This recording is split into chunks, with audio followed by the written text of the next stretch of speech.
Ladies and gentlemen, heralds, immortals, and everyone in between, my name is Dota, and welcome to a beautiful Friday of Dota 2 here at European Pro League Season 38. Sorry about the Halo effect, I can't really do anything about that, but that's just how the sun is fucking with me right now, I guess, but let me try and do something with it. Oh, you bitch-ass bitch. Oh well, 5 seconds remaining. Screw it, I don't really care, honestly, neither do you. Because obviously the only thing you do care about is Team Spirit Academy versus Team Aeon, or Ion. I do believe we'd rather be calling it Aeon, right? The normal Ionic or Ionic expression would, for the columns and the style, would not have the A in front of it. But I do believe with the Greek origin of eternity / life, the proper pronunciation would be Aeon. Not to be confused with Aeon Disc, but, you know, written differently, pronounced the same.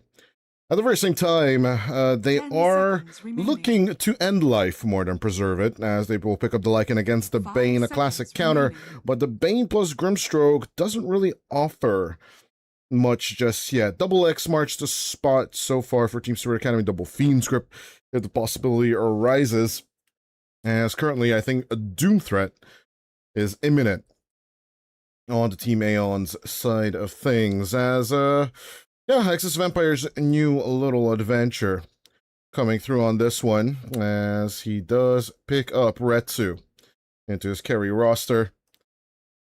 Continuing his work with Takizawa overall, I do believe Exodus Vampire will find a success. For some of you, my name might be a little bit familiar if you've been watching the NC Cups. Yes, I did coach the tourneys, and I have been quite regular here at the European Pro League.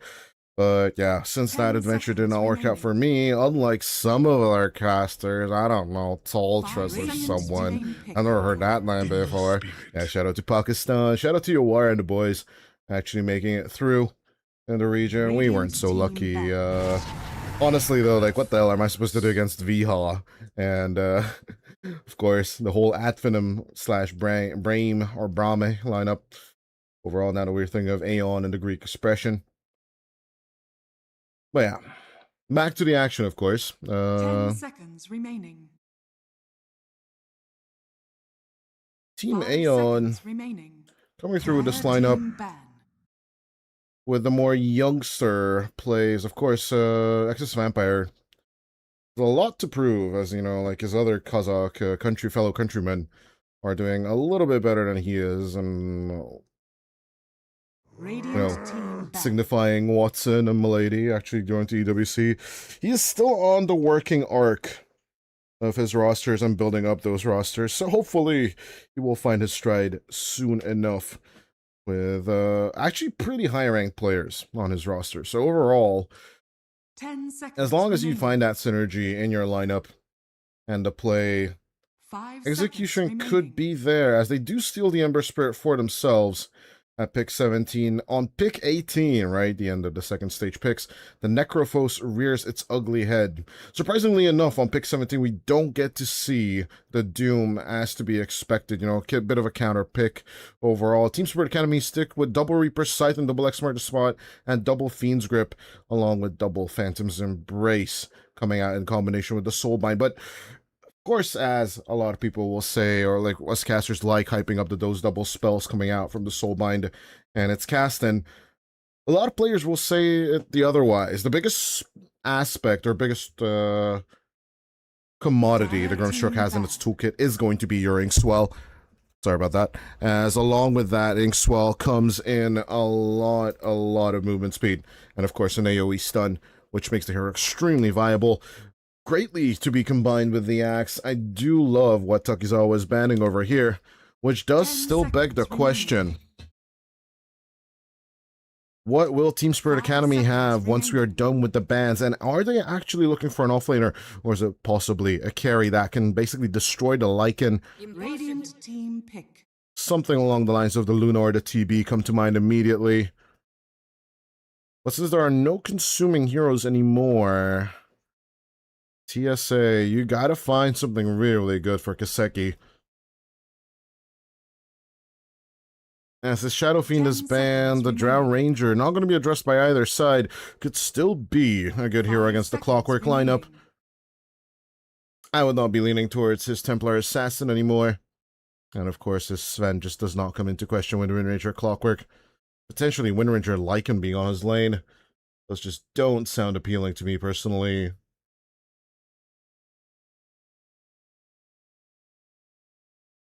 I see Torches just entered the chat overall. Dire team pick.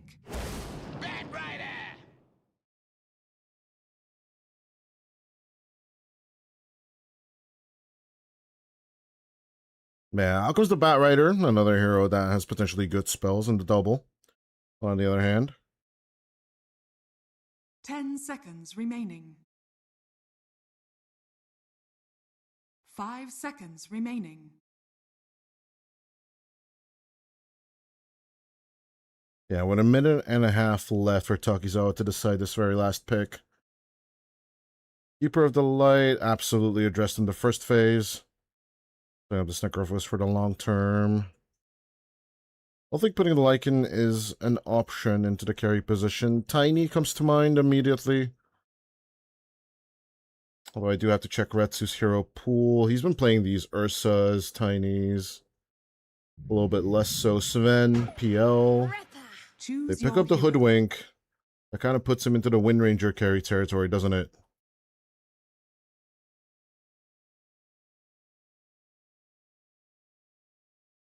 As Retsu will be going for the Wind Ranger carry overall.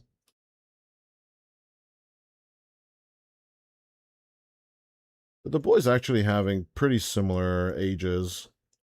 Guess they are in agreement when it comes to the Dota in and of itself. Yeah, Atomic getting the Clockwork, one of the most annoying supports in the game, while Team Spirit Academy kind of going a little bit off script or a little bit off approach with the mid lane Bat Rider and the off lane Kunkka, as we read it at the beginning. I was rather thinking along the lines of Necrophos mid lane, but honestly, at the end of the day, do you really want to face off the Ember Spirit in the beginning? Who won draft? Honestly, though, I can't really read this one. In terms of tempo and chase, at the end of the day, it's going to be Aeon. In terms of team fight, though, of course, with the Soulbind, it's going to be Team Spirit Academy. Kind of a 50-50 in my book, if you ask me. But I'm a just slightly bigger believer in physical damage than magic and spell execution, right? And there's tier 3s. It's gonna be all about those mistakes, right? As if you were following the Wagamama and Gareth streams for ENC or streams in general, the more mistakes you made, the easier they are to punish. And at the end of the day, right, it's all about who makes the less mistakes here at tier 3 Dota. So I'm not gonna be surprised if at the end of the day we will get a few mistakes here and there. But obviously we are going to try and stick with at the least amount, as I'm actually lucky not switching the scene over. We do have a pause immediately going into the game, so you're not missing any of the action. I can tell you that much. And as we get our camera adjustments, there we go. Boom. Let's see what we're working with.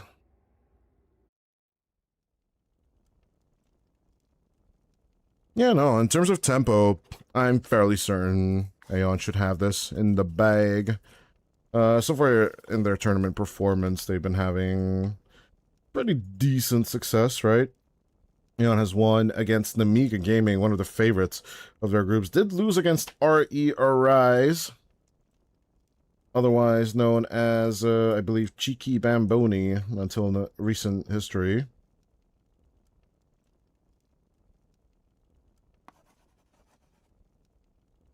But yeah, losing to them is no surprise. I mean, they were kind of runner-ups to the TI quals, so... Go ahead. I am a robot. That was a more. Yeah, just kidding. This looks like the Eastern European organization of Rune Eaters is just more than happy. Big of talented rosters here.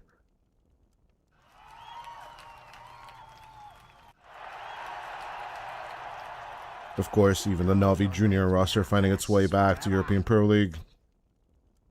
We're more than honored to actually house them, as long as they stick together and don't disband as other organizations. Wink, wink, nudge, nudge.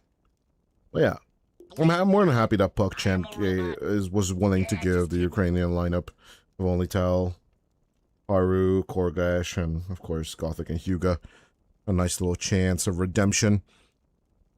Obviously, though, if they do not perform up to their standards, then I don't believe PuckChamp will be keeping them for long. But yeah, those things will have to wait in general, as I'm just waiting for the game to start here. And now with Takizawa asking the question mark, I'll keep an eye out on the admin feed as well. We might need to go to a technical pause if this persists. Yeah, we're going to give a little bit of a question mark to the admin ourselves.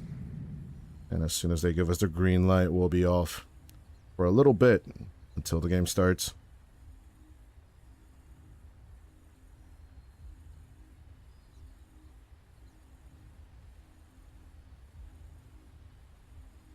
But yeah, sidebar before we leave, ladies and gentlemen. Of course, despite the fact that I do like the way Aeon has the opportunity to run within the shapeshift, there's a lot of lockdown with the Hoodwink and catch with the Ember Spirit.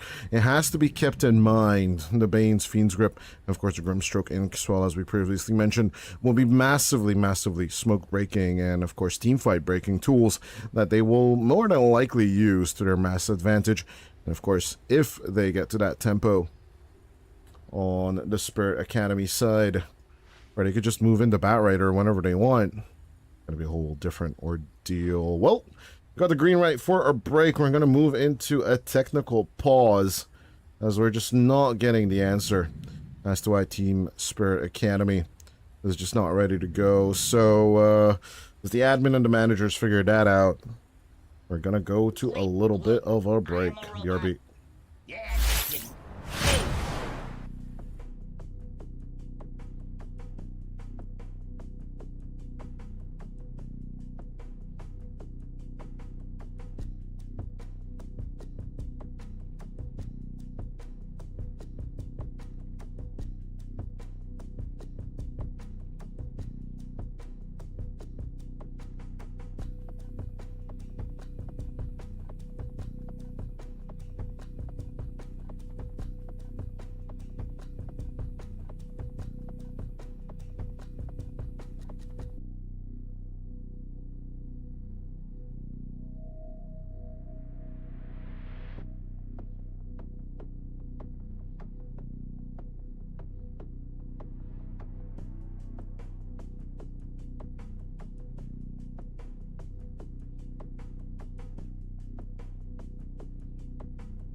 Okay, ladies and gents, it looks like we have a Dota game on our hands. Technical issue, whatever it was solved by Team Spirit Academy. Do have to emphasize this is Team Spirit only in spirit, of course. It doesn't really have a Miposhka or a Silent as a coach or anything like that, but of course the boys definitely talented.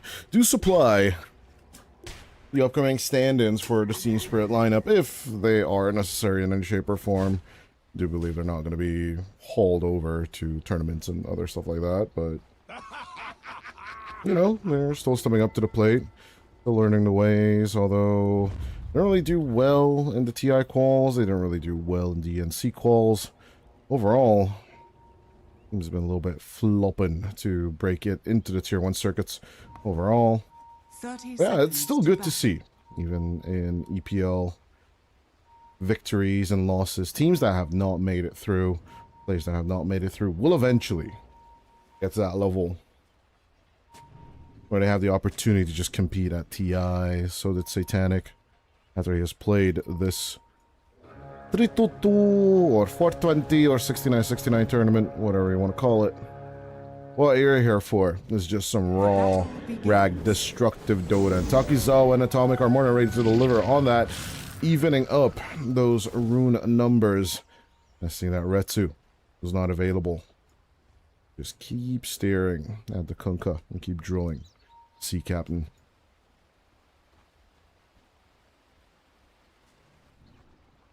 Solo one force against the Kunks at the end of the day.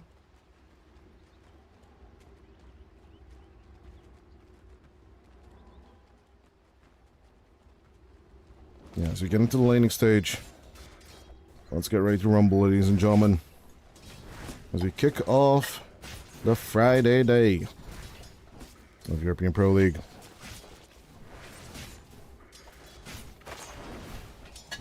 Kind of a funny Radiant safe lane situation going on over here, though, with the Lycan basically just chasing, with the Wolves are going for the roundabouts, going for that wave cut in general.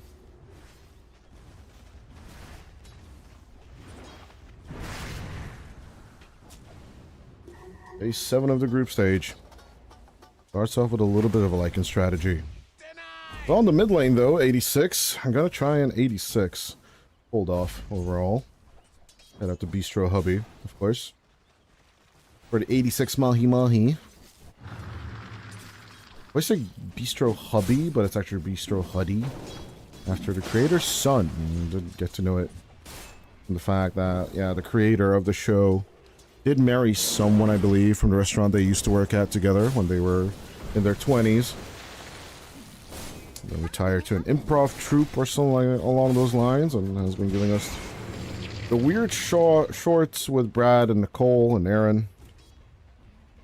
Yeah, there were some men of culture that then appreciated the joke overall, so I'm going to be going deep into the internet lore. I've been actually watching, while the boys were playing Eat and See, you know, as a coach, you have way too much time. Just peruse the internet. Been rewatching Star City. I did watch this 5th season of The Bear, so it's gonna be a lot of yes chef quotes and Michelin star metaphors, so get ready for that. Boys noise fun overall throughout the day. If you're not interested in that kind of BS, just mute the stream in general, because right now, it's just a boring-ass laning stage. There isn't really much to talk about.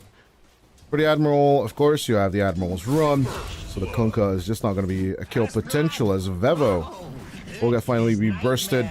Of course, against Brain Sap and the Death Pulses, it's kind of hard to tell when Doedwink is going to get caught out of position. It's kind of unexpected as well, right? Because Takizawa could always just send out the Summon Wolves, just basically pull you out of the nightmare, but the Hoodwink just did not manage to get onto the survival side of things. So we are going to be missing a few kills on that Hoodwink. That first blood is just not the first one, as in general, of course. I will keep up the ramble as much as possible as well.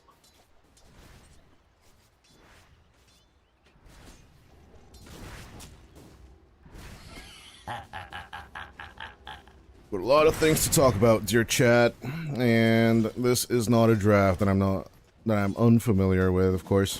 Both sides letting through very crucial and OP heroes. respectively, of course.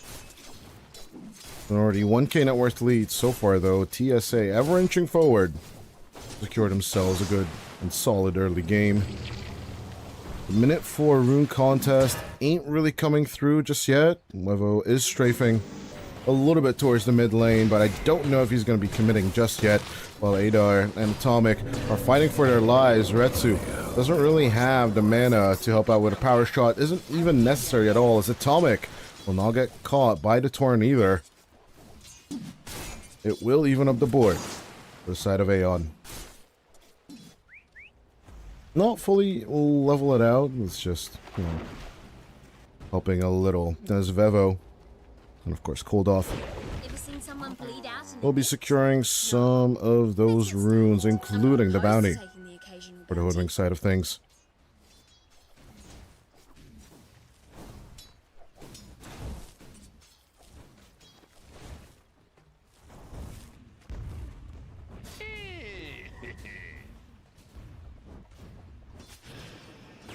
Takagawa's getting low. Atomic goes in for the suicide play, and the clockwork goes down even before the death pulse will reach the clocky work. Was the opportunity to finish up on wand, which is always advisable these early stages of the game. I'm not even 100% sure he will commit to it. He gets the windlace instead, just for the extra speed.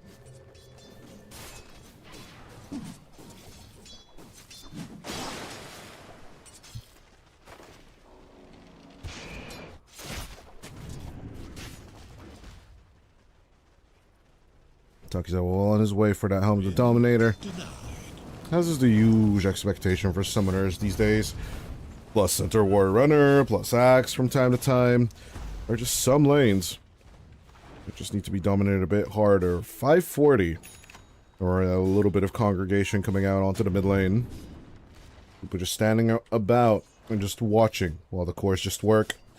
Typical, isn't it, by support players? I don't know what to tell you. Tip your supports and help them out, as out comes the Inkswell against the Bat Rider. Atomic does have full control on that top side of the runes, but with the Remnant, it's going to be Cold Off getting the kill onto the Bat Rider, which we weren't sure about when it came out.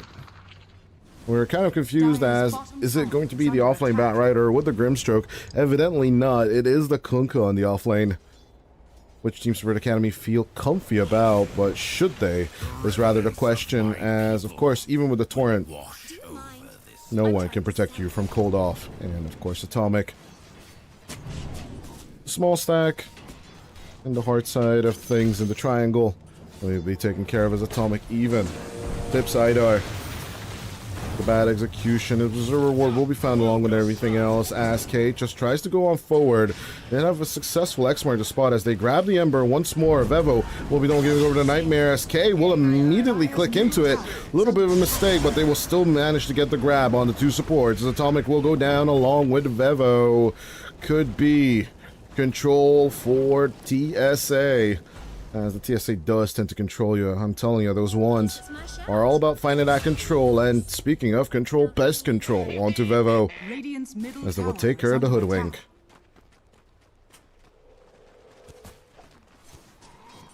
Vevo, by the way, also known as Exus Vampire. Doesn't really need much of an introduction, but since he does tend to change his competitive name from time to time, it's just good to remember that he used to go by the moniker of Exus Vampire. He's been changing it quite frequently, but to be fair, most of the Cossacks have, haven't they, right? TA 2000 went from TA 2K to Naive, basically, overnight. Has been stuck with the name ever since. Not so naive now, though. Now that he's made a few qualification runs. I'm pretty sure he's learned from those mistakes. And we'll see him in other tournaments as well. Do you clean up after that thing yourself? As the 8-minute double damage rune will be taken care of. And I'd be saying Sailing. Go for another grab. The first shapeshift of the night. Not really result in much. TP back home. Defend the tower against intruders. Pretty standard stuff from both sides so far. Radiant are scanning. Dire's top tower is under attack.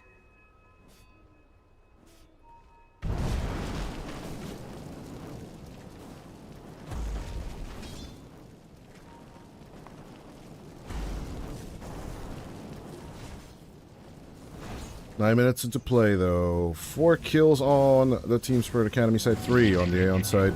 7 kills overall on the board.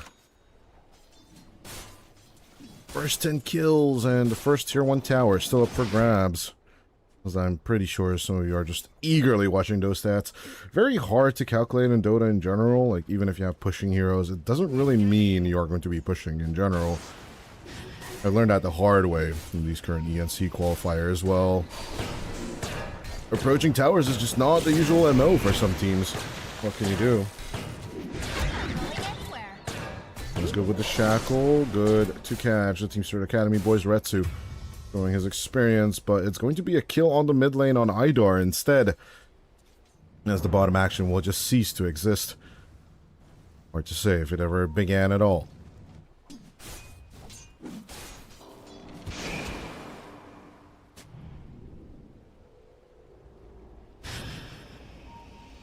Another nightmare, just for Retsu. But Retsu will not mind it. Eventually, though, one of those nightmares will turn into a Fiend's Grip, and then all bets are going to be off. Against a nightmare you just cannot wake up from. Hopefully, the Woodwink will be around to just stop or put an end to all of that. Along with a possible atomic. Radiant are Cogs scanning. blockage. Hold off on the cold case. He wouldn't have his rune. He shouldn't be daring to venture for it this much. Actually, we'll back off from the double camps. Go back into pressuring with creeps instead.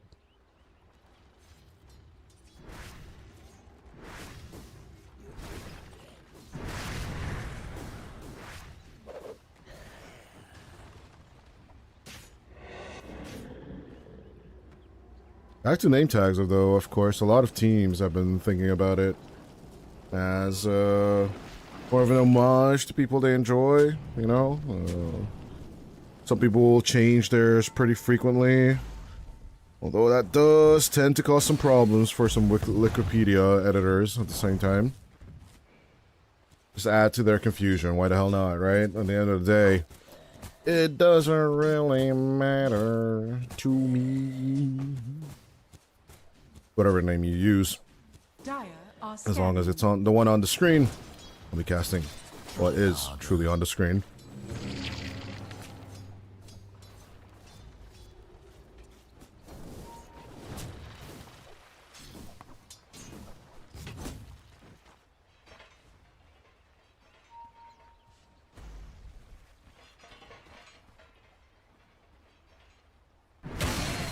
And it's off.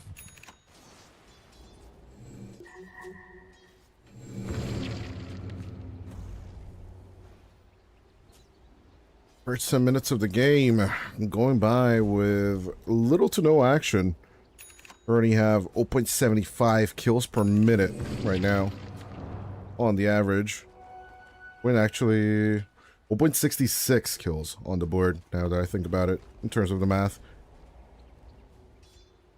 It's just not looking good. I need it to look better. It's like I'm just about to reach tempo overall. Radiant's We bottom do have a tower is little under bit attack. of a fiery situation with Coldiff. Cold off, Coldiff, Cardiff, you know? Are scanning. Cold off B, cold off C, cold off D. Radiant's top tower is under attack. Something is definitely Radiant's going to be hot structures are though. fortified. And that's going to be that nightmare that Retsu's in. Radiant's bottom tower Kind of is under living the attack. European dream, right? Having a massive heat wave and just feeling that heat of a nightmare. You are sweating as you go to sleep. You are sweating as you get out of the shower. You're sweating on the bus. You're sitting in the car. You're sweating everywhere. Dire's top tower is under Just attack. driven to the net worth metric. Pretty much tell both teams are kind of neck and neck. There is a little bit of a level differential on Atomic, but that could just be due to the fact we didn't really win outright on the Aeon side when it came to the shrines, I do believe. Both of them were picked up by Team Spirit Academy. Atomic might but just be a tad bit behind the support counterparts. It's still not the end of the world. Trickster's rune of illusion.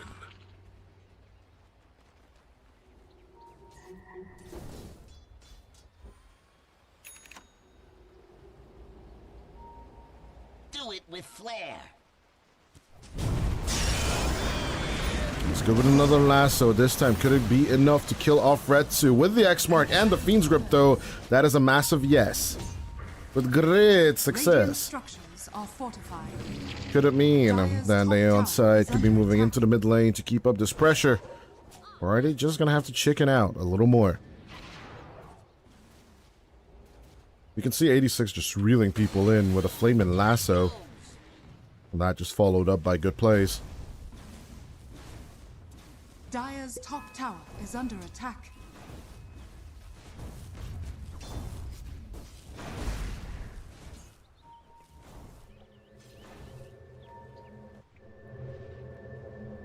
Comforting rune of regeneration. Nightmare once again continues. As the atomic boy will not be so atomic anymore. You reap what you sow. The miniature Pacific Rim Jaeger will go down, also known as the Clockwork. Single pilot mech. How lame is that? Top tower is under attack. Yeah, I actually, like, one of the Rim days, I actually rewatched the whole of entirety of Pacific Rim. Which I always want to call specific because of the Pacific, but it's actually Pacific Rim, right? Because they're around the Pacific Ocean. Would have been better to see, though, like, instead of an Australian Jaeger, to see just like a full British Jaeger at the end of the day. One of the prominent members of NATO, like, why doesn't the British Army have its own Jaeger? What do the French have? Like a giant baguette wielding, or Eiffel Tower wielding mech in Pacific Rim? I don't actually even remember like how many stories those massive robots were. The Eiffel Tower sitting at a whooping 300-ish meters, if memory serves correct. Could even be less. Maybe it's 130. Oh well. Who knows?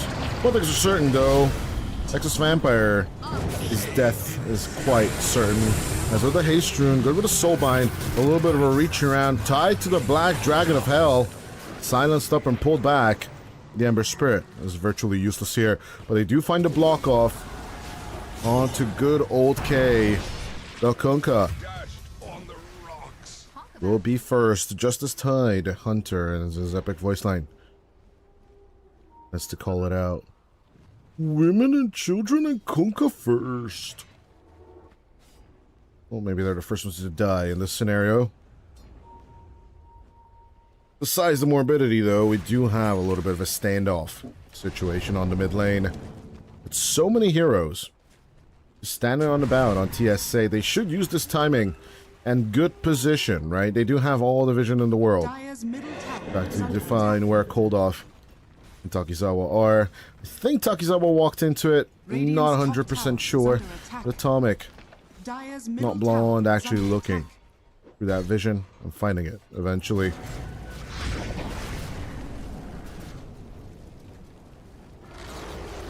Dire's middle tower has fallen. But the mid lane tier 1 just gone.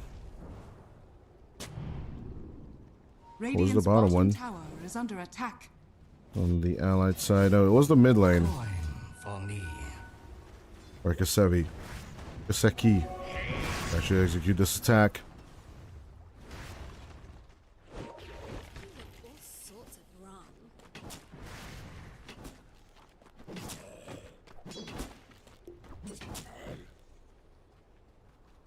18 minutes into play, in comes the smoke. Da-da-da-da.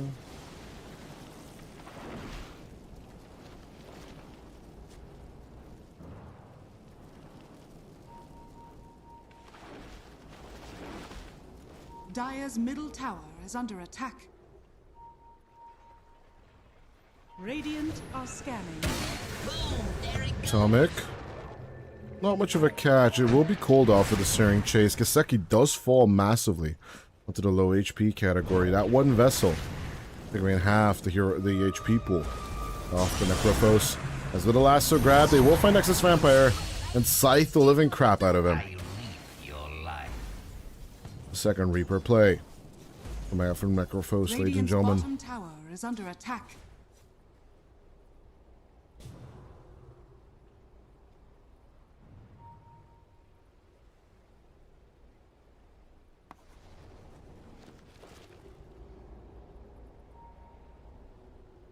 It's 14 kills on board so far in 19 minutes, and besides a few black dragons, some troll warlord, troll summoners, right? Not troll warlords, dark troll summoners per se. Ain't that much that has been picked up. Radiant's top tower is under Team Spirit attack. Academy, as in comes the Fiend's Grip. I just had to complain. Atomic will immediately join the land of the dead.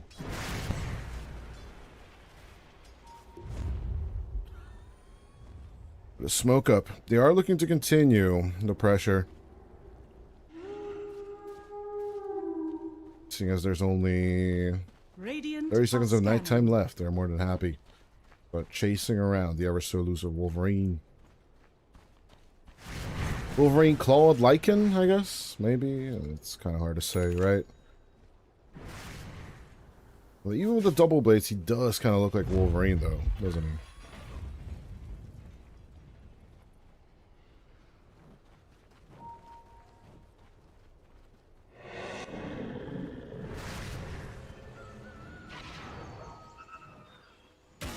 Incoming! A little bit of plings. Let's see if this bottom clash will actually happen. At the end of the day. You see a lot of the creeps. In goes Atomic. It's good contact so far. Onto Kaseki's Necrophos, but out comes the Ink Swell. They are looking to hold down the Black Dragon. Cold off. Looking for the angle. We'll go into Remnant. Out comes the Soulbind, but the Ember just does not give a damn. Out comes the Ghost Ship. Sally on the hiding spot as Vevo will be Vivo'd out of there. And with a Remnant, Atomic still with the hold. Not finding a second catch. I might just have to let K go. In with the TP and out with the TP. It just seems to me that Aeon didn't really pull the longer end of that stick. Maybe even less so now. Atomic will be eventually found. Dire's bottom tower is under attack. Will to live.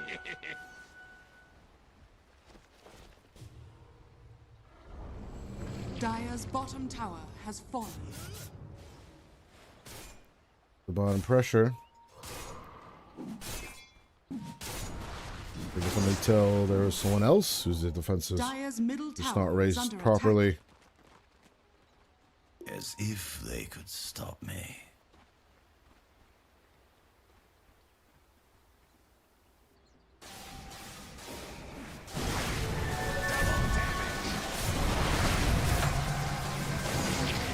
If we can provide damage during the Tormentor, should be an easy take.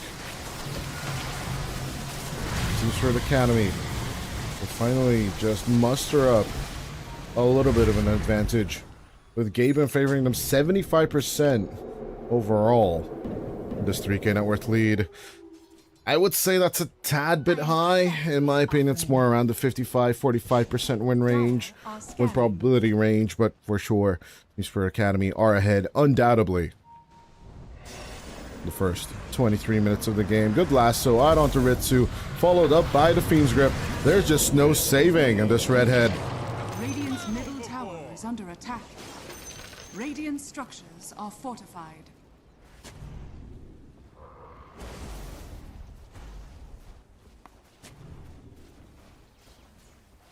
Dire's top tower is under attack. That's basically the first time I've seen someone, or someone from the literal ground, you know, holding their insides in as they walk. Pretty sure most of you that have played Dota know exactly it's gonna be an emoticon or emotion Dire's I'm looking top for. tower is under attack.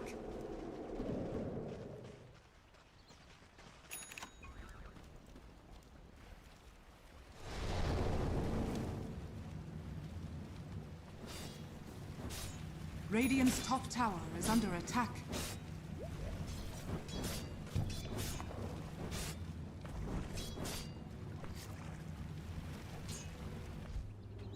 Hold on, still standing about. Nothing super interesting has happened ever since that Retsu kill overall.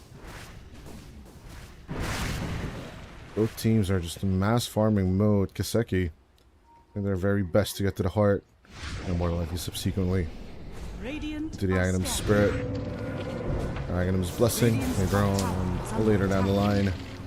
As with the Inkswell, of course, a little bit of help from his friends. Going to be an easy kill secure. Radiant's top tower has fallen. The Mamacita Muerta. Oh wow, my heart is beating really The fast. rune of regeneration. Do it with flair.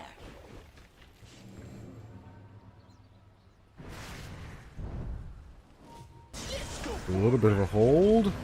I was looking for the Bat Rider to actually go for the catch on Atomic, but just a little bit slower on the trigger than what I found. Eventually, we'll go for the find, get the kill. And it's all about these easy kills, you know, as you're poking and prodding and you're not that super teamfight heavy lineup. Sure, you have Fiend's Grip, sure you have Ghost Ship, sure you have Reaper's Scythe. You, in general, don't really want to initiate with these heroes. You want to counteract, you want to let the enemy come to you. And also, the only thing that let inside their heart, besides support kills, on the Team Spirit Academy side, it's truly those some of the Overlord kills overall.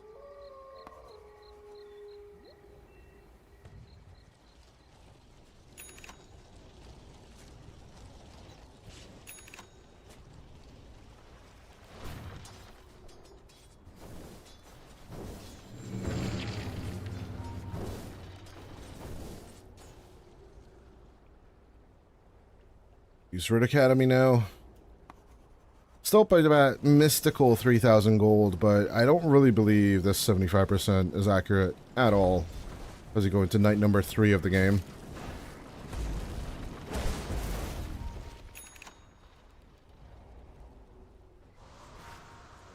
Day 4 just truly approaching. With 4 minutes of running around and trying to figure out where the other side is trying to hide, or where the enemy heroes are. I'm telling you, peoples.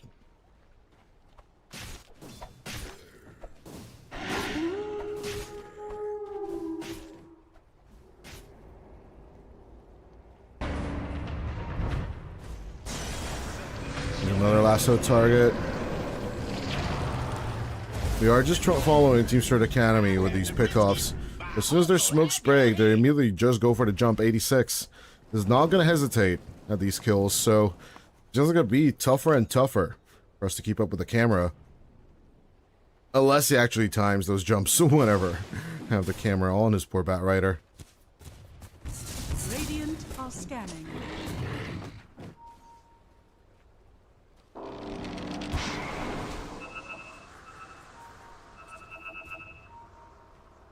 Kiseki.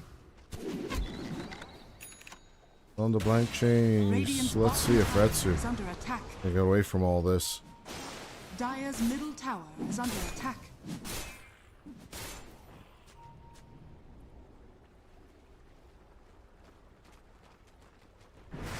Spirit Academy.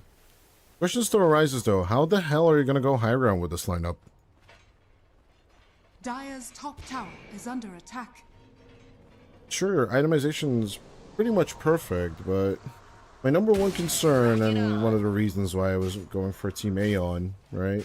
Radiant Their high ground structures are defense is fortified. fine, right? You're mostly going to be cutting waves of the Lycan, right? And everything's just going to go the right direction, because they're right at the end of the day. Just for the alliteration and forced pun, I'm going to put in Edgar Wright as one of the greatest directors. Not in Dota, though. They did direct Scott Pilgrim and Baby Driver. As Exodus Vampire, we're not going to be directing anything for the time being. As Atomic with the Clocky, we'll try and find Kiseki, and we'll be successful on that. They'll take out the Necrophos in exchange for the Hoodfink. As with that dead, can they just keep on rolling a little bit more with the punches? Bounty. Pause 1 for the pause 4, definitely an exchange. Team Ion Radiant's really bottom needed tower is under attack. to live up to life. Not sure it'll be living up to eternity just yet, but let's see them make the catch. Atomic throws out the Yule. We'll try and keep on running. Never refuse gold given.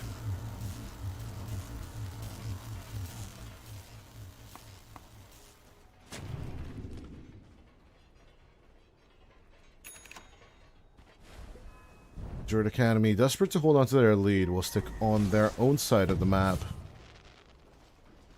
But as I said, that night is just going to be over way too quickly. The vision advantage the Bane provides in these scenarios isn't going to be so advantageous going down the line. Dire are scanning.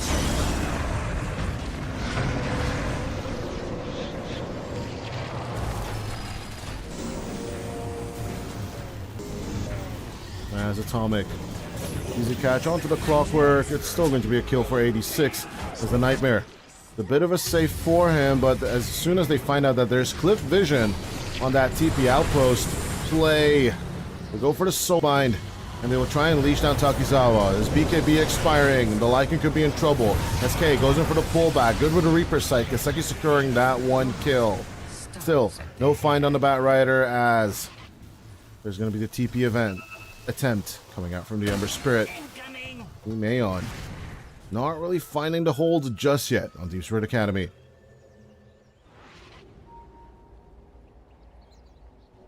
Illusion!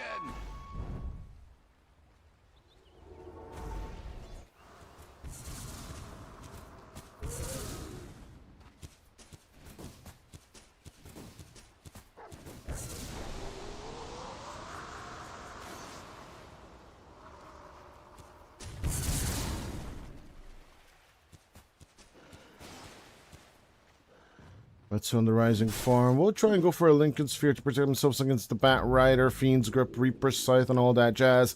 But you cannot protect yourself against all of these. And of course, if you are playing on the Wind Ranger, you're going to get most of these anyway. Thrown straight at you.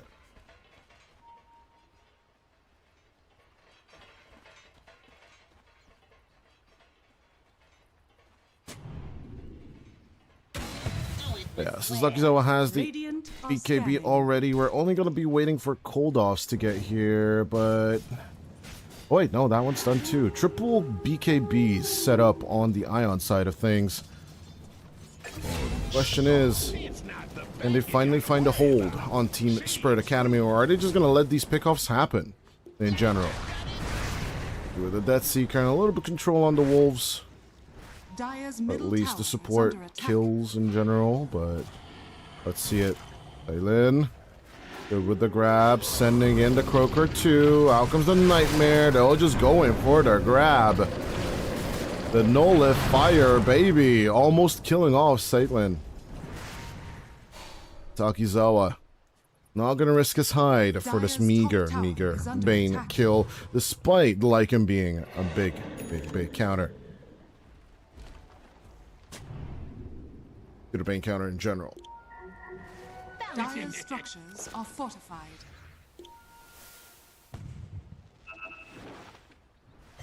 Dire's top tower is under attack. 9 kills on the differential, 6k net worth lead. Dire's Let's see top if tower is TSA falling. can take Roshan. They really want to, but Atomic is being annoying with the rocket flares. Everyone knows it's up. Obviously, it is Roche number 1.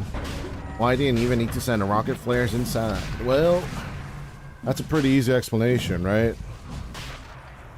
There you go. There's your answer. So has a vision of the pit, then its position, and possibly Atomic. If he just counts down the seconds and then Atom Bomb charges, Radiant's could have the bottom tower opportunity to just is under hook shot attack. into all of this. As of right now, Nexus Vampire wants to come in from behind of the pit of Roshan, if no one else.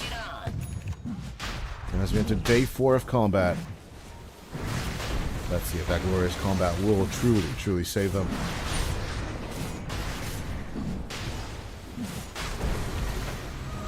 Well, the triple BKB so far haven't been really truly working out for Ion. But the bushwhack is just a Giga Chat spell. Radiant's middle tower is under attack. And with the grab, Atomic. We'll try and get Roshan, but we'll get washed out instead. As Roshan's still alive with 50 HP, will be taken out by Kaseki along with the Aegis of the Immortal.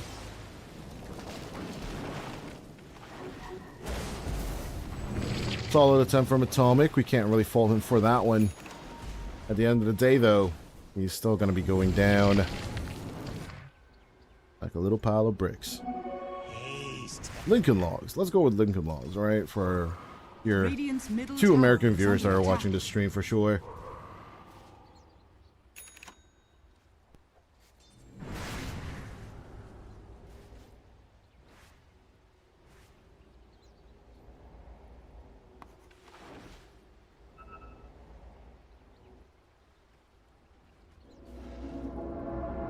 $35 minutes to play, 5K net worth lead now. Team Spirit Academy with a little bit of growth, but a little bit of faltering confidence from Gaben himself. Despite them having the Aegis, they are not upping up the curve just yet. Tier 2 towers are up for grabs, and anything they will try and attempt to do, right, with this non-pushing lineup will need to be somewhere along the realms of possibility as Niretsu getting caught out like this on the bottom lane. Definitely got good news. It does buy a little bit of time for Ion to get back on their feet. I'd be wondering, why the hell was he behind a tier 3 or in front of it or whatever? Well, he was trying to cut waves, the best of his knowledge, but of course, just straight up spotted on form in good old TSA territory.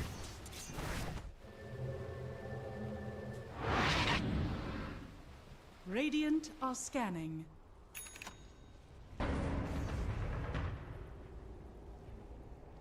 Dire's bottom tower is under attack.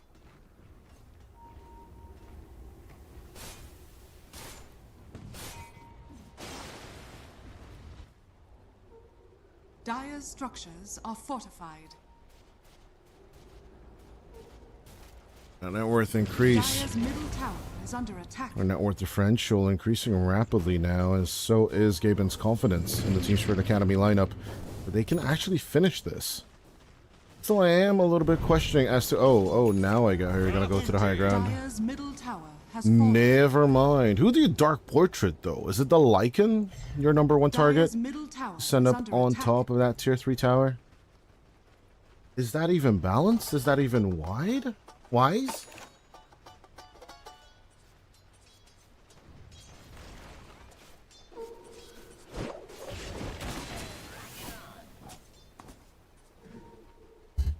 Especially when 11 kills on the board, did the Grimstroke just ruin the game by purchasing the Aghanim Scepter.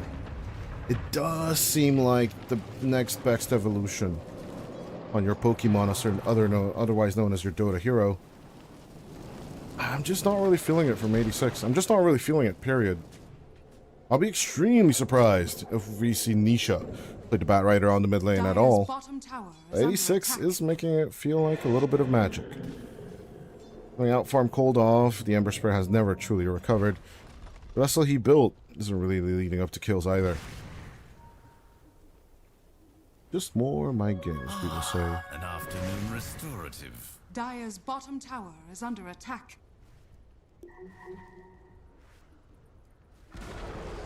Dire's bottom tower has fallen. Dire's bottom tower is under attack. Dire's courier has been killed.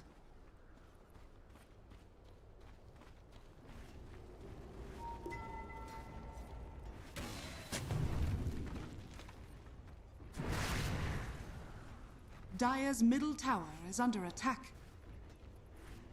Our mid tier 3 is already under siege. Let's see, Kaseki.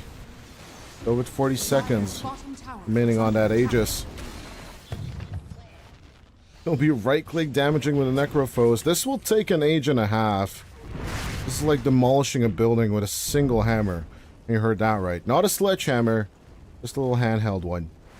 Tippity tappity on your 3 towery, and will I huff and puff On to you, Mr. Wolf. Mr. Wolf is not looking to react as Takizawa still working on the wave cuts. Kiseki will be thrown into the air, but he just does not care. Kill after kill after kill. Dire's bottom barracks are under attack. Not gonna lie, much and aegis about nothing. It only grants you a tier 3 tower.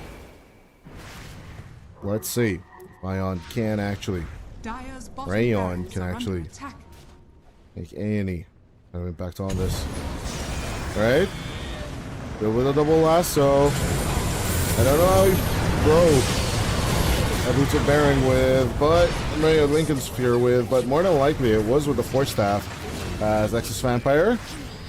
Gonna get caught just as well. Dire's middle tower With Refresher Shard or Orb actually being used, that's just another easy kill onto Idar. But Takizawa in trouble. BKB goes out as 86. Gonna get the 86 on the Lycan. And now it is truly time for Team Spirit Academy to push. Dire's bottom barracks are under attack. Takizawa, for someone who's supposed to have an easy game right now, the Lycan, having already died 3 times, feels like an epic of the epic mistakes. Of course, right? Like with Tinker or other heroes that have lore accurate deaths overall. For some, Dota 2 is more of a vacation. For others, it's more of a try-hard way to represent themselves in their own region. Dire's structures are fortified.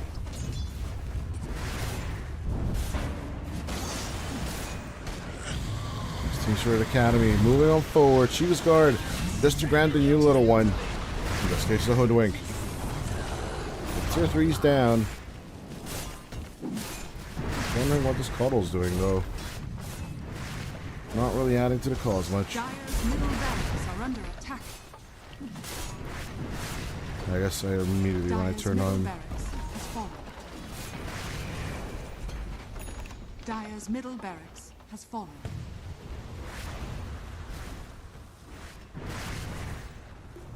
Dire's top tower is under attack.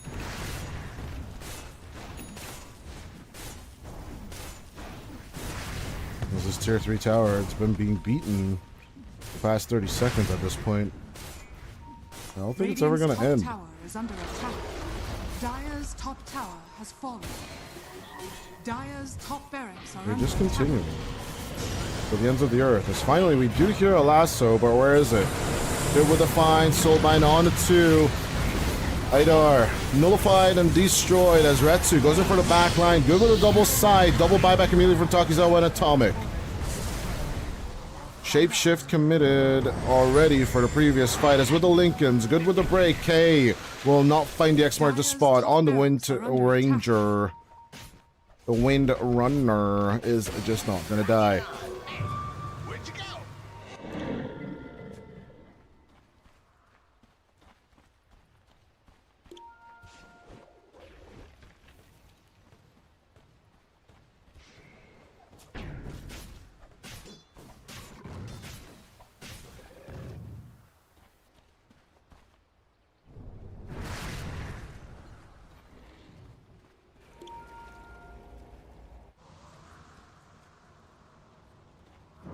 Double buybacks, but for one. I mean, triple actually, right? Because the Bane actually came back into the fray in general, but Radiant with Roshan being up,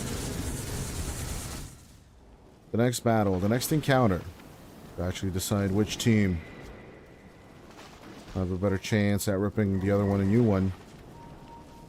And Takizawa's little cut could give good old Aeon a little bit of an edge. X mark onto the Frost Troll.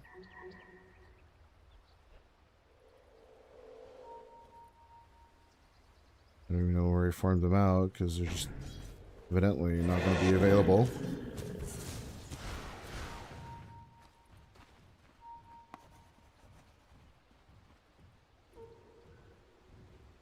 Dire's top barracks are under attack.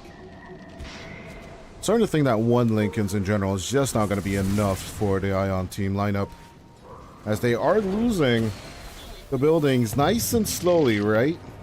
Remember when you built sandcastles on the ocean?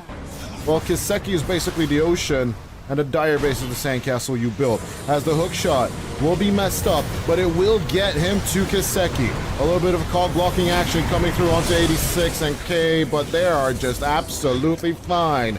Thank you very much. Die back on the Lycan as Retsu tries to dish out the damage, but he just has none of it. As Kiseki just easy sustaining against the Necrophos will finish the game and step on the neck of Ion. Team Spirit Academy will gain another victory in this group stage.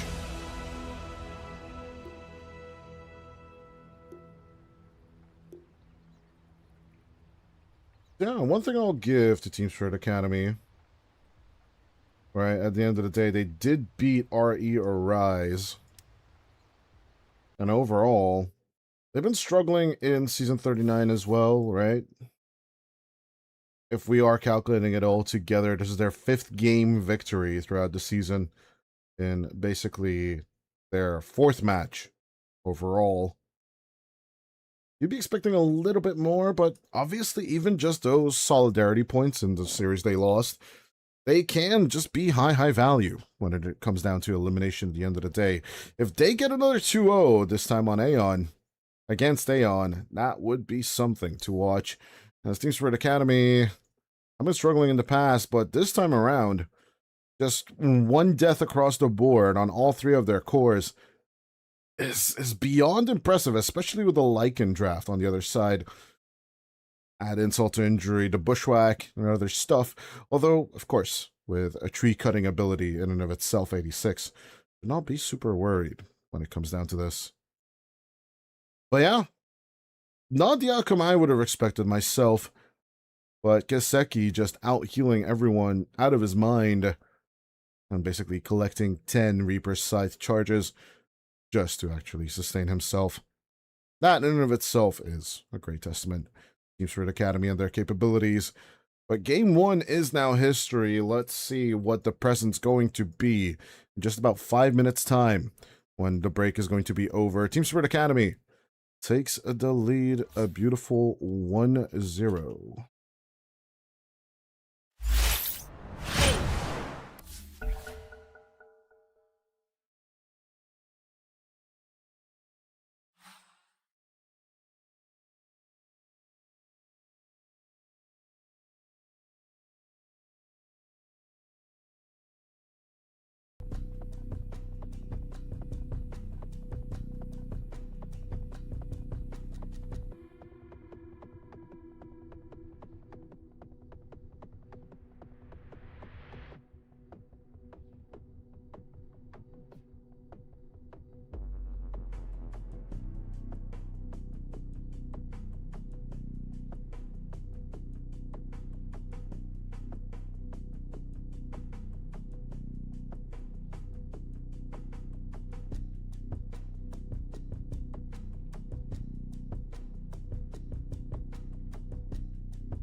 As ladies and gents, we're back with draft number 2. Team Spirit Academy take game number 1 over Team Aeon. And it looks like we do have a little bit of a 10 slight seconds switcheroonie. remaining. So while we sort that out, give us a little bit of 5 time. But yeah, seconds remaining.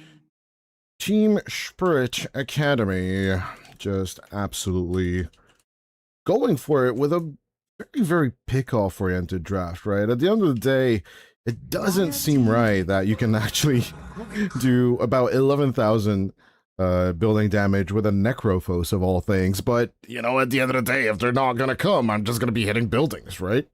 Instead of hitting creeps, you just keep on right-clicking with a Necrophos against the buildings. You don't need meme hammers, right? You're not going to be disrespecting the enemy and calling them bots by getting meme hammers. At the end of the 5 day, seconds you're just going to keep right-clicking their buildings. But what can you do?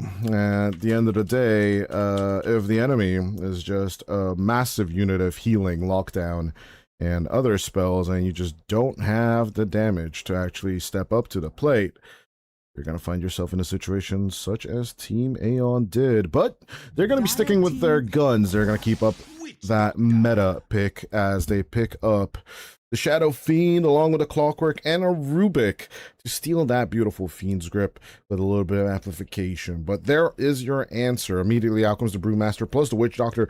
There's just not enough spells for you to steal 10 to actually lock down seconds this full remaining. backline. As long as you steal one and use one, immediately the Witch Doctor 5 or the Bane seconds will remaining. react to your culprit play as the Rubik. And with the Clockwork, you'll need to Radiant go team pick. extremely deep along with the Clocky to actually get the reach with a mid lane Snapfire as well to boot, right? Because you won't have the offlane Brewmaster. There's not really much else to put the Brewmaster into Snapfire with Bane position 5 and Witch Doctor position 10 4, seconds more than remaining. likely. A hero, which I think is absolutely 5 seconds underrated by a lot of the teams, which could also mean that the Bane will be coming through onto the position 4, which the Witch Doctor could be the 5, which could be joined by a Faceless Void of all things. Radiant team The reason I'm speaking with a little bit of a French accent, of course, is that I just saw that sub was also announced for EWC. Good old shout up. Oh my god.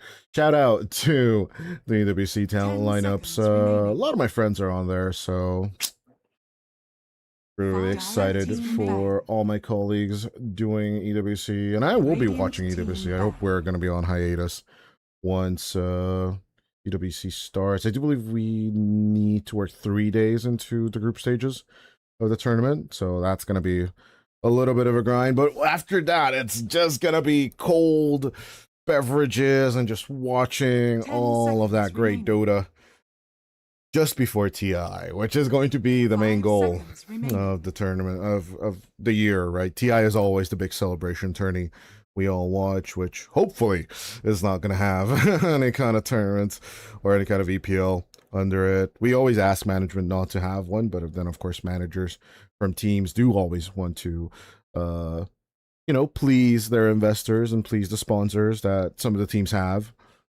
which it could be surprising, but yeah, some of these teams do have sponsors, just saying, under the table. At the end of the day, there's a little bit of a flag under Team Spirit Academy's logo, or a little bit of an advertisement, which I'm going to be pulling out because they're not giving me money. Like, if you give me money, I'll call it out. Mr. BB Company, whatever you want to call yourselves. At the end of the day, it's none of my business because it ain't my business. Yeah, we do got to work on one of our logos. We are in season 39 after all, but do apologize. I was occupied otherwise with something else, so the only reason why I haven't switched the logo to season 39 just yet. But yeah, I did even do a synergy calculation for the Team Spirit Academy lineup last Dire game team ban. after the match, and I just did not see it actually after the draft that it could have gone to W without all of that push. But they just waited until the late game where they didn't really need to push, they just had to sustain. Still, Necrophobe is going to get banned because they know that they're going to be playing it in the carry division or carry position. With the Earth Spirit coming through, it's a little bit of a lockdown, joined by a bit more of a lockdown from the Underlord.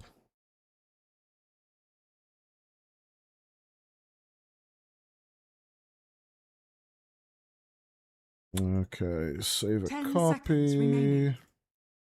Just a little bit of Photoshop work while I get there. 5 Give me a seconds second. remaining. And let's do movie magic. Where's season 39? PNG. There it is. Cool. Magique.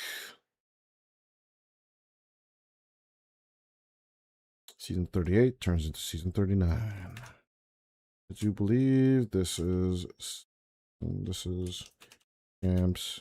Yo. Yep. Sorry, a little bit of admin duties, but go and I on the duty train. What can you do? Out comes the Underlord, which does seem to stump Team Spirit Academy just a little bit, if nothing else. It doesn't seem like the Radiant Draft wants to stay in place. What can you do? Wind Ranger at You your may now service. select As the your Wind Ranger heroes. comes out, this time on the Team Spirit Academy side. Are we confident in this Windrunner in general? I'm on the fence again. I'm a fence sitter this match. Honestly, though, Team Spirit Academy's performance against Amiga was kind of a what the hell is going on there kind of thing for me personally. But Kaseki has come through in the previous game on his Necrophos. Can he outlane an Underlord with a Wind Ranger? I'm pretty confident he can. But as Salen comes through with the Bane, I'm pretty sure Idar and Kay can come through with the Witch Doctor and the Brewmaster together. On the other hand, once again, team fight, control, global, push power, all on the Aeon side. Nah, if we're going to be wrong once, let's be wrong twice. I'm going to go with Team Aeon on this one, ladies and gentlemen. Again, I might be mistaken, but Shadow Fiend has been such a prevalent ban in the current meta, especially for the NC quals worldwide. Let's hope. Let's just hope.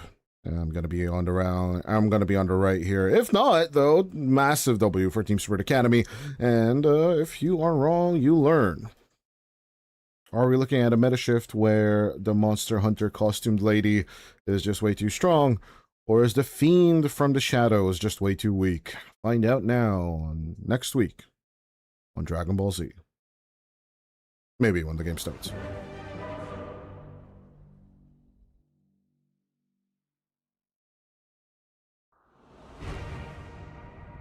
Will Goku defeat Frieza?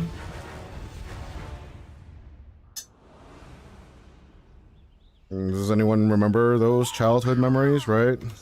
Where you'd have to wait a week instead of binge watching DBZ? Prepare Well, there was for just battle. no other way. There was no internet to check out the spoilers and shit. The biggest problem with DBZ episodes, though, was like the first 10 minutes was a recap of the previous episodes, and the next 10 minutes was a teaser of the next episode. Like, the first 10 minutes was a recap of the previous one, and then, like, yeah, 10 minutes of teasers to the next episode, and all in all, it's like 56 million hours of just screaming people, so I can't wait to be a senior and actually just watch it in the old folks' home and be like, I'm gonna watch some Goku today, Miss Nurse, or Mr. Nurse, or whatever the fuck your name is. Leave me alone in my diapers. 30 seconds to Put battle. on some of that Dota esports. I don't wanna watch it with sound. I wanna watch the DBZ with sound. And I can't wait to see that. Like, people are still having their, like, the top 500 immortals still having anime pictures. Mostly from Dragon Ball Z and One Piece. As they're thinking those shonen shows will give them the power The battle begins. to actually beat others, but we'll see. Nexus Vampire. where the Rubik tries to be a little bit cheeky but gets put to sleep instead. As the day arises, he will be put down like a dog, shotgun to the back of the head. Yeah, that's not a pretty picture, but if you've ever worked on a farm, you must have met it a few times. Retsu with the double banner runes, though, puts his life at a bit of a risk, but we'll back off nonetheless. Yeah, such is life, right? Some animals just have to suffer through that. Someone called PETA, though. Yeah, I had a really traumatic childhood. What can you do? But Sapphire just reminds us of that traumatic childhood. Definitely Mortimer doesn't really mind that traumatic childhood, per se. Mortimer gets cookies. And Mortimer is secretly Ice Frog, as you can see from the mount. But yeah. Does it get back into, once again, a weird laning stage? Idar, of course, in the previous game. Just sailing through, and some of that setup in the previous game with Hoodfink. This time around, we'll have a less of that important job, in my opinion. It can be way more chill in the current game with the Witch Doctor. Laning stage is not going to be as intense as one would expect. I'm not gonna lie, with the Brewmaster, things are just always the usual chill side of things. Maybe if the aggression comes out against the Drunk Panda Master, of course you can always respawn with a little bit of that aggro. Oh, my bad, yeah, I said Idar was the Hoodwink, but he was actually the Grimstroke, wasn't he? Nexus Vampire was picking up his signature Rubik. Kind of reminding us of Desire, who also plays the Rubik and the Hoodwink overall. And of course, shout out to Desire from Zero Tenacity for actually making it through on the NC qualifiers, of course. Massive, massive shout out to the Greeks. I think they did a wonderful, wonderful job at their ringing the play. Sailing. It's picked up. He's not going to get stuck just yet. No full disable on their lineup, so he's on the chill side of things.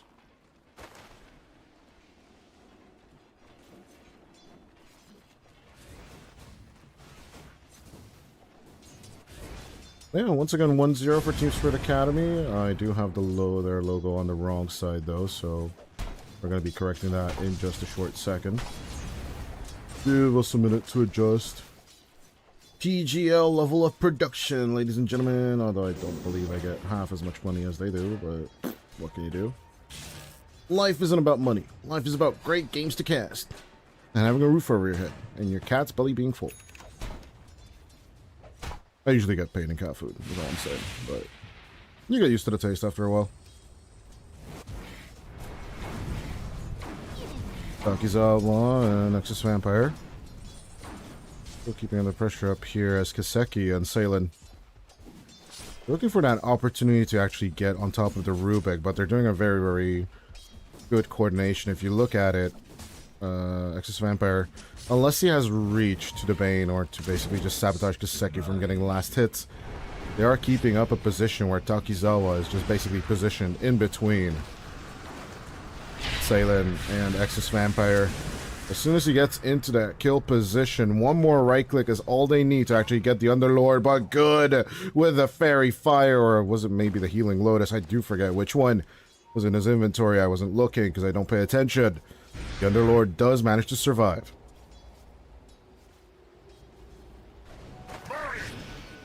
The past is the past. The Salen puts the Rubik to sleep, but at the same time, not enough mana for that sapping of the brain cells. The Grand Magus will survive by just going toward the tier 1 tower. Good catch onto Salen as the counter initiation with the Fate Bolt. Takizawa just dodging the power shot. Strafing left, strafing like, bobbing and weaving. Bite like a butterfly, sting like a something. I believe it's a bee, but I have dementia.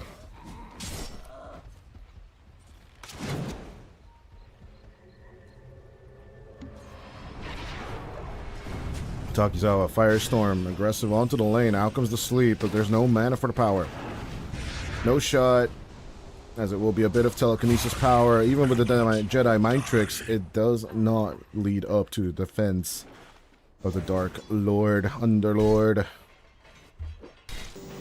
Top lane this time is where truly the action is, where, of course, Atomic and Idar actually presiding on the top lane last time, and was the bottom lane that was more aggressive.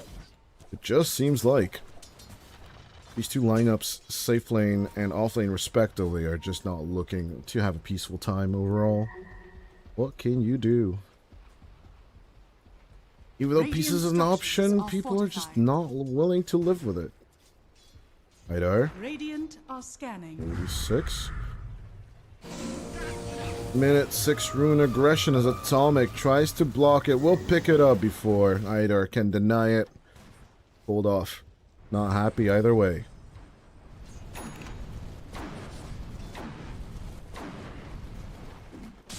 I would played the Ember Spirit the previous game. Going off with a little bit of a weird end result.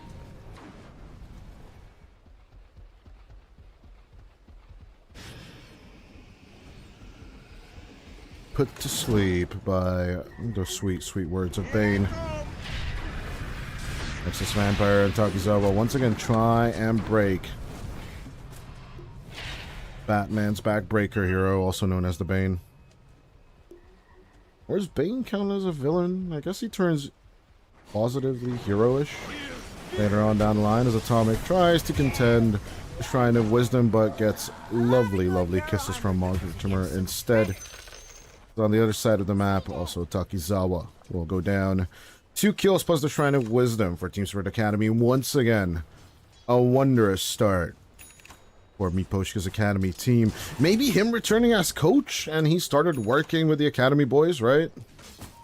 Oh, our main lineup is on boot camp for EWC. Let's finally put the boys Dire's structures are fortified. Through the ringer, and maybe he just made them do drills throughout their scrims or something. This is a totally different team than what we've been seeing in the past few months.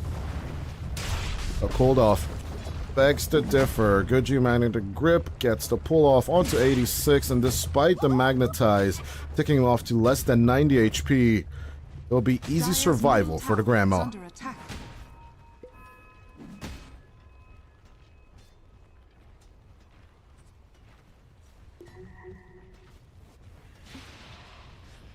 Radiant's top tower is under attack. There's a little bit of a grab, straight onto Salin.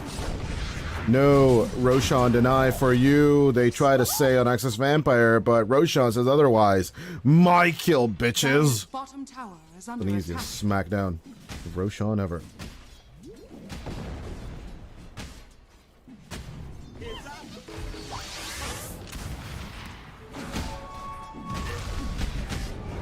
Yes. Even with all the boulders thrown down, it just doesn't seem that the Obelisk Spirit is just having a good time. Anyone else remember those comics? Asterix et Obelix? No? I'm the only one with a little bit of French. Dire are Ultra in the scanning. family. Not French myself, but my grandfather did teach it a lot. And those comics and the movies were some way to actually learn the language. As Salin! We'll need a little bit of saline on that wound to clean it before it gets infected. Dire's top tower is under attack. Radiant's Aeon. bottom tower is under attack. Once again, a decent start on Retsu. But my biggest concern is we've been around this tree before. I'm having deja vu as to the approach of the game. As, you know, Anchor usually just means kind of a bad thing in Dota. In this case, we are once again in that situation where a very, very well-farmed carry needs to pull the team through into the mid-game and pull them across the river of Styx that is called the enemy tier 1 defense line. Dire's middle tower is under attack. With Kane now having Primal Split, is basically more than ready to EXP load into 3 pandas and just destroying tier 1 objectives. It looks like Team Aeon are just gonna get Radiant's stuck bottom tower is under attack.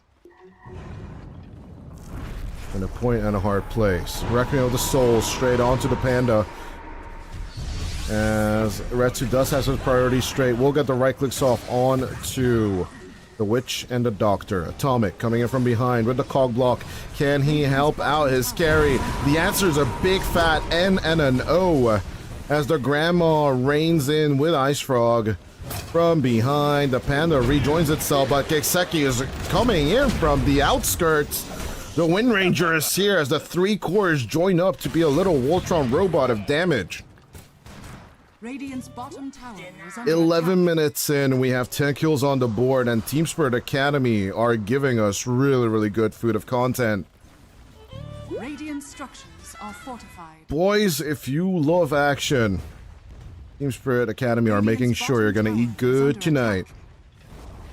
Radiant's bottom tower has fallen. No reaction from Takizawa. And it looks like Exis Vampire also just not coming in for the reaction. You are maledicted. They have the ultimates. They have all the reach in the world. And everything else is just empty. We cannot do anything to help you, Retsu. Well, here's the reaction. They move Retsu immediately into the tier 1 of the Dire's safe lane. At the same time, that will leave their own mid for a little bit of tickling. Radiant's middle Minute tower 12 is power under rune. attack. Nexus Vampire absolutely late to the party. Does manage to steal the Dire's Maledict. top tower has fallen. And at least the Invis rune is not that essential for a playmake.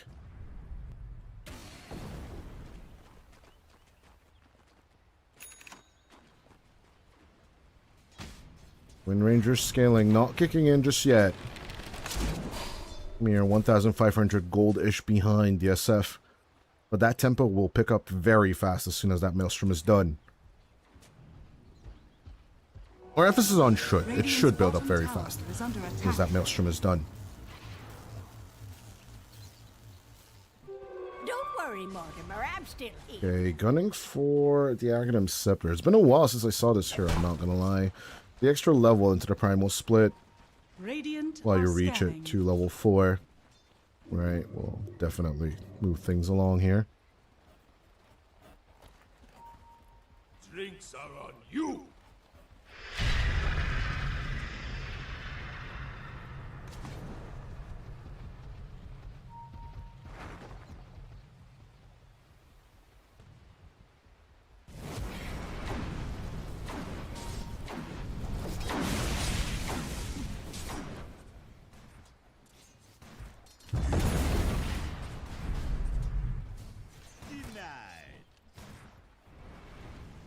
Very tense moments as the Shrine of Wisdom round 2 is about to spawn in. It was a 1-1 just about 7 minutes ago. But Kiseki slowly catching up-ish. 2,500, that extra gold to get on that train. Retsu looking to get this Manta to optimize the build overall. Falcon Blade getting him there faster, but in the meantime, action on the mid lane. Over the Fiend's Grip. The Underlord not asleep anymore. He is a tanky boy, but is it going to be enough that the others can execute their moves? Kiseki, the Windworm will be stolen, but the Focus Fire will take care of Atomic. And as Takizawa is dead, Retsu's in the air. K keeping him there, but there's no Fiend's Grip to set up this perfect kill. For everyone else, this is way too deep of a play as 86 perform off some creeps before we're looking to return back into the mid lane. Absolutely understandable. Cold off. Looking for the cutoff as they will find Salen. They need K instead, as with the Magnetize it will be a little bit of a split chase. No Urn on Vessel or Vessel just yet on the Brewmaster as the Bane will also manage to stay alive. This is not Team Aeon's day, is all I can say. It's the only nice Dire's thing I can middle say, I tower guess. is under attack. I can only imagine what the comms are like. Dude, we cannot catch anyone. How are they this good? This team wasn't supposed to Radiant's play top like tower is this. under attack. This is not what we discussed.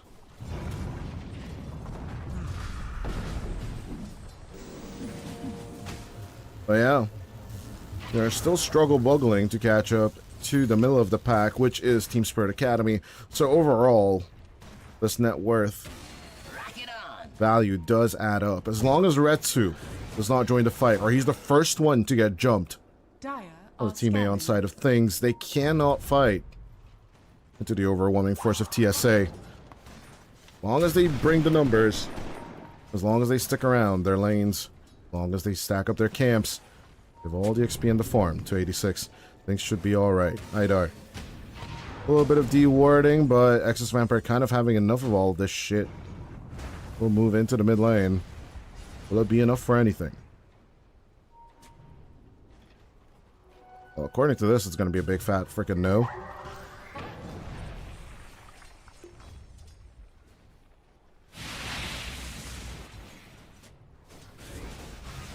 Dire are scanning. Hunting bounties. Radiant are scanning.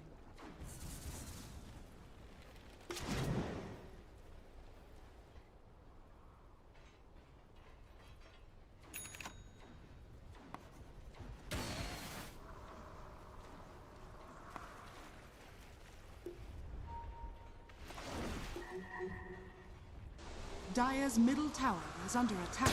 Atomic. Looking for the grab. Will get shackled instead. Out with the telekinesis. But the Wind Ranger, that's more than enough for the Malady to click through. But Kiseki will want to kill for themselves. Scatterblast stolen. Nexus Vampire on the run.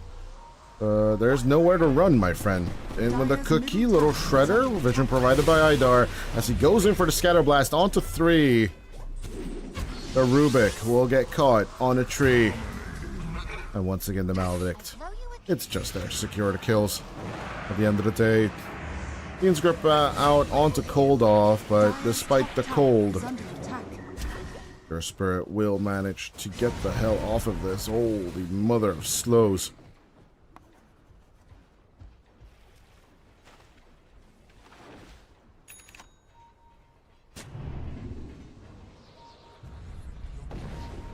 Always love to look at those sentry ward diagrams, or Venn diagrams in this case, right? Dire's middle Little tower bit of is under intersection. attack. Itty bitty intersection, but no sight on each other. At the end of the day, look at that. Look how close that observer ward is to the positioning. Those are true vision mind games. They're just saying, right? On the outskirts of where you like putting vision. Why is this important? Every time the enemy makes a good move according to their vision, right? You're gonna be like, how the hell did they see me? I warded this part, I warded this part, they must have warded the river, I warded this part, I warded that part. Where the hell is the vision? And it's nowhere, because you'll never find it, as Takizawa will not find life either on the bottom lane. He will get deleted by the 5-man move of Team Spirit Academy. This team Dire's is middle tower definitely has fallen. up to something insane if they keep playing like this. But at the same time, we do have Ion actually coming through. Excess Vampire. There isn't really much of an escape unless Dire's top there is tower good is old under Atomic with a suicidal gameplay. Will risk his life just to save his captains. As Idar is down, Retsu's on the run, but Kiseki is on the chase along with K. Nexus Vampire healing himself.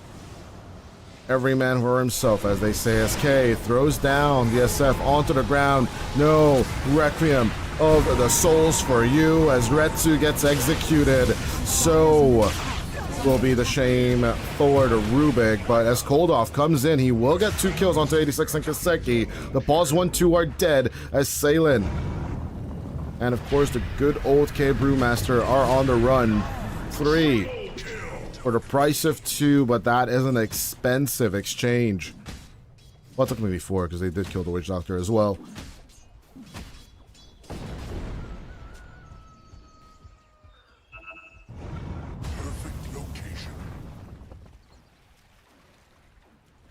Aeon for the first time this series taking that worth lead, with Gaben giving his trust back ever since the early game. It's a hard thing to earn from Graster Newell, so they better keep it. But we talked about it. One mistake like that, and you're once again down in the trenches. I would not be surprised. Immediately you'd be like, 55% for Team Spirit Academy. Screw you, you fed mid lane. Boom. You're gonna lose a tower, you're gonna lose your life, and you're gonna lose your position 3. Takizawa, what the hell are you doing here? Look at this map movement. They're not taking the tower. They immediately rush down onto the bottom line. They are reading. They are reading Aeon like a book. To them, this team is just a cosmopolitan magazine. They're just ripping them apart. Has been killed. They're here to shop for wedding dresses, and they do not care Are scanning. about your pretty pictures. Or anyone else seen that? My sister used to do that. She didn't rip the pictures, right? She cut them out nicely with scissors.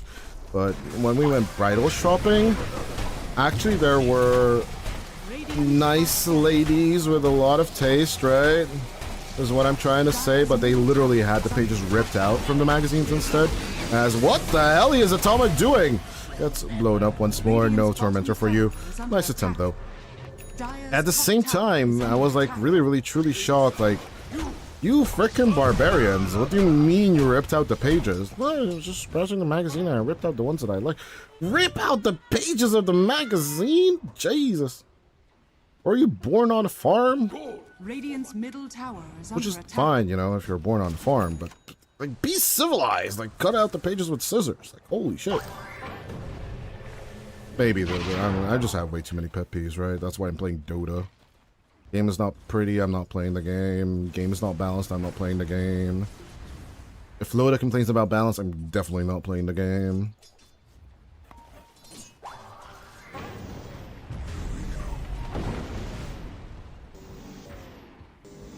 But yeah, Team Spirit Academy retaking the lead with beautiful aggression.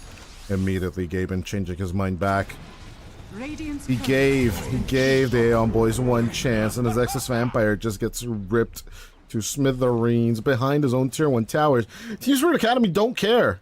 They're not going to cut the waves. They're not going to go for the objectives. They just want to mentally tell you that you have no chance. Look at this. They're chasing an Earth Spirit, a hero that is designed to chase, as the hook shot is messed up by Takizawa coming through the gate. The Bane is escaping as they will finally 86, but at the same time it's just not enough. They need more. Idar is just running around despite the Aghanim Scepter being done. They will get a Fiend's Grip. They will go on to K, at least get the Panda Boy, but the Panda Boy just splits off. K is just running away. This is a total massacre of Aeon if this continues. Kiseki coming in for the execution. Retsu is just gone. Atomic is just dead. K, all he's giving is just vision. Yo, this Underlord guy from hell is here. Stun him up and execute him. Like, guys, what are we doing? Are we actually wanting to go for objectives? Are you crazy? Just kill these people. They're not worth our time. As they get the team wipe, and they will finally move on to their second objective of the game at minute 24. The mental damage that this is giving me while I'm not even playing was a true insanity in this game. Cold Off does survive the whole ordeal thanks to a shield rune at the end there, but at the same time, he's eaten a ton of damage, I'm sure, from the whole encounter. Dire are scanning. Radiant's As middle deep tower is chases under attack. against the lineup, this solidified in the back line is just impossible with the Underlord. Radiant's But the hook bottom shot tower mess is up, under attack. and a series of unfortunate events that followed is best definitely the cherry on top of all of this. Ion, I don't know, man. This caster curse is just working against them over time. Radiant's middle As tower Atomic is under attack. is just gonna be on his namesake. He might just explode. Focus fire committed by Kiseki. These shackles forwarded. It's just more extra damage out the wazoo. It doesn't seem like much the Enfeeble, right? But I think the biggest thing is the cast range reduction by 50%. So even if you'd have hookshot, it'll be half the range of that in general. It can only be 1,000 instead of 2,000. And there's this nice Wind Ranger lady that is just sticking arrows into your back in general.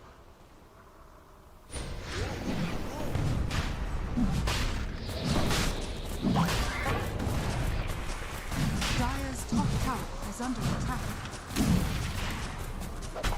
And 125 damage per arrow. Those arrows just are really painful. I mean, 10 of them will kill you. So Radiant's bottom tower is under attack. having a little bit more damage with a bit of Enfeeble, you're just not having a good time.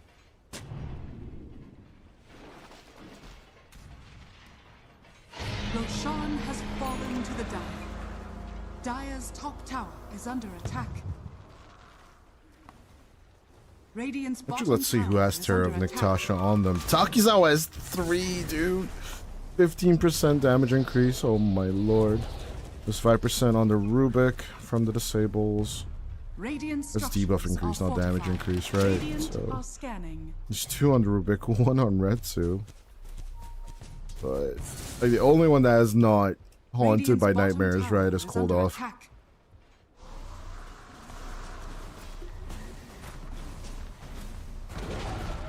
Radiant's bottom tower has fallen. Dire's top tower is under attack. Dire are scanning. Dire's top tower 27 minutes in, a little bit of counter attempt coming out from Ion as Atomic gets caught out. But that's just collateral damage. An 8k whooping net worth lead on Team Spirit Academy. It's not the be-all end-all, as neither does Gaben give them a 90% win probability. But now that they've broken the tier 2 line on the bottom side of things, it's time to play cleanup crew on the mid lane and the top lane. Or just hunt them down. Or just kill them, right? It's just kill them. Kill the enemy and life is easy. Radiant's top tower is under attack.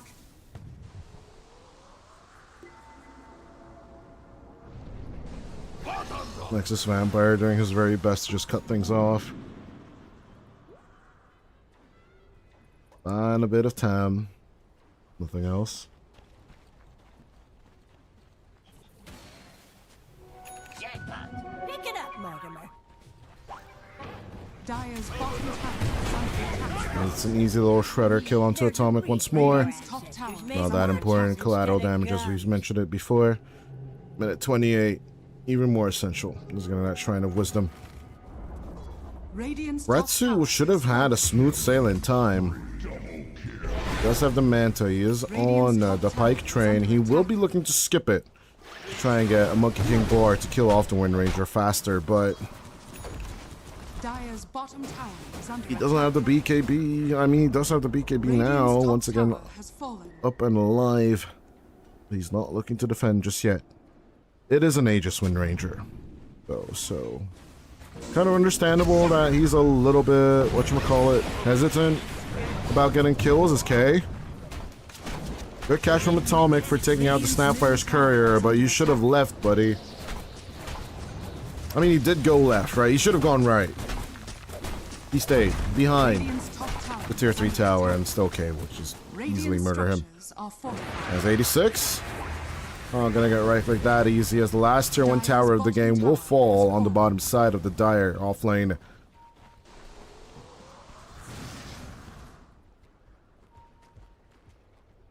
You have more kills than there are minutes in the game, so more than likely I'm not gonna be falling asleep. Neither are you gonna be falling asleep because my voice is found to be annoying and is not looking to put people to sleep in general.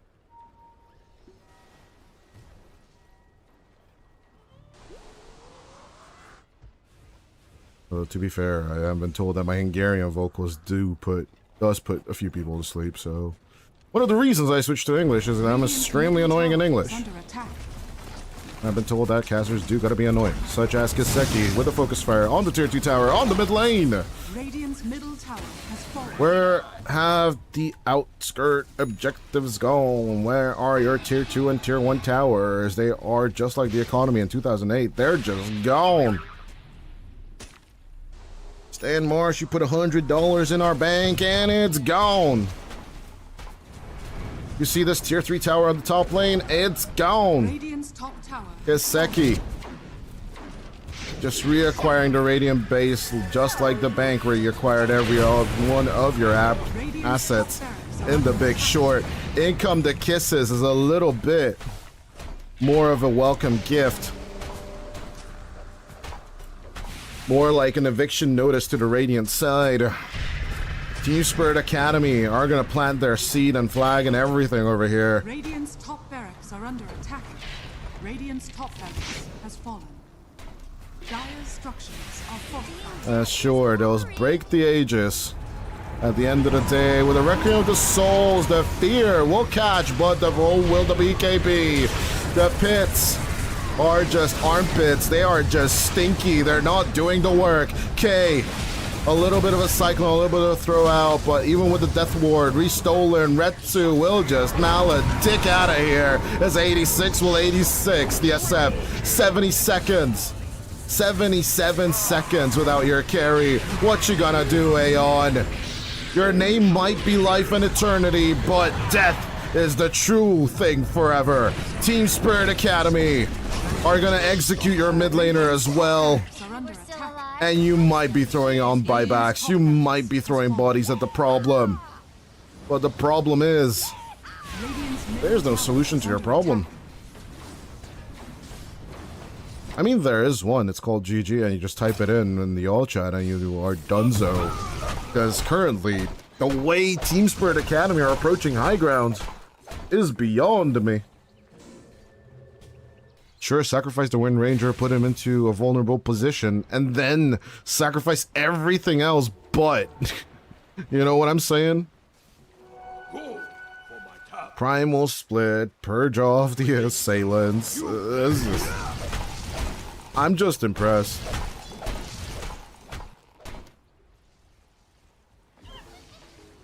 Dire are scanning. You have the Nightmare save, you have the Storm Purge save.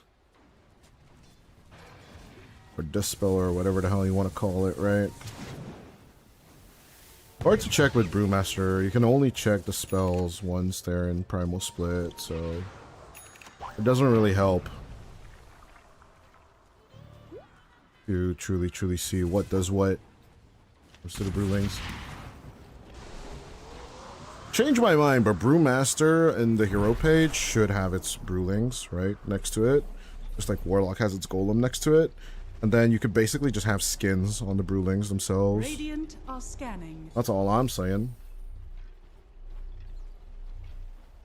Dire are scanning. Yeah. Also, of course, the other explanation is that it's all 3-2-2 and Dota is just predicting wrong on purpose. This man has a Bugatti and is living in a 20 bajillion man. What are you doing? I don't actually live in a 20 bajillion whatever insert currency of choice mansion.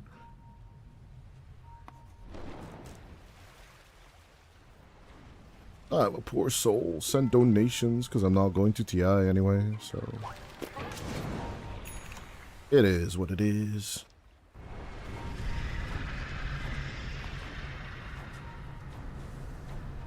Radiant are scanning. Primal Split! At the same time, K did talk about the Primal Split and its power to push buildings. This is something Team Spirit Academy struggled with a little bit last game, right? Getting them objectives. How do you like them objectives, Retsu? That's K. Need some damage on the Earth Spirit, but 11 armor, he's more than a tanky boy to resist the Dark Lord.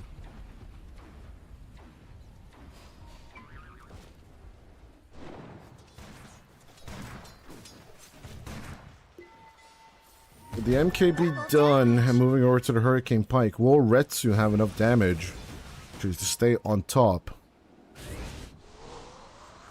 good old Kiseki. This Kiseki, on the other hand, with the DD rune. Or amplify damage rune at this point doesn't really matter, I'm telling you. Will he have enough to actually take out the Wind Ranger on a mono-e-mono? First one for most games is that we don't just get a pure mono-e-mono, as Retsu interferes with 86's plan on taking out the Clockwork. Keen Civil War is real. And the Keen are keen to fight it.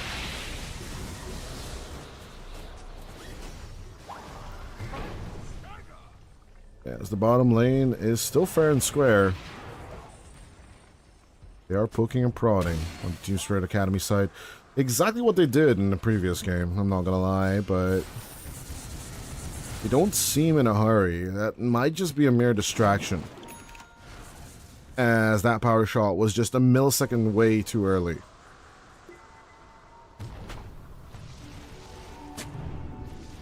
And not getting the instruction to go back inside that pit might be a mistake here for Team Spirit Academy. But honestly, are we worried for them? They're 17,000 in the lead. Out comes the Requiem out onto the cliff. Good Nightmare save coming through once again from Salin. He's just cruising through this game.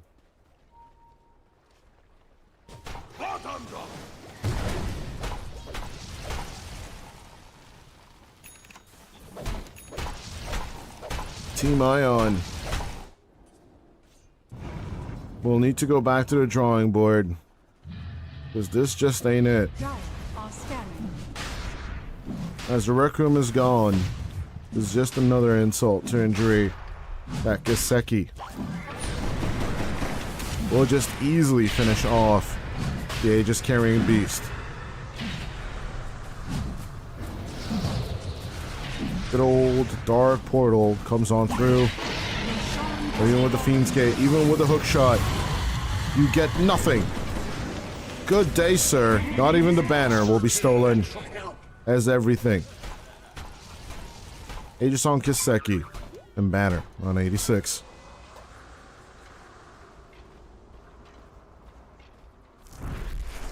No tier 2s for Team Aeon.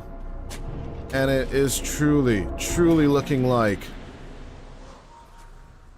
stepping onto the neck of the enemy is the only way to ensure that they're gonna stay down. K jumps on forward for the primal split. 86 committing to BKB. As the cookie will get stolen, but is it gonna do anything? Dire's top tower is under attack. What is Retsu's just not doing damage to any of these guys? Okay. Looking to escape. Good root, good find, but the Force Staff.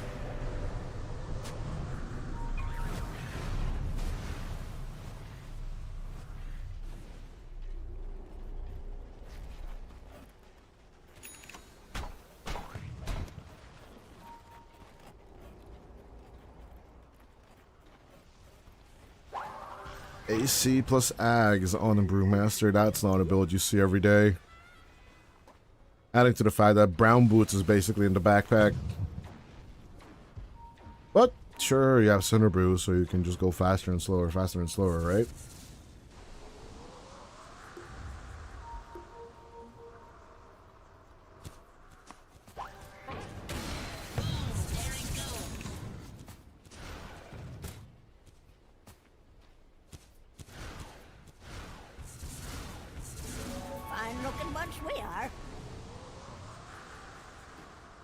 Takizawa went for the Crimson just to protect against the Wind Ranger. And though I'm thinking Mouth is physical, right? So maybe that Crimson Guard will help you out. No, it is magical. I'm stupid. Why do I think it's physical? Always confuse it with Dazzle spells, I believe. Oh well. Pink Hero, who cares, you know? Does all the magic in the world. I'm a caster, not an analyst, so I don't pay attention. I don't coach things. As Retsu coming in with the approach. Out goes the Requiem, but it does nothing. Retsu is gone. Buyback will be committed as Cold Off will need saving. Out comes the Pit of Malice onto the behind, but there's no one passing through that gate. As the Aeon Disc just gets procced on through. Takizawa We'll try and make a grab, but we'll get grabbed instead. The shackle is there for the connection, as Retsu will try and dish out some right-click damage, but all that is happening is that they're just casually sustaining against him. Atomic coming in for the separation. Will cog block Kiseki. Well, this is just Jover. Out come the right clicks, but Kiseki's absolutely fine. Thank you very much. But Aeonda's actually being okay. The Mega Creeps will be secured. And even with the triple smoke, I just don't see anything else happening here. 1,400 gold needed for the Earth Spirit and 300 for the Underlord. But you will get neither before the timer ticks down. As Retsu dies back, that will be the GG call most likely for Team Aeon, as Team Spirit Academy get their 2-0 here at European Pro League Season 39 for its first series of the day. This will be their first 2-0. Or second 2-0 of the season, sorry, as a RE or Rise. We're beaten by this team. And it just seems to me that Team Spirit Academy might just be stronger than Namiga, despite them losing to them. It's a little bit of a rock, paper, scissors situation, right? Where Namiga did beat Team Spirit Academy, but Team Aeon did beat Namiga Gaming. So, we go round and round the bend, I guess. And now, Team Spirit Academy having beaten Team Aeon, I guess, you know, kind of cements the whole ordeal of it being a rock, paper, scissors situation with these three teams. I don't know the drafts by heart, and I'm not even going to be checking it. But one thing's for certain, TSA will get their 2-0 victory, as they usually do, of course, right? If they find something at you, they're going to get one strike, and then they find something else at you, they're going to get second strike. But what can you do? You just draft out that lineup that cannot protect the SF, and the SF does not do enough damage to actually kill people, as the SF only has 20,000 damage in 41 minutes. That just seems a little bit too thin for my taste. Bare minimum, I would be expecting like 25 to 50-ish damage coming out from Retsu, but what is the itemization here? He basically had 1.6 times the amount of last hits as Kiseki overall, and still, he just fell fat on his face compared to Kiseki's Wind Ranger, which on the other hand did 31,000 damage and 86, sitting at first place with 38,000 damage overall, which does put Retsu at a mere third in terms of the damage numbers. It just wasn't Team Aeon's day. And there are those days, absolutely, where you wake up with the wrong foot, but getting beaten by Team Spirit Academy will definitely mess with their brains. That is messing with mine. But you know what, boys? If you are listening to the stream, just jot it down to Caster Curse in general. As Team Spirit Academy take the 2-0 against Team Aeon, and will ruin my prediction rate for the next of the season. With that, ladies and gentlemen, we are going to go to a little bit of a break. Balu team and Envision are more than ready to deliver a little bit of damage, entertainment, back and forth, but that will be in 40-ish minutes. Until then, once again, Team Spirit Academy versus Team Aeon, 2 and love.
10 seconds remaining. Okay, ladies and gentlemen, 5 let's seconds start remaining. our second match of the day. It's going to be Envision versus Balu team. And it looks like it will be a nice little opening with the Drow Ranger from Balu, as Dire team immediately pick. Envision will respond with the Undying plus Snapfire to protect the Undying pick. Radiant But team here pick. comes the Bane plus Rubik to steal some of that goodness of a Tombstone plus Decay, of course.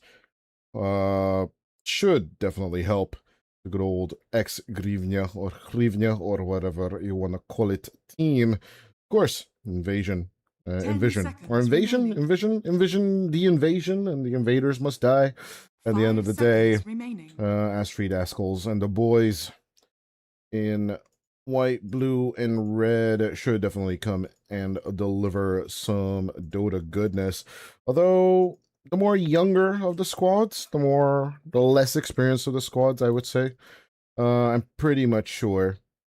Plus, of course, right, aside from Belarusia, should definitely deliver some really, really good Dota. At the same time, I'm a little bit worried. There's a lot of ranged heroes to still pair up with the Undying. I'm not super sure as to what direction they want to take it to, but as they bring out the Klink's Clockwork, it does beg the question, is the Snapfire going to be on the mid lane, or is it going to be on the off lane? Because right now, with an 18th pick, you got to kind of react to anything potentially coming into your mid 10 lane as well, seconds remaining. and then you got to ban it out and protect it as much as possible. With 5 Balu seconds team now remaining. being behind on time, actually got to get the lead out as well, as we're steamrolling through draft number 1 between these two. Yeah, as there's not much head-to-head data between them. When we look at the overview for the season so far, Envision team has back. beaten Syntax, but other than that, Summer Bear and Elber's Esports did get the clean 2-0 against them. Well, Balu actually managed to follow up the same. They did lose to Elber's themselves, but have managed to beat Summer Bear. And of course, the good old Habibis, who will 10 show up seconds today as remaining. well, if memory serves. They are going to be playing 5 Habibis seconds and remaining. Syntax are going to be next at 6 p.m. local time, which is in about 3 hours. Well, we shall see. Our first series of the day, of course, if some of you have missed it, was Team Spirit Academy versus Team Aeon. That was a clean sweep,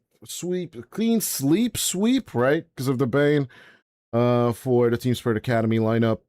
Obviously, I'm pretty sure the parent organization is extremely happy with the Academy team's results so far. And yeah, it just starts working, right? Like, this is the problem I have with Academy teams. They start finding their sea legs, they start Radiant finding their team success, Dire and team they back. break out of tier 3, then there's nowhere to go. They go to tier 1, they might win a tournament, and then they pivot down into a nosedive. And it's all about that one thing. If you look at the No-Till, Kuroki, and Puppy interview, it's all 10 about this seconds remaining. one little thing.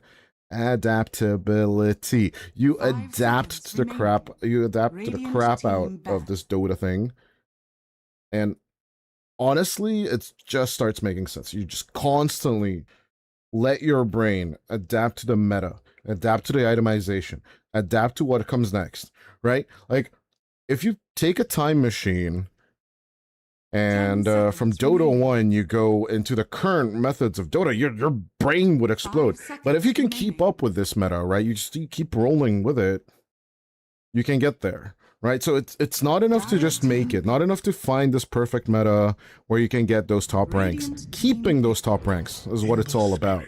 As the pick 18 Ember Spirit does come through, pick 23 Ember Spirit actually does come through. That is weird. Pick Slardar 18 as the potential flex, as it does force out Envision to ban out a Puck and a Pangolier, keeping things a 10 little bit seconds loosey-goosey on the Balu team side.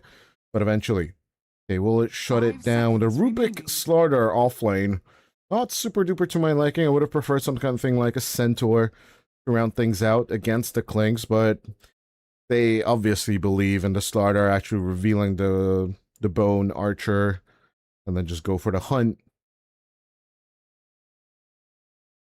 But with the offlane Undying now pretty much confirmed, Unless they can still go for an offlaner on the side of Envision. Right, mid lane snapper Clinks is still an option. Does mid lane snapper like the Ember is the question that Spirit needs to answer. As in Spirit on Envision, right? He's the offlaner for Envision, not from Team Spirit. There's just a lot of Spirit things going on with this team. But yeah, Invaders must die. Let's see. Actually, both teams' lineup can hold up to Envision's 24th pick of this draft. Does seem solid enough. Well, we shall see if it can deliver.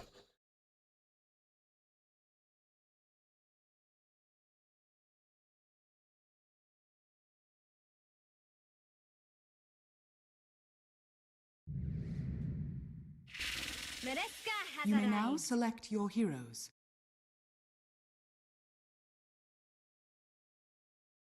As Dark Willow coming through.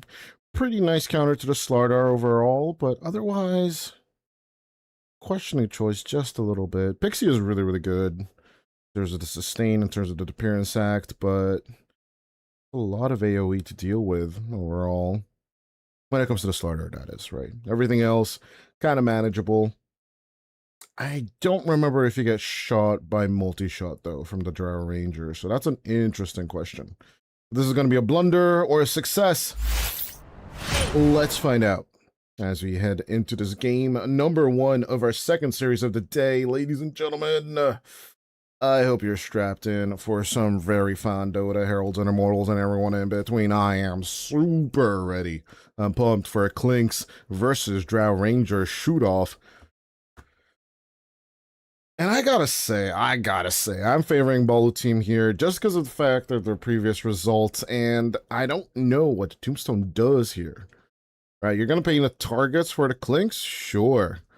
But there's just a lot of damage on the other side of Bolu team. I do believe the Sleight of Fist attacks increase according to the Tombstone zombies, so catching the Manaig or the Manchig or whatever you want to call him is gonna be a little bit hard. With Chippecow basically just painting targets for both the Ember and the Drow. And some pretty decent spells to steal for Cutie. So, overall, Cutie. We shall see if he will have a cutie patootie time. And the Clockwork today did not really succeed. Overall, the hero is just seeming a little bit lackluster and is getting cog blocked by itself. Let's see if it can deliver here in game number 1 with Bolu versus Envision.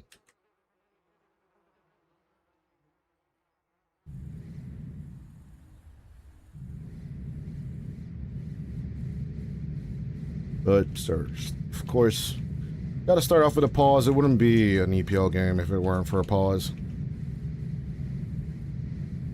Oh, yeah, no. Epilepsy warning, of course. With all the camera switches.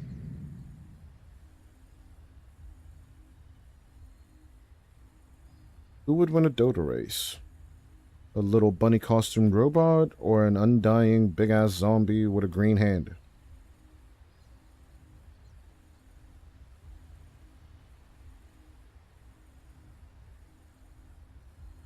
These are truly the questions of our time. The only thing that matters.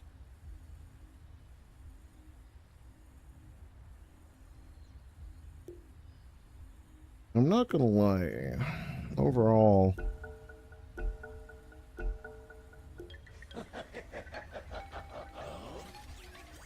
Are we the idiots? I'm just really not sure that this Undying offlane is gonna work out overall. They really gotta hustle on the lane. And Enclave actually going for this position for Dark Willow. The tempo could be really good for them, but as they go for the wide play, right? Kind of the Yandex-ish approach. Are we the idiots? Are we the idiots? Right, in the outskirts. As they go for the smoke before passing through the tomb gate, they're absolutely on the hunt for the safe lane player. Because usually the approach we've been seeing from teams is that they smoke up behind the tier 1 tower. Safe lane position 1 usually just hangs 30 loose, seconds and then to from the inner battle. river we'll just drop down into the boundary runes. Basically, just hide behind the tier 2 tower until the horn blows, and then just try and run up to the rune itself. This time around, though, very wide approach coming out from the invaders, as they are truly invading in their own cutie. Patootie. Will be outzoned. Will be an interesting one, seeing Cutie and Cute The battle on the same lane. begins. So bear with me as I evidently will tongue twister the crap out of these. There are 2-on-2 on the runes. Let's get this show on the road.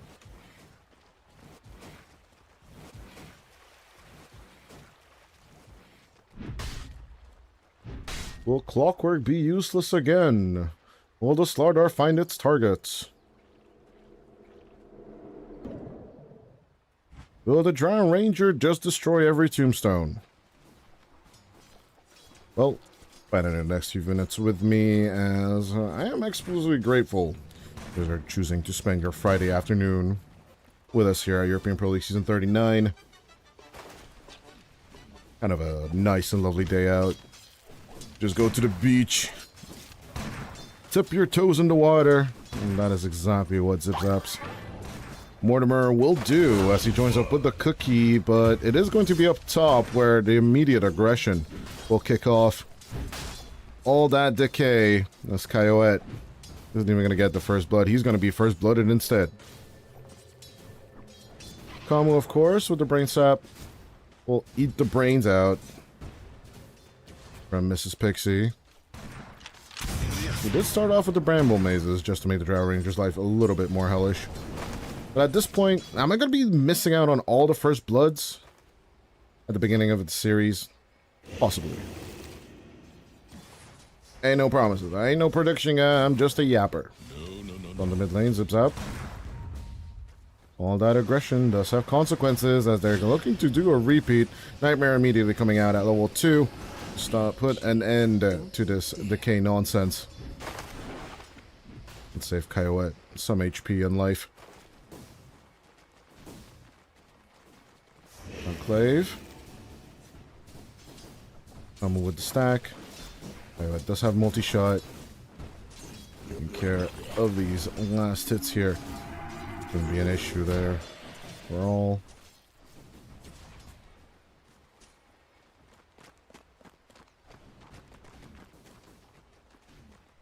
Coming with the big stack pull. From the small camp, but overall, yeah. Pretty value right there. Ain't much to do for Spirit, but just try and hold on to this creep wave as long as they can.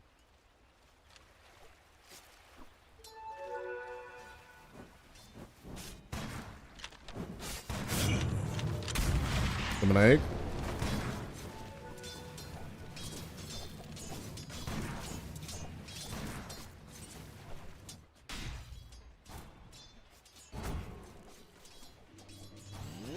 Minutes into play, Chip a Cow.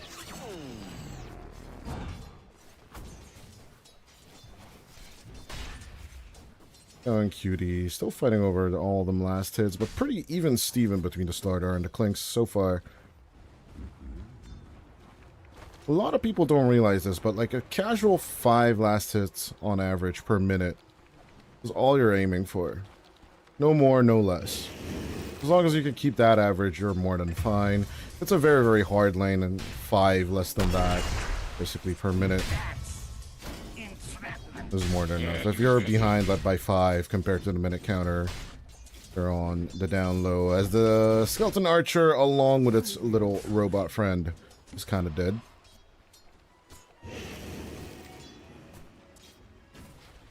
I don't know if we're going to see any kills. Radiant are scanning. Thank you.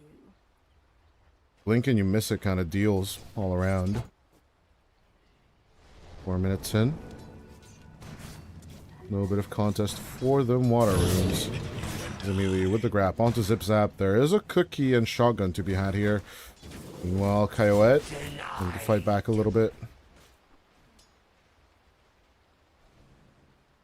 Still had on the last hits compared. the zombie. Not compared to the skeleton archer, though. Just trying to keep neck and neck with Chipacao.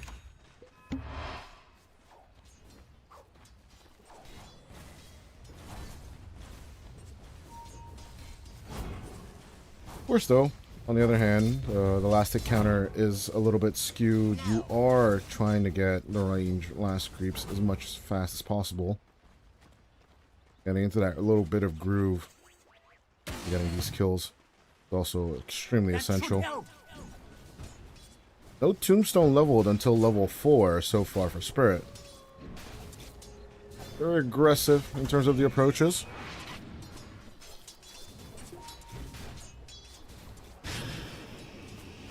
Out comes the Nightmare, out onto the zombie. There's a little bit of action onto the mid lane. The Ember Spirit will get caught, but so will Spirit. Even Steven of the exchanges is despite the Ember Spirit's dive, there's not going to be a kill on Zip Zap. Are we the idiots?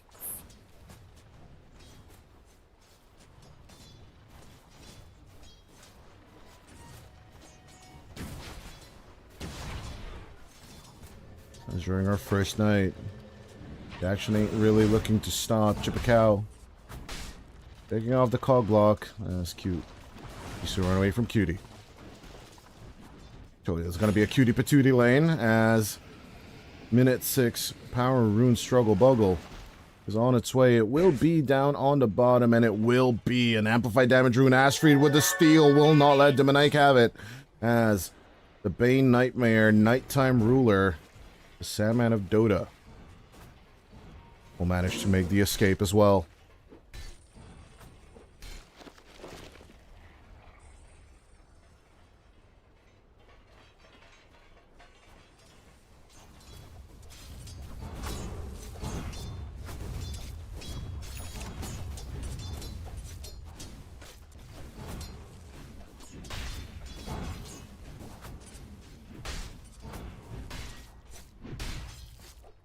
So far, so good. 6 kills in 7 minutes, and as we are pivoting to Radiant are Shrines of scanning. Wisdoms, Dire I will be are deterring scanning. back. Radiant's middle tower is under attack. Get an Astrid with a little bit of conflict. Shrines of Shrine of Wisdom, call block 1, call block 2, but Demonite coming around. Despite playing Petanque with Cute's body, will be Astrid, who will be freed from his life.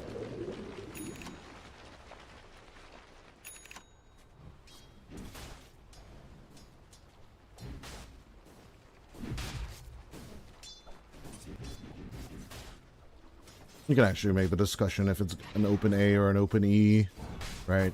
Astrid, you know, like that kind of deal. But I'm going for the Astrid route. It also sounds really, really funny.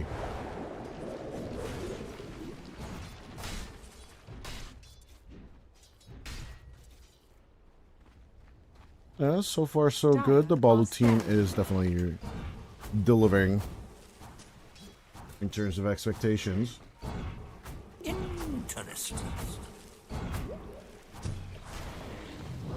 Dire's top tower is under attack.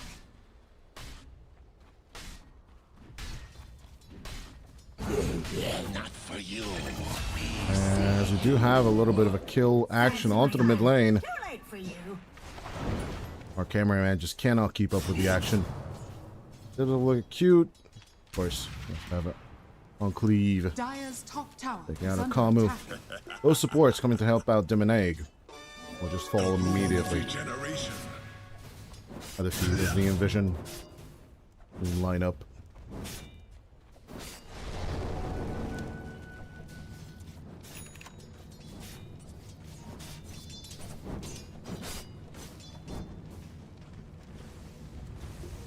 Radiant's middle tower is under attack.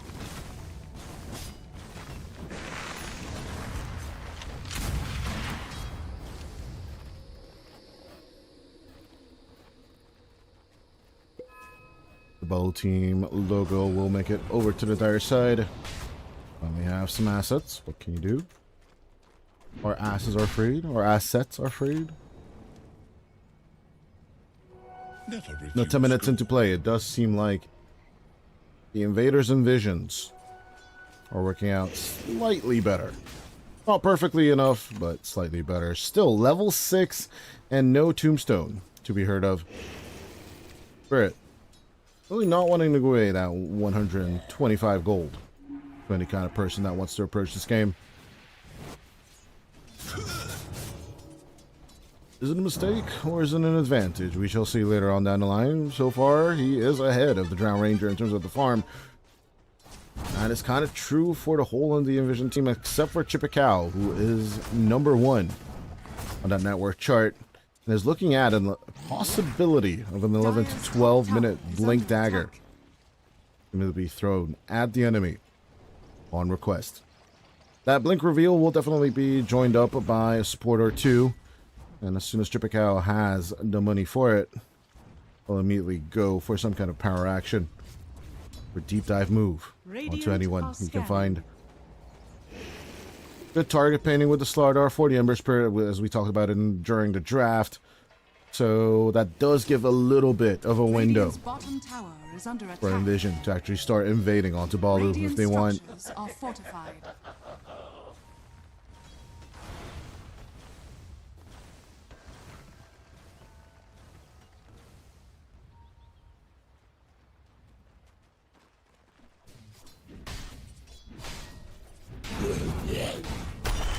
Beauty.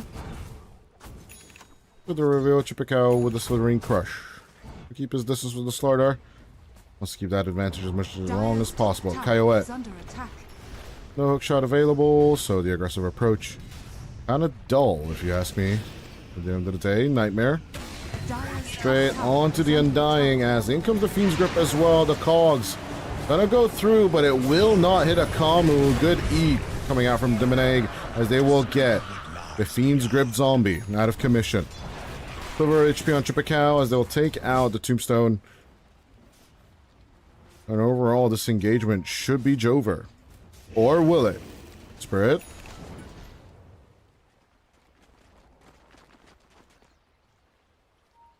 I thought he's going to do a little bit more post-decay. Well, holding on to Flesh Golem. Kind of impressive as the Demonegg. We'll dodge out the cookie play, but will get cookied themselves. Zip Zap. Getting out of commission as they have just a sliver of HP against the Snapfire. Going in with another Remnant. Will take out the Grandma. As the Demonegg just does not respect their elders. Although, to be fair, compared to the Ember Spirit, little Snapfire is kind of young. Burn Moral Spirit of the flames of the Embers. Forever burning. Dire's top tower is under attack.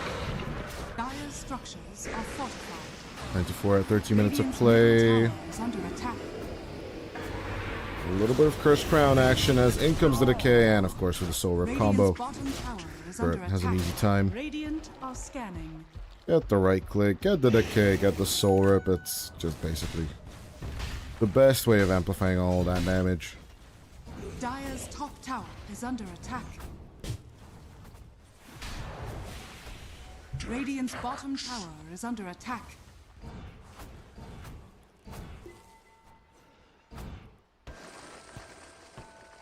Chippecow actually TP'd out, or blinked out, instead of engaging.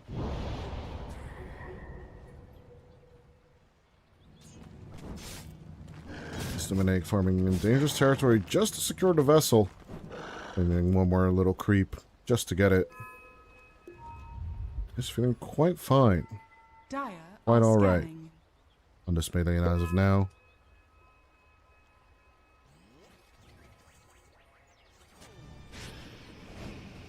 There's Nightmare. Chippecow with the reveal. There's that Saluting Crush. Paralyze coming through along with the Cog Blog, but we do have Demonegg coming in from behind. TP at 10, but with the Slithering Crush, Enclave has nowhere to go.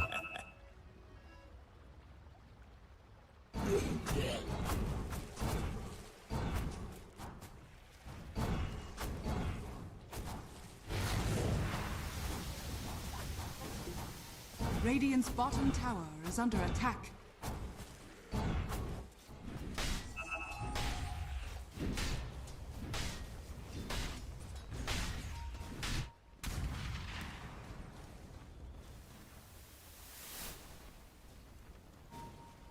Radiant's bottom tower is under attack. Dire are scanning. Lemonade. Radiant's bottom tower has fallen.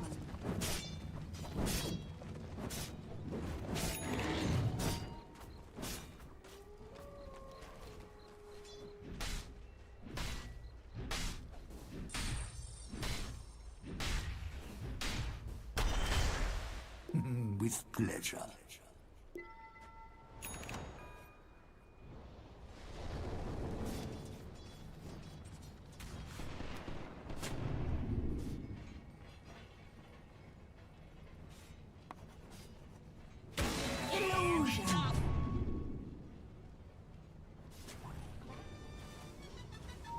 Radiant's middle tower is under attack.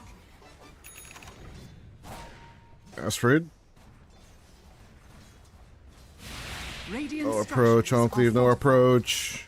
Radiant's middle tower. We're just gonna is have to under let this attack. second objective go. Because it is the second objective. They're not gonna be losing over here. Cutie with a good grab. Out comes the hook shot. Cutie with a sidestep. It's just not gonna be enough. Chippicao pushes on forward. The Slithering Crusher Zip Zap is just trying to push out the artillery. Spirit doesn't throw out the tombstone. Is kind of scared that it will be stolen as the decay will be given over, but it will not be used. As the early Lotus Orb buy is just protecting the Undying from the play, but it's just not enough to get him deeper enough. Away then, idiot. Tombstone drop onto the behind and then pushing forward after. This way it's just a very, very, very wasted Flesh Golem move. As Balu team can start sieging.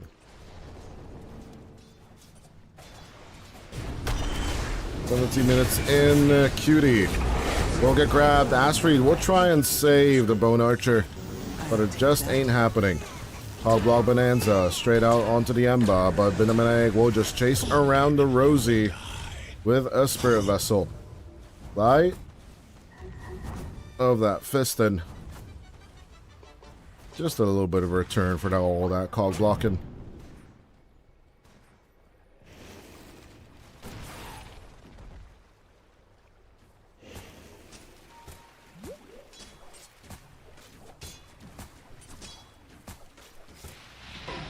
$14 kills in the lead. They are ahead by 8. 3,000 gold. Enclave kind of stuck despite putting out the Bramble Maze. Cutie coming through. The real cogs are coming out as Spirit pushes on forward with the decay, but the Zomboids and of course the Soul Rip will be more than enough. Cold stream.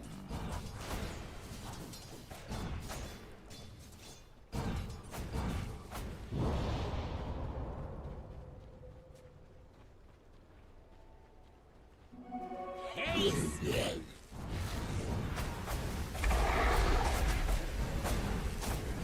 21 minutes into play. The two carries not that far apart from each other. Only 500 gold ahead as Kyoet on the Drow Ranger. As we do know, a good Drow will find a farm anywhere, while the Clinks will need to keep running around. Of course, Devoured does help. In this case, the Death Pact, right? Radiant are But scanning. it just ain't enough. You need a little bit more.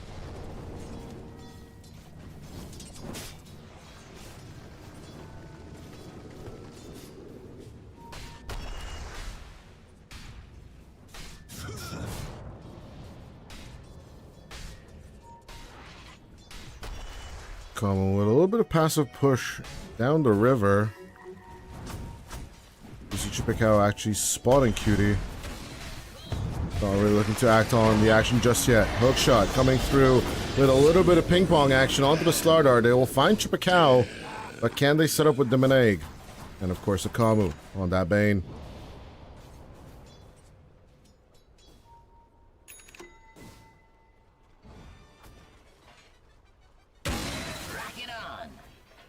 Risky, but it can work. They don't have hookshot anymore. But they just don't want to over-risk the biscuit. So we have one shot at brisket, bro. If you burn it once, no one's ever going to let you make it again. Including your mom, including your college friends, including yourself. Damn. Players here. You don't wait too many of those secrets. Kinda hurts. Dire's middle tower is under attack.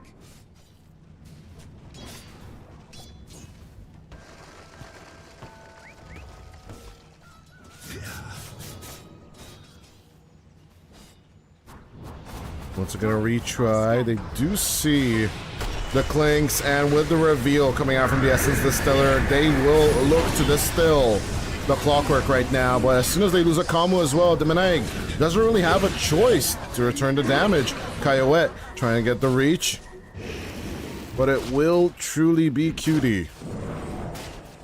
And Demonegg's little residual damage that will kill them off. At the same time, they do lose 4 to the tombstone. And actually no tombstone, just flesh golem zombies coming out from Spirit.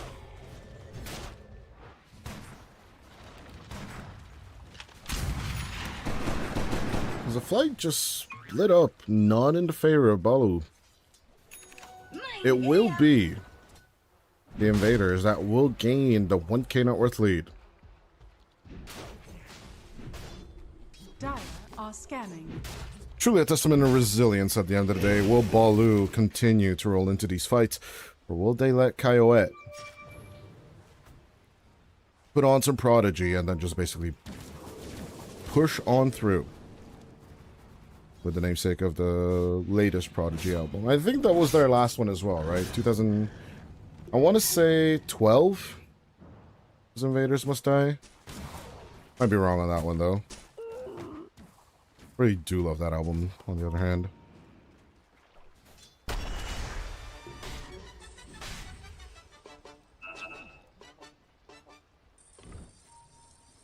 Dire's middle tower is under attack. Dire's structures are There's middle tower touched. Rock it on. Invaders want their presence to be noted. Dire's middle tower has fallen. This enemy's last tier 1 tower. On the off lane. Dire's middle tower is under attack. Thanks. Boom, there it goes.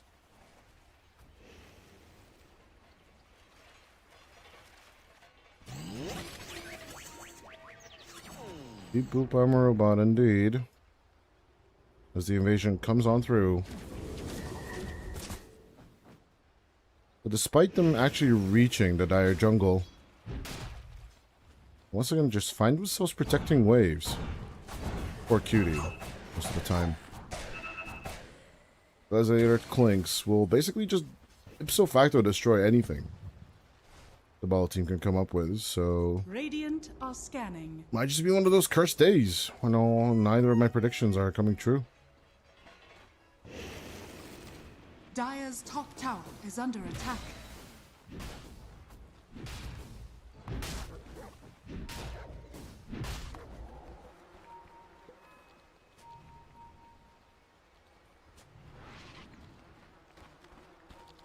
A little bit of a lead for Balu team. Sure, determination and willpower farm.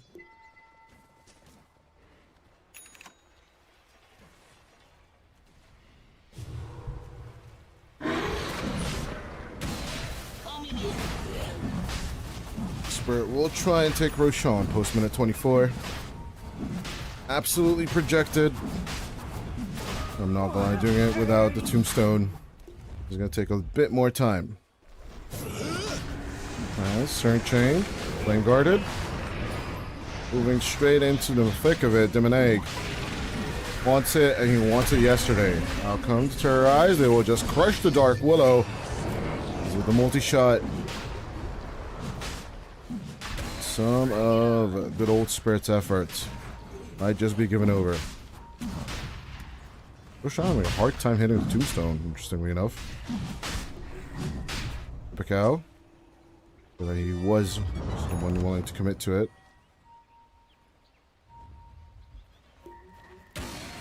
with flair.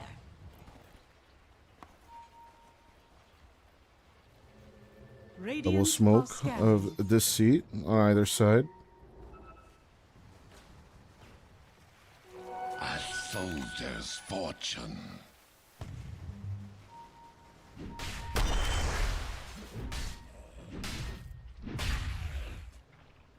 To the fight. The rune of haste. As a little bit of roundabout, back to the Roche pit. As the Aegis is on the floor, Spirit Radiant's will manage to middle pick it tower up. is under attack. The back and forth continues as they will take care of the Undying more than likely. But with Asfree done, they'll look to come back for another round number 2. Tombstone finished, a little bit of a nice Rubik save coming out. Chippekow slides out of the pit itself. At the same time, Cutie definitely mad about not being able to pick up the Aegis And it's off. or delay it until the timer would push Roche to the bottom pit. The very, very last second, both teams were just playing chicken. As this might just be the most action-packed game we've had so far. That's a dieback on Asfried and a 60-second window for a Bolo team.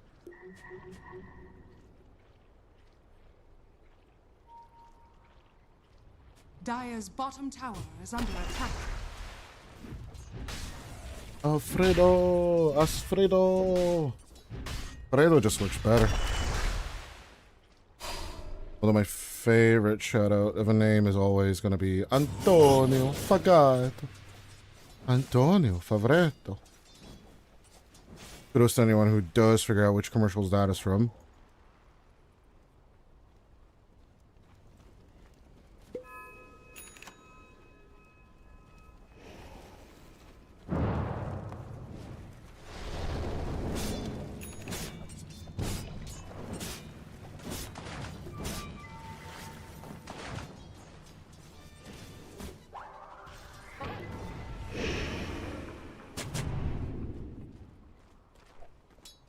Radiant are scanning. You with a catch. Coyote. A push. Dire are scanning. Back for more creeps. And he will go for the butterfly first before he engages. I would not be surprised if the Bolo team decide to delay the game until the Drowned Ranger has BKB. But these anchor plays haven't been super successful today. And the teams that had a high net worth target were just painting targets on their own backs, actually.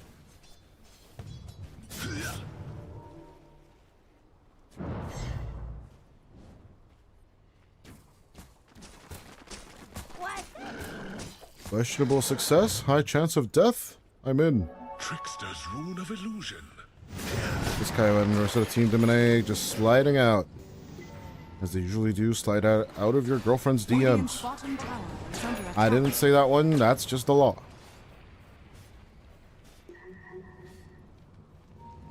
Demone seen.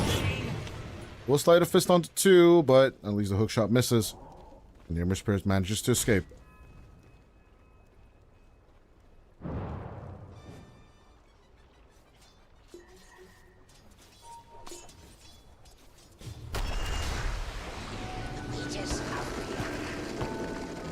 Radiant's bottom tower is under attack.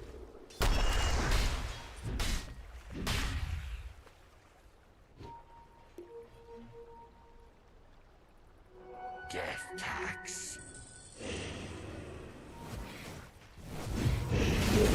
As good with a catch, immediate destruction onto Cute. Another life for the teammate. See if we can get the opposite catch Dire's on the top other side of the tower map is for under Balu. attack. The answer's in a big fat NO.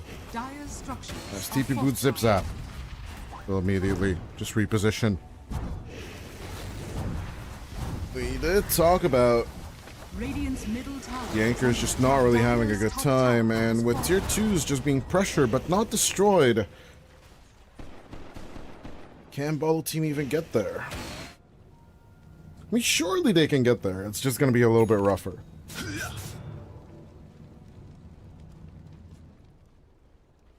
Dire are scanning. Dire's top tower is under attack. Radiant's middle tower is under attack. Radiant's bottom tower is under attack. Chipicao, a little bit of backing off. Dominate taking over to contact with the lane. But they're just shoving the tier 2 tower, and they're not really sieging it, Radiant's right? bottom tower is They're under just let the attack. creeps do the work, as a mid lane smoke up coming out from the invaders. The approach is there. They do see a Kamu, but there's bigger fish to fry. How about Kyrat? Immediate hook shot into the chain stun. They'll take out the Drow Ranger for 80. And that's a window. Immediately, the call is to retreat, attack the enemy from behind if possible later on down the line. Dire's middle tower But the invaders are already invading. Following their namesakes, they'll look to take out the second tier 2 tower of this game. has fallen. Boom, there it goes. Dire's middle tower is under attack.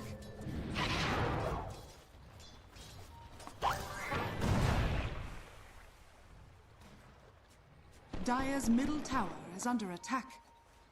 Dire's courier has been killed.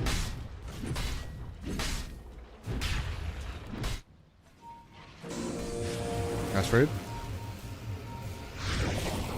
Is this truly a nightmare, or is it? Chipicao going in with a stun. Turning chained, executed. There are crimes against Keenkind. Your depth. Well, there isn't really that many keen heroes on the dire side. Still, I would love to imagine a kangaroo court where all the keens just come together and, like, Sniper's like, assassinate him. Timbersaw's like, cut him in half, he's a tree. And Tinkers just be tinkering about, I guess.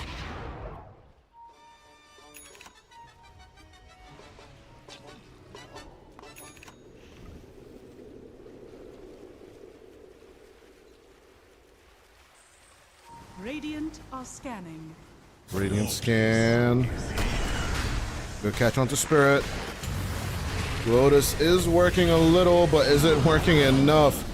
With a good soul rip, it looks like the zombie will survive a little longer. Chipicao, stunned up at the end of the whole ordeal, will be looking to escape as Demoneg looks to stay inside. Will get terrorized, and will get terrorized out of existence, more specifically.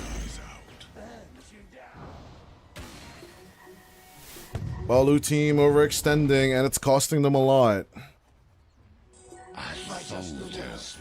They did mention Coyote does not want to join fights until this BKB is finished. And I'm absolutely not surprised.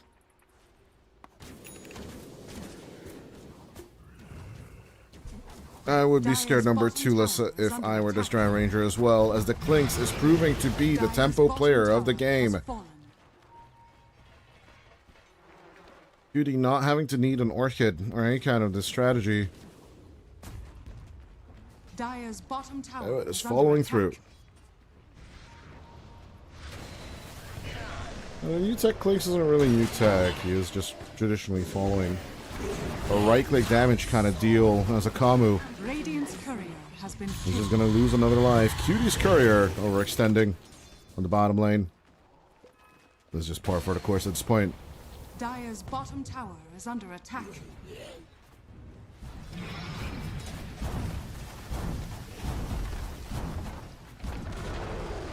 Dire's bottom tower has fallen.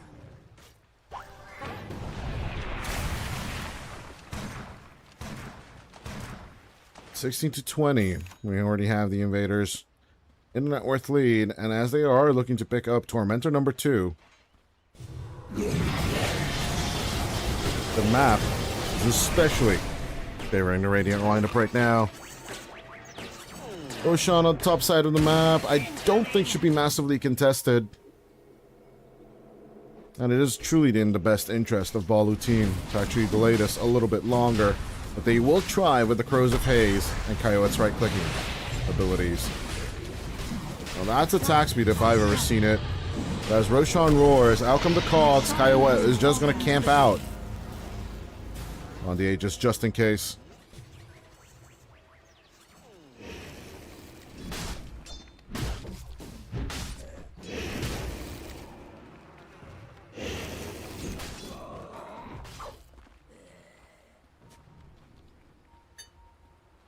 Knight number 7 in our midst now.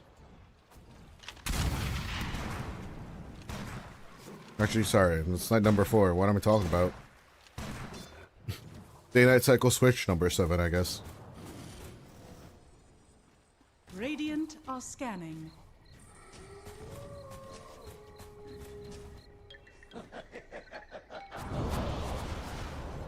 Also depends on how you count the daytimes, night times, right? When you start the game, that is the first night of the game. Or is that just a little bit of an intro?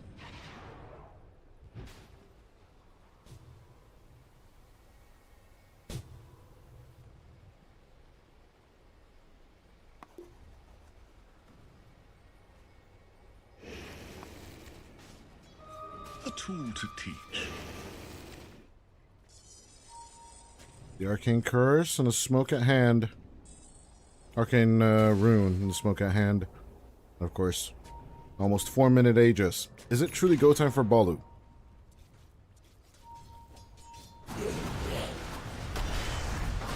Standing by with a hook shot if needed. Chipacao will engage. Will still hang on to the BKB. Spirit moving on forward as a hook shot will connect onto the Slardar. Chipacao trying to get the hell out of the Cog's reign. And he will get successful eventually. A Spirit tries to go in for the save, tries to go in for the raise, but in goes the Meneg with the counterplay. Soul Rip straight onto Cutie to keep the Clinks alive as Coyote comes in from behind and gets a right-click damage off and will get the kill as well. The pause 1-2 of Bolo team are all that remain as the Aegis gets claimed. The Meneg has no other choice than to get the hell out of dodge and return to help out. But he's not even being able to do that. Gust onto 2 as Zip Zap from above will try and rain in with the little shredder. But is the little shredding going to work out? So far, so good as the Meneg loses out on HP, is refusing to go home and will get Curse Crown and executed by Grandma. In with a cookie to crush with the Mortimer to start. Salamander will take out the Meneg as well. Team wipe. Radiant's bottom tower is under attack. For good old invaders. And as that 1,900 gold hits your pocket, you are immediately relieved. That team wipe in and of its own will be valued for almost twice as much as what the enemy's gotten for it. Just what I was waiting for.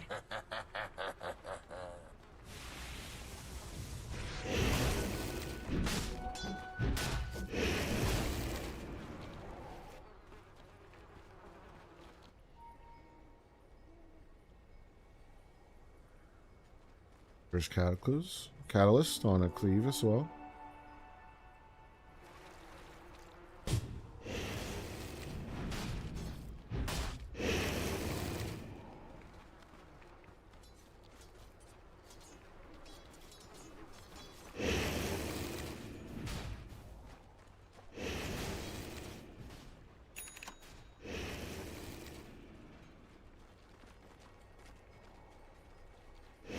The hour draws near. All team, all they gotta remember is that they're still in this. Despite getting team wiped in the previous encounter. Just a little bit better positioning and maybe fighting under your own vision. And Chipacao not dying instantly. They might just have a chance. All Coyote needs is someone to paint him the targets, right? To point them out for him. And Corrosive Phase is one of the best spells to actually do it with.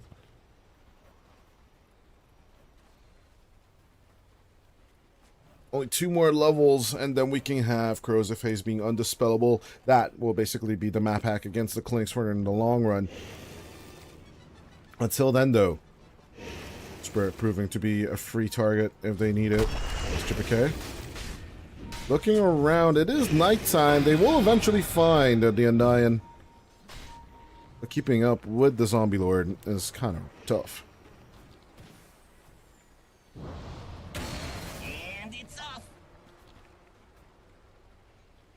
Back and forth they go on exactly the same lanes. Good lane structure coming out for invasion.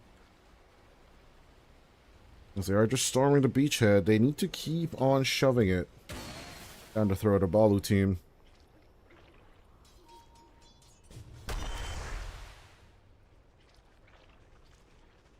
Yeah, the caster curse is just working overtime for the Balu team lineup.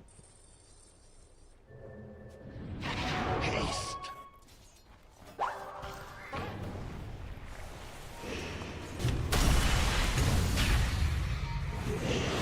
Chippekow gets caught. And Chippekow makes the catch, actually, to be more specific. Onto Zip Zap immediately. The invasion team will react to the triangle. You can name it, I guess, invasion. Dire are scanning. Coyote gunning for Daedalus, as on the top side though, Diamond looks to disengage. Out comes the Hex, straight from the Undying's mouth. Like getting hexed. Ain't gonna do it for them.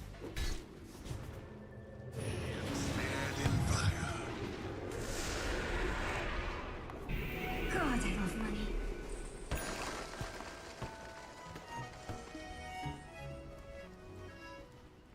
Radiant are scanning. Rock it on. 21 minutes into play. 44 kills on the board. And let's just be honest, neither of these teams are truly bored.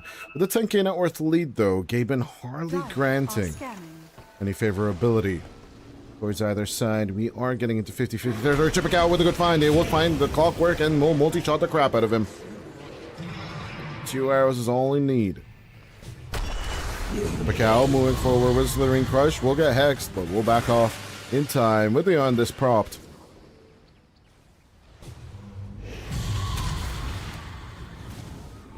Well, just kind of a prop at this point Radiant's down. middle tower is under attack. That's cute. Easy catch onto the Rubik, easy kill onto the Rubik. That's Chippekow.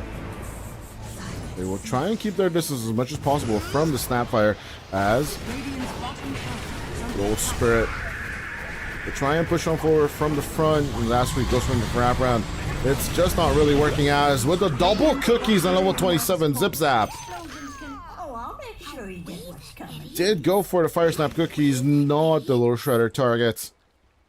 And with the plus extra, 8 kisses launched from Mortimer's mouth. Not playtime. And now that's And the underdog team for the second time in a row Dire's today middle take game tower number is 1. under attack. Dire's top tower is under attack. Dire's structures are fortified.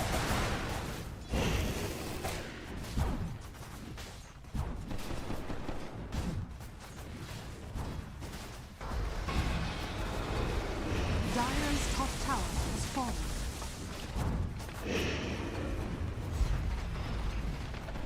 Dire's top barracks has Dire's middle barracks. Dire's top barracks has fallen.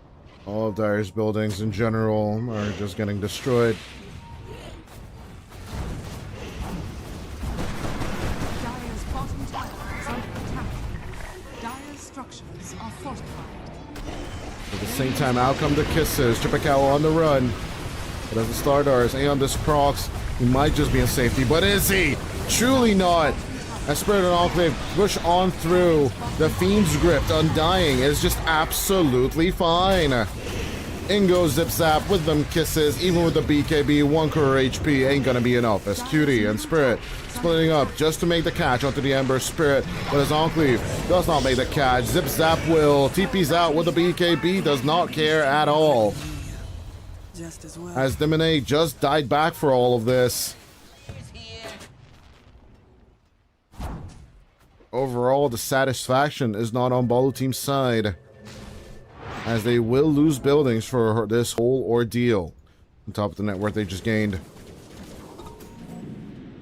That's the only one now, actually, is the melee racks on the bottom lane. Everything else has been cleaned out by the Radiant. Once again, we just gotta reiterate, the invaders must die. They don't want to have a good time. Rock it on. Invisibility. Jackpot.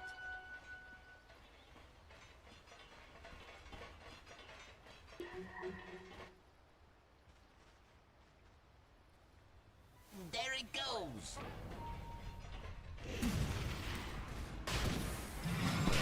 Jetpack in contact. Zip zap. Radiant are scanning. Spirit. We'll start on Roshan number 3. Dire are scanning.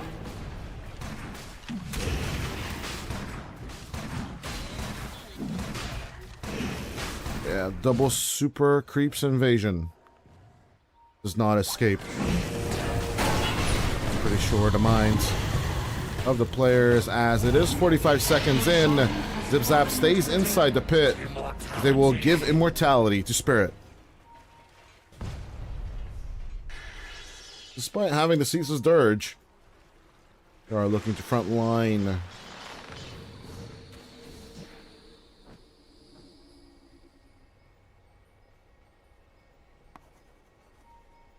No, they just don't have enough pull.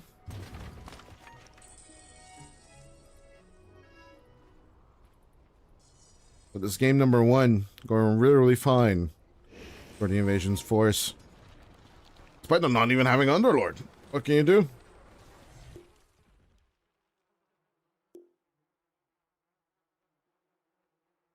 As FPS complaints come through. The only question I constantly have about Ceaseless Dirge is, will Octarine Core reduce its duration and will Refresher Orb actually refresh it? I never have checked it, even though I'm an Undying Man and I do have the plushie on my microphone. Just doesn't tend to happen. Zips up back in play. It looks like we can just continue. Are we the idiots? Tell me someone saw that. Tell me someone saw that. Idiots? Coming in.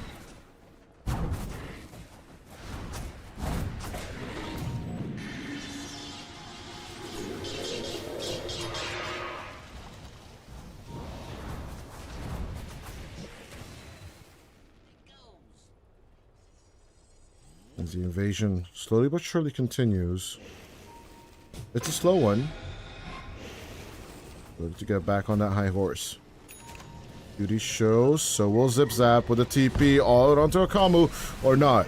Fiend's Grip, straight onto the Clinks, as there's no Aegis on the Skeleton Archer. They need to save Cutie as much as they can. Double cookies out onto the Bone Archer, as they're trying to just lay down the damage out onto Demoneg and Cute.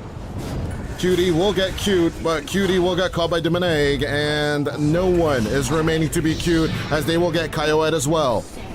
Triple buyback coming out from the Dire as the Bone Archer looks to return. Chippikaw will get A on this proc. The Spirit looks to lay down the damage. In come the Mortimer Kisses along with the Archer shots, but Kyoet will just execute the Grandma.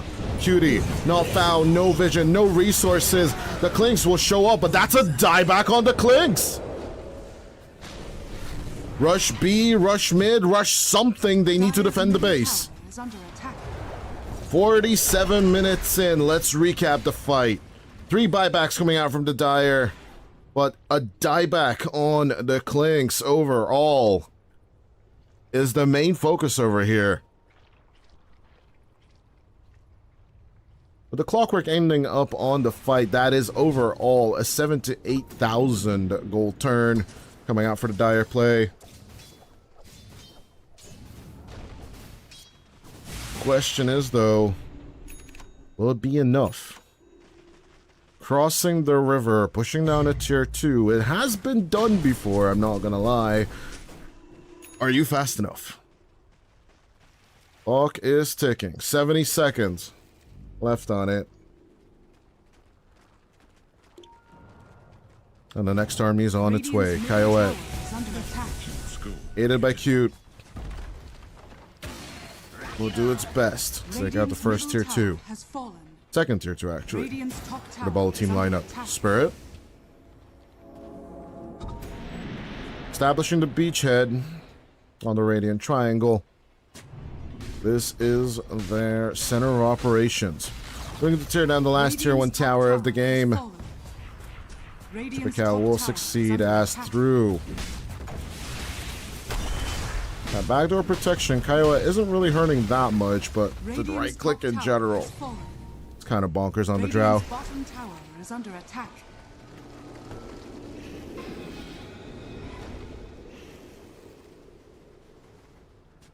Radiant's bottom First with tower is your under feet attack. and the extra attack speed, it's kind of nice, but Deceptive rune of invisibility.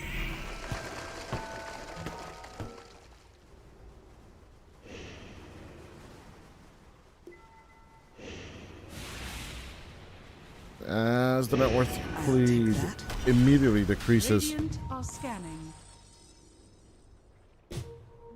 to a less significant amount. Can follow team do it again? Main target, of course, is Cutie's Planks. That Spirit pushes on forward and tries to get on top of Chippikow. That Aeon Disc is not going to be irrelevant anymore. Cutie trying to go for the be-all, end-all, but the backdoor protection is still protecting the buildings. Chippikow is sacrificed and will come back with a buyback. As the Drow is gone, this must be an epic defense coming out from the Balu team. Zip Zap and Cutie trying to hold on to the Ember, but the Maneg isn't going to die that easy. Tombstone versus Tombstone as the zombies are coming out on both sides. Spirit will mess up the Soul Rip on his own structure. At the very same time, he still has a Refresher Shard, so it's not that big of a deal. As the Mega Creeps come out, an Aeon Disc Courier did die for someone else. It was cute. 83 seconds without the Drow, as it looks like they will try and fight back with the Stolen Fiend's Grip. Buyback on buyback, Zip Zap looks to return along with Enclave. But Demonae hexed and held on to without the Ember. This is Jover. That wasn't a Stolen Fiend's Grip, they just casted it on their own, but the Telekinesis, cute, cannot fight back despite him trying to. The Undying, the Ceaseless Dirge is just too strong. Chippikow, look at that massive Undying.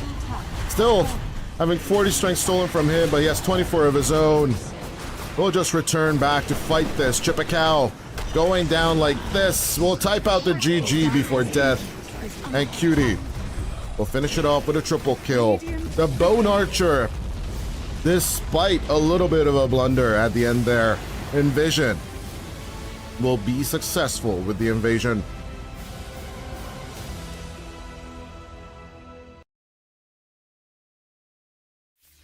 Blink and you miss it type of action as both teams did their best to strategize around each other. But at the very end there, despite Balu doing actually a bit more tricky positioning, I should say, especially with Chippikow, despite just throwing himself on to the main as of the main course, he had the Aeon Disc every time to proc through, to gather information as to how many enemies are in the vicinity, and post Aeon Disc prompt, just basically make a blink attempt out from all the action. Envision, on the other hand, just sheer brutal power. Throw it at them. Throw the clockwork at them. If that will give you enough power, enough juice to actually fight back for as long as possible, then Envision's strategy is the winning one at this point. Checking out the damage numbers, though, it's not that big of a surprise that Cutie and Kyoet are on top of that chart. But the difference, actually, Demonae actually is second with a close third on Zip Zap. Actually, the carry damage difference, though, is quite concerning. Drown Ranger, supposedly one of the toughest carries in the game with the best scaling, just absolutely dumpstered by the Klink's Desolator Daedalus build. Very standard in its approach, and with not even the consideration of the escape, he put that job on Astrid and everyone else. He just wanted to go for the base Hydra's Breath build, which just enabled him to faster farm, and later on, just basically follow up in terms of the damage. Yeah, with that, ladies and gentlemen, we are going to go to a little bit of a break. Invasion, or Envision, will truly succeed with the invasion. 1-0 for them against Balu team. We'll be right back with game number 2 after a small break.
seconds Ladies and remaining. gents, we're back with game number 2 of Invasion or some kind of division versus Balu Team. And Balu Team, they're in a little bit of a nitpick. I think Invasion are cooking good with this draft.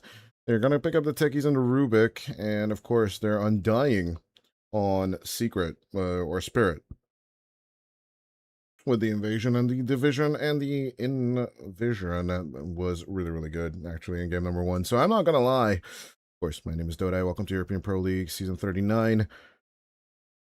You can put this on record or anything you want. Invision's play, actually, in this game number 1 was quite spectacular. I'm not gonna sugarcoat it. They just basically out-resourced the crap out of Balu Team. Kept their money high, kept their buybacks at a loop, and then they went for the risky business of establishing mega creeps. And then, of course, despite giving the enemy Drown Ranger, they're playing around this hero, right? Despite the power spike, despite the outzonage that Drown Ranger grants you, or grants your marching order or approaches to fights, they just basically ran at the hero and destroyed it time and time again. Now, with the SF gone and Bane not being addressed, I am super surprised that Balu Team will still go for the Ringmaster and the Hoodwink instead of the super OP Bane. But without the Lone Druid and the Treant Protector, Balu Team still are in requirement. But at least a good carry to actually keep this ball rolling. Now, with wombo combo setups such as the Snapfire and the Invoker gone, the Faceless Void, which would have been a prime pick for the Invasion lineup, is just basically out of the question right now. Dire Team ban. For good old Cutie, as he is just going to pick up the Tiny instead.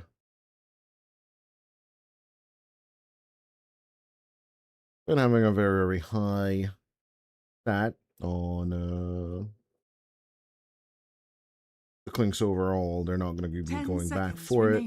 We're not going to be seeing the Kez or the Ursa either. He goes straight for the Tiny, and despite the Tiny pickup, you know, they are going to be afraid of that versatility that teams such as Romania and the NC has actually performed. Viha and both Olnet were playing the Tiny pretty frequently, so I'm guessing this is like some kind of Eastern European divide. If you can play both on both positions, then of course address it as soon as possible. So both the Spectre and the Viper are protecting something a little bit more. Well, the Spectre ban is defending the Drow, but the Viper ban is defending something along the lines of like a Bristleback or a Centaur. In comes Invision's still kind of a flex pick, right? The Nature's Prophet could go mid, could go off lane, could go mid lane, and vice versa with the Tiny as well. But Balu Team looking for an offlaner. I actually like the Centaur Warrunner line, right? The Slardar is banned. The Bristle is gone, and there's that Bristle, which we talked about. Now, the Viper kind of gave it away that you are aiming for Briss. And Chippecow. Had a decent time with the Slardar. I thought it was going to be better, but, you know, it didn't really work out for Chippecow overall. The mid game was really hard for the Slardar, I'm not gonna lie. But at the end there, it's going to be game number 2 between Balu versus Invision. Very fast drafts from both of these teams at the end of the day.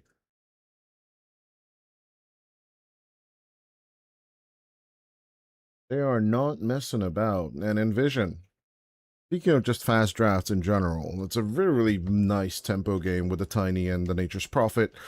I'll be extremely excited to see for the first time to cast, actually, the Automaton Bristleback.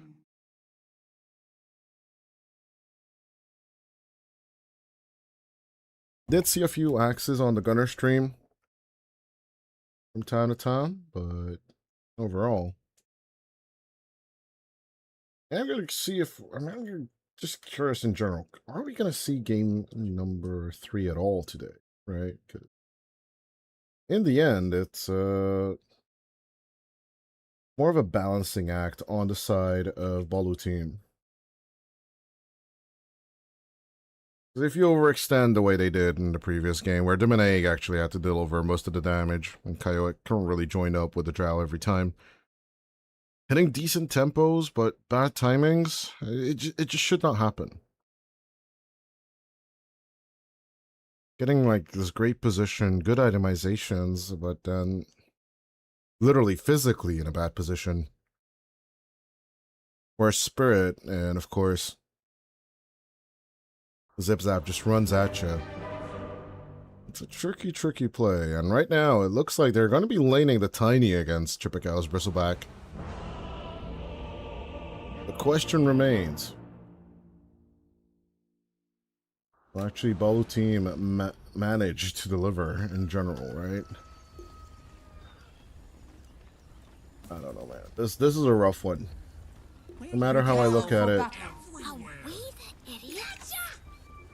Yeah, the question does remain. Are you the idiots at this point?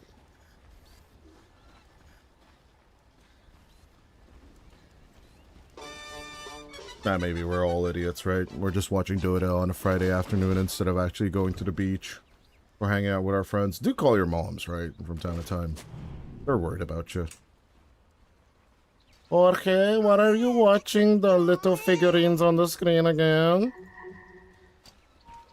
Mom, my favorite player, Domineg, is playing the Ember Spirit. Yeah, exactly. Throw a pie straight onto Alcomo. Triangle smoke up play coming out from the Balu team. Captain Balu from the good old Disney cartoons from the 90s. Then comes the approach straight onto Cutie. Let's see if the stand-in carry for Virtus Pro Prodigy will be the first blood for the Balu side of things. They were pretty spread out. On the dire side of things, Chippekow even throwing in the tippy top. Just to make it hurt a bit more. 2-on-2 on the runes with the first blood. Balu off to the races immediately.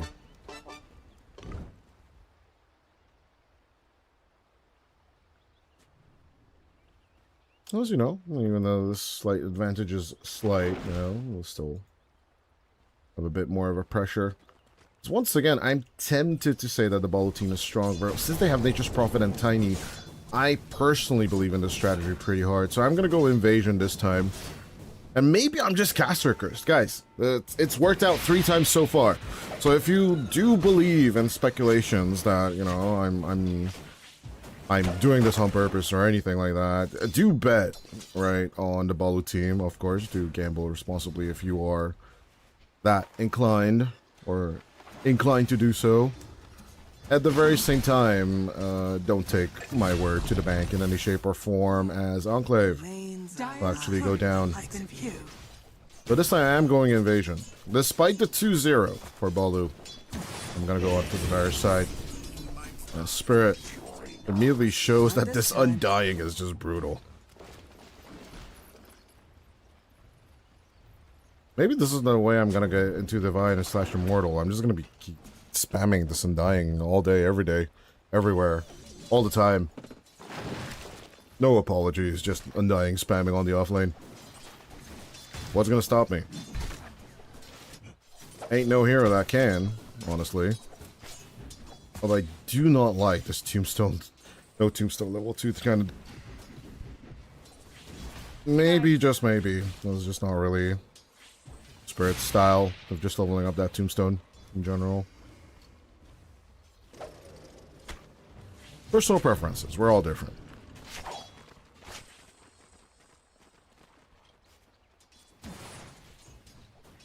Zab denying both water runes on the mid lane. In development. Wait, bird? 3 denied water runes? How is there 3? What? I have several questions. Hold up.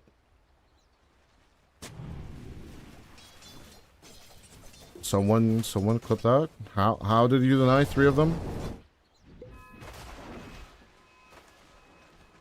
I really had to actually clip that. I'm sorry if you heard the snapshot song or sound effect, as the techie is pretty low. Ass read. Might just be cuted. There's the Acorn shot. It was a secure kill. Back to Cutie and Chipacao. Dire's courier has been killed.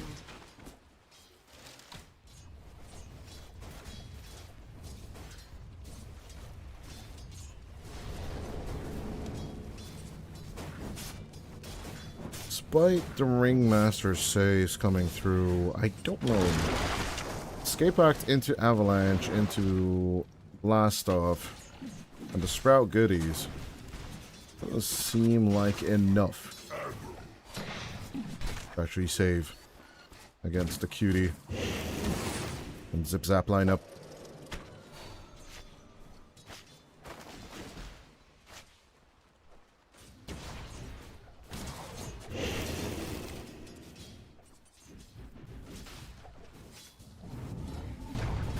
Rev. Easy whippage. Spirit. Keeps going. Gets the decay. Gets the kill. Onto the draw something. It was just disappeared. Deleted from the ledger. It's just not The Walking Dead anymore, right? That shows Jover. The Running Dead. That's freed. You give the TP over. A Camus. Counting it out. There could be a TP through the gate. Asri's just messing with him. He's not gonna go through, is he? He went through! He went through! He went through! He's a disarm. Gets whipped. Still has the blast off. Still gets impaled. Oh, the whoopee cushion! The read at the outplay, Akamu. Previously on the Bane, but it looks like he's so much more comfortable in the ring. Another impalement, another whip, but the whip this time will miss. Cute, on the other hand, with the acorn shot, will put nuts to the Techie's demolition.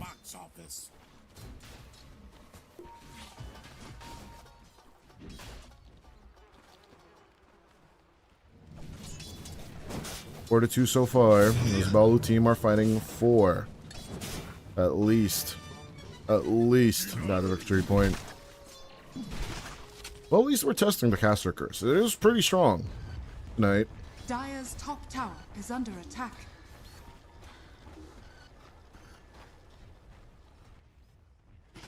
Never refuse gold given. He's getting kind of outzoned from his own lane. Level 4, skipping the throw, as is the usual. You are looking to get as much levels into the avalanche and the tree grab as you can. Radiant structures are fortified. Go with the bushwhack, go with the catch, chip a cow. Is not going to be able to make enough stacks so that the tiny is truly out of play. The Wrath of Nature working overtime on the Maneg. And the not caught, blast off not hitting, Astrid. They're level 2, what do you want from me? As on to Enclave, he'll go. Minute 6 power rune struggle bogle. We'll continue with the fun as with the Sprout. Easy kill onto the Ember.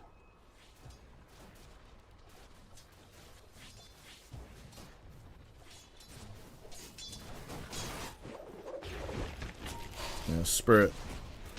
In a pickle, level 5 is looking to just turn around with more decay. Dire's top tower is under Having attack. 2 levels into Soul Rip instead of a single tombstone. Although, yeah, let's be honest, he's with Coyote and Cute. We'll just immediately start targeting the tombstone despite when he drops it. Maybe that's the idea behind it. Just lowering the cooldown on Soul Rip, though, is like extra Dire's middle HP, tower heal, is under worth it. attack. Radiant are I don't scanning. know, a wonky approach to me. Still, no matter how I look at it.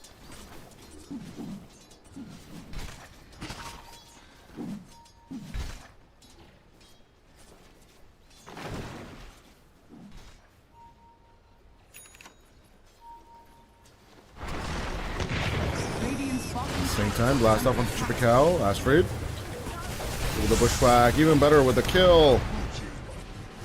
The cow with a little bit of bursting coming out from the Wrath of Nature's Cutie.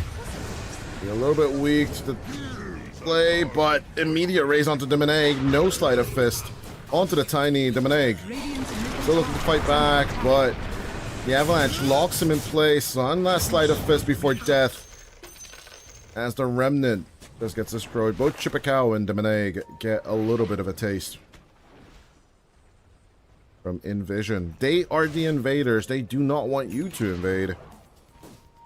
Not just an easy punishment overall. Great stacks made up for the Bristle. Double damage. Once Chippekow now has Warpath. Just checking if maybe the spells are renamed to something else. Oil Spray.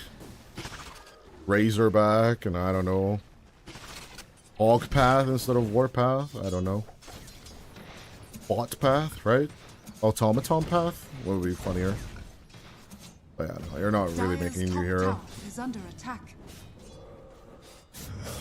Away the idiots. Yeah, I absolutely am. Sorry, Zip Zap. My job is not to overanalyze. My job is to entertain. Although, if you're not entertained, what the hell are you doing here? Dire's top Chippekow? tower is under attack.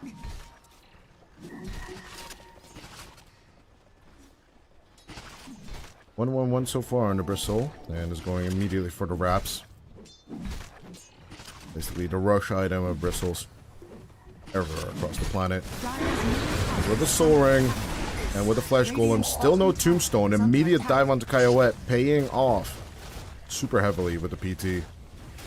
PT Talisman, a casual Windlace. Where's the wand? Radiant's bottom tower has fallen.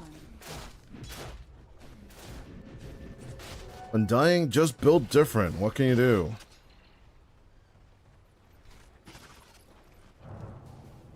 "28 days later." What are World War Z? All them fast zombies. Giving inspiration to Spirit. Now he wants to play the hero. Dire's courier has been killed. I Am Legend, right? That one has zombies in it. Cancer zombies? I don't know. Dire's middle I tower haven't is actually under watched the attack. zombie movie in ages, but Spirit is just making one right here for us. Whoa, look at this visual bug. What is that?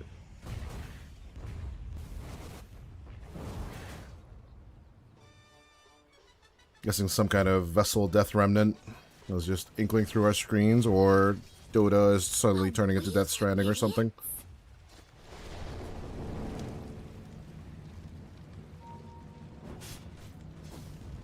Egg. Kind of hogging a lot of creepos. And just showing exactly what he's trying to get away with. That's immediately. The Wrath of Nature comes on through. Zip Zap got most of those creeps and is immediately looking to punish them an egg. But we'll just use the TP as a little bit of a threatening device. Nothing else. With me.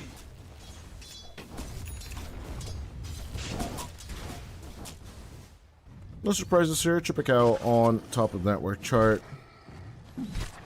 Need to just destroy all them stacks. We'll get pretty low on the HP pool, but with the wrap's done, he's more than ready to start frontlining for the team. Will it be enough against Mr. Undying? Is rather the question.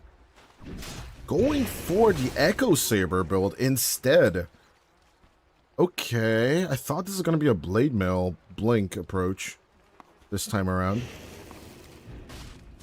As it usually is, right? Echo Saber kind of means you want to go straight up and just hunt people.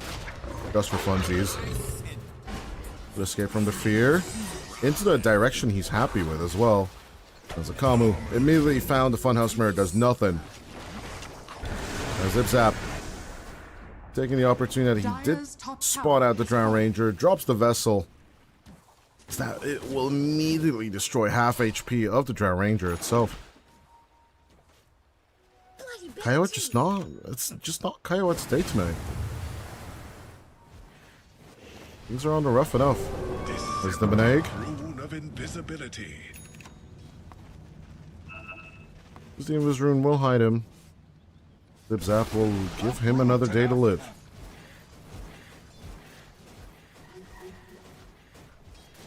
Dire's middle tower is under attack.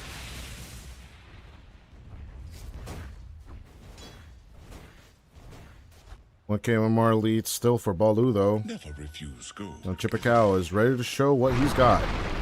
Out comes the Avalanche. In comes the TP from DNP as Zip Zap, Cutie, and Astrid as well are ready to hit Bristleback Automaton in the face. Tree grab available in 2. The trees are all turned into treants at the same time. Enclave with the chase. They'll let Chipikao go. Dire's Cute. structures are fortified. We'll break the chase.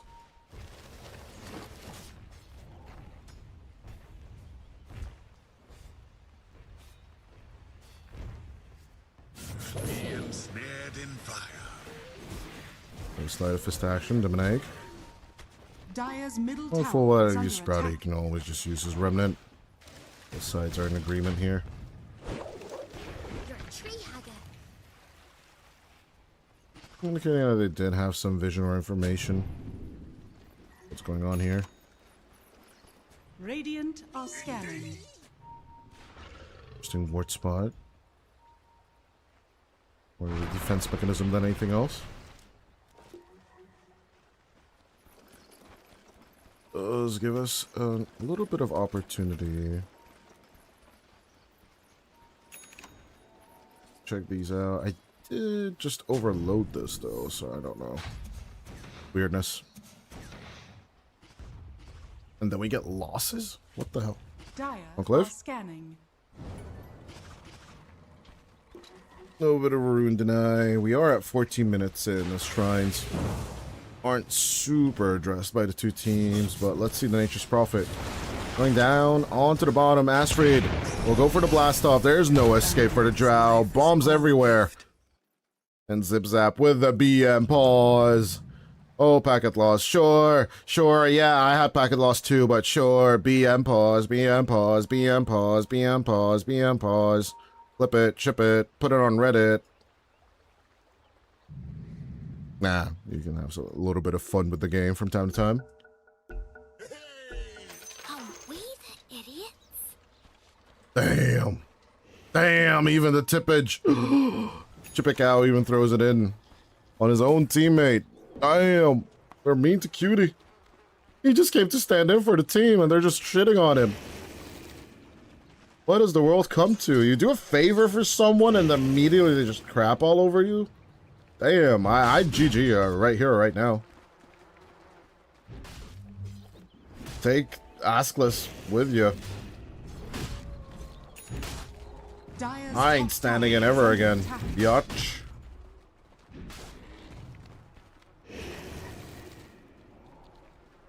But despite the shortcomings of the Drow Ranger, he is keeping up pretty well. You can't really blame Coyote for anything right now. He's about 1,200-ish behind Radiant are scanning. compared to the Nature's Prophet, but really the one who is behind in this is Demon Egg with 800 gold. And when you compare the two carries, it ain't so different. Despite the 3 deaths on the Drow Ranger, Cutie is still a little bit short. Sharpshooter, straight onto the Nature's Prophet. Chipikao looking to get a little bit of engagement, but will get avalanched instead. The treants are falling like flies, as at the same time, Demon Egg will shake off contact from Astrid. The proxies blue blow up, but the Wheel of Wonder is wondersome. In with the Remnant, no whippage out. Middle tower And Astrid will get executed. Chipikao with the Warpath continues to push on forward to the Tier 1 tower, number 2. His Balu Dire's team middle tower has fallen. creating space for the Drow Ranger being the number 1 priority of their lineup is following through pretty heavily. Sanj done moving over to the Yasha for the SNY component on the Bristle. Get the status resistance, Dire's middle which tower would be is under okay attack. against the Decay, but in my opinion, this is just not enough. It doesn't do anything against the Avalanche. Sprouts are going to stay for the duration they are. I guess good against the Sharpshooter and good against Bushwhack? Question mark? Radiant's That's bottom about it. tower is Hit under it. attack.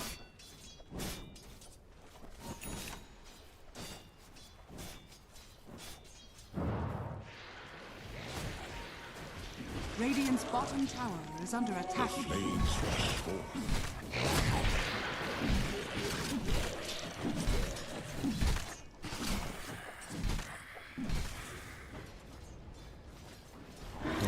I don't know. I just like watching Chippecow farm, but Spirit and Asfi just don't really want us to keep doing that. So immediately a 4-man move coming out from the invaders. They are looking to pick up their second tier 1 tower, splitting up the map, which is actually quite wise for Nature's Prophet lineup. Gives you the opportunity to cut, push with the treants, etc., etc. Radiant structures are fortified. Radiant's top tower is under Well, attack. at least we can actually contain the teams are enjoying good old Clownfall event. Or Carnival, whatever you want to call it, but it's still going to be Clownfall to me. Well, very, very well placed Sentry Ward. We'll be blocking off the Ancient Camp stack. I really, really hope. Cute. Actually realize the issue and the problem here.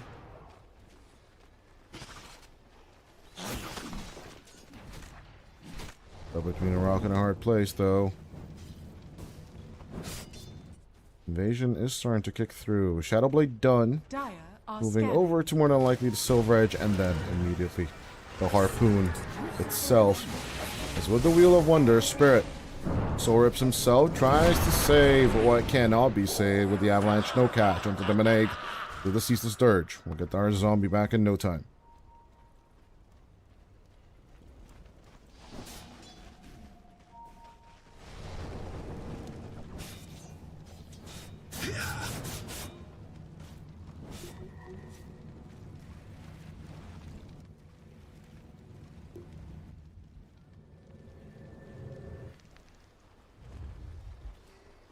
With a 1k lead, still holding on to the tempo of the Drow Ranger. Okay, what? Finally falling behind. 1,000 gold behind the Toyny. A Spirit. Will reveal the Blink Dagger, but it's gonna get caught. Out comes the Tombstone just to slow down any kind of chase. If there's any plans to it. Decay, Soul Rip. Could have been the other way around in my opinion, but it doesn't really matter. Another Decay straight onto the Ember Spirit, but can they get a wraparound onto the Ember? As the Silence Down Nature's Prophet will get caught out by the Drow Ranger. Cutie tries to get the reach, but it's just too damn far away. Sharpshooter onto the pile of rock, as they will get the pause 1-2 of the invasion side, and truly, the idiots this time will be the invasion side. Keeping in between the Ember Spirit and the Drow Ranger is a really, really worst place you can actually go to. The question is legit and will be punished. Dire's bottom tower is under attack. Some people call you friends. I call you co-stars.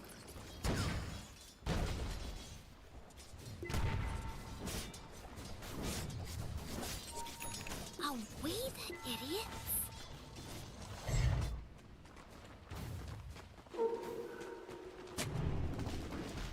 Despite a solid 5-2-1 outcome, the Undying. Actually, 6th place on the network chart. It is close. The pack is not that far off from each other. So one fight here, one fight there could definitely turn the tables in favor of one team or the other.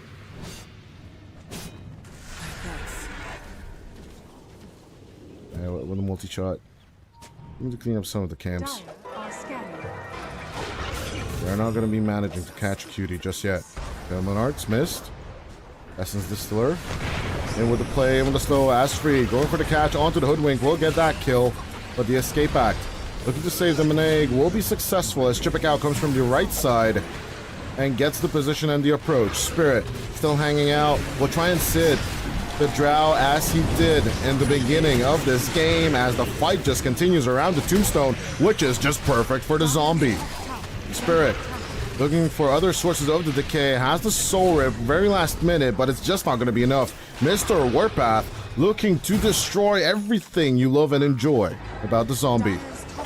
80 HP is all he's sitting on, and I guess robots are just stronger than zombies.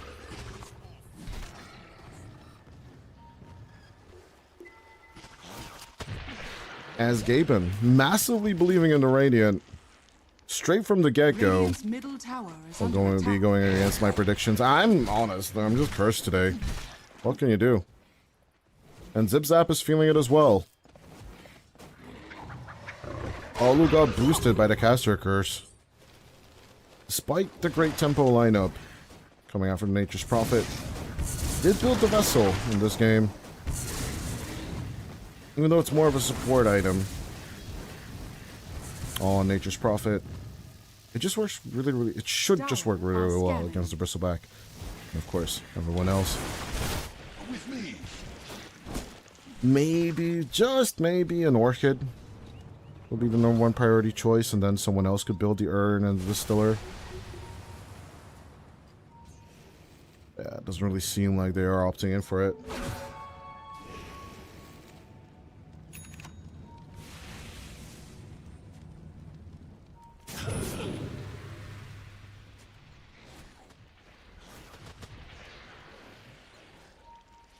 Yeah, Raps, Epson, SNY, Sandra and Kaya on the Ember. As the Manta is already on the way, I'm guessing, for Coyote. Okay, one more Cramp. And then we'll have it for the Drow. Meantime, Cutie. Done with the Silver Edge, moving over to the Harpoon. Of all things. Don't really need much for it either. Yeah, Zip Zap is looking to pick up a Shiva's Guard. I'm not really sure if that's the viable plan. Pick out going back for the heart. No Blade Mill just yet. On either position 3s, that is. Dead item. Who needs it? Too expensive. No good scaling. What can you do? Let's get more regen. Buy more HP. Works for them. Why wouldn't it not work for you?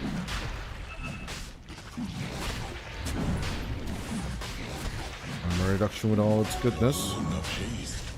Good stacks of the goo as... Oh no, it's Pico messed up the stack.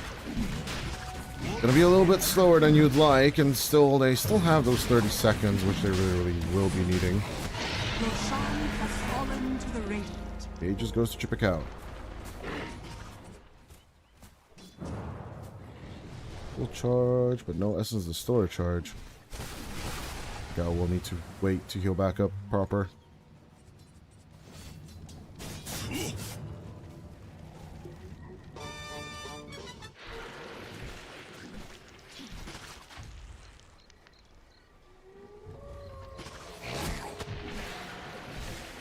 Dire's middle tower is under attack. Astrid coming in to distract against the Tormentor play, but Chipicao. I'll get the deletion off. Radiant are scanning. There's the Meneg to help out. With the 4 of them. Should be more doable, but cute. Almost dying in the process. We'll make it through. Little risky, what can you do, but it's still a worthy exchange.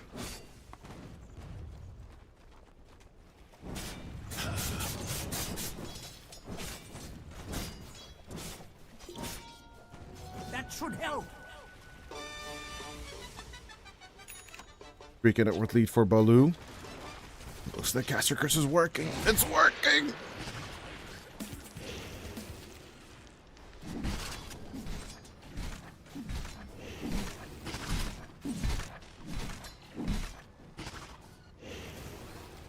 The tier 1 line is just obliterated on the Dire side. There's still that remnants of a mid lane on the Radiant for Baloo, but I'm actually surprised that Zip Zap is just not constantly sending treants just to get it.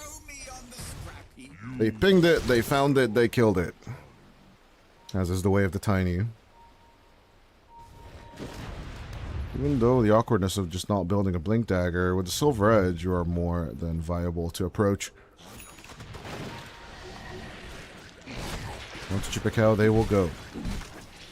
Silver Edged. I mean, we'll be ignoring a Bristleback as with the Telekinesis. There's the pickup, but they did not succeed with the kill. They'll immediately back off. Cute. Chipicao looking for the search, looking for the chase. The big old blast off. Astrid is in safety. At the same time, they are leaving out their carry to dry. Cutie is dead. VP Prod. Messing it up. And Asfried will be freed from his own ass and be sent back into the Dire Fountain for a cool-off timer. 45 seconds. Are we the idiots? Are we the idiots?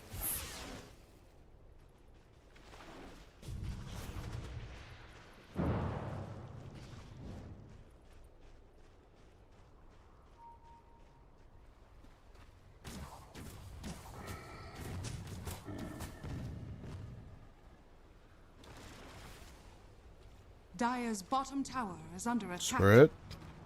In trouble.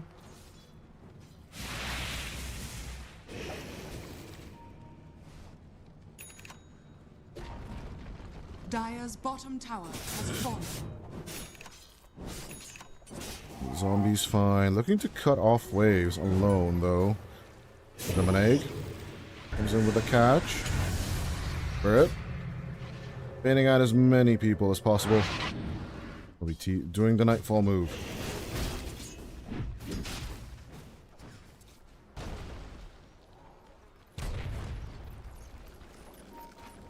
Never refuse. So, Radiant's middle tower the Tom is under attack. Bristleback is working just fine. About to get part of Tarask. The Tin Bristleback getting a heart. Wizard of Oz. Enjoyers. Turning in their graves. Coyote. Absolutely in vision. Backing up, he is. Dire's middle tower But is under Demonade, attack. Duke coming in from behind. Thinking that the vision's on the other side, they'll get Asfried out of commission first. And with Fire Remnant or Fire Remnant, let's see if Enclave manages to make this escape happen. Yeah, he's been using all the charges pretty quickly with the Scurry and the Blink. He'll buy himself a bit more time. Four Staff and Pelminars, but the multi-shot Is under attack. will be more than enough to get the kill. Balu, looking at the first team of the day that will manage to even up a series, which would be a pleasant Dire's surprise. middle tower is under attack.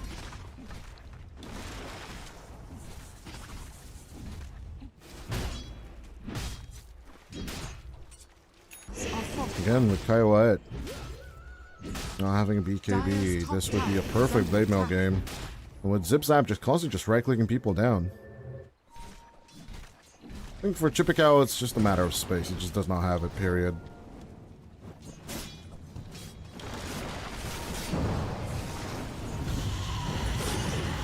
So the Remnant connect. Dangerous Prophet's in trouble. There's a overgrowth available, but even with the whippage, Asfried is trying to help out. But his ass is really, really caught out. Cute with the sharpshooter will take out the kill as the Techie's demolition just fails to survive. Harpoon, possible with a catch, is Cute. And with the toss-up, this is not looking to be enough. Spirit looks to answer, throws out the tombstone straight on the top of him as Uncleave tries to respond with a multi-shot, but it's just not really happening. Cutie, go with a toss, they'll find Kaiowat. Can they grab the embers? The question is yes, is the answer that Zip Zap will answer with. Going for the right click and the grab as the Treants will just block off the path. Cutie cannot unfold that bushwhack as with the Silver Edge, they'll try and turn back onto the Bristle, but Q coming in for the perfect position. Acorn nut shot straight onto the top of him as the Nature's Prophet is just losing HP too fast. Spirit coming through. We'll need more of those decays and they need to be more effective, but the decays are just not fast enough. Despite his respawn, he's definitely mad that he cannot take on the Bristle himself.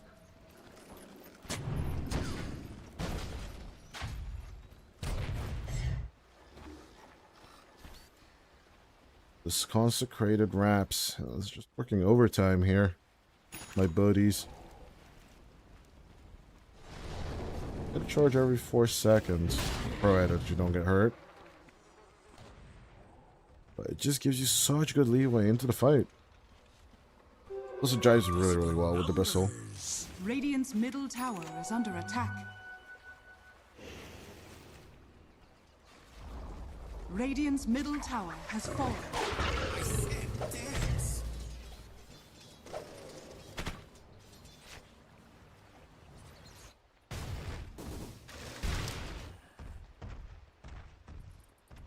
Link call was done on the Tiny. Gibbons just decided. Rakaji hasn't just yet. Did touch on 90 for a second there, but he is just playing with this graph right now. Just doodling on the top of it for the green. Saying that 8K is already 90% at 33 minutes. Oh, bit tasty in my opinion. Dire are scanning. Or along the lines of 80 to 75%. But it's definitely a good place to be. As Cutie's blink reveal will not be a power move that Envision team wants to use.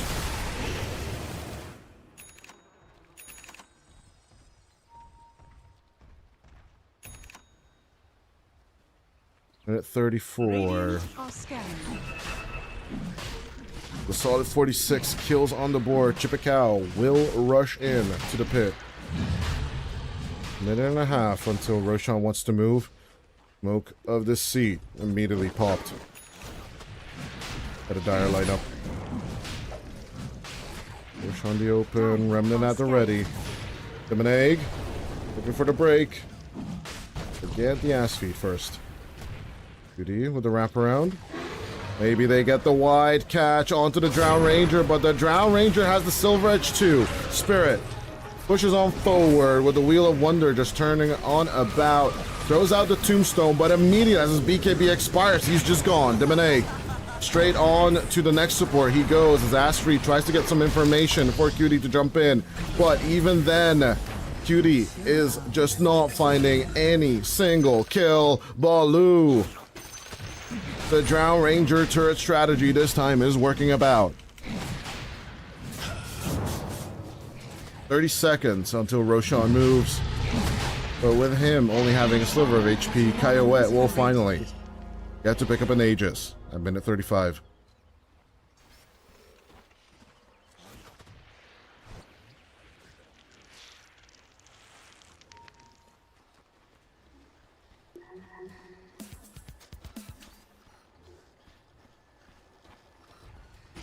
Dire's middle tower is under attack. Caster curses are real, Morty. Chippecow looks to destroy first tier 3 tower of game number 2. Ain't nothing stopping this automaton. Dire's middle tower has fallen. And despite me already hearing the dreadnoughts from Helldivers coming down to destroy Chippecow's hero, I don't think they're going to be here in time until the Ancient is going to get destroyed. Dire's top tower is under attack. Dire's top tower has fallen.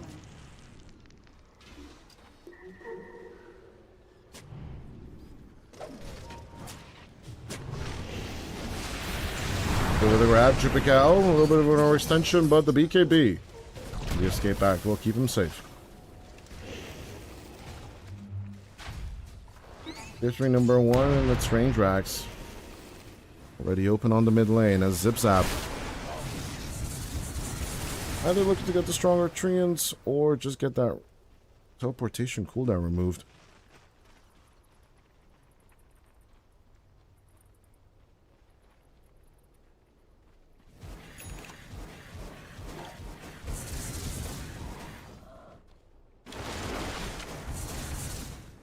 With the Flayer's Boda attack speed increase plus the alert feat as well.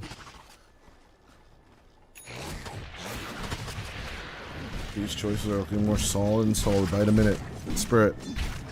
Or for the Conjure Catalyst. And looking to dish more of that damage.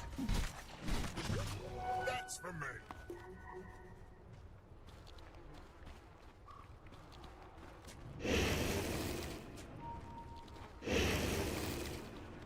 Dire's bottom tower is under attack.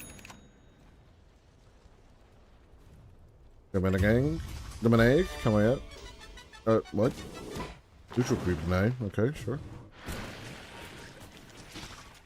At the same time, the enemy team's coming for your bottom tier too. Last arrow jump to you have on the map, a spirit. Bound call will need to do the good old-fashioned Nightfall TP out. Luckily, he's not going to get firsted bashed by the bristle. That would have been painful to watch.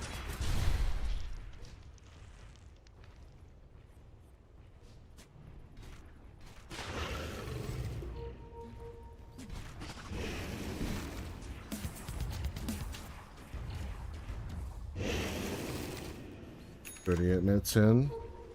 Second tier 3 tower. Coyote. Minute and 40 on the Aegis. The Spirit and Zip Zap are trying desperately just to defend the whole place. Banner out, in goes an egg. But good with the raise. Good with the Will of Wonder. They'll find the control on Spirit. 85 seconds without the Undying. And no buyback available as Asfried will be freed of his mortal duties as well. Only one more set of racks to go for Baloo. And they still have Aegis. For a full minute, if nothing else. Dire's middle barracks are under attack. Dire's middle barracks has fallen. Avatar's combo back. Back again. Chip out. Despite the jumps.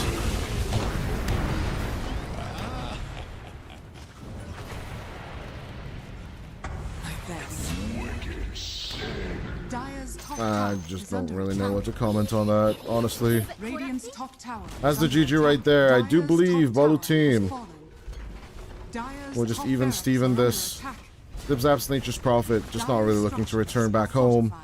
As Cutie will get manhandled, unlike anything we've seen pretty much before in this round. Layer creeps achieved.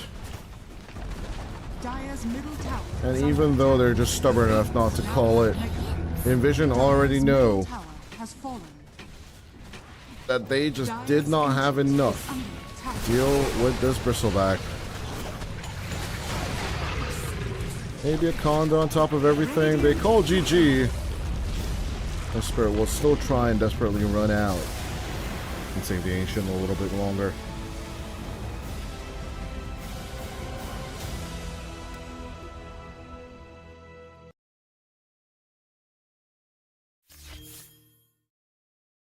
Yeah, ladies and gentlemen, with that, both team will even up the series. This time, once again, with their Drow Ranger, but with a bit more sustain and the Escape Act working out for them. I'm just Caster Curse for the day. I guess, yeah, at the beginning of the game, if I say something, just vote the opposite and hope for the best. Pray that this power will follow me till the rest of my career. I can use this actually for like really evil stuff, but I'm not going to. It's just going to remain within Dota as long as it can. And honestly, that Divine Rapier and its drop absolutely eluded me, but it wasn't actually a drop. It was the last minute buy for Domineg. But yeah, not even out-farmed Coyote. Right? At the end of the day, still going to be a little bit behind if you are on the losing team. Like, by a lot. Now, with that, ladies and gentlemen, we are going to go to a little bit of a break as we will wait for game number 3 of Baloo versus Envision. Let's see which of these two teams have the cojones to actually grab the series and get the 2 points. Which of these two teams is just going to have to be content, actually just getting one of the 3.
Ladies and gentlemen, here we are. Game number 3 for the first time today. Run it back in Vision.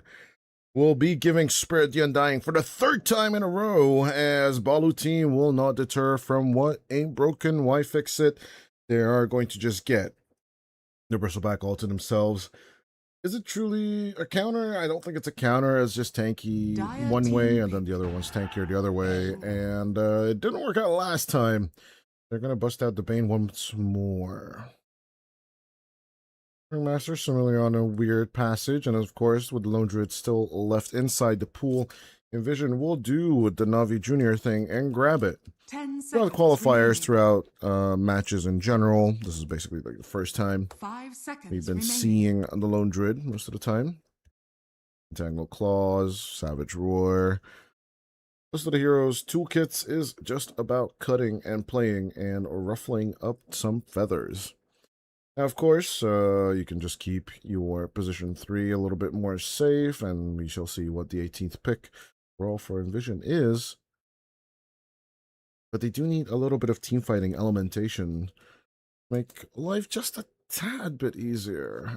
So far, Dire team back. with only the bear building Silver Edge, you need something to decrease its armor, and they will go for the Slardar offlane instead, or possibly mid lane, right? This could be a Slardar mid lane with the Undying offlane still sticking to its guns. And Envision kind of wanting to hoodwink, Radiant but not looking team to secure back. it too hard. Drow banned, so Karioet is just going to have to play a new hero. Just going to have to be a bit more different. Dire team And back. into the Undying, I think immediately Ursa would be my number one Radiant choice right team here, back. right now. As with the Necro band, at least the magic burst damage hero carry will not be a factor for Envision. But the bear, good brother bear, is going to be more on my focus lane. 10 seconds remaining. Well, we shall see. And at the end of the day, there's a reason why I'm sitting 5 here and the boys are seconds sitting over remaining. there drafting their game all to themselves. I cannot Dire criticize team any builds with a conscience in general. But at least one thing we do know. Out of 4 games so far of the day, Caster Curse works. Use it wisely. But yeah. 10 seconds remaining. 5 seconds remaining. On the Undying draft, though not threatened by a Drow Ranger, I am wondering what is left in the pool that can actually take care of the Undying Tombstone. And honestly, like, beyond the Ursa, nice close and personal for the overpower, I don't really see anything else that can truly rip the building apart.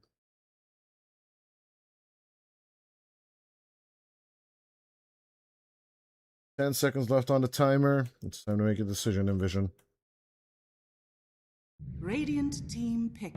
Let's see if you will be truly the invaders. Out comes the Pangolier into the Bane. A controversial pick in and of itself into the Fiend's Grip. But will it grant them the tempo they desire? Undying Lone 10 Druid, pretty seconds wonky remaining. of a lane matchup in general, but 5 this is seconds the Lone remaining. Druid, right? Your initial items are going to be on the main hero, not the bear. It does make the laning stage viable. If you don't believe me, of course, we'll just be showing you the itemizations of the druid itself. There isn't really much of a Choose point, your as the verb samurai is just going to be appearing and reappearing and disappearing and then reappearing right in front of our eyes. But yeah, as a lot of my players, or actually, I don't really want to call them my players. The team I worked for, the team I coached, right? The biggest complaint every time we picked a Kez was, why does Kez not have sets? Hello? Our Carnival, give us sets for the burb?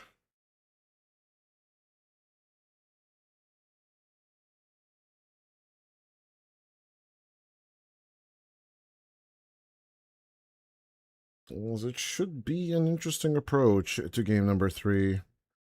Kez versus the Lone Druid. As legend has it, Kez isn't really afraid of anything in its lane, but Zip Zap basically having a little bit of a harder time into Demanek and Akamu. If Spirit just commit into fights, they can have a nice little follow-up with the Pangolier roly-poly. The game should be easy. But still, like, picking Pangolier into Bane feels a little bit sussy baka. But with the ban rate of the Lone Druid, I just have to go Envision once more. If Balu wins this from the back of the bristle back, because they just didn't build enough silver edges on the side of Envision, or Corrosive Phase is just not providing you enough damage, I'll just be like, yeah, sure. Balu was just a better team. And still, in the midst of the chaos, the Raptor Dance is going to be a massive impact spell for the Bird Samurai. So Balu team have a legit chance. And of course, the blunder pick, or blunder-ish pick, or smelly doo-doo pick of Pangolier into Bane will be the downfall of the invaders.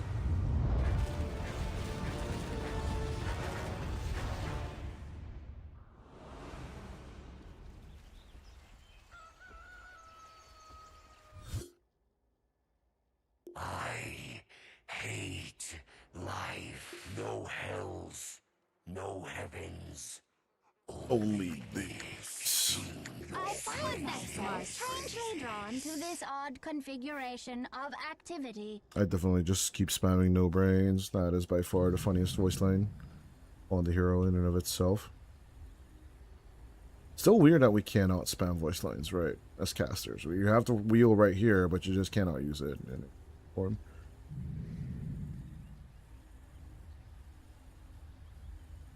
It has paused the game. We are in a little bit of a purgatory.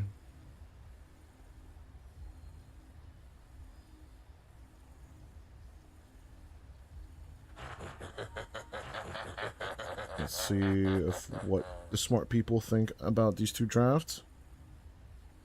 Algorithms are telling me that Envision have a smaller chance to check out ratios all over sites. Well, maybe it's just due to the fact that Envision did just lose game number 2. Was that intentional? Maybe they're not looking at the Lone Druid and its impact in the current meta. This hero is just way too important. Way too damn important. Way too damn strong. Was that intentional? It looked intentional.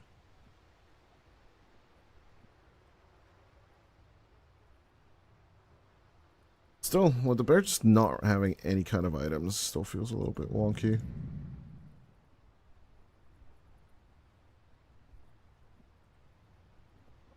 Things sustain on the Lone Druid itself. Never sits right with me. Gotta give some of them branches to the bear. Bear is important.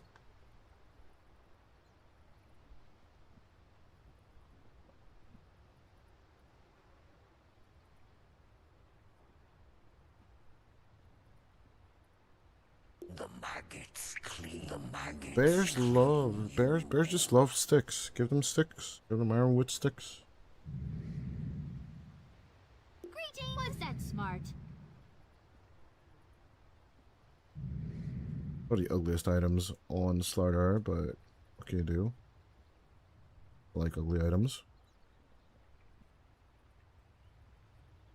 I would have the bludgeon still. I think I sold it or whatever. Then definitely I'd just be switching it to a different item, but with the immortal effect. I like the back though. A little bit of a golden bonus push.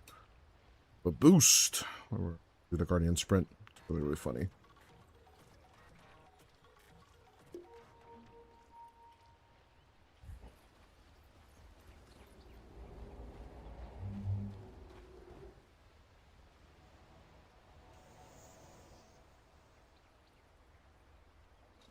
Are we the idiots?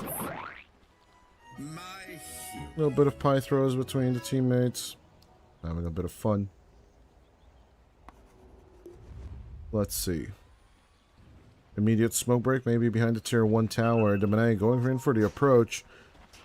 Just a little bit of a tickle onto Astrid. Indicator as to what's to come. Balu. 30 seconds to battle.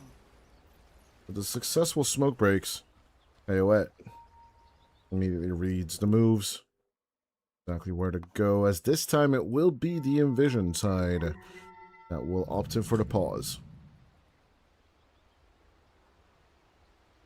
And Gabe and Ware not experiencing those lags, so at least that's something.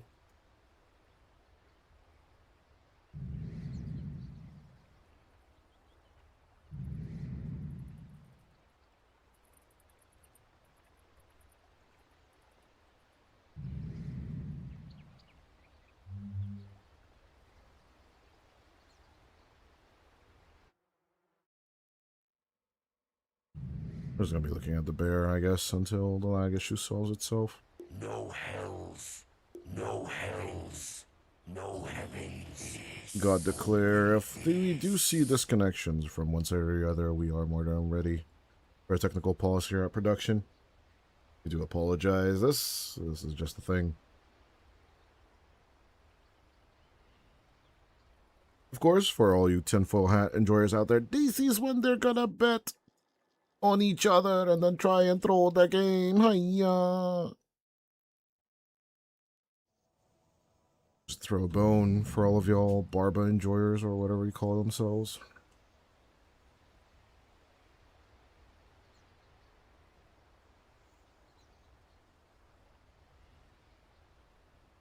But yeah, it has to be said, better and greater Dota.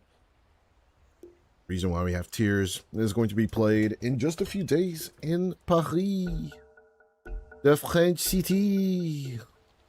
Oh, vive la France! And of course, EWC is just around the corner.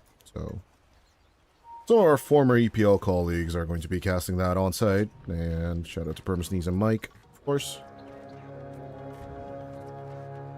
And they are more than ready to deliver you a good show. So The battle definitely give them a shout out from me to them if you care. If you don't, then I don't know what you're doing here. Again. Was that intentional? It looked intentional. Oh yeah. Range creep secure coming out from Tripico and Cute. Pretty standard procedure as good nightmare play onto Asfried, and his ass is going to be freed from his head. First blood onto a Kamu. I think they could have given it to Kyoette. What can you do though?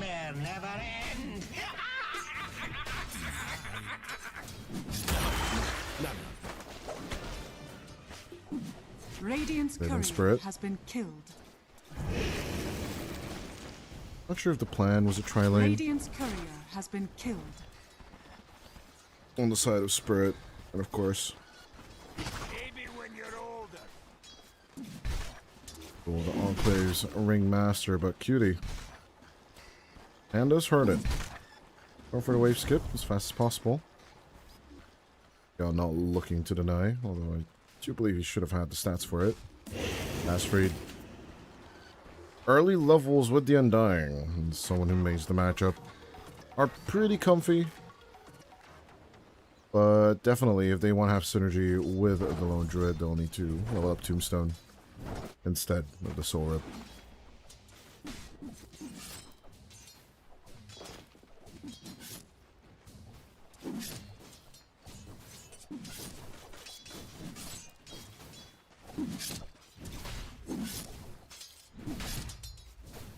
Right. Just scored an eye on the range creep. Good distractions coming out from Enclave. Kamu. Nightmare play. Good with the Echo Slash. And it could be an easy kill, but Spirit. With the switcheroonie, this is a really, really good play. It's Enclave. Oh, this ward block is so Radiant's cheeky. courier has been killed.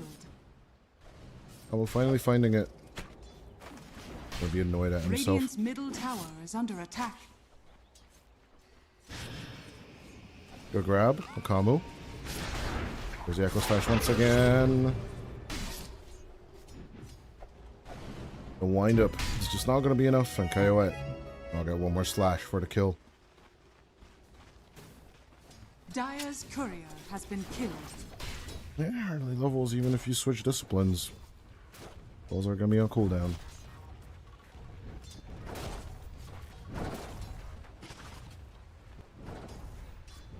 So I'm not gonna lie, against the bear, I'm just not a big believer in because in the long run, bear is just built different. Vinny the Pooh, Vinny the Panda, gonna come at you. Too much distractions and feeding coming out from Zip Zap and possibly Spirit. And the bear is just gonna keep on ratting. Even though it's a bear, it's still a mammal, and mammals and like as in rodents and big bear mammals are kind of relatives, so all mammals are rats is all I'm saying at the end of the day. And as we are humans, we are mammals, we are good at rat dota. Ipso facto, the bear should just win. That's my logic. That's what I'm basing it on. Take it or leave it. And Zipper so back passive along with the close sprays is still hurting the bear, but with the Spirit Link, is it really that bad? We'll see in just a second. No Savage Roar. He was thinking about it. They still don't level it just yet. Resummoning of the bear, as with a little bit of entangle. Good with a catch and ass free, just secures a kill just in case. I wanted to add more close break trouble to Cutie.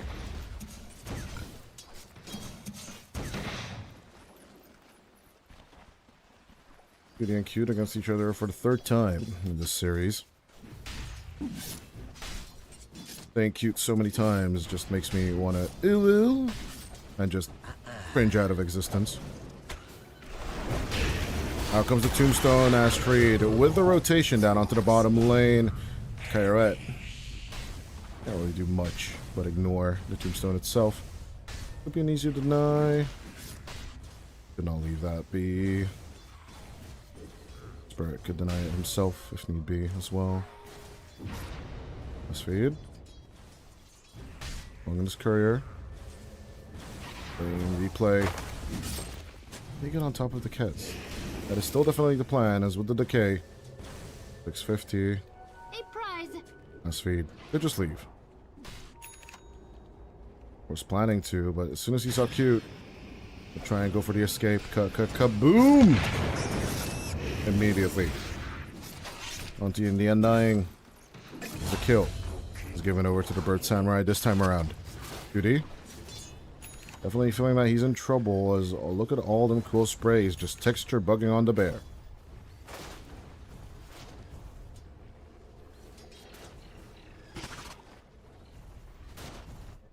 Back to the bottom lane. They are just looking to secure a bit more territory against Spirit. On the mid lane. Zip Zap and Anchive. And Enclave. Sorry. Will not get so lucky. And so we're grabbing that regen rune, which Demonic will more than likely cherish.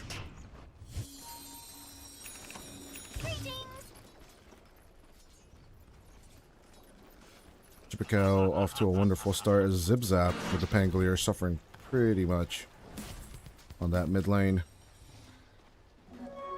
Not going for the Mate Slayer just yet though on the Pangolier. Radiant's middle tower is We shall under see. attack.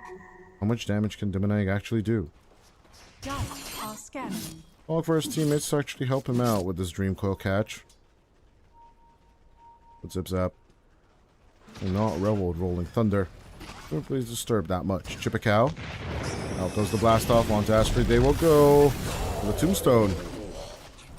Not going to be available. Out comes the Ceaseless Dirge, Cutie. Getting a bit more damage with the bear. Looks to contest the Shrine of Wisdom. Cutie with a true form does have another spirit. Bear to sacrifice for this. We'll take the kill, take the Shrine of Wisdom almost, but we'll decide to TP out of here as Akamu does not have Nightmare. Cheeky gameplay. Pushing out TPs and rotations from the Balu team. Definitely value for the team of invaders.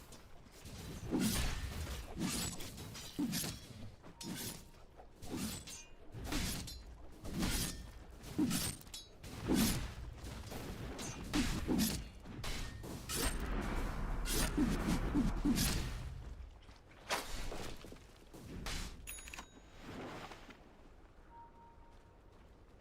what? Going for the Dire's Desolator middle Manta tower is route. under attack. Bit too greedy of everything.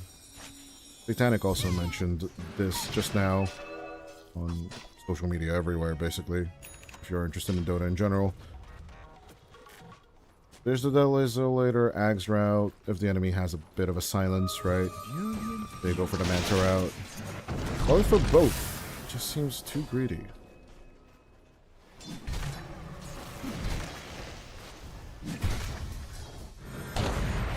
Get shut down onto Cute, zips up. Turn off level 4 Swashbuckle. And what its power is Radiant's capable of middle doing. tower is under attack. It's back to that hero, of course. It's all about that Swashbuckle. If you aim it well, and then you can follow up with a Shield Crash. This kill most of the supports in the early game. These teams don't place aggressively for vision. You'll be ripped Dire's apart by middle Coyote tower and is under Akamu. attack.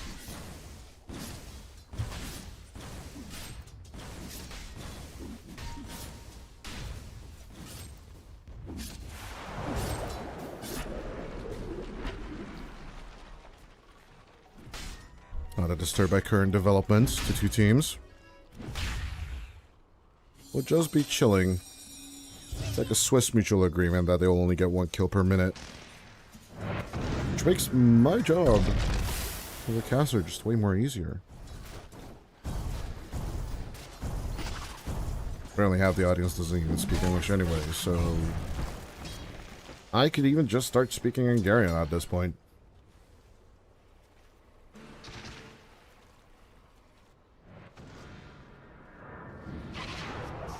Yeah, the game is pivoting to its natural course with the nature's prophet. I'm stupid. With the lone druid actually being on top of the network chart, I'm just starting to farm rapidly as once again Power Rune will spawn up top. And despite the Arcane Rune bearing the Pangolier and its catch on the mid lane, eventually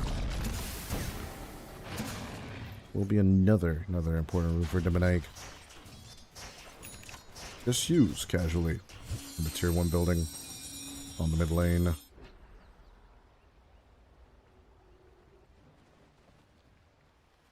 Yeah, Zip just not really having the perfect time. Go for the Diffusal Blade first. Really strong against the Bristleback. If not other heroes. Not that super effective against the Kez, in my opinion. Although I will say this, the Kez does have less mana than Chipikau's Bristle, so might be in the wrong here. And as the Puck comes around the bend, looks to just right-click the Undying down. Good with a Dream Coil, immediately going in for the catch onto the bear. True form coming out from Cutie as he tries to survive. The escape back from Enclave will help out, but how much will it truly help out? Chipikau is on the other side. There's no escape from this, my friends.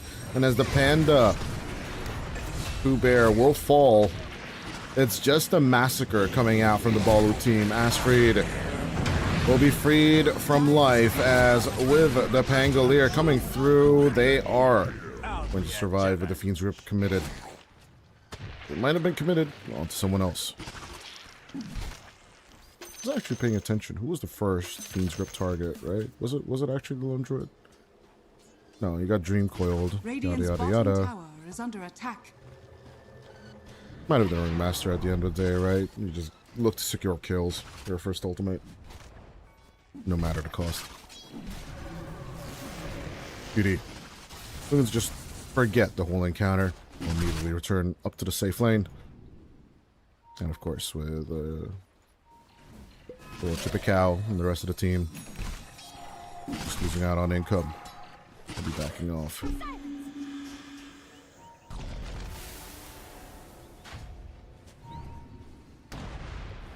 Mid lane invasion coming through is cute.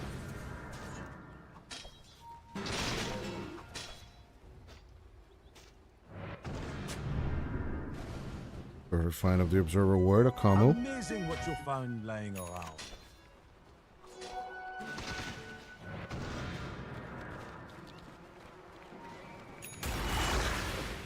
Coyote. Going to escape as Cutie. Was it for the bottom invasion? It's a 5-man move coming out from the Envision team. Doesn't really look like they want to truly react to it in any shape or form.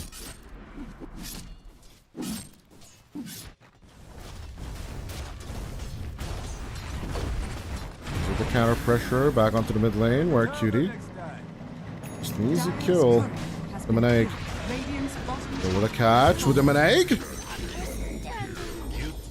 Face shift, anything? Get out of Zip-Zap's grasp? Damn, he was just daydreaming on that mid lane. Wake up, brother. Wake up. Maybe he was just looking at Kaiwa like, bro, what are you doing up top? Bro, what are you doing up top? Oh, fuck. And you just die. Kaiwa, though. Yeah, what the hell are you doing up here? Trying to go in with the grasping talon and try and go for the escape of the Raven's Veil. It's not really veiling as much as Coyote. After Dance not available, he did use the ultimate to just hide himself, but it will be enough to take out Zip-Zap and Cutie. With Lone Druid dead. The back turn around, and of course, this viscous nasal oil coming out from the bristleback is just more than enough. Yo, Silence, you want to give the bristleback a little bit of a back rub? Obviously, little Chippy-Cow would have been happy with a back rub from the zombie. But yeah, the bristles will be too intimidating cute. In this room, blast off straight onto Spirit they will go, and the Bing Bang Bomb will take out Spirit.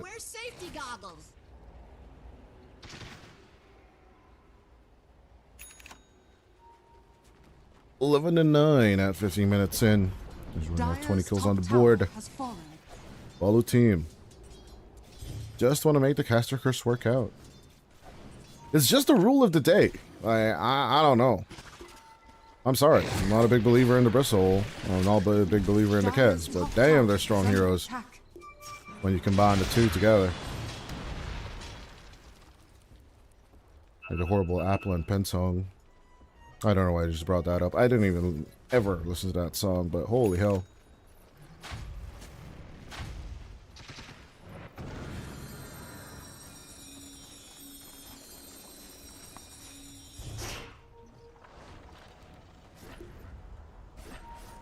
Dire are scanning. Then comes the sleep. Pangolier.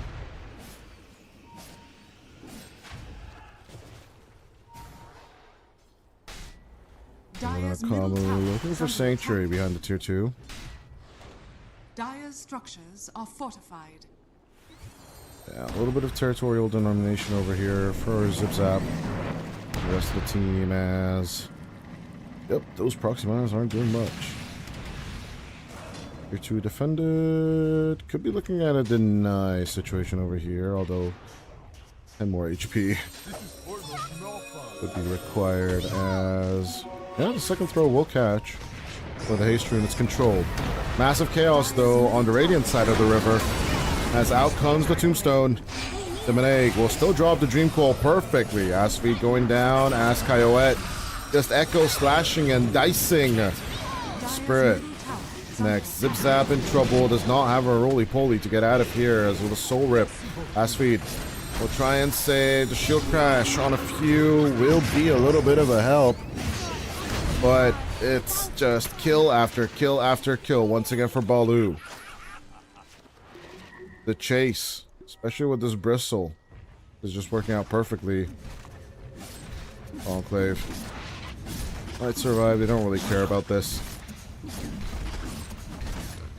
And now, obviously, Zip-Zap is mad. The whole territory that they were working on for the past 5 minutes is going to be retaken by the Baloo side of things. I don't know what we're doing here. I don't know why we're not taking this objective. We're just messing about. We're wasting time. Blah, blah, blah. That's usually what the comms are. I've ever been in Immortal games or have watched them a few times. I'm quite sure there's a lot of frustration inside of Invasion. still has to be said, they are playing with Cutie, right? And Cutie is from VP Prodigy, who are not playing this season at European Pro League. So him standing in is absolutely up to par.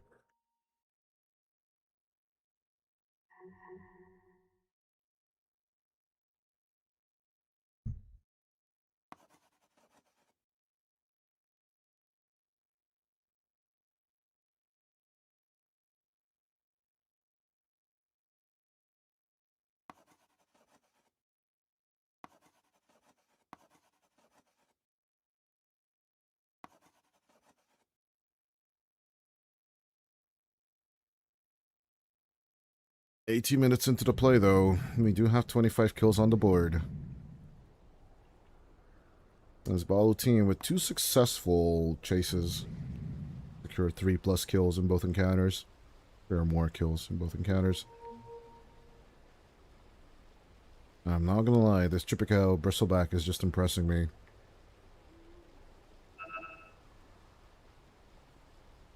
Generally, now that the Maelstrom is done, Cutie can start working on the Ags. That Silver Edge is just going to be way, way, way too far.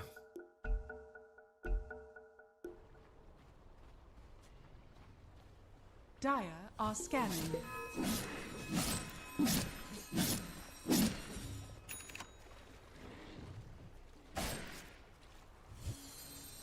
Here I am!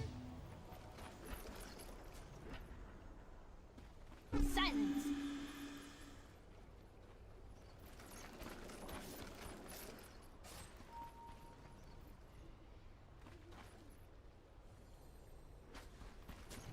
Here I am!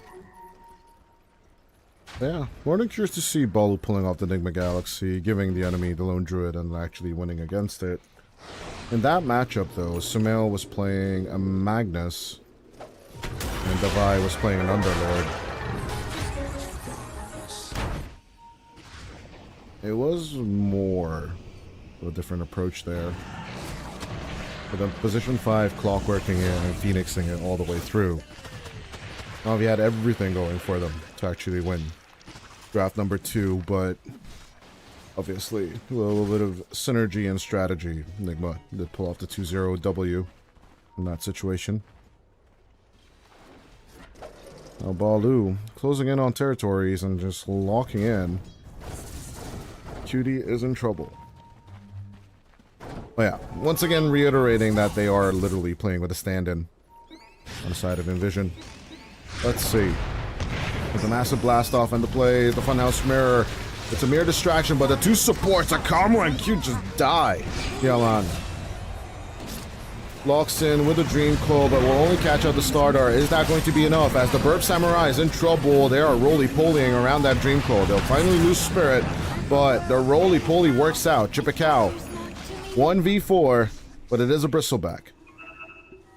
At the end of the day, shakes off the zombie. Well, cost to do that. 4 of his teammates are just absolute noobs. Why are you feeding the enemy? We have the lead. Hiya. What can you do?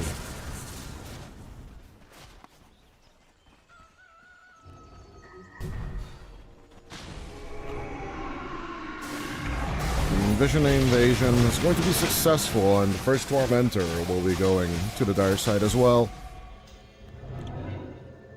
Which just evens up the scoreboard a bit more, sweetening the pot here.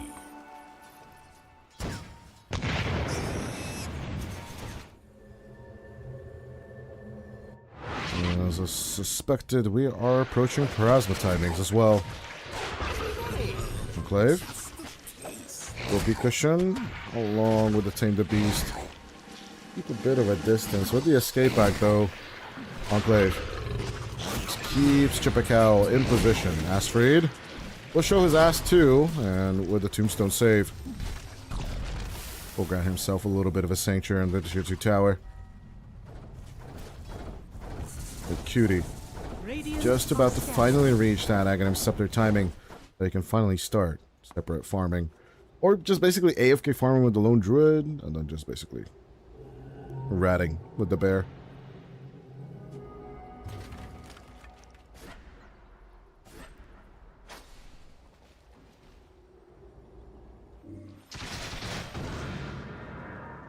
But yeah, if you don't believe me, bear is still empty, right?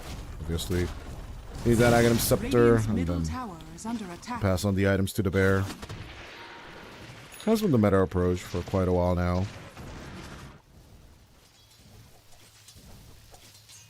Look at them just hitting it. Can't attack anyway, but they're just hitting the Mjolnir bear.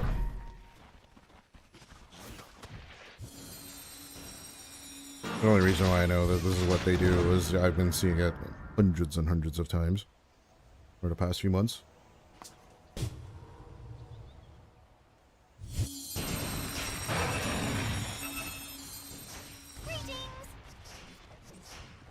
Dire are scanning.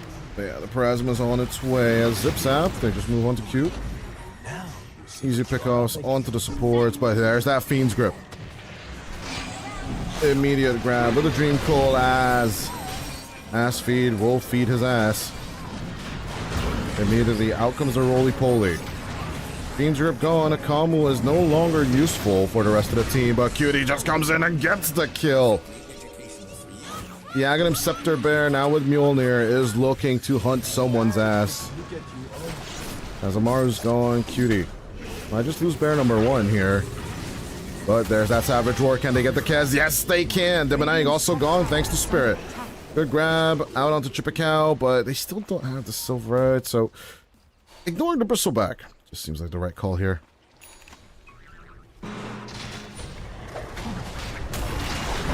Actually, well, I got my first prediction of the day correct. That's the only thing I'm excited about. But what's the other thing to be excited about is that Roshan number 1 of game number 3 going to be taken extremely fast. Cute, having the possibility to jump in is just going to be a bit too late for a good jump. But the Pango pushes on through. Cute is gone. Mr. Picao. A little bit of a roll-up action. We'll still be put inside the Nightmare. Chippecow now passing the damage threshold. Did stack up a few on the Pango, but it's not enough.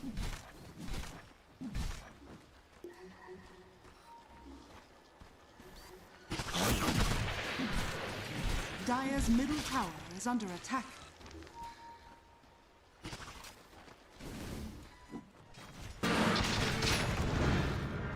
Zip Zap. Still no Mate Slayer on this hero, even though we're against a Puck. It's a little bit weird in terms of the itemization, but what can you do? The Blink Dagger is done. Radiant's middle tower has fallen. With that little bit of the proc coming out from the shield crash.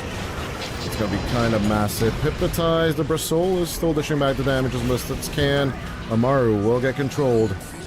Rest of the Rolling Thunder not be intrigued. A little bit of a jump over the Bristleback as Enclave and Spirit having a bit of trouble keeping up with the chase, but they'll eventually manhandle the Bristleback as you do.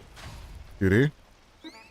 Go forward. PT on the bear instead of the phase boots, so does enjoy its stats as the Slithering Crush is gonna hit, but facing a techies, it's just a waste of time. Get the tier 1 tower. That objective's for free. Dire's middle tower is under attack. Gunning for his blink along with Asfried. Also gunning for that blink dagger. Has fallen.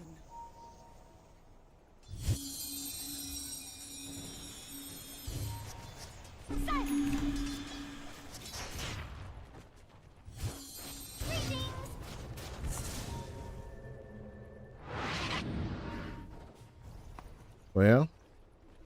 Same time, Lone Druid outscales and Rats coming out. Radiant's top tower is Oh, under need to make a attack. choice. Chase the bear or chase the team? Isn't really much in between. They're going to be losing their tier 2 defense lines one way or the other.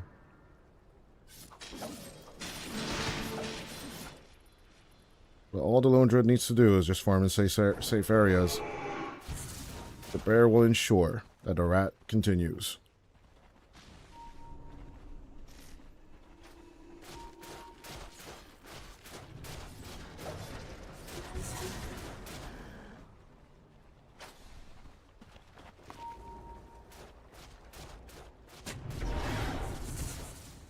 or moving with the bear is kind of new.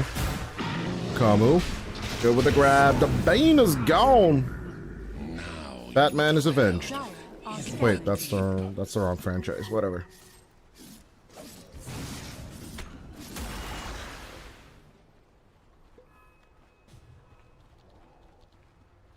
Zip Zap guns for the nullifier. We just need to wait for that silver edge. And then Envision can just definitely go for the jugular. Coyote, EKB, Manta, and Desolator seems a bit too greedy as he is trying to pivot towards the butterfly on the Kez. Bird Samurai, I think he needs a bit more damage though instead. Yeah, just casual Daedalus. Sell the Falcon Blade, go for that item. But what did I say about tier 2 towers? I forget. Something about Balu team losing them either way, right? And as you can see, the 4-man move. They are just looking to hunt down any member of the Balu team. Or anything that they can find from the Balu team. They'll be more than happy to take. It's a good find on Coyote with the Raven's Veil. Good attempt at hiding. Spirit is just not going to make the catch as they will lose out on Cute as well. Speaking of Cute, let's see Cutie's bear. Casually sitting on a beautiful Shrine of Wisdom. Another grab on the other side will be Zip Zap. 15 seconds on the Aegis. Zip Zap already acquiring the Sacred Relic.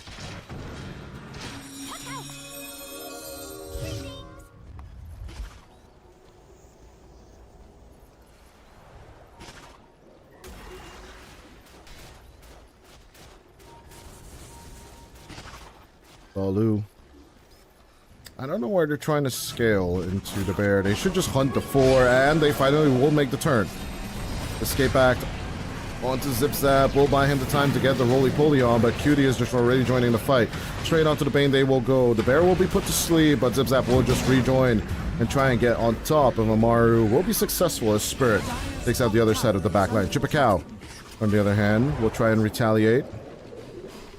Cutie running and gunning, but the non-endangered species, or the Chinese variant of the Grizzly, is not going to be looking to eat bamboo, is looking to eat some bristleback, the Meneg. Trying to run the distraction. They will take out Spirit successfully, but the Burp Samurai not looking to join in.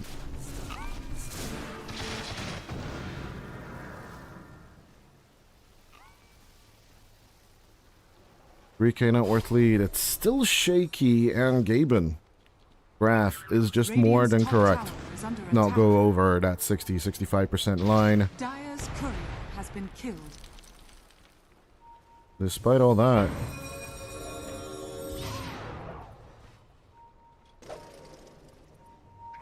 the Meneg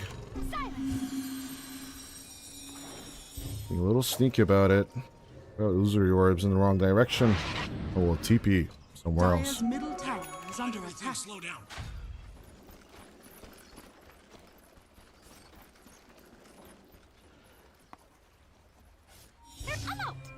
Meneg after the Parasma. Octarine Core, so he goes with the Nisha route. I really thought the correct route here would be the Ags route, right? Dream Coal and damage, but maybe the Octarine Core will get you there faster, right? Or will make you more powerful, make you more sustainable overall. Chippecow. About to be finishing up a BKB. That'll make him more fight heavy, and then he can go for a heart. Could work? Question mark? I don't know though. Nah, I trust the bear way too much. Radiant are scanning. There's a reason why this hero was just being picked once on the European qualifiers. It's just too strong. That's the answer. That's the reason why it's being been banned Dire's top tower bajillion is under times in the EU calls for TI. Dire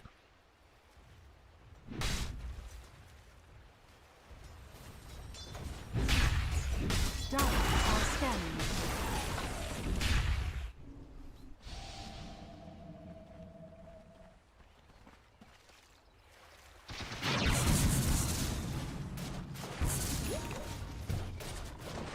Cutie at the same time. Still version out done. And over to the BKB build. And oh, look at that! Nothing on the main bear. Interesting. As usual. Yamang. Going on the hunt. Good catch with the Fiend's Grip, but the Escape Act will be saving bear. Savage Roar out as Coyote deleting both Astfried, Enclave, and the bear. This is getting a value for his buck with his build. Is it danger? Still no Aghanim Scepter, which feels a little bit wonky, but you know what? If it works for him, can't complain.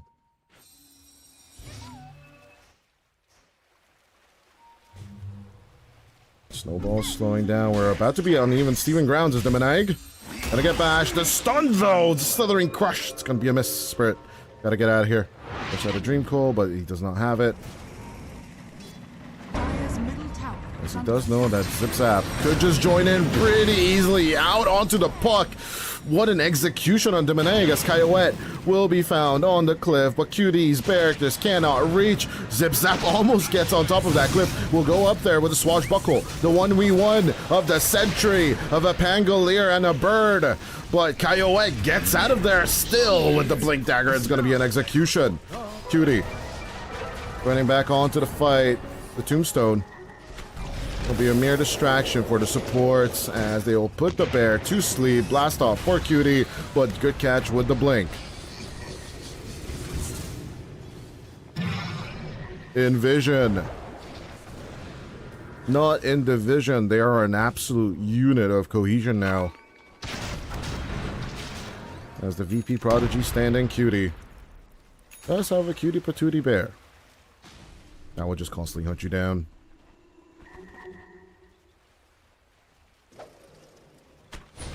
I guess not Vinny the Pooh anymore. More like Cocaine Bear on Cutie. I've all seen that movie. I haven't even seen the movie. I just saw the trailer. That was scary enough. Imagine a drugged up bear chasing you through the forest? Hell no. I like sleeping at night. Thank you very much.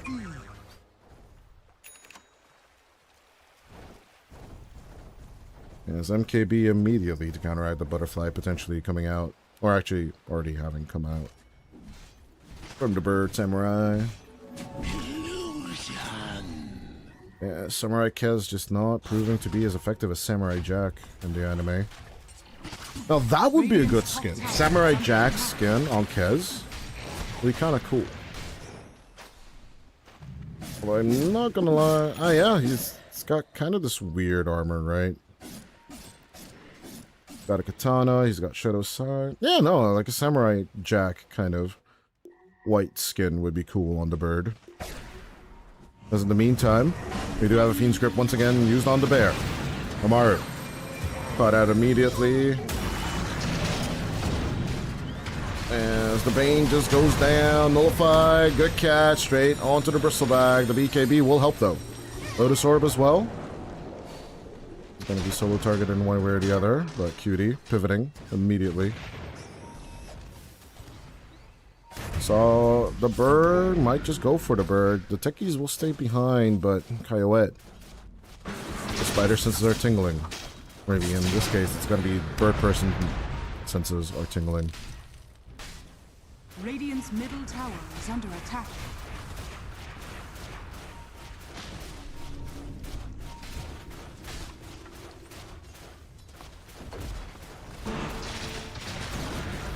Radiant's middle tower has fallen.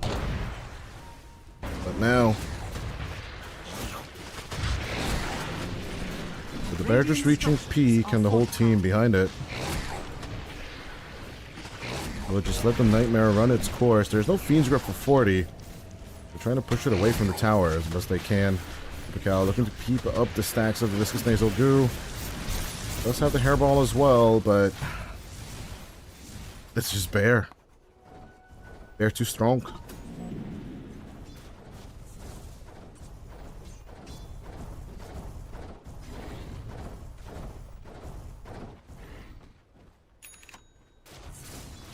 What are you supposed to do against this? There's a reason why this is just constantly banned.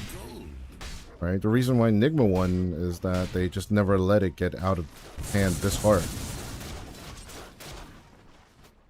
But that bear has definitely gone the sweet, sweet taste of the white powder. Not that I would know anything about that. Full disclosure, I wouldn't know anything about that. I don't have a life outside Dota. Let's just be honest here. Let's chip a cow. Radiant's top tower is under Looking to attack. beef up with the heart. As the tin bristleback will actually get a heart once again. Now that the MKB is done, Dire's bottom tower is what under will attack. actually survive the bear now? And do they legit have to just 5-man this bear? It's a bear! Radiant's top tower is under attack. Enfeeble. Average roar. Radiant's So, yeah. top tower has fallen. It's like Cutie's been doing this all his life. Or like he's been spamming it in pubs. I wonder. Who hasn't, honestly? If you're a carry player, learn this hero. Get to Immortal 15k. Done. As good with a silence immediately. Spirit.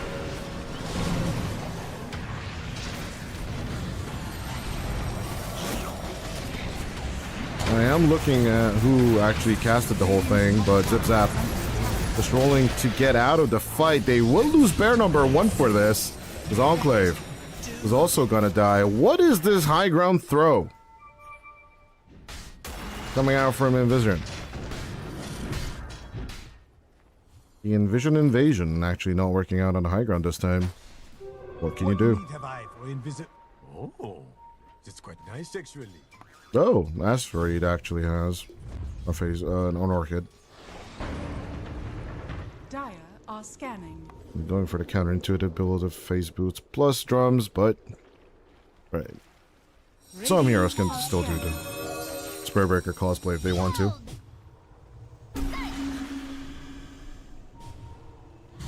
Spirit. Not making the find, but Zip Zap is a god. Asfreed once again with the Orchid catch and the Nullifier. Phase shift. We'll save him for a little while. Out comes the Hex from Cute. That's what the user reward. Demonaig will get blinked on. Will get double blinked on. Spirit with the catch. Amaru trying to slow them down with the Nightmare, but it's just a BKB chase down from Spirit. Beans grip me if you want. Osted as Osfried. We'll go ass up. At the same time, Chippecow trying to shake off bear number 2. Escape act onto bear number 2, but bear might just die. 30 seconds without it is gonna be a pain in the butt, but Cutie will save it. Teleporting back home, pulling the bear back. Pulling the bear back. Oh, wait, no. Wrong channel for that, once again. 40 minutes into play, though.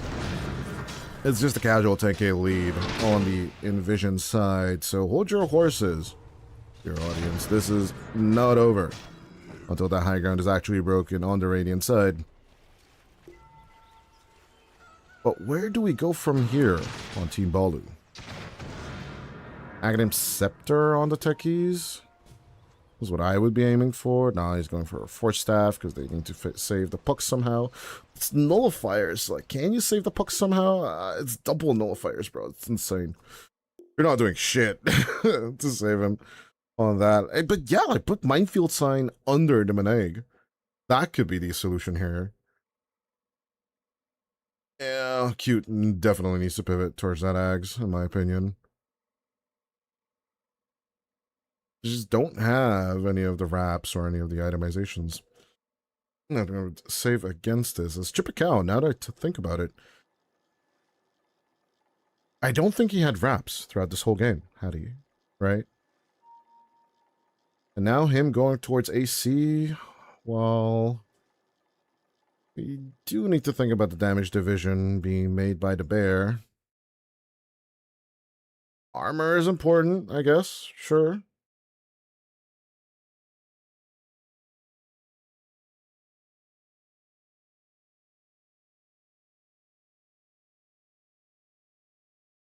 At the same time, I'm just wondering, Nakamu.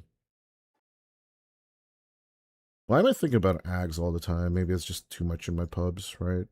Ags this, Ags that, Ags whatever you want. As finally, actually, on the Bolo team, one person is thinking about the build. No heavens, no Only this.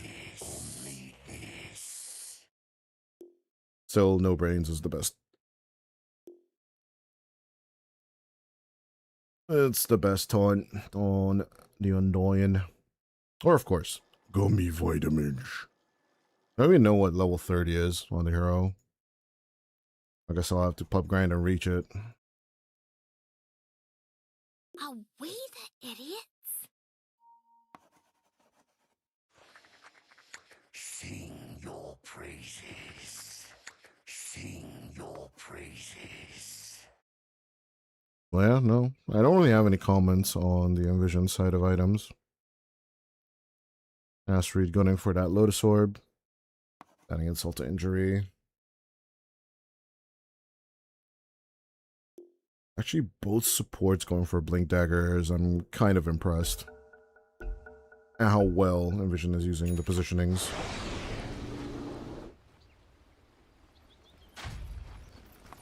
Yeah. Expect very, very brawly fights, especially around the bear and trying to save the bear.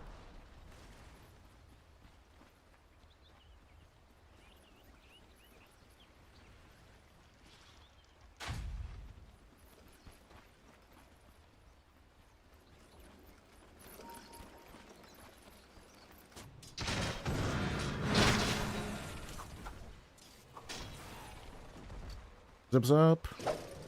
I'm kind of wondering if Diffusal would be the better option, but he is going Aeon first. Survivability is key. Was that intentional? It looked intentional. Spirit taking care of the Tormy. Twice as nice. There's other options to consider. Dire's top tower is under attack. Go for the Refresher Orb, possibly to get Bear 1, 2, and 3.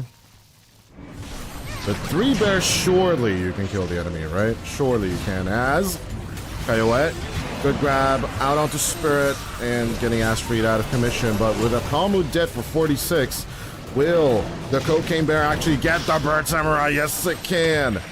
One buyback on the Radiant, and that is only the case. Coyote is the only one that can return, as it looks like the Bristle of Chippecow will get controlled. Or will it? BKB and Lotus used, just for survivability. Again, blink and you miss it kind of fights. Actually respawning. Radiant's middle tower Coming back so casually into the fight. Middle tower With the drums of endurance. Bear just keeps on rolling. No fire silence, Spirit. The 1-2 jump from Zip Zap and Spirit. Once again making easy catches. But backdoor protection? Thank you very much. As the cuts of Demoneg will be paying off here. Took its damn sweet time, so wait, hold on. Nah, he can't. I really wish he would, but he can't. He should. He would. Nah, he didn't. Oh well. Going through backdoor protection is always funny. But yeah, this bear does not have it as later. Make it viable. Has Refresher Orb now on Cutie himself. He's just got endless supply of the bear. Bear 1, Bear 2, bear with me, it's Bear 3.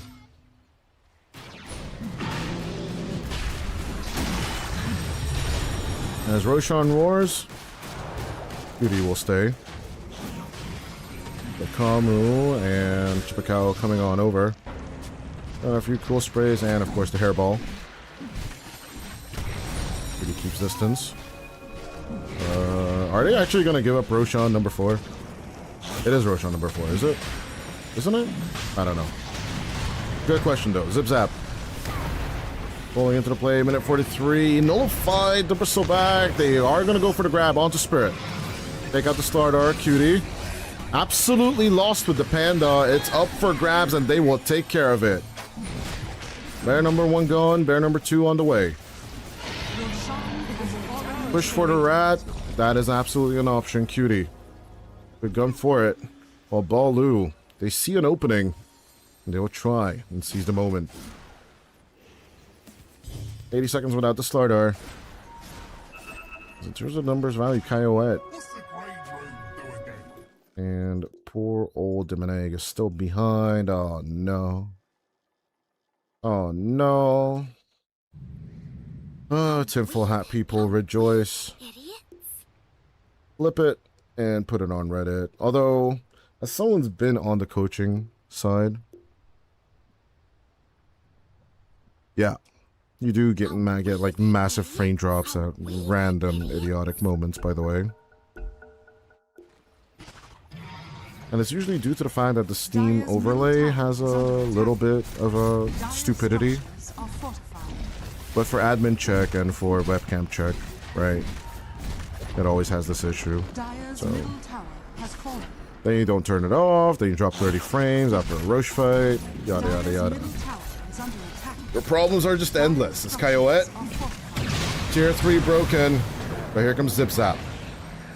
No fight. The Bird Samurai is in trouble. Out comes the sleep, and it's a good grab. The vulnerability moment post Nightmare is proving to be useful. Going for a mass exodus and escape now. Good grab onto Bear. Number 2, I believe, and there with a refresher. Bear number 3 is on the way.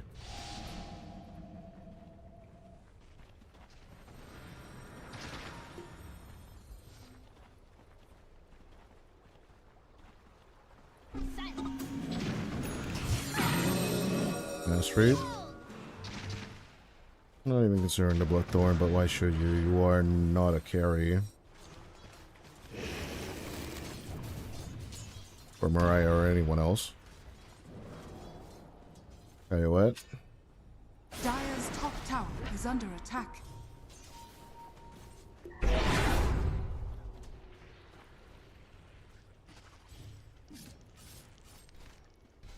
Dire's courier has been killed. Dire's bottom tower is under attack. Dire's bottom tower has fallen. Chippecow. Dire's bottom tower is Taking out the second tier 2 tower. They are at least looking to get the tier 3s. If not more. Spirit. And then Coyote. They haven't broken the Aegis just yet, but here comes Zip Zap. Wheel of Wonder. No Nightmare save this time. The Aegis is gone. Now, with no Wheel of Wonder, can they do it again? Well, with the BKB activated, it's just an easy turnaround for the bird. Banner down. They will ignore the objectives as they immediately go for the deeper play. Zip Zap with the on disc. Will dispel as much as he can as Asfried. Putting in with Spirit. Will take out the Techie's demolition screw. The cute gone. Coyote on the defensive, Chippecow on the offensive, but Spirit and Asfried, they will look to join up. Nullified, the bird is gone for a hundo. As I have no idea where the bear is in this whole fight, but Demonegg will be joining in at the same time. Keeping a half an eye at the same time on the minimap. There's the bear. The bear is controlled. The bear is gone. Respawn, they could just send it down mid. Maybe a little bit of control. Zip Zap needing to get the hell out of here with the roll-up, but could not get into a Rolling Thunder. Still silent. Zip Zap gets away. And maybe with a Rolling Thunder needs to go for the escape. Asfried, Enclave, a little bit low. The Shiva's Guard will not reveal, but with a Dream Core, they can still get a kill onto the Ringmaster. 86 seconds without him as Spirit looks for the turnaround. And as the bear tries to get the cuts on the mid lane, as you can see. Cutie. In a little bit of a pickle. Make it a big pickle. Let's pick things up. Base ripped to shreds, but you still need to get this rat online. And your bear is only level 26. You are only level 26. So, true form duration, I guess that's the only thing you can pick up. As you pick up the rest of your talents,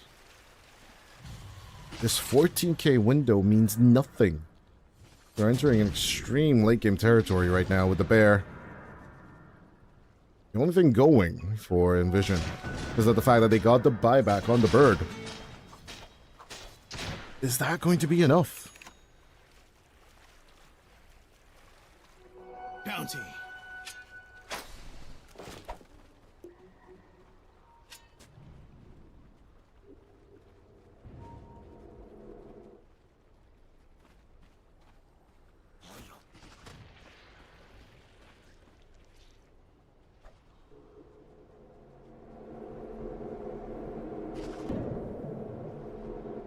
Yeah, back and forth we go as the Meneg.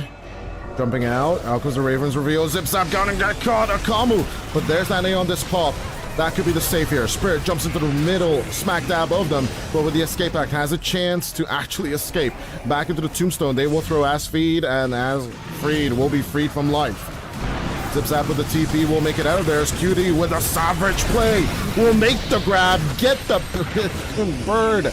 But it will lose the bear once again.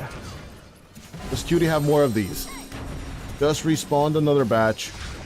And with the Pooh Bear, just immediately puts it on standby. Asfreed, having returned to the land of the living, is looking to keep his distance. As Chippecow and Cute are on the hunt. Zip Zap. The good swashbuckle going onto the grab, onto the techies. As with the blast off, they just know exactly where he is and will go for the execution. Zip Zap. Through the Fusel Blade into the backpack, but we'll get a Hex. Cut down any onlookers as losing 3, but technically only 2. They do have the zombie bag. They will get the Hex onto the Puck. Can they pivot to Dimoneg? Reach, bear, reach! Get that crap! And of course, they will bite the fairy dragon's wings off. Puck is pucked. Well, if we do have ding ding ding, mother trucker, I think it's time to go bite, bite, bite. Winnie the Pooh? I don't know. That just doesn't work out right. Gotta come up with a better catchphrase. This Cutie Patootie is just going to go ham on the bristle. No mana at all for the Silver Edge. Vashfried. He's just a zombie at half HP. He can't really do anything right here. As Bear will be grabbed again. Megas are still not available. What can you do?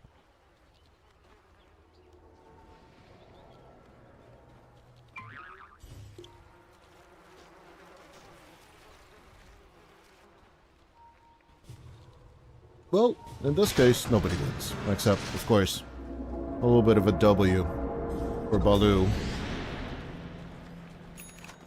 Well, they did grab the bear 3 times over. And now, here we go. For round number whatever. I can't even keep track right now. And how many bears Cutie has actually spawned in. I really need, as a caster, a death counter for the bear itself, right? It would be an interesting metric to keep in mind.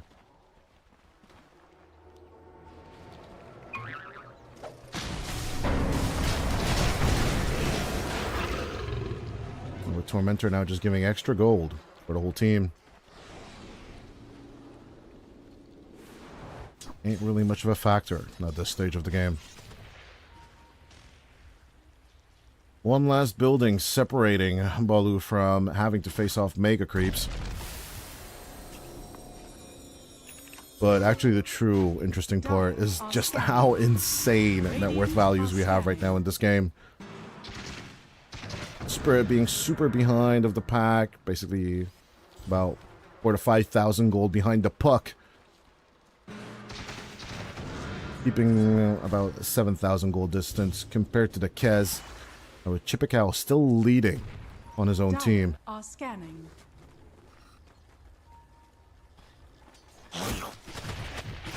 Remember when the Axe was the only meta on this hero and nothing else? I remember. Don't I remember? That's no way, Cutie. No way. He's going for it. He'll try and nick it down. There goes the Nightmare. But he's just going to try and chow down as much as he can. 800 HP left on the building. I have to replant all these bombs. No, it's just unfair. But yeah, there's Roshan is once again on everyone's mind. In goes Chippecow. Out goes the roar. A little bit of a warning. Amplified damage rune on Zip Zap. Will not manage to bounce inside the pit, but will find Chippecow once more. Manaic poking and prodding with the User Orb, but is not willing to commit, which I absolutely understand. Still no Aghanim Scepter and is looking for the Lincoln Sphere instead. Very defensive on the approach for the itemizations, but let's see if it'll work out for Asma. He's just hardly doing any damage. I don't know. Is this supposed to be a Puck gameplay? I thought there's damage on this. Okay, there we go. Half HP on the Spirit, but this Spirit is absolutely fine. Tombstone being a mere distraction for Chippecow, and they will immediately execute the Bristleback. Buyback coming out from Chippecow as he's looking to re-engage, but Cutie, Radiant are scanning. oh, he knows what he wants. And he might as well just get it. 15 seconds until Roshan decides to just take a little walk down into the southern pit. But the Hex down Zip Zap. Is he truly in trouble? In goes... oh, Spirit. As his Spirit will leave his body. 100 seconds without the Slardar, but 15 seconds until the buyback. Super creeps down onto the mid lane. As the bear will be put to sleep, but it's too little too late. Akamu, you had one job. Do not let the bear get the megas, but you are mega fricked. As Chippecow trying to hold on to the last Roshan, possibly of this game, of the series, of the day, possibly. But Coyote looking to make the contact onto the zombie. Good grab onto the Kez. Hexed up, controlled, half HP. Coyote needs to fight back as best as he can. The Satanic, even nullified, will work overtime. And out of the Wheel of Wonder. At least the Bird Samurai will survive. Roshan, looking at the commotion, will gladly look at the Hexed up Bristleback as Cutie joins up. They are looking to just get the dieback onto the Bristle. But with BKB, with Heart, Chippecow is just too damn tanky. 56 seconds into the play. A massive wave coming out on the top side. Dire are scanning. As there's the grab, Cutie will reveal, will go on to Chippecow, 300 HP, but he's not gonna survive it. Akamu controlled, no nightmare saves. It's Jover, 2 minutes without the Bristleback. The bear has finally won it. But Coyote not looking to give up. He needs to get one kill and he'd have his buyback back. But nullified, looking to mantle, looking to parry. There's the Satanic, looks to fight it back. The bear is dead, but rooted and controlled. Will still lose out on life. Needs 400 more HP. Chippecow will call it. We're done. As the creeps invade the base, that was one last hurrah. As there's the rampage for Zip Zap, but the Ancient will fall before the Pangolier can get it.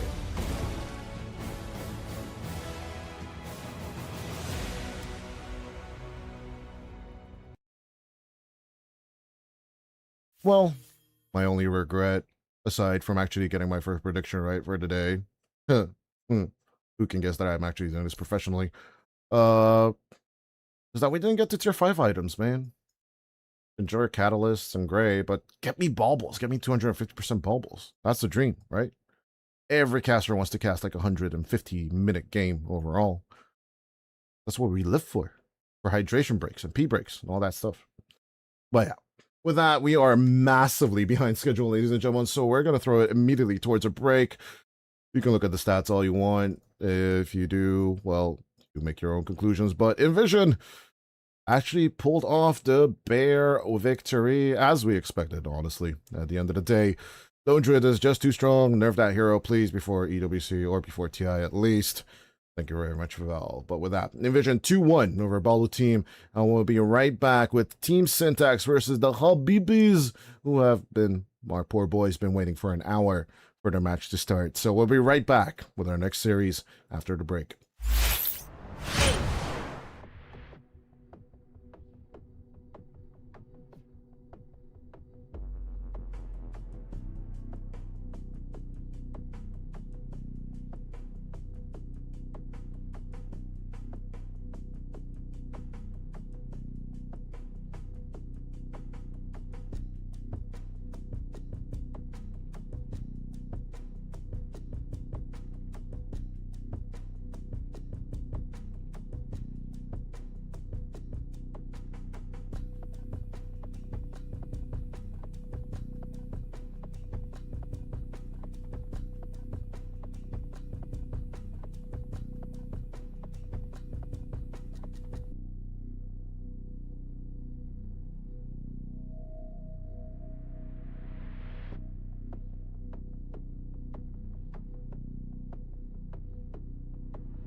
Ladies and gentlemen, welcome back to the third series of the day. It's going to be Team Syntax versus the Habibis.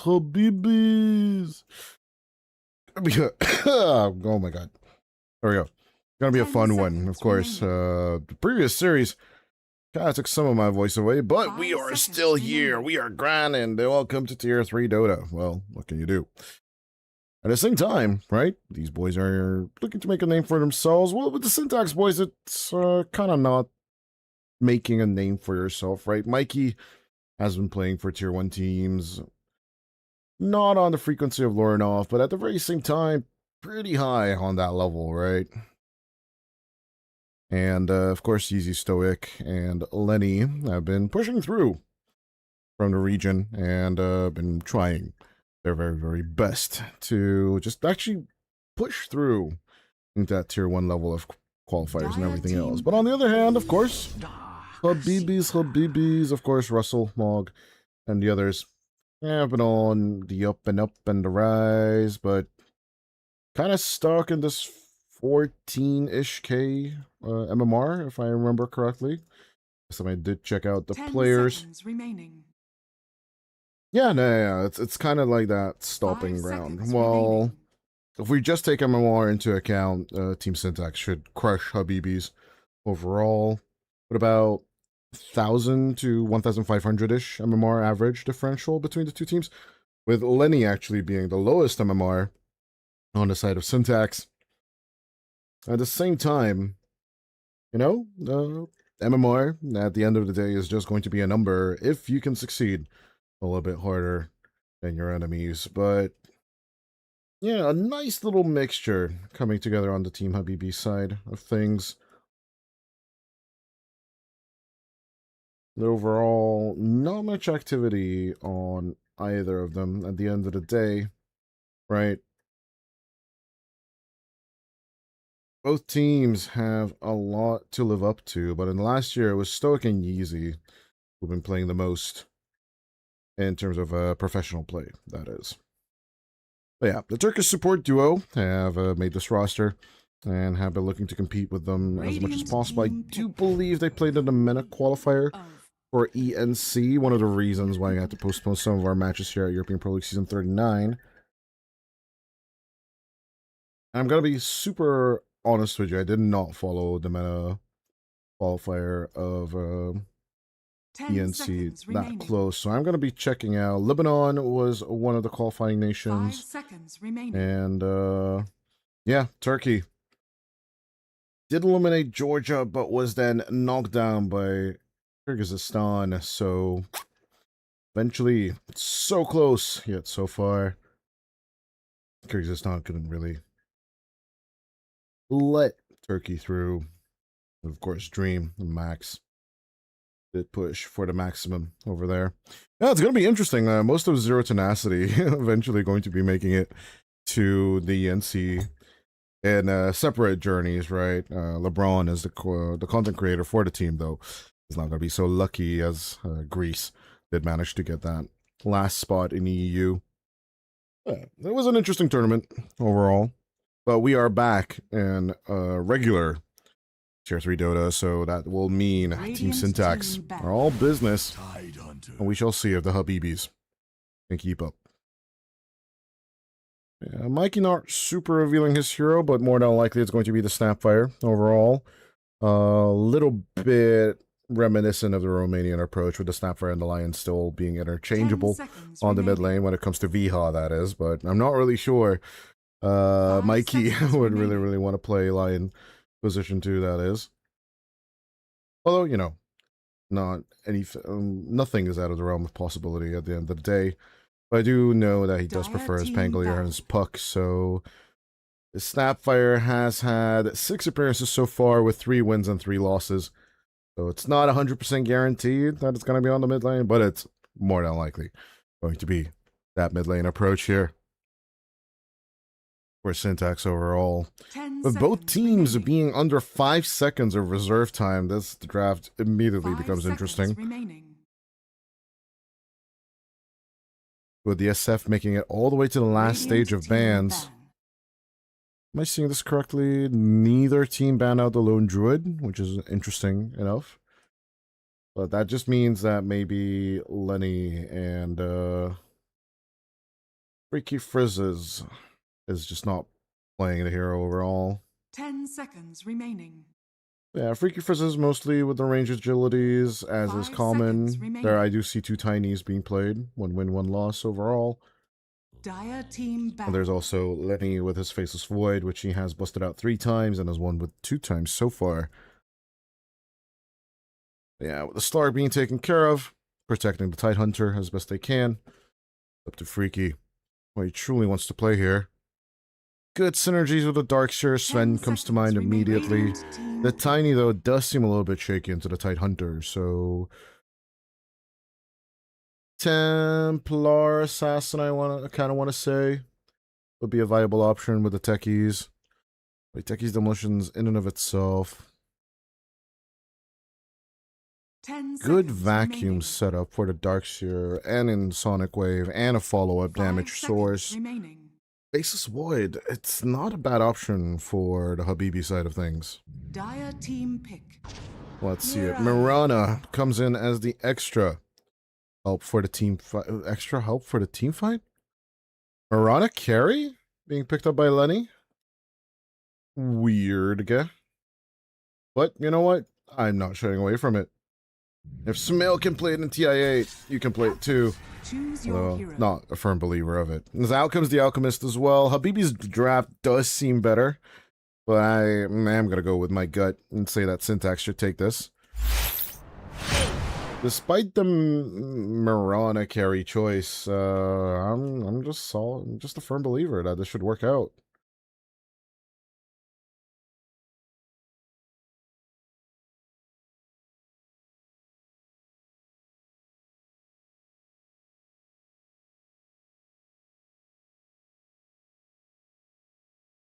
But yeah.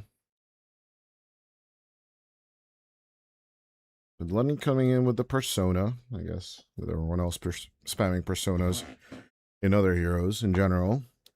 Why not bust it out on you? As Freaky with the Alchemist, who are we giving Aghanim's to? Besides Shushu, I don't think you'd give it to the Darkseer. I think a more better option would be the Techies overall for the AoE lockdown, massive minefield sign and all. Still, it remains to be seen if they'll be successful placing the minefield sign in general. Of course, Emptiness could just easily react with a Ravage, and of course Easy with the Lion, the Insta-Hex.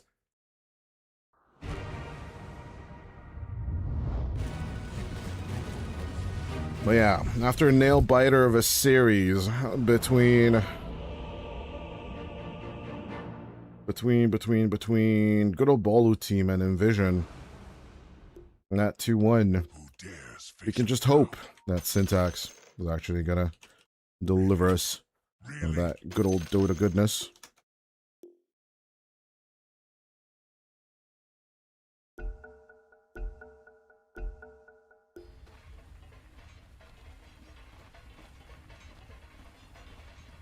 Well, let's hope that they can actually live up to the name.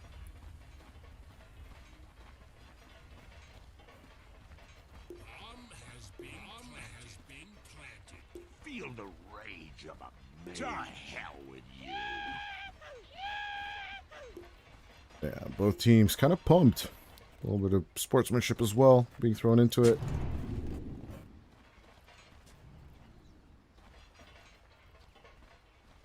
But an unexpected Earth Spirit position 4.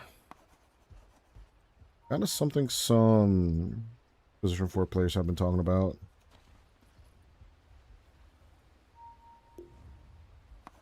Queen of Pain versus the Snapfire is still a bit of a question mark for me.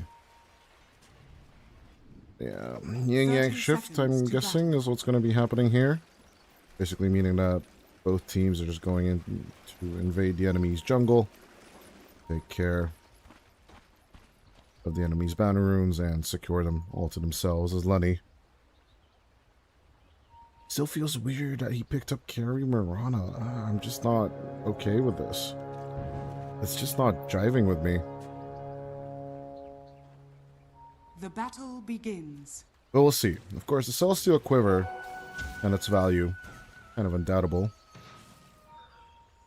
I don't manage to pick up the Mana Rune, but it is what it is. Russell not picking up the Ion Shell just yet. An easy block. And the focus immediately comes into that range creep.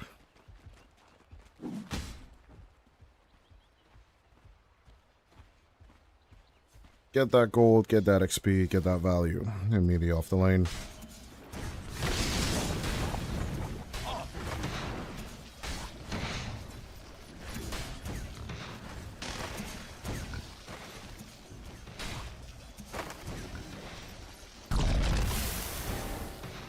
But yeah.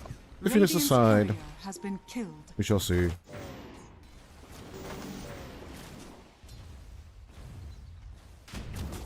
I mean, when the Clinks idea came up one day into the tournament at ENC, I was like, I mean, seriously, is the Skeleton Archer back?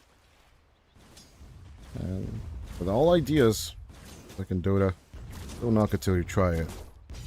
The original category of Visage is support, so overall, even the itemization is a little weird, but I mean, it's 6 attributes addition, right? Iron Branch only gives you 1, so Dire's courier fill up your inventory with goodies at the end of the day, I guess. There's Russell, Starstorm, Rust the Leap. Decent of a start as Mog. Basically with the wave cut. Wave skip, in this case. Bring himself some XP. Yeah, a little jittery in the movements. Not gonna lie. There's also one way is to actually test your ping, and the plays is easy. I'm telling you, I'm not going to be finding any First Bloods in this series so far. Missing out all of them, literally. Sad tidings. You're As, dead. yeah, Moggs' moves were really jittery, so I would not be surprised. He'd need like a minute. I think it's all good. No one's going to be mad at you, Mog.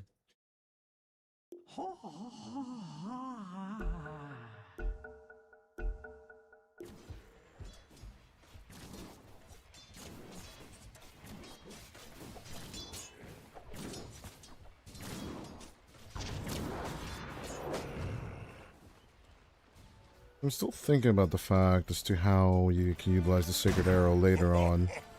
That is more than likely the last spell that is going to be leveled by Lenny.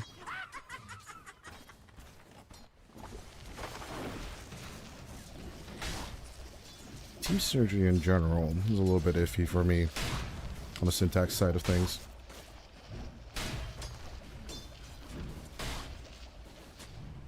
But hopefully, you know, the team with the higher MMR could just deliver easy.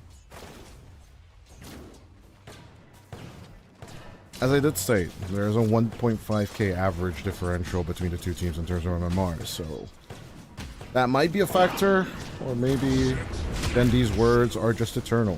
MMR is just a number. We'll see. Good escape components both for Russell and for Mog. Ain't that much to complain about.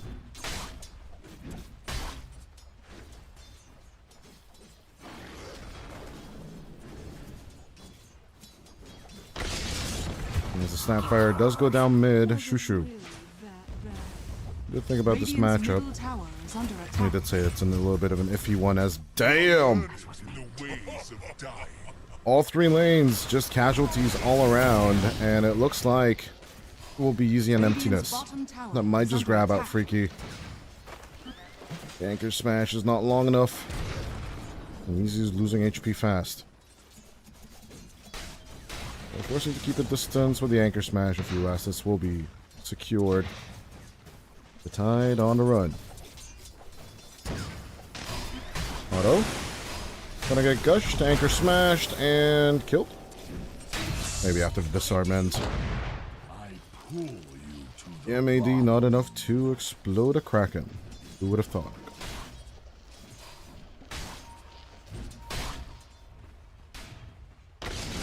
Freaky. We're bring onto the self. Stoic. Missing out the first bounce, but... Battery Assault leveled at all on the Clockwork. Just feels weird.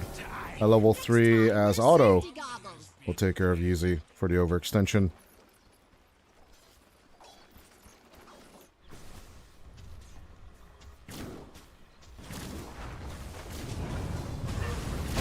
Mirana. Hold upon. Good with the leap. Stoic. In distance.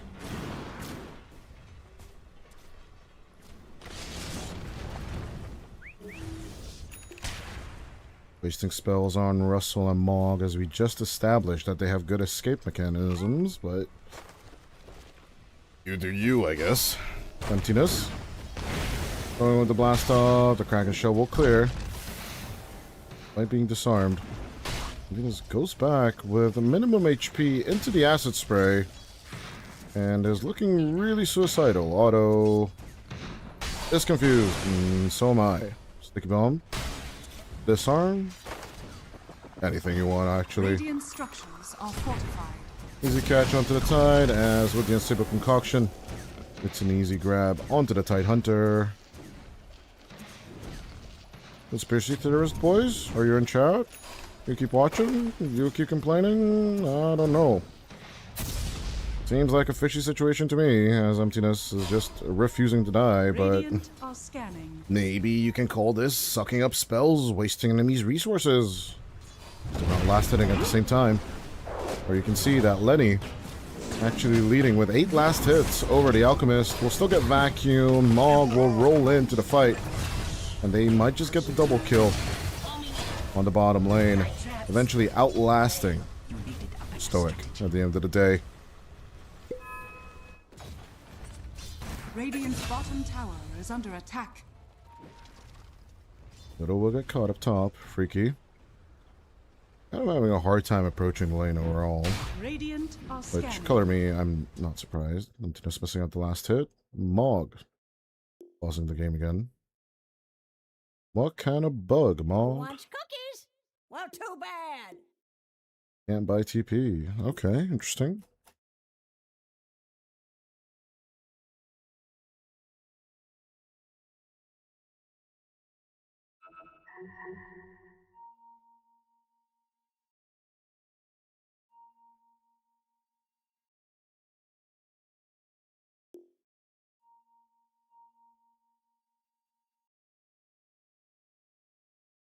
I'm kind of confused as to, is Yeezy arriving or going at this point? I think he might be going, right? It's just outside of the range of the TP range.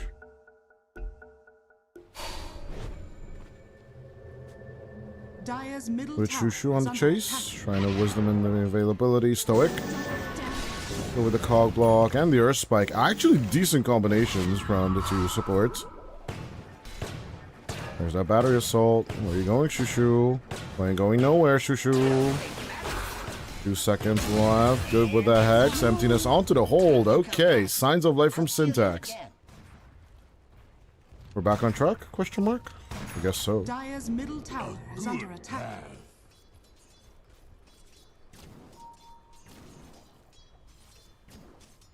That's freaky. Level 5 and in the jungle. Which is the life of an alchemist. Dire's middle tower is under attack.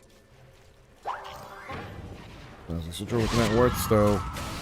Clear as day. The Darcia play is just working out perfectly. The Sonic Wave, not that well oriented as Mikey. Will mess up the last 2 Mortimer's Kisses. Not really sure with the Sonic Wave interaction. Dire Like, you mess up the botch placements as you Radiant's make. bottom tower is under The attack. blotch placements as you make. For Mortimer's impact. No, Mortimer, it's not playtime. With the illusion rune. Shushu. Good on the approach. With the cookies. Shushu. Still surviving with 15 HP. Radiant's bottom tower is under Is attack. Mog surged? Ion Dire's shelled. top tower is under Go attack. for the roll catch. We're gonna have 12 kills. In just under 9 Radiant's minutes. bottom tower has fallen. Can't complain for the lack of action. I'll put that money to good use. Stoic. Go with a grab. Even better with the boulder smash from Mog. Keeping that distance freaky. Coming in with auto. Coming in on auto. It just needs a kill all around. I can pull back onto Mikey as they will take care of the Snapfire.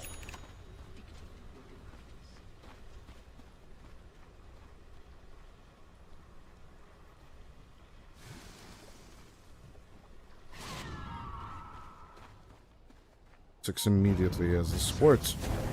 It's not looking too bad as we are approaching the 10-minute turn as easy. Goes by back 1, but you are in between 4. Another day of the day with Russell. Not having searched for a while. Blink. An Ion Shell. Still grinding Shushu to kill. Such a little dead. It's reminding me of an old 50s to 60s song. Shushu Madness. I have an idea. It's specifically Hungarian, but it's a really funny song. Stoic. Boulder smash back towards his own cogs. The cog blocker blocked by his own stuff as with the Mirana. The Moonlight Shadow is going to be saving one. Grace from Lenny. Onto support. Sacred Arrow number 1 a level finally being made as Mikey looking for a cookie jump straight onto Stoic. There's the combo. I mean, is it working? It's working.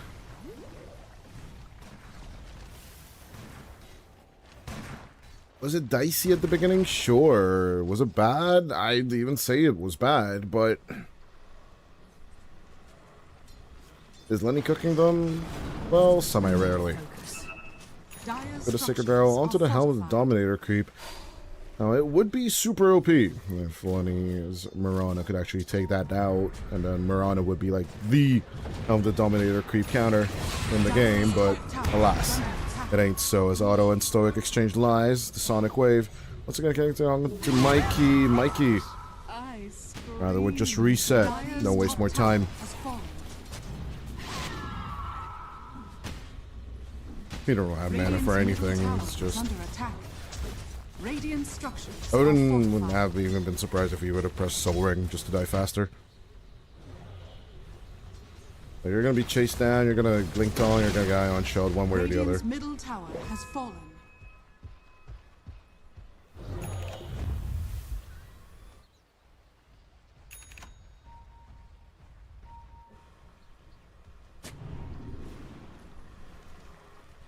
Counting out the double camp of death.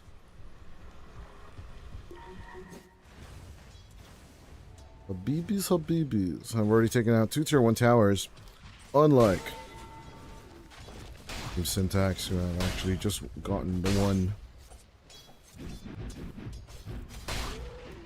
Good old Syntax errors. Don't miss them at all. We'll take that. But yeah. Speaking of emptiness, Tower is under attack. going with a very, very old build at this point. About 5 to 6 months old, Dire's that is. middle tower is under attack. For the Pipe first build on the Tide Hunter. Radiant But oldie but a goodie. Dire's middle tower has been denied. Do it with flair. Protective Vision onto objectives that are no longer needing protection. Geomagnetic Grip onto the Mirana. But Mirana's fine, thank you very much. Moonlight Shadow for the turn. Hook shot. Plain and simple, out onto the Darkseer. With the Sacred Arrow, it just needs to secure as easy. So luckily finger the Darkseer to death. Auto. Baiting with the Proxy Mines. So Fire Vision onto the Techies, out with the Hex. Easy, still coming in with the approach. Out goes the Magnetize from Mog. Mikey, to the approach. The arrow will miss, but everything else will hit.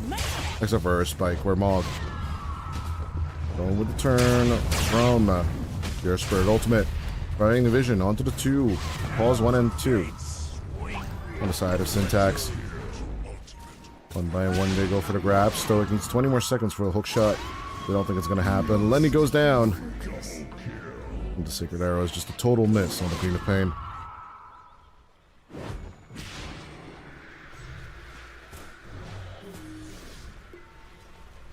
Ushu? I do suffer fools. We'll think of the value of Battery Assault against Queen of Pain. Or to actually get your long caster time spells off.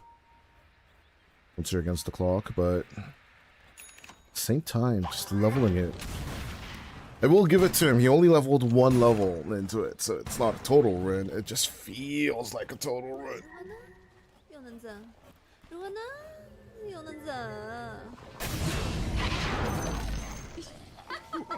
But yeah, everything's grinding up freaky. His Ravage was committed for this. They're planning on moving back inside the water? Inside the wall? We shall see though. Shoo shoo. Not showing, no deep vision coming out from the Syntax side. Radiant are scanning. Radiant's In bottom the tower meantime, is under almost attack. done with the Maelstrom. Let's move over to the standard Manta Dire's into top more than tower likely is Hurricane under Pike build. attack. We bathe in mystery. Yes. Geomana grip. Give it a grab. Cookie on top of everything. Mog. Radiant's Getting a bottom little tower bit of a is under light attack. beating, a light tap overall. As Roshan walking on through auto. Getting pretty low. If the Techies is not going to be hit, I'm going to be super disappointed in Mikey. And I guess we're going to be disappointed in Mikey. Good grab though with the leaps. Lenny will secure an easy kill for this. Dire's middle tower is under attack.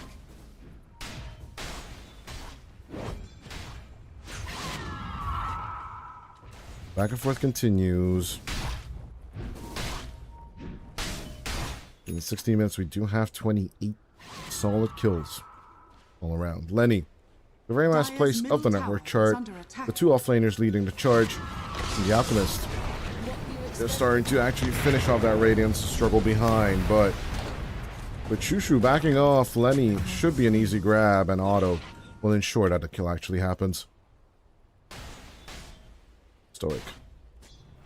Hang on to the haste rune, which Mikey will be the one most likely picking up. Hog. Radiant's bottom tower Haste is picked. under Out attack. comes the hook shot. It's an easy kill on Auto. Mog would have been like 2 seconds faster. Which target needs He killing? might have been able to actually make this Dire's middle catch. tower is under attack. Even with all this information, there isn't really anyone who can burst. He can burst down, especially without an urn or a vessel.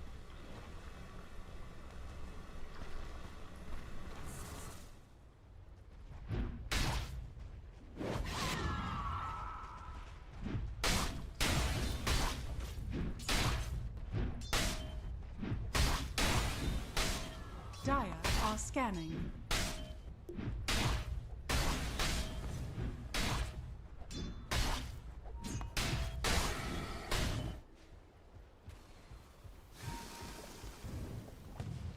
Mog, Lord of Rome. Even from the brightest. Radiant's bottom tower is under attack. Using that smoke of the seed, but Mikey coming around the bend with the Moonlight Shadow. Freaky. Thunder Vision. There goes the cog block, but Portland moving immediately onto the clockwork. Disarmed and controlled. The Stoic will go down. Mikey, on the other hand, will not want to get caught. There goes the blink catch, or blink jump away. And maybe, just maybe, with emptiness. Getting some mana. We'll get a team fight on our hands. Provoked by Syntax. Easy. Thinking about going forward with emptiness. This is Mikey. Doing his very, very best not to show it all on the lane. So I like this light tower-ish approach, right? 2 sides with vision in general. What a pretty hue.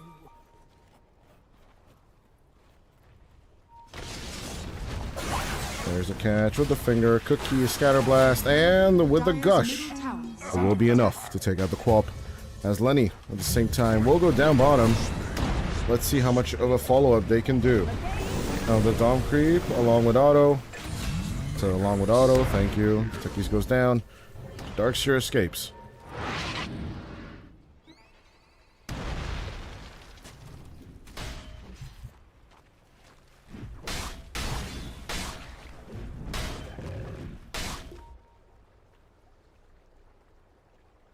Not gonna lie, this Mirana carry is just not really convincing me. 1, 5, and 8 on good old Lenny.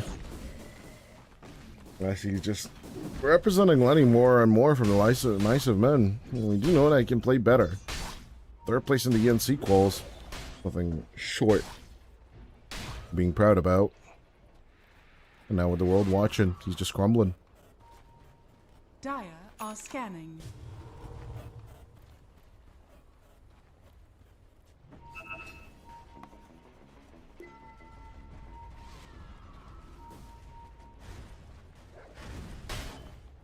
Dire's bottom tower is under attack.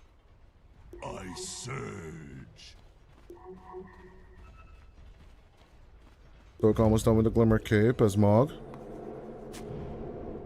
tries to roll in. They do see the Twin Gate activity on the Earth Spirit. And they'll move back accordingly. Top tower is under attack. Despite the Torments being spawned, Emptiness is on the hunt. But be sure Mog and crew are more than aware of what the plan is. Into shadow. Bounty. Radiant are scanning. Dire's top tower is under attack.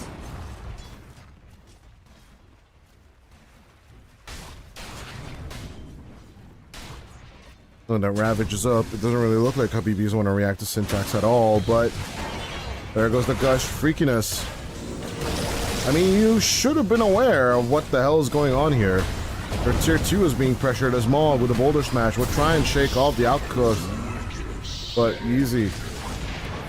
We'll make sure that there are no escapes. Sonic Wave onto the back line. Mikey is gone. Emptiness and Stoic. No way. Stoic gets them stuck step, bro, as Russell with the vacuum will take out Easy next. Shushu with the double kill. I think they'll be more than happy. Just take the Clockwork with them. Or they would have been happy to just take the Clockwork with them. Emptiness, you want to just deny him? For that clog block, or clog block, what? But yeah. That power cogs block, basically he should be denied, is all I'm saying. I would have denied him for sure.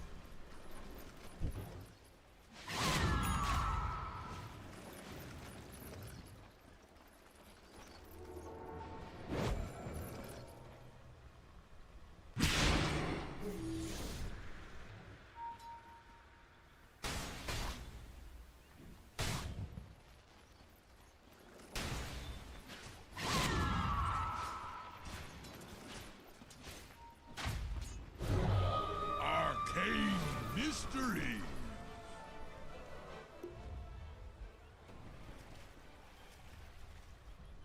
Dire are scanning. 4-man smoke. Emptiness. Trouble. 50 seconds. Need until Ravage is available. Dead in the water. Possibly not the best target, but I'm not even seeing who the lane is anymore. A 4v1, which Emptiness is valiantly trying to survive. But with Lenny also getting caught inside the vacuum wall, it's just going to be an easy kill on the Tide. Hook shot plays, straight onto the Quamp. Zero Spike misses, so will the Sacred Arrow and the Finger. They'll let Ushu go.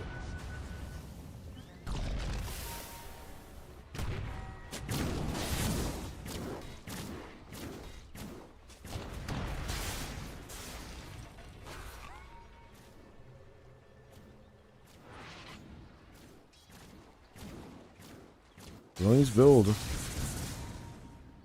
Pretty much progressing in the way direction we have already discussed.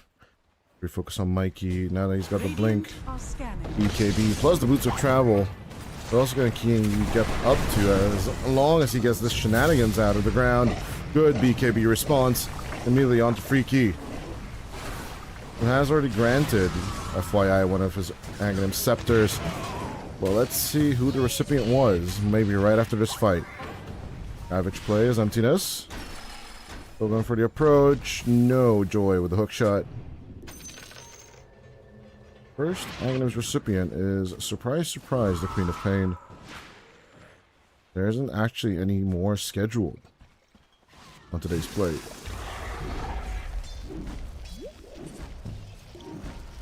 Radiant's bottom tower is under attack.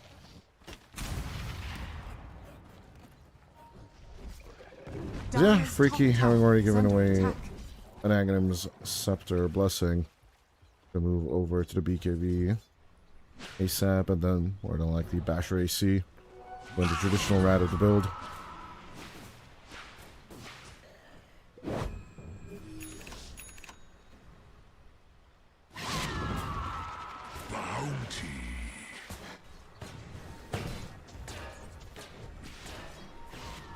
Russell with Helm the Dom and a pipe of his own, and a blink of his own. Just a little bit ahead of what the Tide can offer. Who is going for Axe first, though? Invisibility. Gush in a strip, I'll always take it. Radiant are scanning. Stay silent and move quickly. That's Shushu.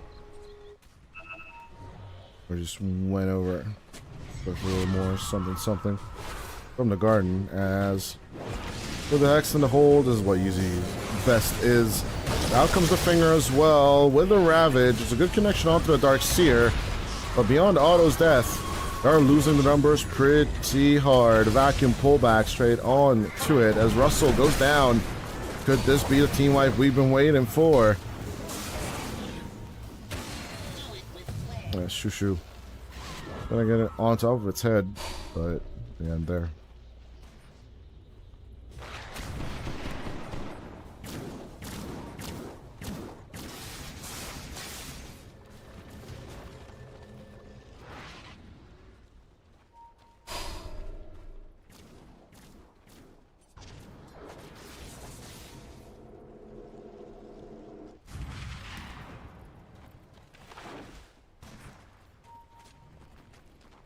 Dire's bottom tower is under attack. Dire are I think we're scanning. looking for a few attacks. The Mjolnir should be on its way now.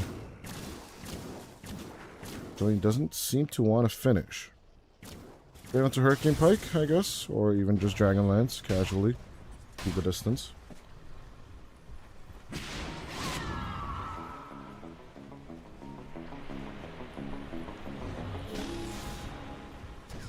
The BB's going to join in. Tormentor fight.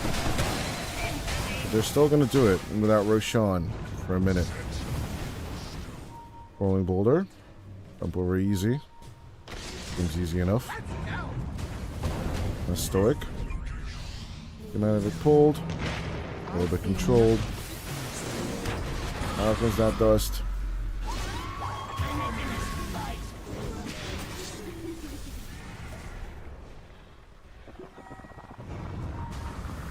Unstable concoction does not fly.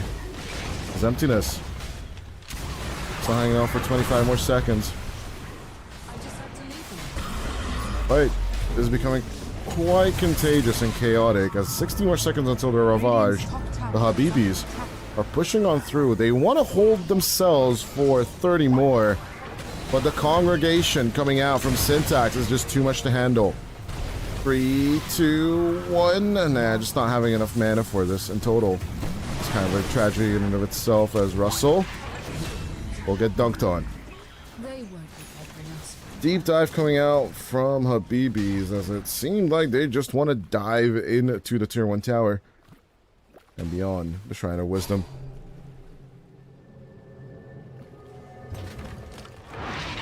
Speaking of Flappy Fish. Speaking of the 90s, by the way. Just an FYI for those of you that don't know.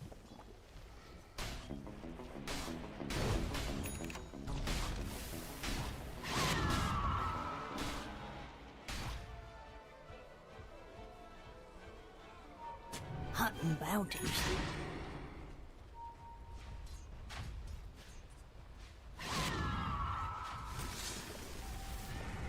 Yes, Tormentor's still up. It looks like the Habibi side of things will start it.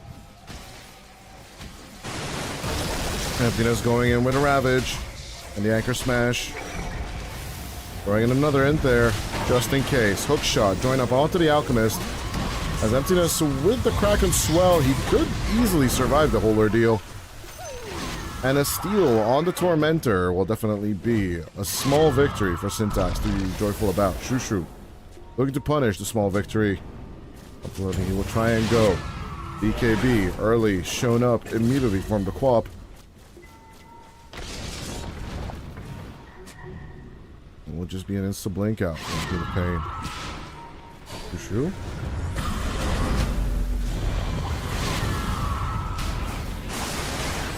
As even with the Anchor Smash, it's an easy little clear, but Shushu.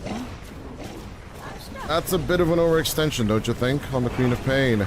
As Russell looking on the run, the Sacred Arrow will be a miss. Lenny, it's not really good at aiming these as easy. 30 more seconds for the blink. Well, I'll get that chase. What surge is this? Not gonna lie, Lenny's arrows have not really been hit. Besides, like, great setups. He's not really finding those angular shots, right? Where the arrow just appears from outside of the trees or on that tree line and just immediately hits you. That is something definitely, like, for example, Sumail did really, really well at TI-8, if memory serves me correctly. I'm looking much we are. That's my key.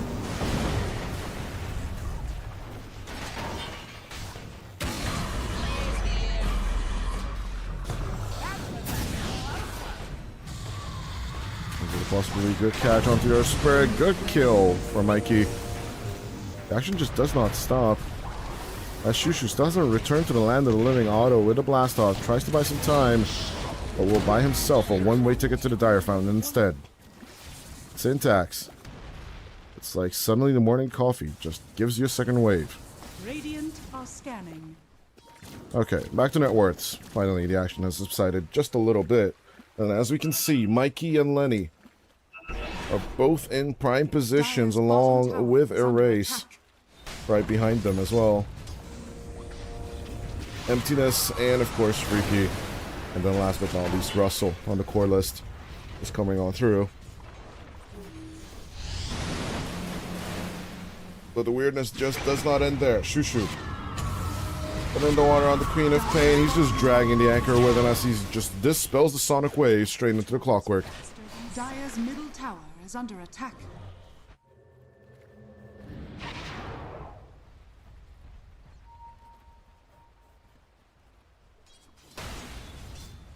Radiant are scanning. Back comes the Shiva's guard, Freak.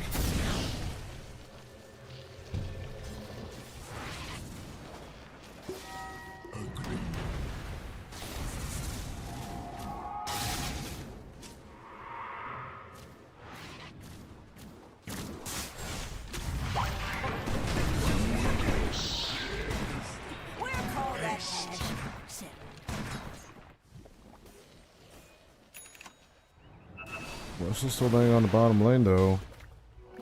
I really don't think it's go time yet for the Syntax Error team.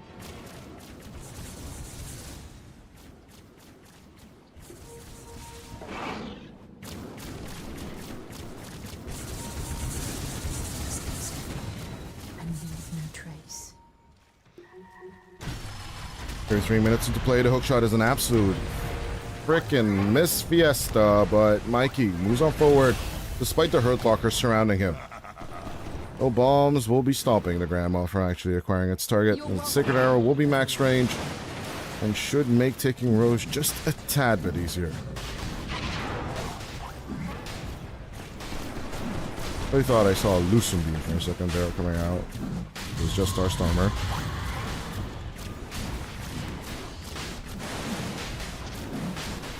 Well, such your quiver arrows were used for poor old Roshan. We're limp in and out. Lenny will be granted the Aegis.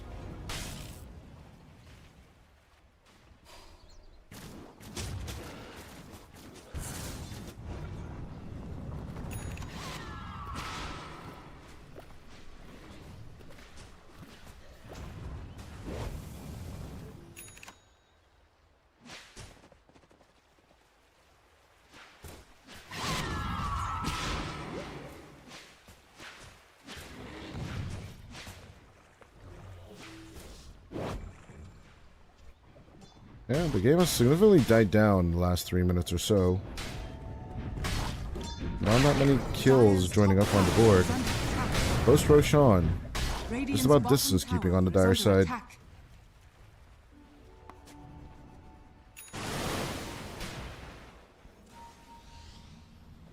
And using the first minute to secure a bit more farm and then eventually pivot towards the Hydra's Breath. Now, not deeming it necessarily to be saved. Because of easy and stoic. More than capable of doing their jobs. Dire's top tower has fallen. Radiant's middle tower is under attack.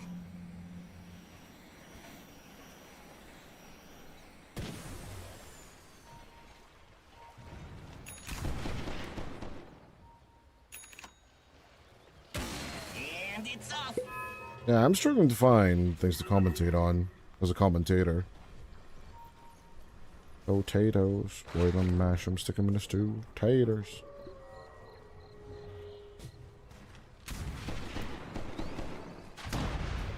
Money. And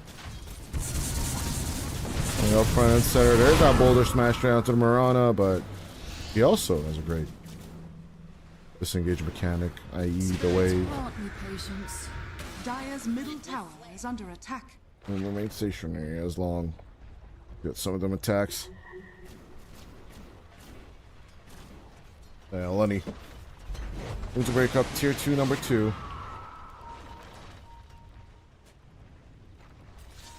Dire's middle tower is under 6 round, he could be jeopardizing gem. That's easy. Caught up by the wraparound. Freaky.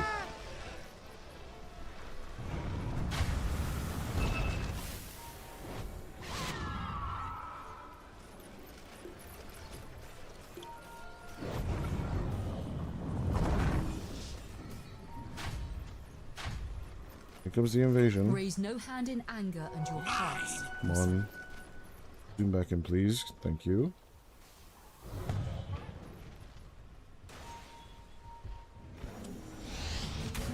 And here we go with a catch. Possibly. Illusion Room, counterplay. Not gonna happen from the techies.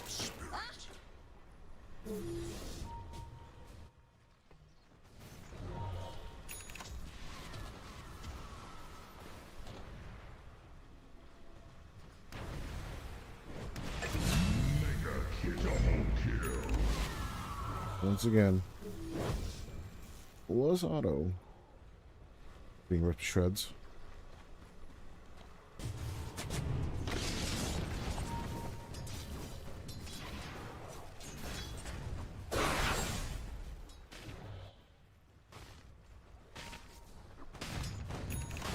Dire's middle tower is under attack. On the approach, cookies. Hello, Shreddies. Fats in the fire. Too late for you. That's all you need. A little bit of dessert on the Dark Seer. There's the Aegis. Will be claimed in a minute. Can Lenny do some damage to this high ground? Make this nice and quick and dirty, although we are approaching the 40-minute mark, so nice and quick and dirty has been gone out the window for a while now. Hook shot set up straight onto Freaky with the Alchemist. Just less successful than the Alch. Color me unsurprised though. I did say that Syntax should be the one winning this game. I didn't really understand when. It was greatly influenced about how many Ags were melted down by the Alch. But apparently, even with one, they can hardly keep up the tempo play on the Habibi's side, if not even less. The troll picks are working out as Emptiness will just pick up another double kill. They could just go for the building ending movements on this map. Aegis reclaimed. Lenny should be back enough. Well, why the hell would you if you can be hitting tier 3 towers? Dire's middle tower has fallen. Dire's middle barracks are under attack. Dire's middle barracks has fallen. Radiant are scanning. Incoming! Dire's middle barracks has fallen. Minute 39 of play. At the very, very end there, Mortimer's kisses just blob around the fountain. Emptiness easy, and Mikey are looking to just end the whole ordeal.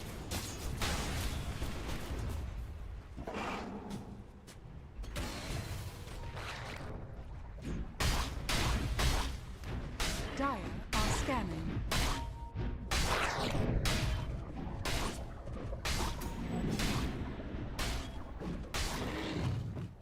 Dire's bottom tower is under attack.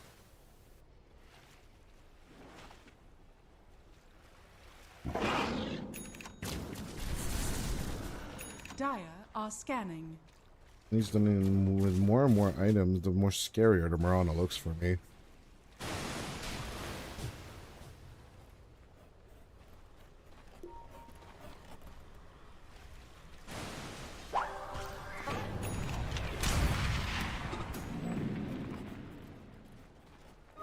Don't underestimate the power of pink. Despite the cheesy picks, Syntax. Outscaling, outleveling, out everything. The enemy lineup. Gaben wasn't even super concerned about the turn, that is. But ever since minute 30, he's just a firm believer. He sticks that Syntax side Dire's middle tower is the under aisle. attack. Bounty!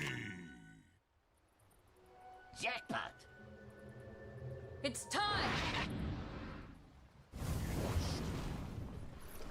Possibly a roll down onto the mid. Moonlight Shadow committed.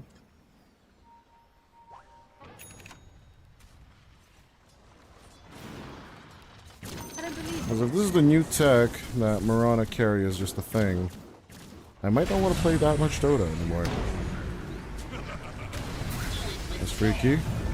Oh, the unstable concoction.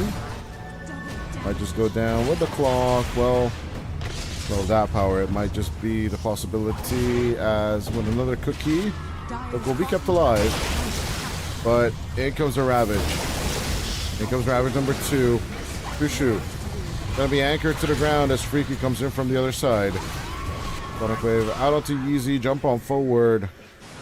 Support number 2, but Shoo does just not care. Dire's middle tower is under attack.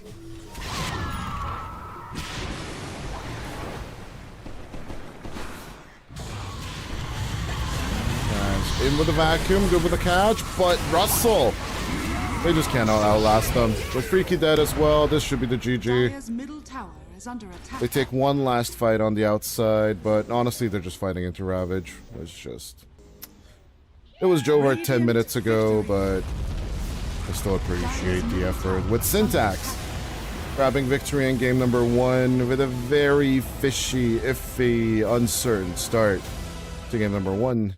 Although, I will accept it. At the end of the day, kids, don't try Mirana carry at home. Mirana carry at home equivalents would rather be Wind Ranger, Drown Ranger, Luna, and there isn't really that many better flash farmers in the game currently that are ranged, but I don't know. Mirana just does not seem like one of them.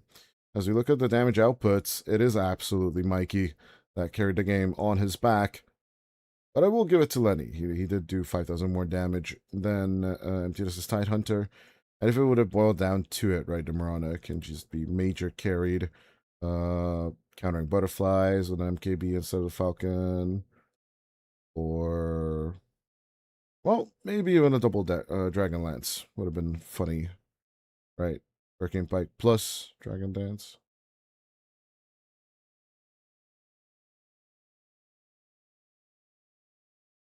But yeah.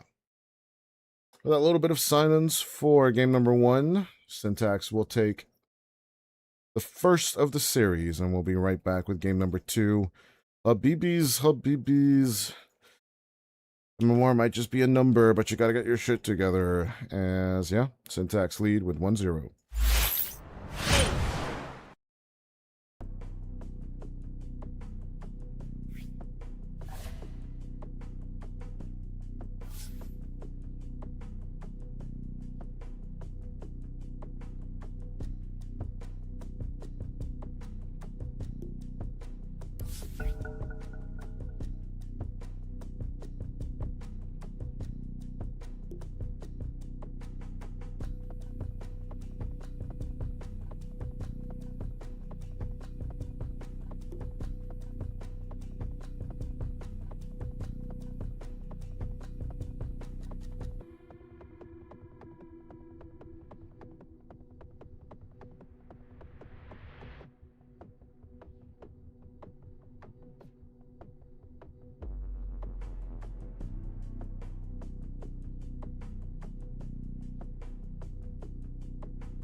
Radiant team ban.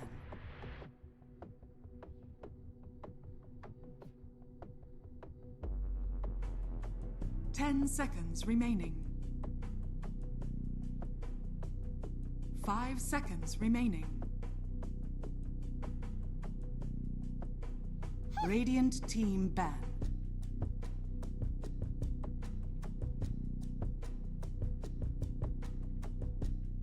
Ten seconds remaining. 5 seconds remaining.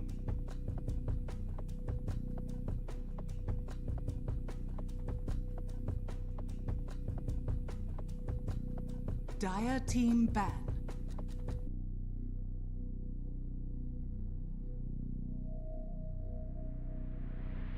Ten seconds remaining. Dire team ban.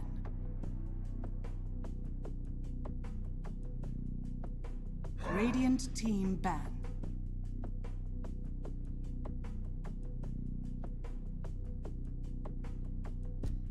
Ten seconds remaining. 5 seconds remaining.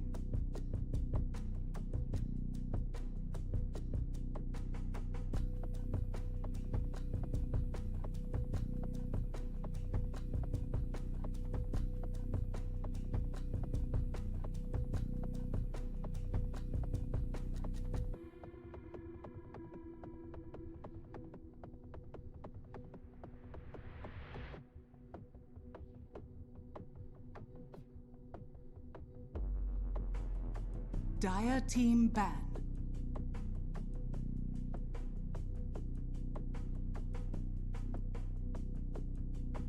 Ten seconds remaining. 5 seconds remaining. Dire team ban. Radiant team pick.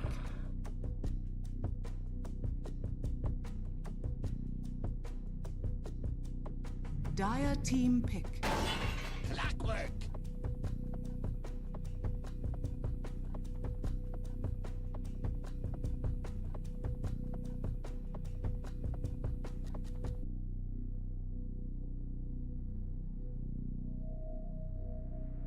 10 seconds remaining. 5 seconds remaining. Radiant team ban. Invoker.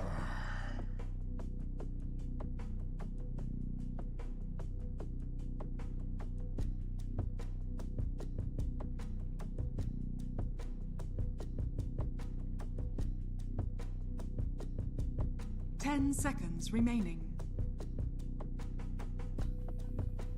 5 seconds remaining.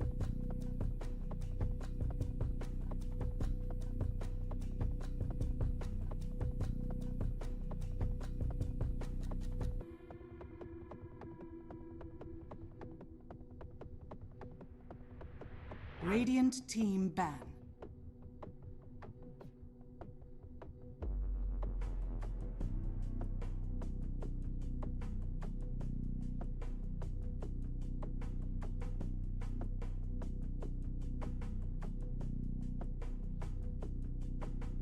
Dire team ban.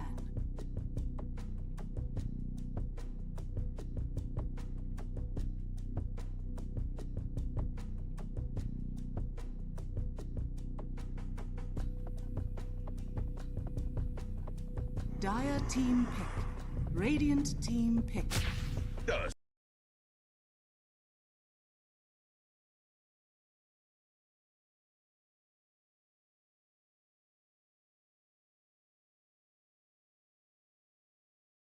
Ska.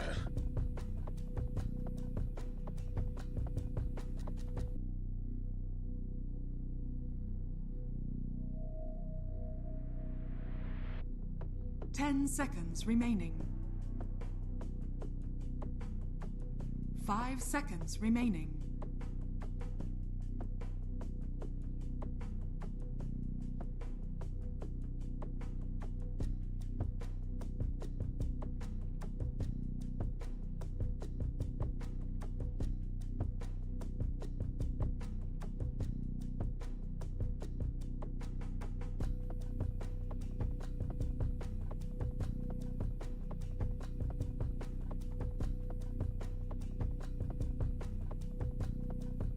Radiant team pick. Shadow Fiend.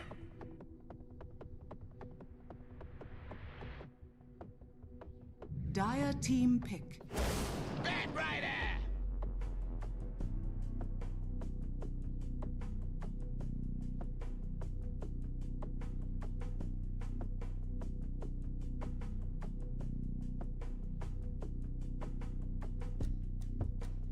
10 seconds remaining. 5 seconds remaining.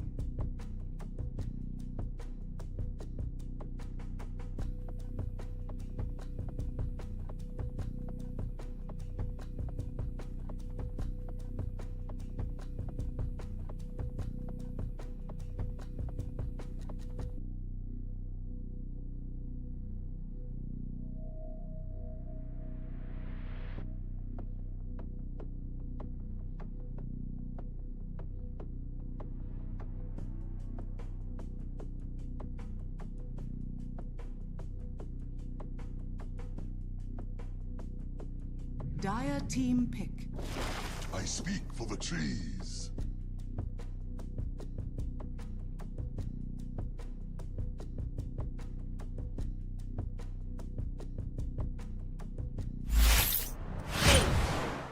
Ladies and gentlemen, the reason we don't really join into the middle of this draft, or at the beginning of this draft, it's kind of a trolly subject at the very end, right? Invoker first pick.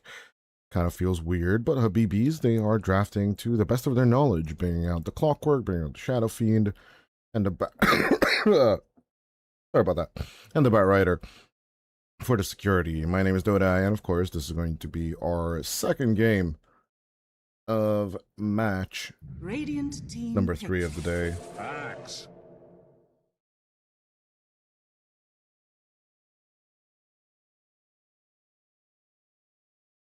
But yeah, we had a little bit of admin discussion after game number 1. Not up to me, obviously. I'm just a caster. I just work here. 10 seconds remaining. Want some fries with that, obviously. And at the very end 5 there, seconds remaining. it is going to be Radiant up team to back. whoever cares. Take care of whatever needs to be taken care of. And then at the end, Syntax. Seems like they are a little bit on the trolley side of things tonight, as in the Evoker and the Axe, there's that possibility of this being a 3-core reveal in terms of the Evoker, remaining. Nature's Prophet, and the Axe coming through. 5 seconds The remaining. Dawnbreaker having the possibility of saving the Shadow Fiend during casting. I'd still much rather have some kind of Centaur War Runner combined with the Bat Rider, but alas, it ain't so just yet. Bat Rider, Tidehunter could also be a bit more versatile during the laning stage, where more than likely is going to be a Nature's Prophet Tusk lane on the Syntax side of things. 10 seconds remaining. 5 seconds remaining.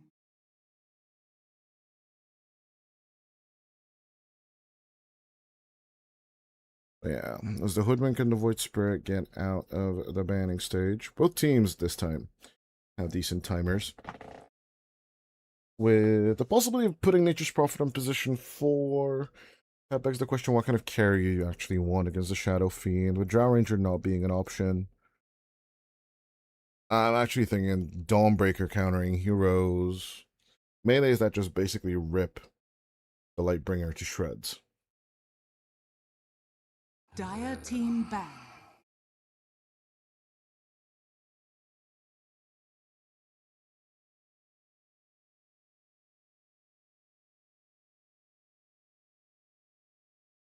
With the Necrophos coming through for the ban, Radiant still team pick. much of a Huskar to be thinking about.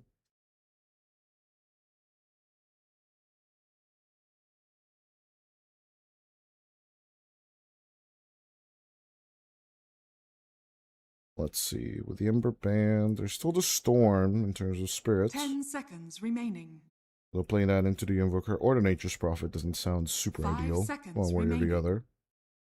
But both heroes being actually be playable in position 2 and 4, there's a lot of versatility on the Syntax side of things. So I will give them that. Dire team pick.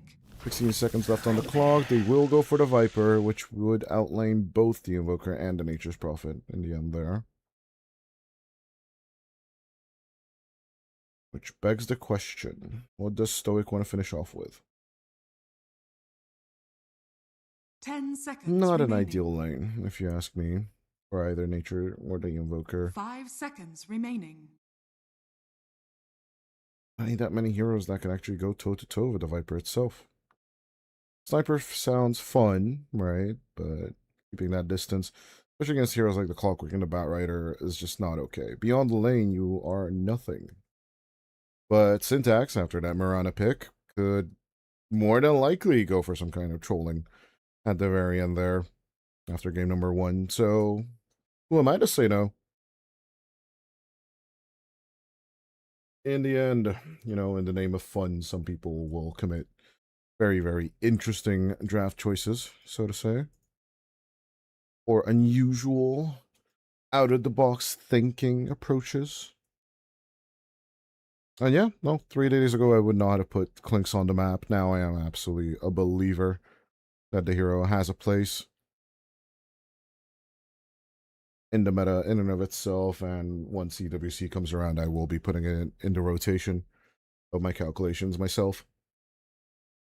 Which doesn't really matter, because no one really cares about my calculations. Everyone cares about what your calculations are, obviously, on your chosen platform. And do remember not to advertise your chosen platform, because the bot will ban you. If you share the live score, the bot will ban you. And there's a lot of things the bot will just ban you for, so... Mike is sticking to the Invoker, though. Will link in a bit more team fight with Yeezy's Phoenix, and Stoic's Tusk will then go along with Emptiness's Axe. Double melee chosen for Syntax once more. Last time I believe it was with the Clockwork. This time it's going to be with the Phoenix and Nature's Prophet safe lane. Although they could do a little swapper Rooney at the end there. And then just ensure that basically Dawnbreaker doesn't really have many escape routes beyond the Celestial Hammer. But I do believe Russell would just be happy if the Tusk would be on their lane and the Mog could basically just outzone the Tusk overall. So Syntax could just stick with the matchup and then have melee versus melee, thus Stoic versus Auto, and then Yeezy versus Mog. Ranged on range, melee Mary for the support pair. And that would actually still give them a bit of a favorable matchup, where both offlaners are melee, and thus they should be the ones suffering throughout this whole game. Or at least the laning stage, that is.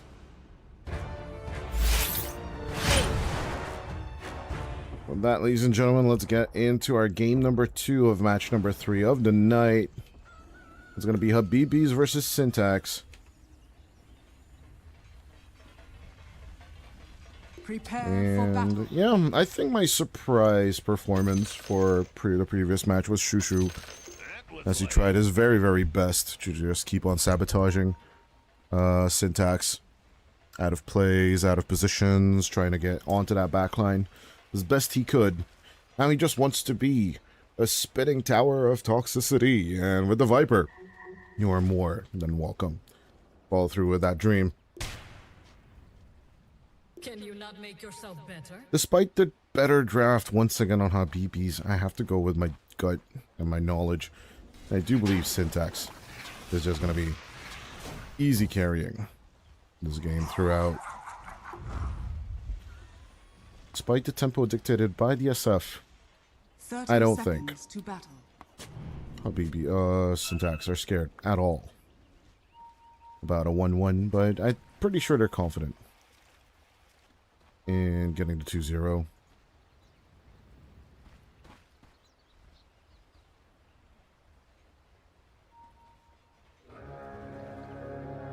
Do keep in mind, we still have one more match for the day. Hive versus PuckChamp, the former Navi Junior stack picked up by the organization of PuckChamp. Could make things interesting, as 1 second before the rune spawn, we have a little bit of a pause, a Rooney.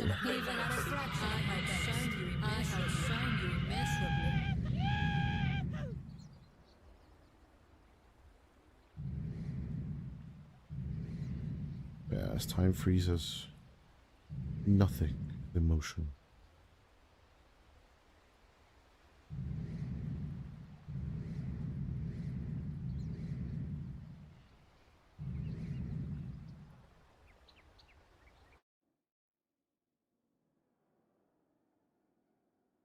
Massive quiet on the land of the pause. We the idiots? Question is legit, Mr. Emptiness. Question is absolutely legit. Are we the idiots indeed? Too bad. I'm saving your will to live. Bleep bloop. I am a robot. Yeah, just kidding. The syntax lineup is ready. Are we the idiots? Full mana room pickup. A little bit of knockback. Gonna be triple runes for the syntax side of things. Are we the idiots?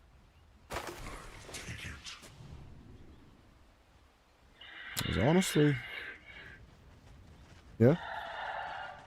Spamming the mental warfare on the enemy is always a good spew to have. This is the attack team immediate little right clickiness onto Russell, but beyond this, not really much that you can do. Denied.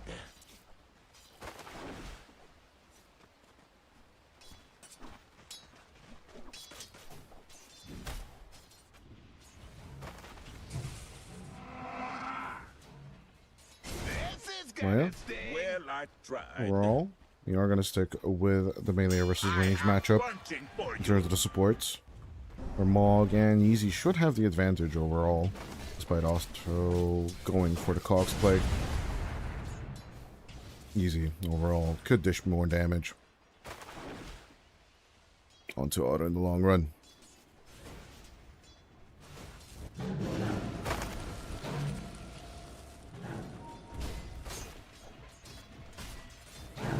Emptiness. Going to be laying in position, Yeezy. Not letting the creep wave go in with the pull. His auto. Battery assault level 2. Once again. Ignoring the rocket flare to secure kills. Or the last hit of the ranged.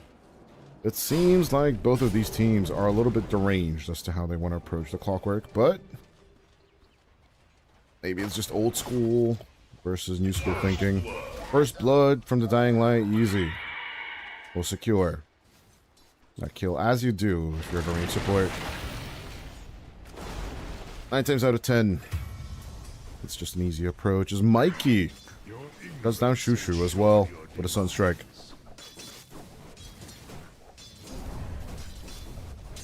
Despite the harder matchup with the Invoker, a good play.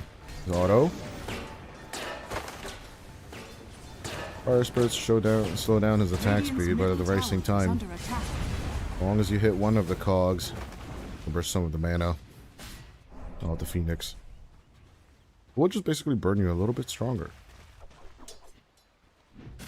And answer stick stabs of that sticky napalm. Fog.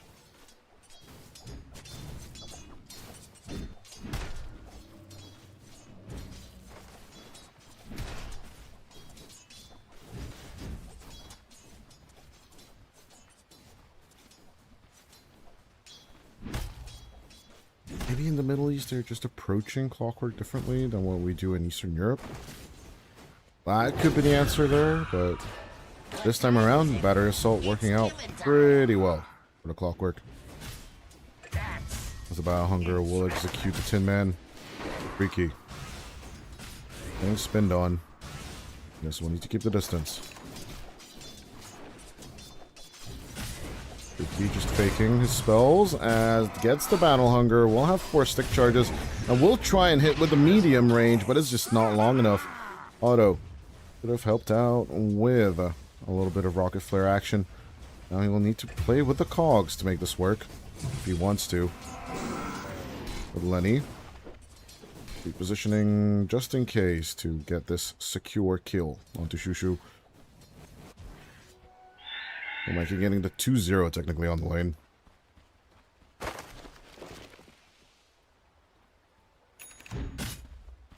Yeah. Tree man will keep his distance. We'll re-stabilize his lane on the top.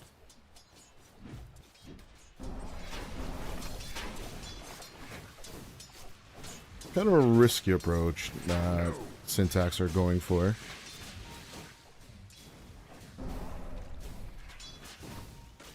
Bring in Nature's Prophet, especially in the long term, isn't going to be easy to execute. Obviously, due to the fact that there's Solar Guardian to be considered. And then, of course, your global reaction with the teleportation isn't going to be as effective.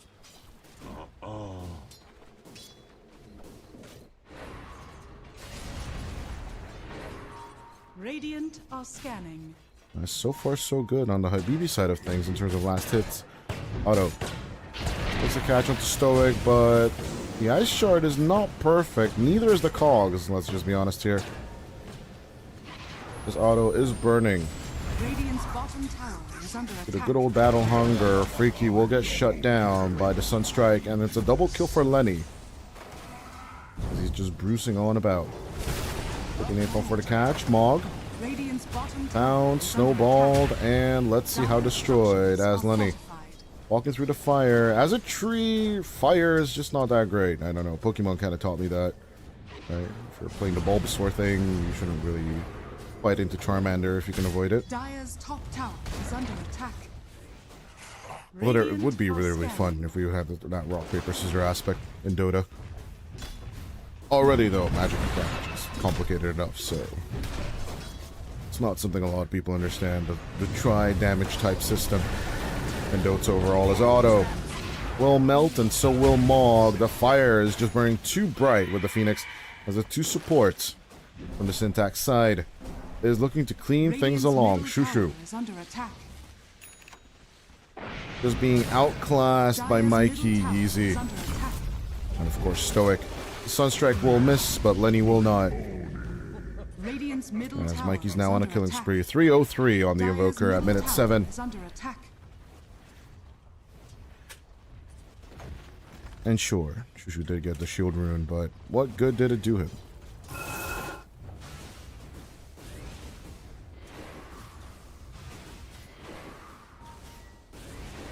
And a wisdom secured. As up top, we do have a dive on Lenny.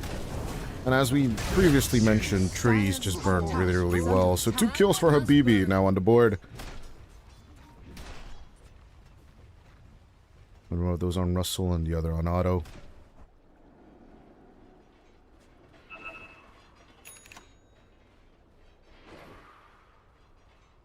Dire's top tower is under attack.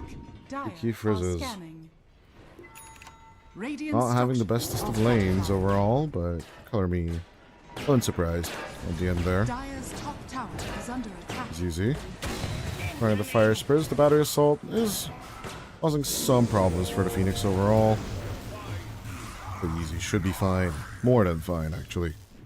Ready to dish out some more damage.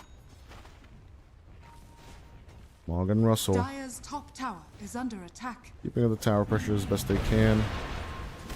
But yeah, we'll need another wave to actually secure the tier 1 tower.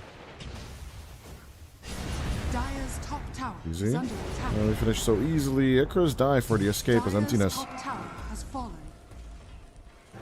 Donna will dodge out all 3 of the fire spirits thrown out by easy. There's a 4th one, but I don't think he wants to place it. Radiant's middle tower is under attack.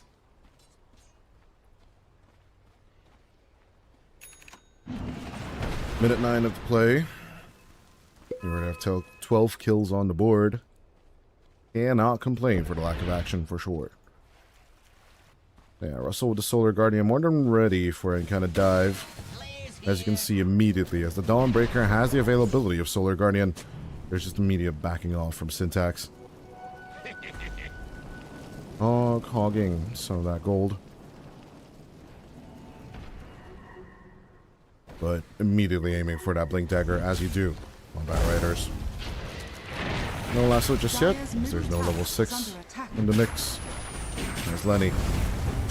We do offer him a choice. Who do you want to die by, the Invoker or the Nature's Prophet? Well, they do hear a Viper Strike. I do believe it went out onto the Tusk. Lenny will follow through with a few treants, but... or tried to follow through with a few treants. He only got 3. Boy coming in from behind. Mickey. Out comes the Meme Hammer, which then basically just breaks the Solar Guardian. Russell is out of place here as Mikey with 0 mana early stopped the Dawnbreaker from going home. Meanwhile, on the bottom side of things, out comes the Phoenix Egg. Otto with the dunkage. Will take on an easy kill. Or will be made into an easy kill by Emptiness. 302 on the axe as all 3 cores. Basically, I believe. Still... oh, well, except for Lenny. Almost on a 0 death counter. Yeah, Mikey and Emptiness are still there. Lenny, they get dived on in the top lane. As you can tell, Russell, Maud, and of course, good old Chushu are doing nothing else but then trying to sabotage Nature's Prophet, who would be the splitting win condition for the syntax side of things in about 10 minutes time or so. They're doing everything in their power to just delay the game as best they can.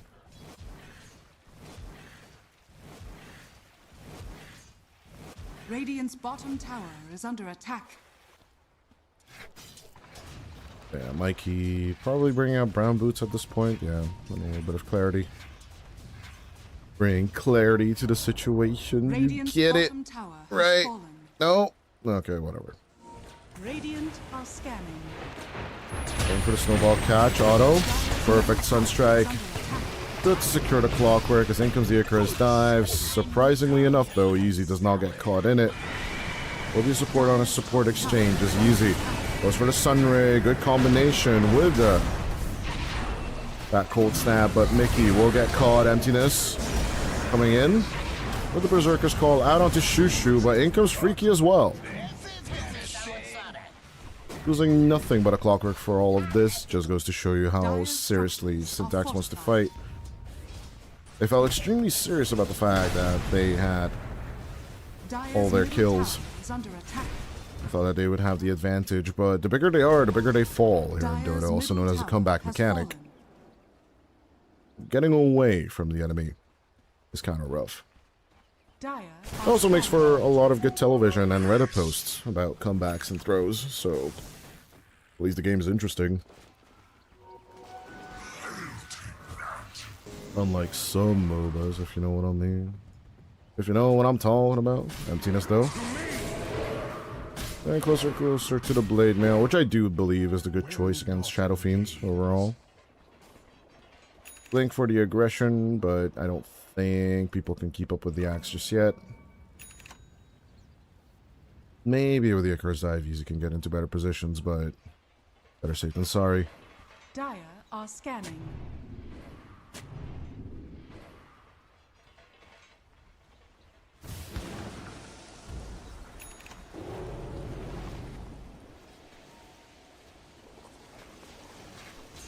Radiant are scanning. Now, ladies and gentlemen, we have arrived at the perfectly tranquil farming portion of our broadcast, where Lenny and Mikey aren't really looking to engage in any kind of fight. We're just going to keep on seeing the rest of the Dire team just basically chain feed throughout the whole ordeal.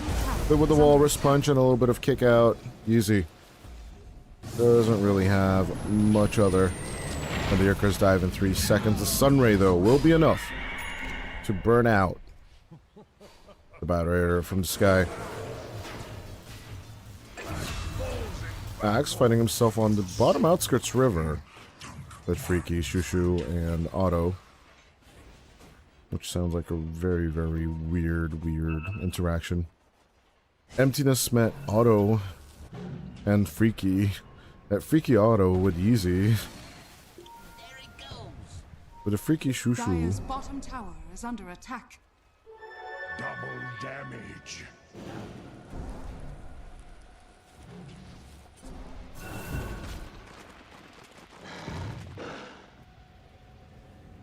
Sounds like a Pulp Fiction novel that you just picked up on just the local state fair and you're never going to read it.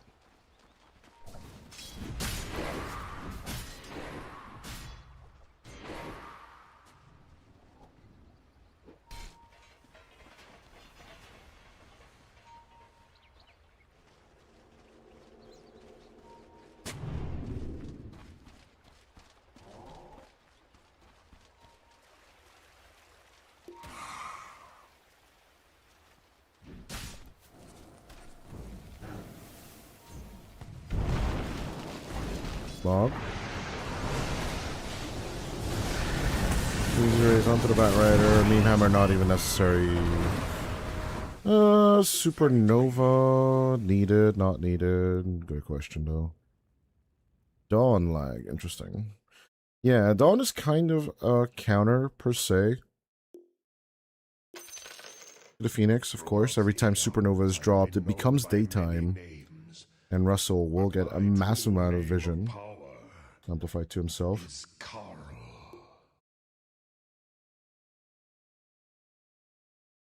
Away the idiot! Away the idiot! Habibi with 1 a net worth lead. Aren't really looking super good. Space Nahui says Mog. At the very end there. Radiant's middle tower is under attack. Nahui, not so sure about.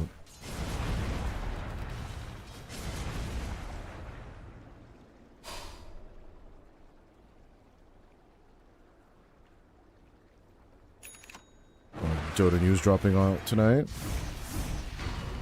There's a documentary about Gunnar and Quinn trying to pull through a few players into the TI quals.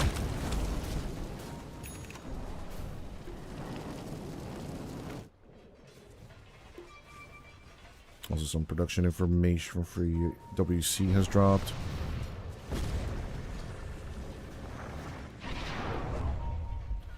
Smoked up Stoic. Running for their lives as in comes the hook shot, but it will be a little bit of a misplay. Syntax. They will roll Stoic back in just to distract them from the fight, as Yeezy does not have Supernova for 50. So any kind of engagement from Syntax is kind of virtually impossible.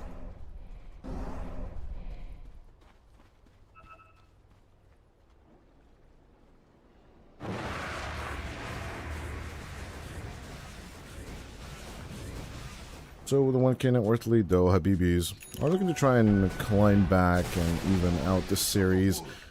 Despite all their efforts though, I think the split push of death coming out from Nature's Prophet is too damn strong.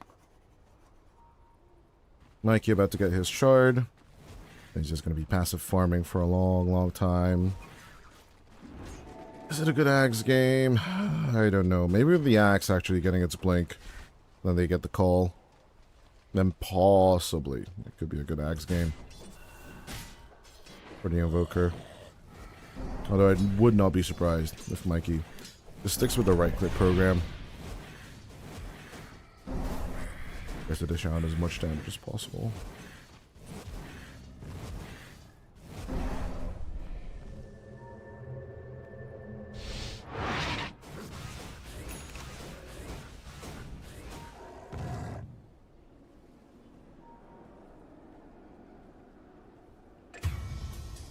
There's Emptiness. Another catch. There's its head. There's the Axe. As the blink, things could go a little bit better for poor Emptiness, but every kill he does, actually. Gonna give him a bit more. Yeah, both teams are kind of complaining about Rag.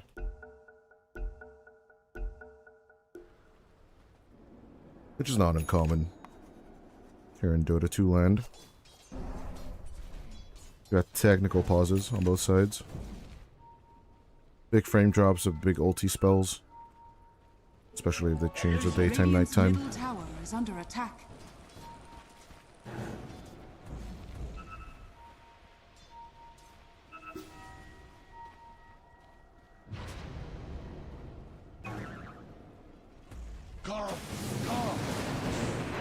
Let's go with the Sunray auto. Walrus Falcon Punch to the Clockwork. Trying to survive, but Stoic will go for the execution instead.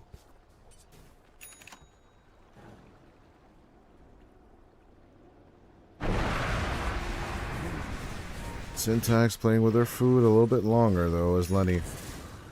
Wait to start gathering up his itemization to actually be universally helpful.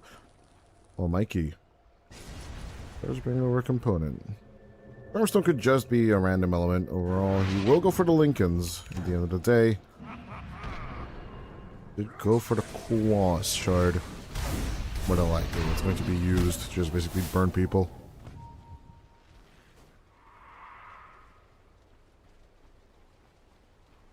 Radiant's middle tower is under attack.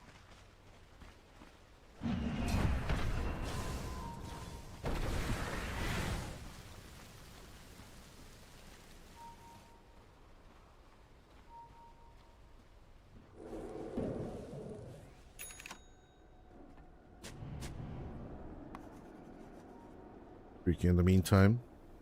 Hurricane pick start. Well, he's looking to skip the Manta style.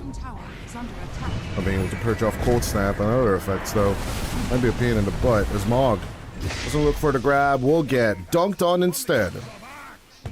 With a Blink Reel coming out for Nantinas.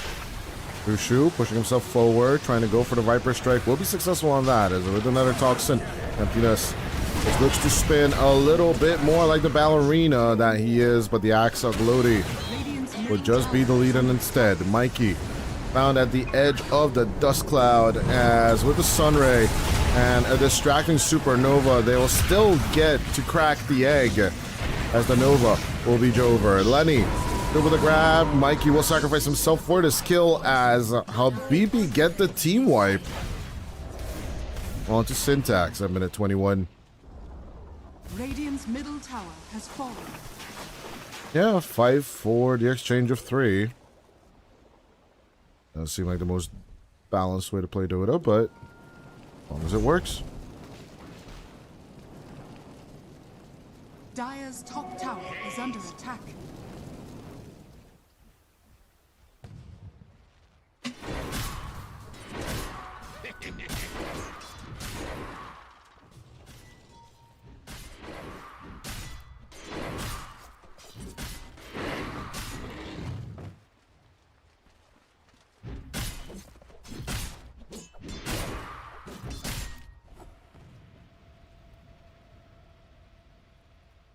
Shiva's guard coming through for Yeezy. Lincoln's still pretty damn far away from Mikey.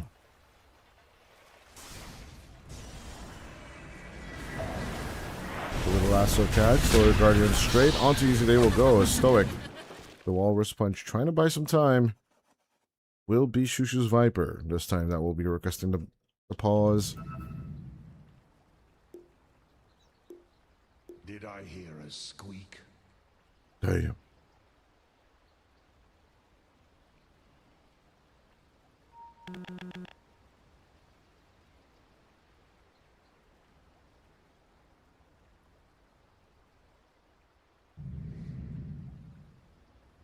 We're stuck in this pause once more.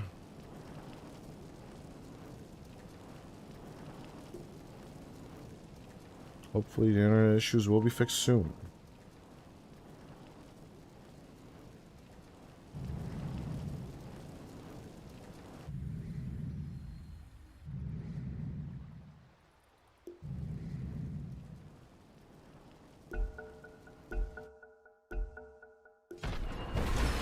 Russell, good with a grab. Easy kill on Stoic.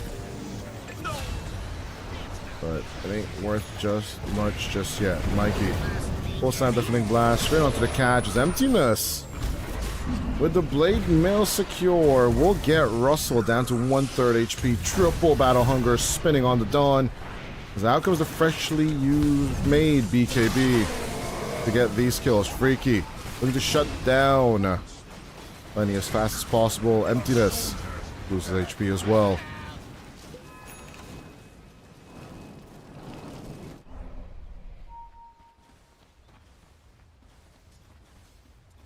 It's a good question if you go for Ultimate Orb first or just avoid Stone Ring of Health combination. Otherwise known as Perseverance.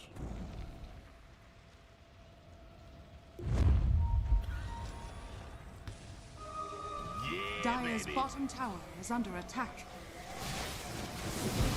Momentum is shown. Out comes the Sunray at the very last second, but that's just not gonna be enough from Easy. Actually go for the steal. Meanwhile though, Roche put oriented team fight where Mikey almost manages to catch up the two supports. Syntax looking to fight back map wide. Warriors of the wood. And you're done with the Manta. Start sending the boys for hunting.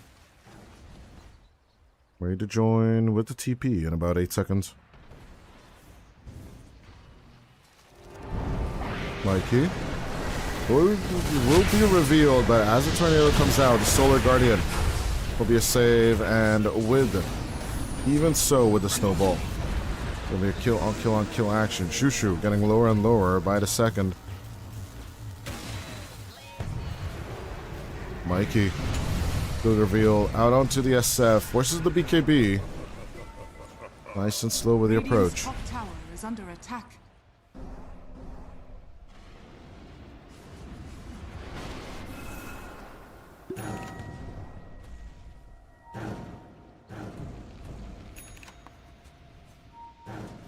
The seeds of fortune. Jackpot. Dire are scanning. 20 to 24, still with a solid lead on the Habibi side of things. 25 minutes into gameplay, can't really complain, but in with a hook shot and not even a need for the lasso. Habibis are looking to climb tooth and nail.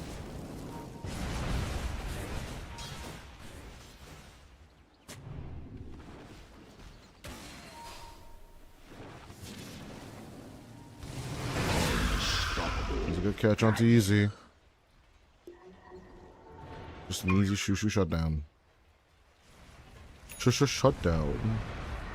This should be his internet game, by the way.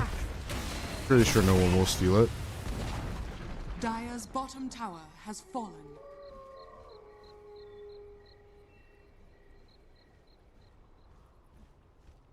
Radiant's top tower is under attack.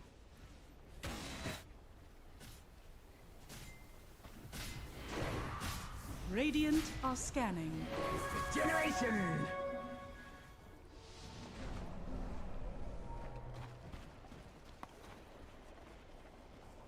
Dire are scanning.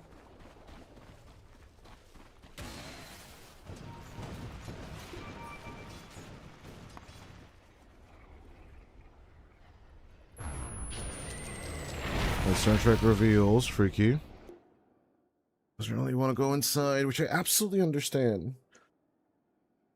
Teamfight threatening aspects of the Syntax lineup against Habibi's lineup is pretty significant.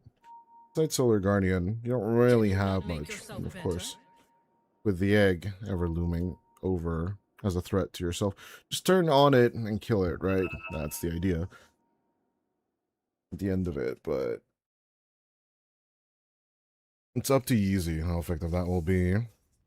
You can definitely pop it on the walls of the Roche Pit itself. They're just hard to see overall.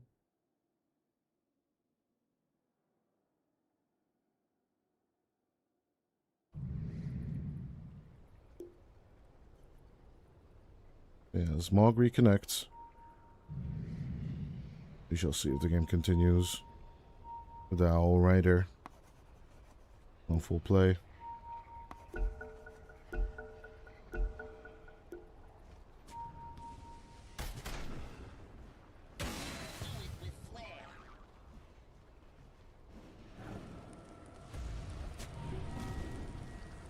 He's always ready for a fight.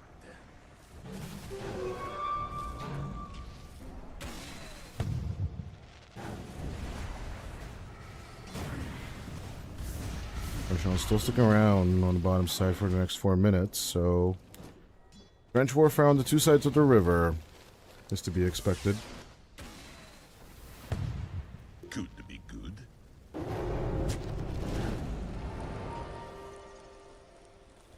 And with the dive, a little bit of zone. Radiant are scanning. Blaze here.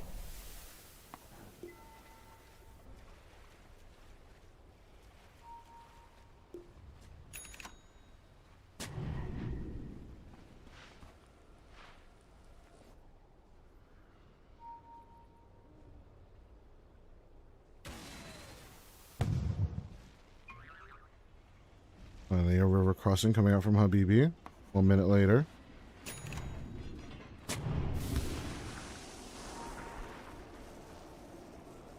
But the approaches, they're very, very cautious Radiant's top tower is under attack. against Syntax. We then decide just turn this kind of objective farm kind of style of thing. So give Roche away to Habibi. Radiant's top tower is falling. Let's try just a second too early. Steal the Radiant, or at least still a Roche kill.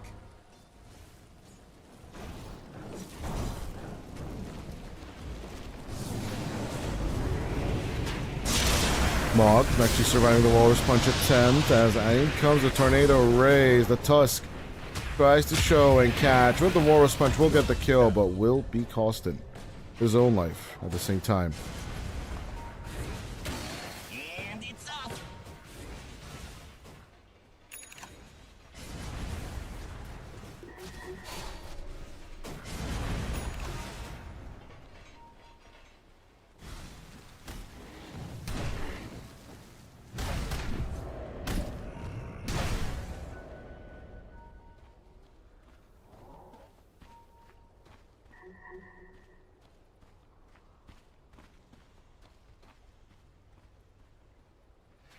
Illusion.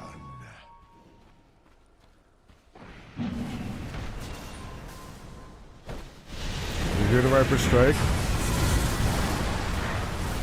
But at the very same time, it's just not going to be enough. Shushu does go down for this as with the Sunstrike, and they just don't have enough damage.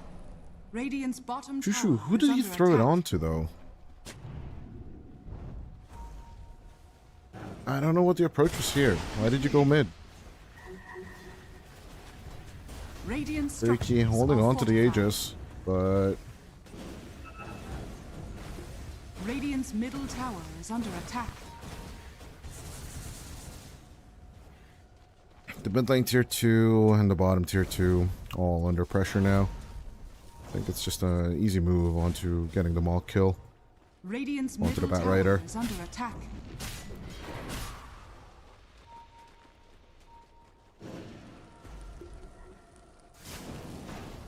Vicky standing by for a good Requiem.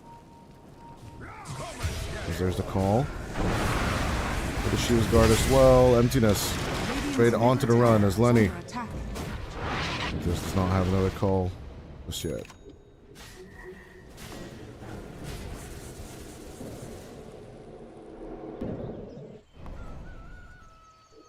Go back in action. There's that catch. Freaky. With 2 lockdowns, it should be easy. They see him as well. Not like this. Not like this. Shushu disconnects from the game.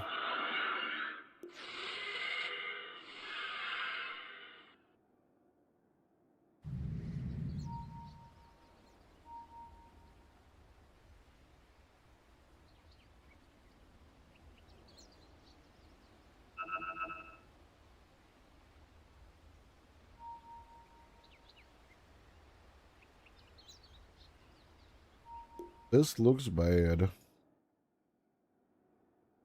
Bye, Freaky. I hear a squeak. Throughout the eons, I have been known by many names. Are you okay? But my true I don't think he's gonna be okay for long. is Carl.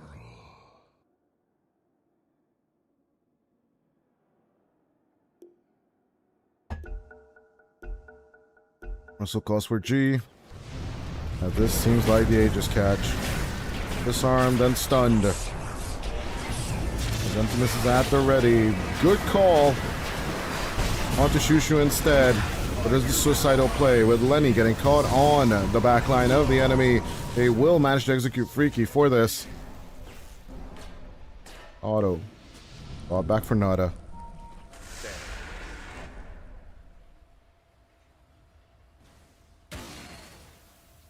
So, pause 1-2 for the pause 1-3. I would say that Syntax got the better end of the shtick here. Under attack. Mikey.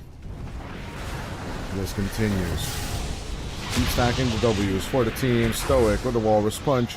You can't throw in that Celestial Hammer, but it ain't gonna be worth much. Russell. Can't even get the grab onto the Tusks to auto. Looking for the angle, but ain't really wanting to join in either. Radiant's top tower is under attack.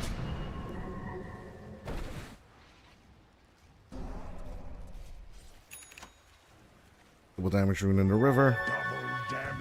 And Syntax. Back on top with 1 kill per minute. We'll finally regain control of the net worth lead. Although, let's just be honest, it never truly got out of hand for Syntax in this game.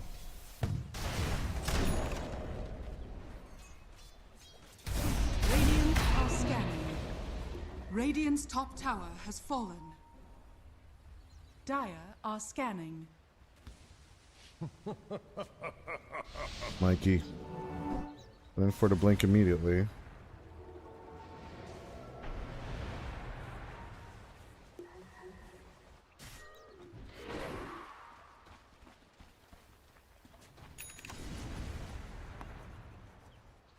There's an oldie but a goodie coming out from Emptiness. Anti-style axe. Back when the hero is still rotated into the core position. This used to be the carry build on the hero. The seeds of fortune.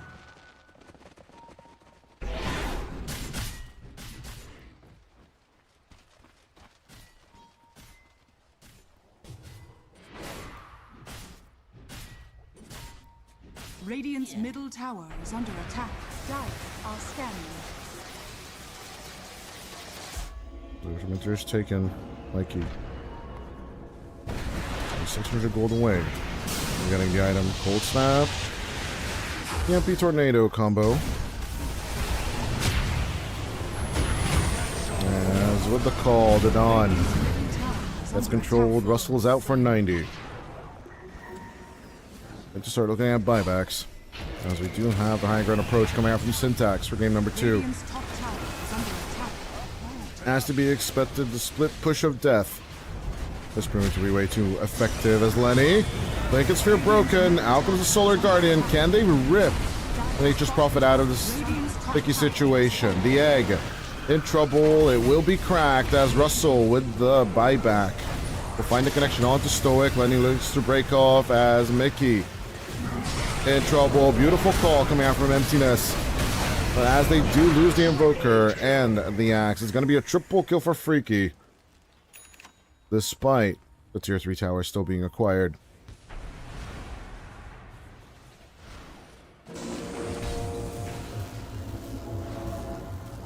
One kill plus a buyback. Bring them all the way down. Oh wait, did Mickey actually deny Yeezy? As the egg? Oh no. I mean, at least, you know, you didn't give extra gold to the enemy, right? In the end there.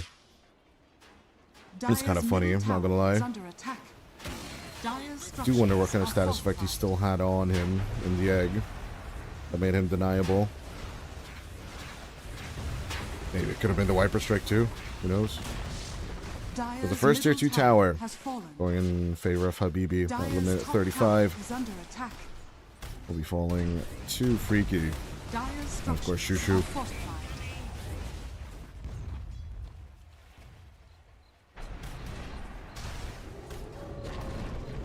Dire's top tower has fallen.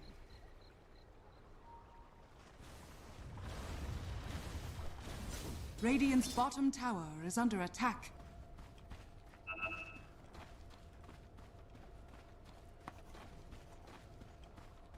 Still, surprisingly enough, every time Habibi make a little bit of an effort to actually make a team fight, immediately be back up top in terms of the net worth argument. But other than that, I think the whole map is just basically controlled by Syntax.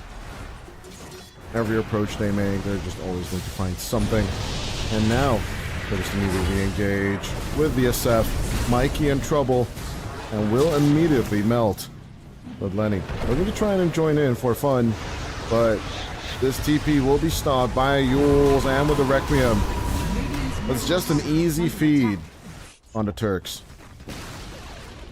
Tier 2 number 2 is still being taken for granted. As easy grabbed. Goes down the Super and the Nova. Russell trying his very best to just crack the egg, but Freaky will be the one outreaching with the right clicks along with Mog. They'll take out the kills one by one, and it's going to be a team wipe on Syntax. Habibi take this generous offer of a feed from Syntax and could just start capitalizing on this game. Okay. Back from 74% in favor of Syntax, back to 63%.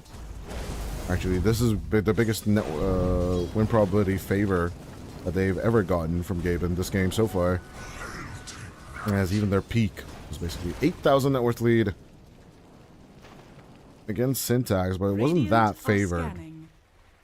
On the other hand, one buyback committed for all of this. Mikey.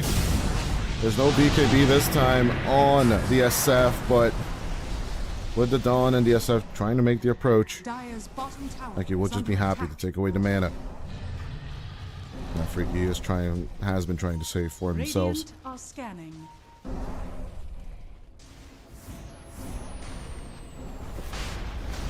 Once again, the Sunstrike will be on point, but on the hero instead.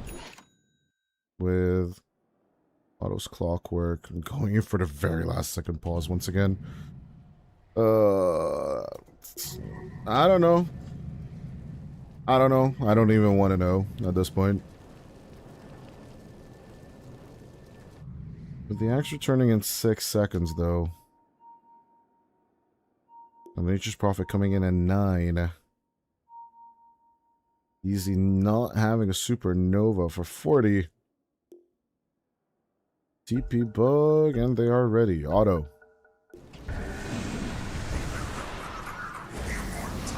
As Aegis is grabbed, it will be an easy race on Auto, and an easy execution on the bat. Freaky and Russell better run. You better do it faster.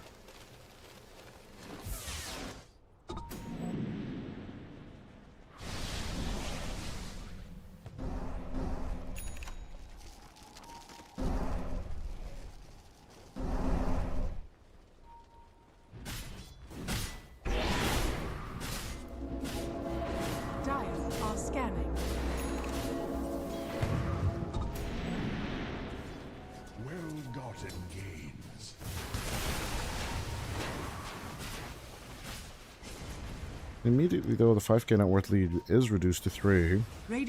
Despite the Aegis advantage, the babies do find themselves with all 3 lanes just being shoved from the last tier 2 tower they have. About to be ran over by creeps.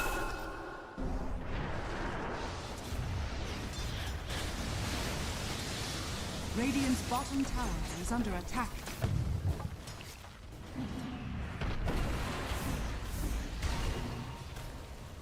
Stoic not deciding to keep up the chase. These weird excursions. Habibi is running out. Good with the lasso onto Yeezy. Aeon just popped through on the Phoenix. Another hook shot as with the Supernova.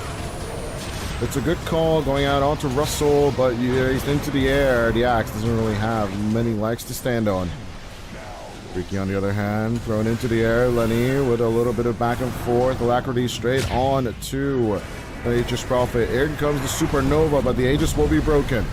Russell trying to help out as best he can as the Aegis responds. Beautiful call coming out from Emptiness. As Easy will be a mere distraction. They'll take out Freaky. 100 seconds without the SF as Syntax are looking to finish things off.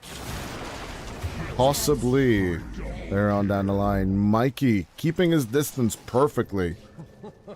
Not putting his life into jeopardy, as we do know he has already bought back. Radiant's bottom tower is under Just attack. about 3 minutes ago. Radiant's bottom tower has fallen. Yeah, it's Shushu. And avoid the play.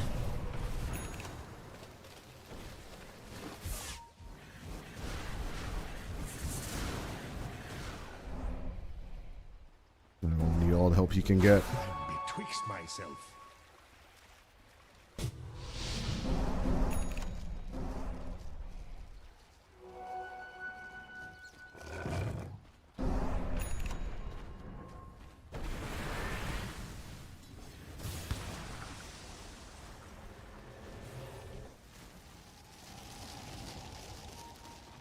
Thank you with the easy burn.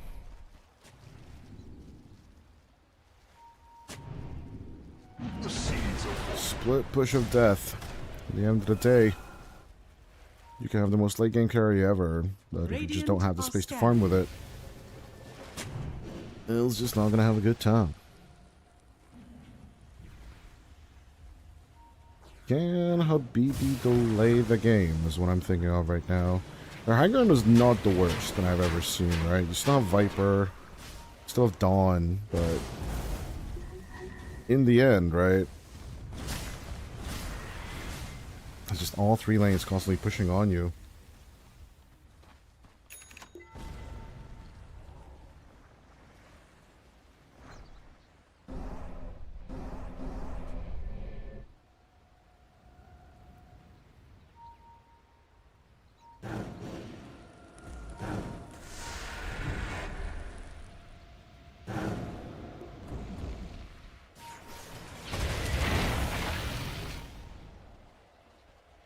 Dire are scanning.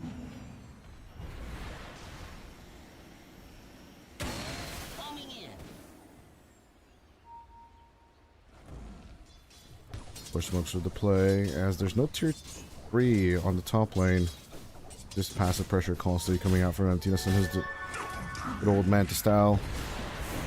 His illusions are just constantly playing in waves, and with the treants, it's just easy objective pressure. Smoke wraparound though coming out because the syntax lineup is Habibi. They're losing the juice.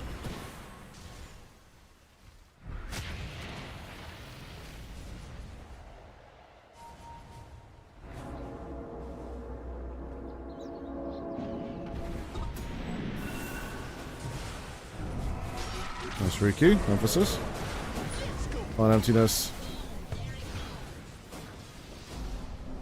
It's not gonna be a good enough catch coming out from Mog. It's easy. Emptiness and Mikey. You smoke themselves and they themselves go for the chase. Dire are scanning. And he's still keeping a distance. Does he want to get level 30 before they go for the end? I mean, Butterfly is more than available to him. As good with a call. Wrath of Nature did go out. That's freaky. Another BKB used. He's needing 3 more seconds until he can be gone on. 84 seconds without Yeezy. As the meter hammer combination will go through.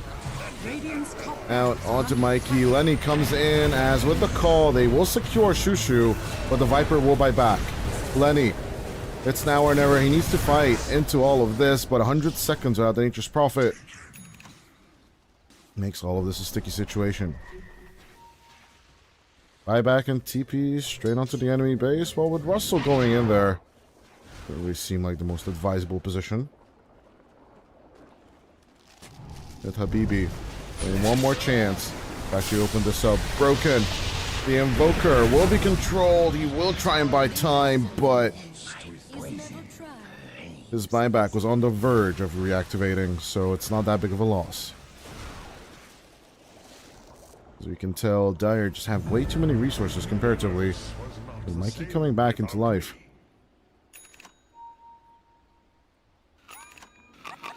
The question remains, is there a lane where Syntax could actually go for the rat?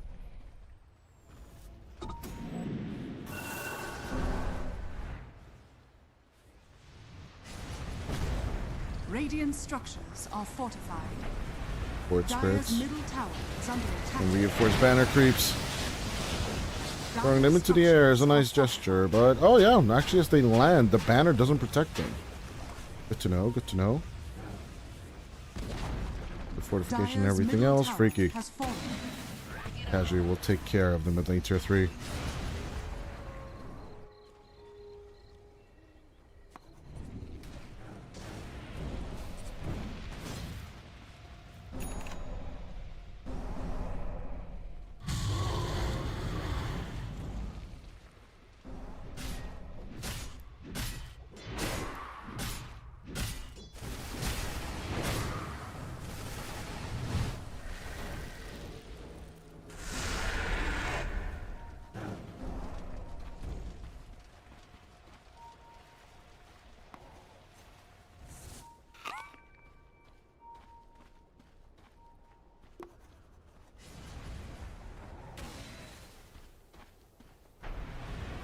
Dire's bottom tower is under attack.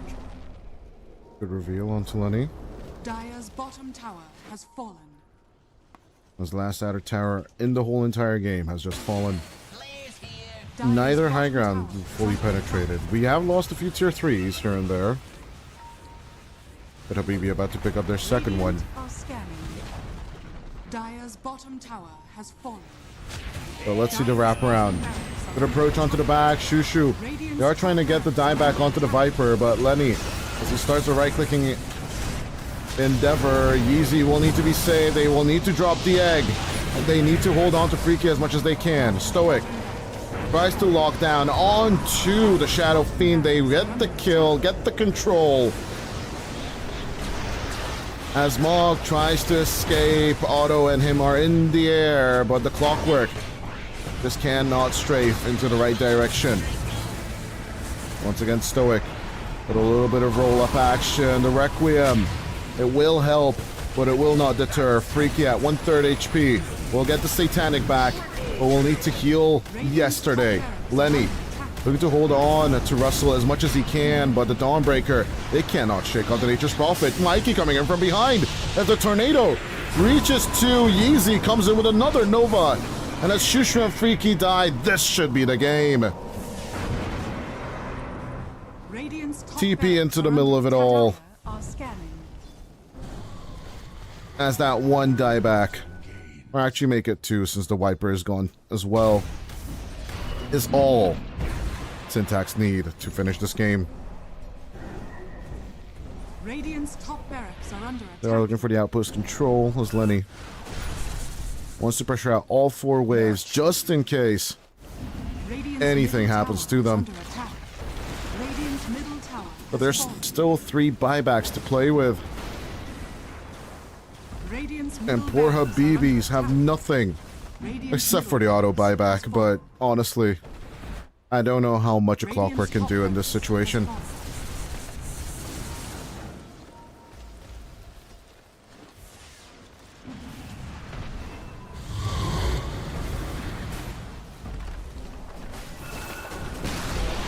There's the massive 10k net worth differential between Lenny and Freaky, especially in that last fight, was pretty much seen pretty easily as well. As Mega Creeps are secured and there's 50 seconds without the Viper and the SF. Habibi. There's still a Hail Mary play to be had here. Will they attempt it? Emptiness. Goes in for the reach. Pull the axe as best they can as Otto. They'll keep Emptiness inside as best they could, but Lenny keeps on pushing forward. 20 seconds till the Nova as Otto thrown into the air. Goes down once. 84 seconds. Mog. They need to slow down the NP, but he's just too damn fast. Ancient's losing HP. Good block against the hook shot. And as Yeezy has one more Nova to drop into the middle of the Ancient. Shushu will respawn along with the SF. Freaky could come through one more time, but the Nova, it drops on the top of them. Shushu calls GG. Freaky will get a few more right clicks in, but those licks are not going to matter. Syntax, get the 2-0 and make a statement against Habibi.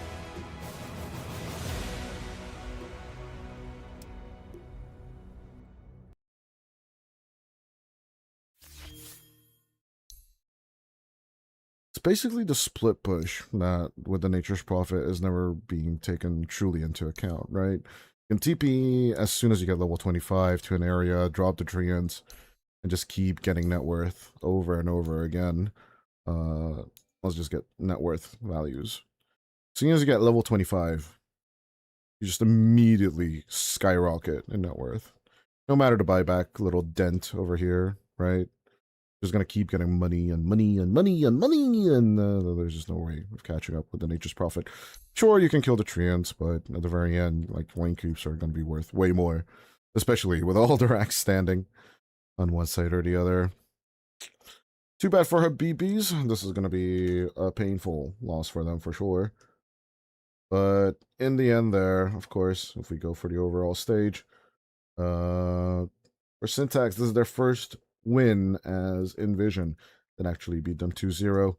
BBs for them, this is their third loss in a row after losing to Ilber's Balu. Now they will lose to Syntax as well.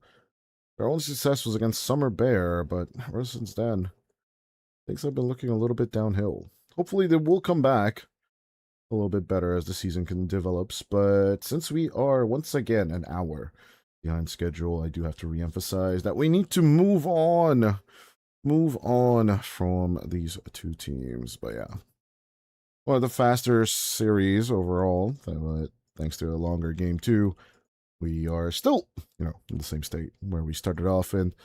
And of course, the former Navi Junior stack, most of the former Navi Junior stack, and the Hive are waiting to entertain you with our series number 3. So we're going to throw it over there immediately, as fast as possible, as soon as the two teams are ready in the lobby.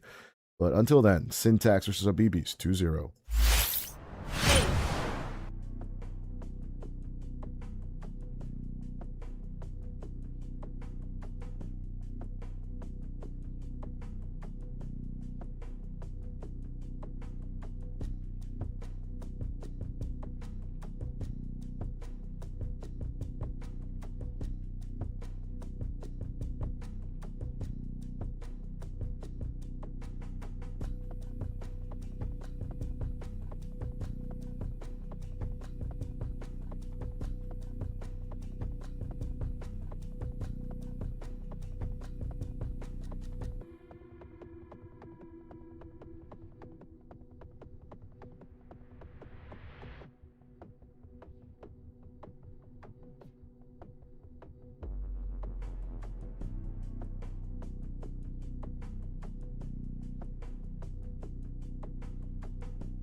Okay, ladies and gents, welcome back to match number 4 of Hive versus PuckChamp. That's going to be the last match of the day, sadly or fortunately, well, depending on your perspective. 10 but seconds remaining. a little bit of a hype for both of these teams, right? The Hive has had a little bit of success in the last season here at European Pro League in season 38, but they did fall a little bit short of actually making it through deeper into the playoffs. They basically got eliminated by Flame Esports in round 2 of the lower bracket. At the end of the day, after losing to Power Rangers, who made it all the way to the finals. So, you know, at the end of the day, you will play as much as you can. You'll go as deep as you can in any of these tourneys, but sometimes you just end up with nada. Well, with PuckChamp, on the other hand, who were even kicked by their organization, will be picked up by PuckChamp. And the former Navi Junior lineup has... Let's go! How should I say? A subpar amount of wins is I think, a generous statement overall. With win rates not even reaching 40% on most of their players, except for good old Haru Flex, or, you know, old man Haru, although old man I think is kind of mean to Haru himself. But yeah, he is the only one with a 53% win rate on the whole team. Possibly pulling the boys together might just be what the former Navi Junior lineup just needs. But, you know, we shall see. It's a bit of a gamble. You know, Navi Junior let them go for a reason, and they suspended the junior division for a reason as well. Of course, they're more than likely trying to focus on the main roster kind of deal of things. But yeah, here we are trying to revive the legacy as much as possible. Well, yeah. 10 Putting up seconds one cup over the other. 5 As my hair is trying to escape my head, I'm guessing. Now comes the Kez once again, and I have stated it before. I'm not really a true believer. I do prefer only telling his micro heroes. Would have loved to see him play a bit more Naga Siren, but this Kez has 3 wins and 6 losses so far, and I have yet to see it actually thrive in the hands of Only Tal. It's nowhere near that level of Dota you are used to if you're watching Tier 1 Dota on the regular. But yeah, for those of you that are just joining us right now, we... Hold on. I'm messing up the scenes, but... At the same time, we've been through 3 series so far, with Team Spirit Academy getting that 2-OW. Great improvement on the Team Spirit Academy side of things, with Envision actually finding a gruesome best of 3 today. 2-1 finish against Balu team, and then of course Syntax taking it nice and jokingly, right, with a Mirana last pick carry in game number 1, and then split push of death in game number 2 with the Invoker plus Nature's Prophet strategy towards the late game. But yeah, in the end there, the Nature's Prophet just proves to be a bit stronger, especially if boosted by the alacrity of the Invoker itself. But yeah, now speaking of meta picks and the drafts, against the Kez comes a very fast-paced Tiny, and with the Huskar ban, a good projection as to the Ember Spirit Desire on the Hive side. Well, PuckChamp, with no more Spirit heroes left, what you gonna do against the Ember Spirit? I do believe we have Puck addressed. There is still the Queen of Pain to be had, but will it jive well with the Dawnbreaker and the Kez is rather the question.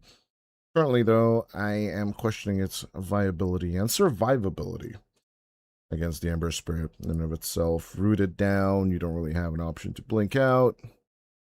And overall, it just seems like a painful transition. Although the Queen of Pain does like the pain, so can't go for that. Can't go wrong with that. But yeah, let's just prepare for logos just in case. Hold on. I do believe we should have the PuckChamp logo in our logo arsenal. There it is. Been a while since we had to use it for sure, but there. On the same side of things, Lardar will come out. Not really sure what the aim is here.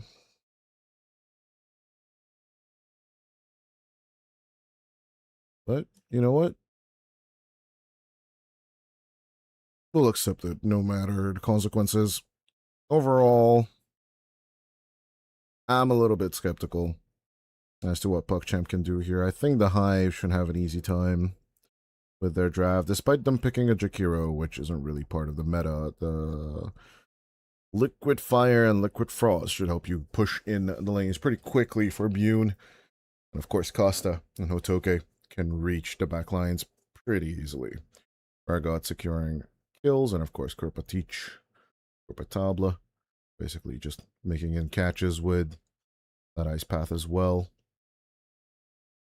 A lot of pressure on Gothic, in my opinion. Getting to Hotoke's Tombstone, looking to shut down the Undying. All of these requirements are pretty mentally draining and require pitch perfect positioning. Now executing that, all in all, is not easy, as we all know. If you think that's a piece of cake, well, I don't think you've been playing enough Dota. Well, it's just my opinion on you. What can you do? Oh, wait, no, it couldn't. Yeah, her gods immediately busting out the confidence. Yeah, I'm gonna be sticking with our PuckChamp look, I guess. Or just be removing it. We'll show the investors. Well, that's how they could manage to put in the logo overall.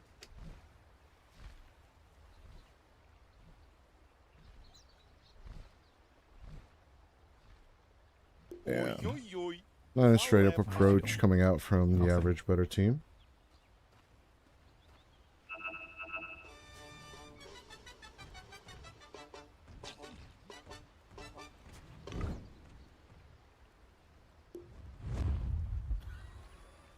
Out comes the smoke of deceit. Both sides. Just like clockwork. 30 seconds to battle. Despite no clockwork. Bringing in the game right now.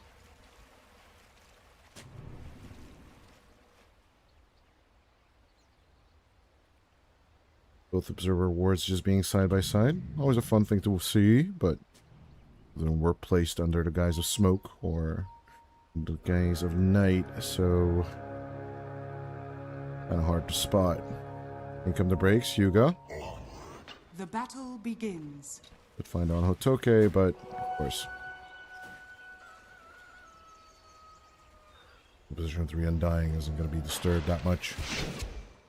Built tripping runes acquired by the PuckChamp lineup.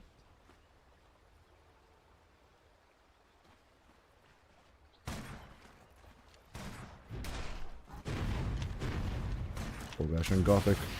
Traditional approach. Or at this point, more like a usual approach, right? Keep in mind, F is only Tau. We'll keep an eye on him in general, but people and their renaming skills, right? What can you do? And as is the last series of the day, I don't know if it's going to be a quick 2-0 overall. Tiny does require a little bit of finesse of tempo and positioning, but on the PuckChamp side of things, reaching the backline against Sleight of Fist, Ice Path, Searing Chains, Tombstone, and Avalanche. I don't know how only Tau will make it actually getting kills and executing the Raptor Dance. Pretty sure pain is inevitable. Both Haru and Costa. And their little 1v1 battle on the mid lane. Beautiful slithering crush.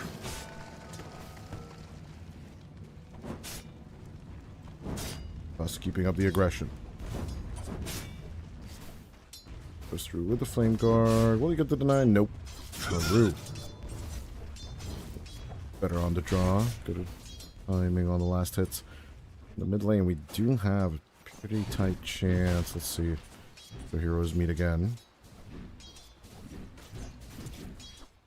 With them picking up their bottles and going their separate ways, things should be fine on the mid lane.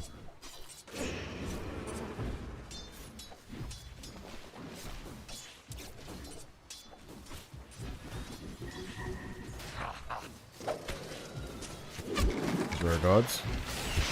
Go good shackle, echo slash onto rare gods, but still, this is a wind ranger, so worried, but not as the blood grenade. Ooh, it did break on F. Even though Hugo heals back, it's still gonna be a massive loss. That extra 110 gold you spend, or your longevity is just a pain. Lose immediately. It's okay. And to just walk into the Lotus Orb.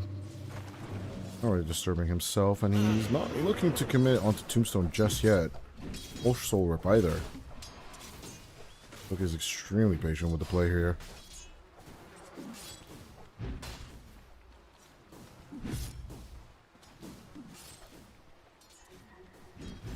One last hit and is looking to pick up level 3. Just focusing on the decay and nothing else. Tell on the other hand, looking to get whatever he can at this point. Acosta is just outlaning Haru like it's any given Sunday. Radiant structures are fortified. Get that control. Hyuga will be bursted down with the first level into Soul Rip. Okay, with the FD, going in with the aggression.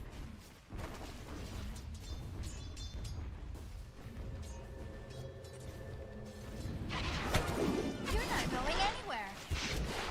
Get secure. After the K will be a bit of a miss. Hotoke. It's nice to stay on the lane. Soak up as much of the XP as he can. Your gods.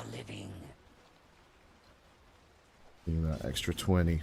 Mana desperately as down bottom. Bune will get caught by Gothic and Krolgash. Using the cookie and Scatterblast combo will pay off. Gotta keep an eye out on Hotoke. The burst damage coming out from the Soul Rip plus the decay. Quite massive. Impalement arts twice in a row onto the zombie. Despite the shackle, Hyuga and Only Tell go on the aggressive. Good kill on the PuckChamp side. Oh, we have reviewed early kills, ladies and gentlemen. Despite early kills, even in the first 10 minutes, good farm in the last hitting is all that truly matters. First 10 minutes of this game.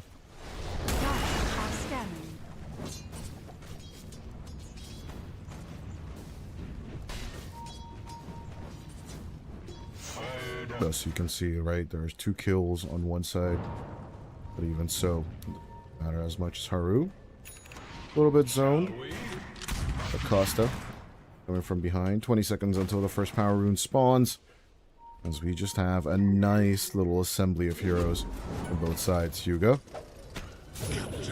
trying to fight back against Costa, but the Funhouse Mirror, it's not really doing much. Haru needs to run away, but is there anywhere to run away? Slithering Crush. A few more seconds until the chains and the combo. Out comes the shackles, and with the slight, it's an easy double kill. Make it a triple. Oh, baby, a triple for Costa.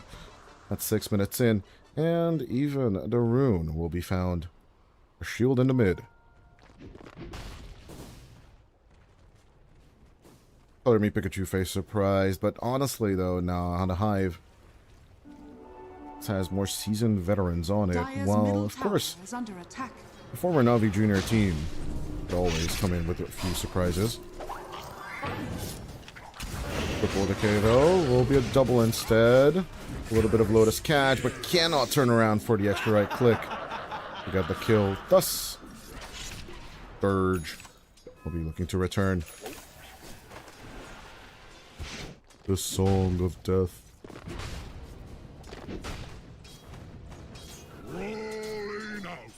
That first 7 minutes of the play. I'm actually thinking about it, right? I have 4 wrong predictions so far. 3 correct. Radiant are Can still scanning. sweeten my deal in terms of predictions for tonight. If the Hive wins 2-0. Conspiracy theorists, I don't know what that means in terms of the 3-2-2 conspiracy theory hat, whatever. So, to tell in the chat. FYI, if you comment in the chat, we just get better commissions, so just keep doing it. Thank you. But yeah, Krogash, on the other hand, getting closer to level 6, so a Solar Guardian move against Hotoke and the boys can be possible later on. The next few minutes or so.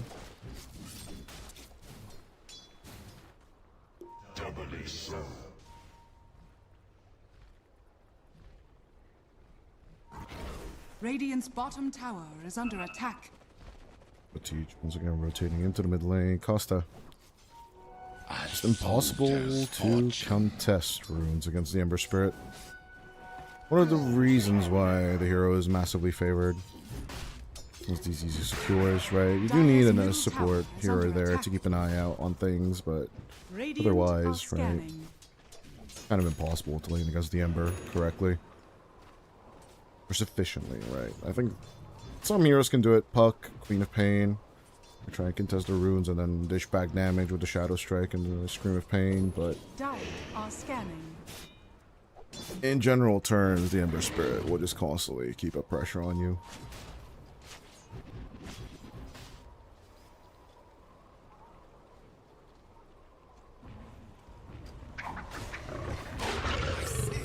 So far, so good as Hotoke. They will spot out a little bit of play. Told you into the Tombstone we will see the Solar Guardian. Hotoke could just go immediate Flesh Golem and try and return some pain, but he will be the one in true pain as the Sleight of Fist in comes out from Costa. One-on-one on the exchange, but you're not happy about losing your offlaner for just a mere support. I would have wanted more, but it's a 5-man move effectively from PuckChamp. Considering all of that, it's a decent move play as Haru.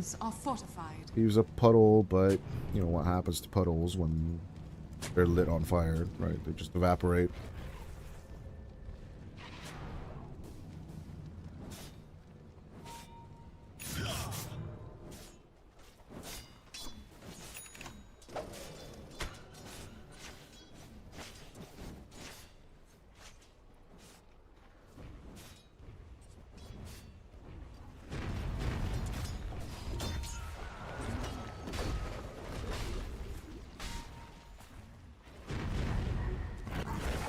Dire's middle tower is under attack.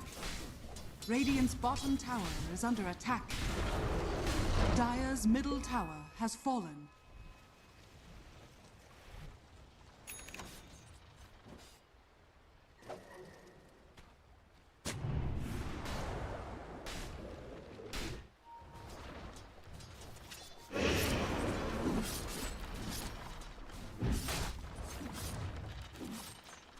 Okay enough, just continuing a little bit of the 1v1 up top.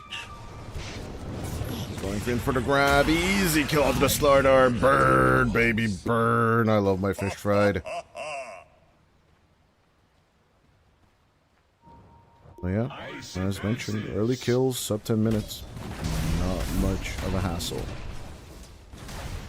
Retest will start now, as despite Slardar being in 6th place, Bune is 5th right now. Only Todd just standing by. Costa with the Sleight of Fist dodge. Out comes the Scatter Blast. It's looking more and more solid. Searing Chain straight on to the Snapfire as the Wheel of Wonder will be a bit of a miss. Costa turning his back against the Carnival goodies as Costa still on for grabs. Will try and move over, but Haru is ready. In comes Only Tell. Raptor dances is spent. As he's trying to parry away from Hotoke. Yoon will make the catch. Avatos combo straight onto the Kez. As Teach will grab the bird, but Hotoke will still be lost. Yoon cannot dodge out the fishmonger as Haru will grab another. And Rare Gods and Teach don't really have any cores left to fight. a 3v2 situation, but the map is split. And of course, this is the perfect opportunity for Cos to just go back to mid lane, and the regen rune Radiant's picked up bottom by the Star tower Dart is under attack. will be a little bit of a slap in the face. Slap in the face.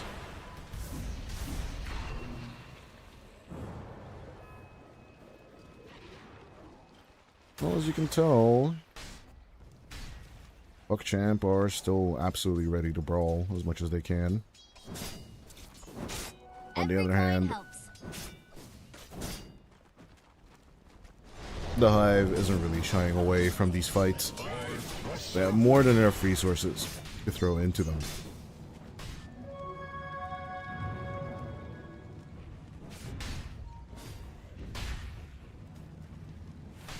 Slicing and dicing away from all the farm.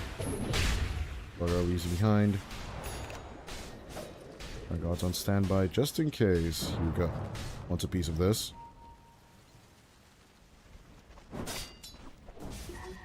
Two heroes just exchange places. Back and forth for the right clicks. His Rare Gods is more than happy for joining him on the fun. Power shot for the catch. Haru. There's a Wheel of Wonder. This time it will catch the Ember, as even with the kisses, fire just doesn't like to burn as much. Good with Searing Chains. Shakes off Only Tal. And with an extra power shot. Our gods just adds insult to injury. They're playing around Only Tal and distracting him as much as they can, which does give enough time and space for Bune to catch up pretty quickly. Already having the Echo Saber. I'm moving on to the Shadow Blade. Pretty standard with the approach, as I do like this clean play, right? You're not going for your Blink Dagger and your Shadow Blade and all this massive greed, which tended to be a problem when the items were extremely popular on Legion Commanders as well. Dire are Back scanning. in my day, Legion Commander was in the jungle for 15 minutes of the game and then came out and was a Giga Chad.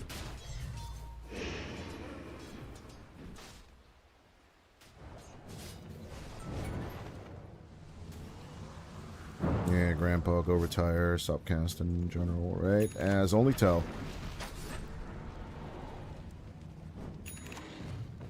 The skies are ours.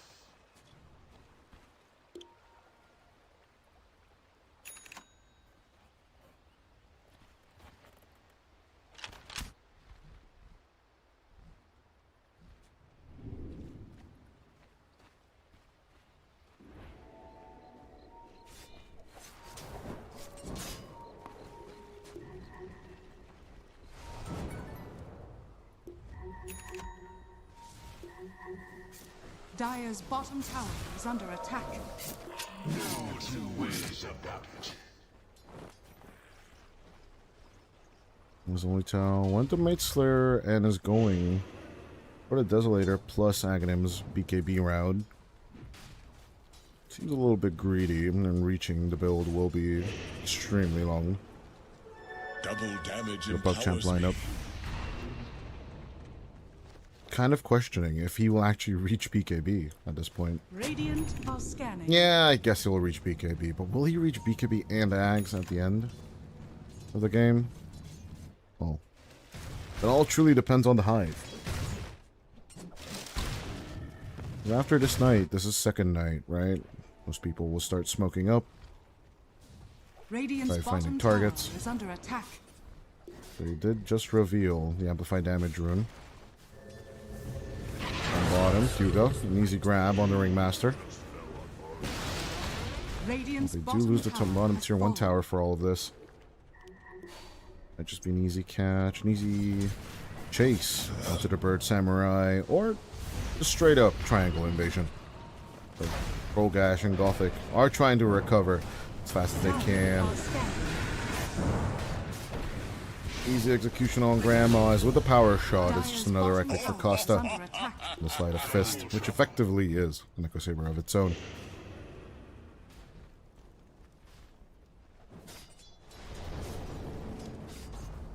Dire's bottom tower has fallen.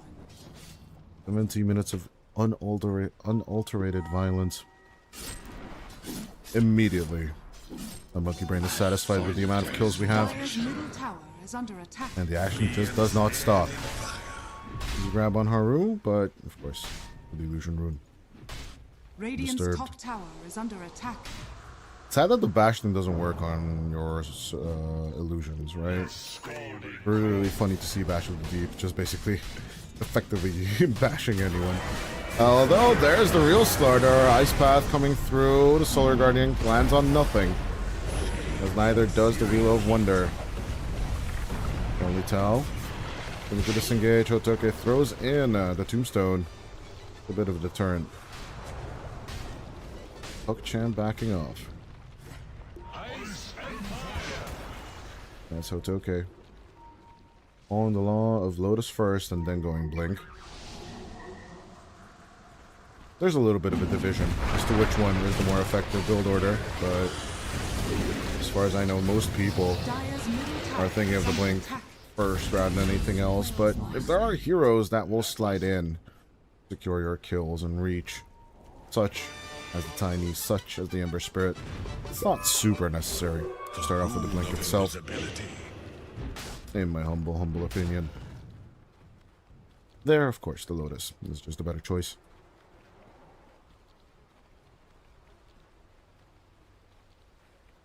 Go up to 7 with a 1k net worth lead. That's Hive. Take over the enemy triangle and now have a hub of their own. Just be hanging out on. Here's the PuckChamp lineup. Gothic. Actually being chased down. The Searing Chase doesn't reach, but the Power Shot does end with the Sleight of Fist. It's another execution.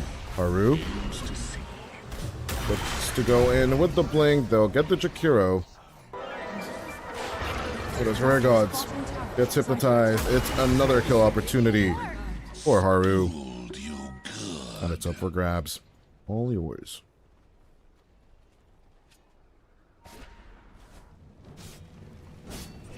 Yeah, Costa, as soon as he loses his supports, will pivot towards Hotoke. And they're more than ready to give up their second tier 1 tower as they are already sieging tier 2s. At 20 minutes in. And what did we say about the Kez build? Yeah, he's gonna get to Desolator and BKB. Is he gonna get to Ags though? You know what? Let's be positive. Yeah, Only Town's gonna get to Ags. Absolutely. No questions asked. Let's believe in the Burp Samurai. The Shoto side. Radiant's bottom tower is under attack.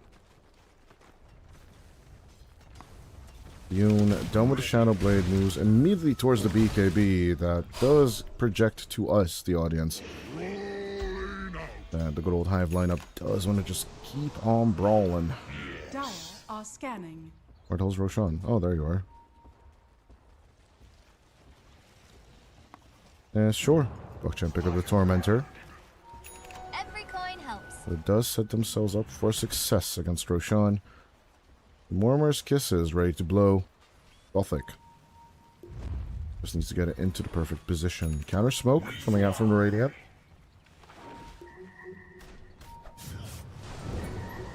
As with a little bit of Sleight of Fist.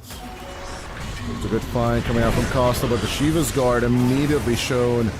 Yuga cut down the size, and as Gothic tries to escape with his newly found shard on the Mortimer.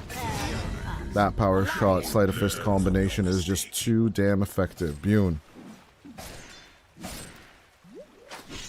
Avatos combo straight on to Only Tell, although he might just wait around for a little bit of help. There's that Avatos and with the secure. It's okay. Definitely loving life. Looks to pick up another. Dire's top tower is under attack.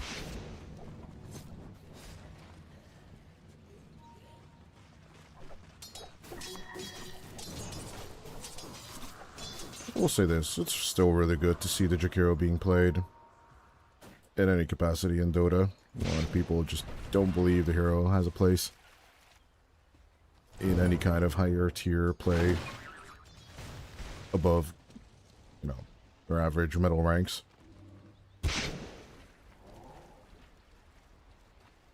But a two-headed dragon and its tower pressure. A great substitute for heroes such as your Beastmasters or your average Lycans. And of course, the dead hero, DK.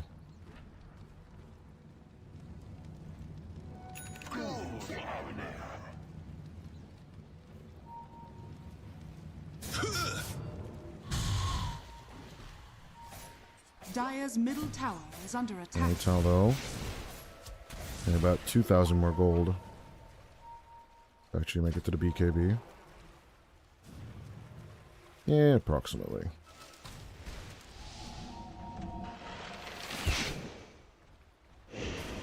Dire are scanning. There's another look for the grab. Straight on to only tell. We'll decide to try and pivot to the other side. For the grab. It's a little bit too late to actually get the Kazurai.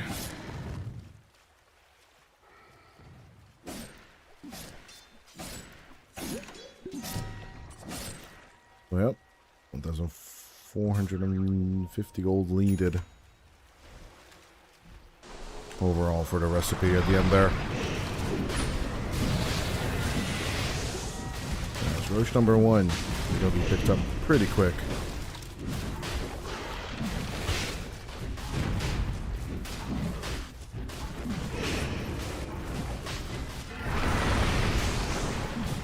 I don't even think the Hive just cares at all.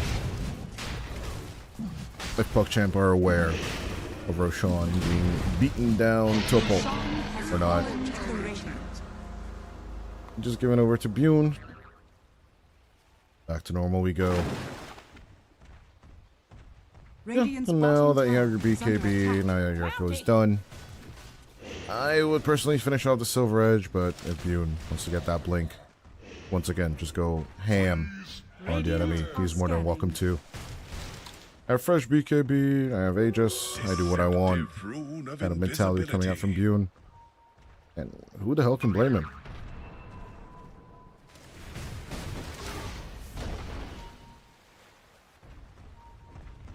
Dire's top tower is under attack. Dire's structures are fortified.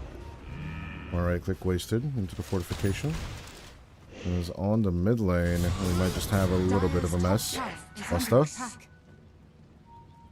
Not gonna jump that easy, but the tier 2 pressure is what's truly gonna matter here.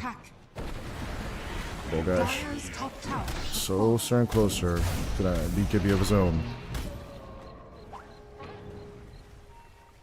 Triple BKB timing, I don't think is gonna line up for Haru, Krolgash, and World Only Tell. Krolgash and Only Tells is ready. If they want to make this work, Bune. Ambush Toy up front and center and forward as Gothic. Tries to fire back, but even with the reveal, Bune is going to keep on chasing. They beat their shit out of Mortimer, someone called PETA. I don't know if crocodiles are endangered species, but in this case, I would make an exception.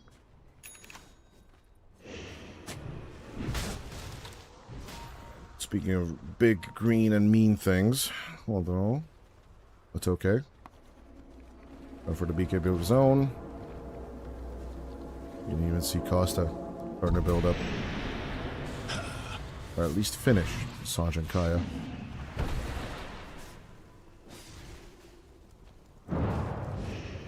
Dire's bottom tower is under attack.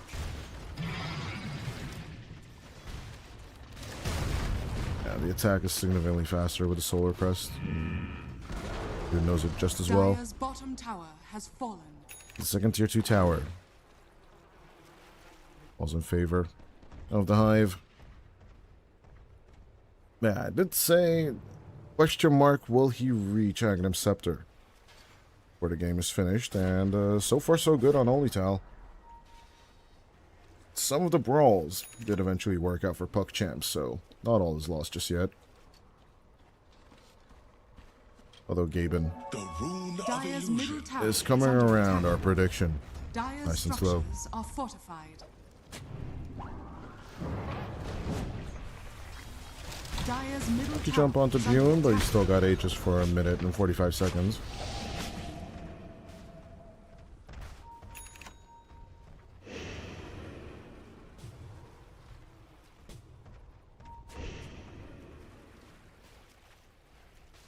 Really thought that they were going to go for like a soft back, but they go for like a fully hard back on the side of the Hive.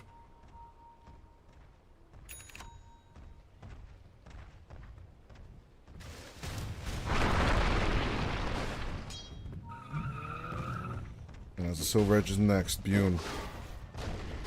I am curious to see who will be the #1 break counter or break target.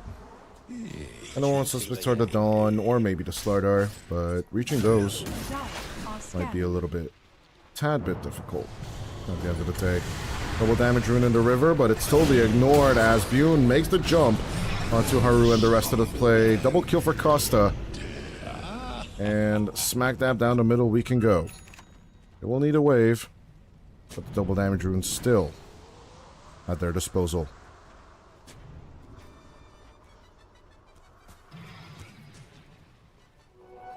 Dire's middle tower is under attack. Dire's middle tower has fallen.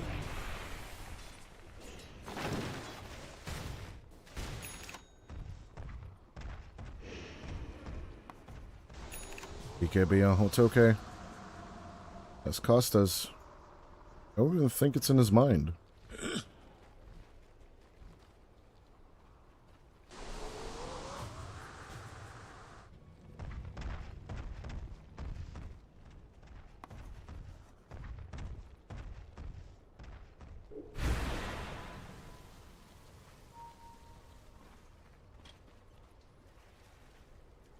His only tell. A mere 400 gold to finally complete that last item that he queued up in the beginning of the game. But Bune, Radiant are scanning. is he over brave? Oh, I wish he were over brave. He goes immediately on to Hyuga. As with the blink, he'll just look for another target as soon as he gets there. Gale Force pulling back Haru, as with the Shackle, it's not going to connect to a tree, but Costa's coming in. Even with the Bash of the Deep. Oh, sorry. Slithering Crush. He's not going to be finding much. Dire are scanning. Only tell. Running deep to get finally last component of his Aghanim Scepter. To find out Krogash. Dire's top tower is under attack. As with the Gale Force, they'll pull back Gothic and the Dawn. They go with the Searing Chains and the Shiva's Guard, but Gothic picks it off with the Guardian Greaves.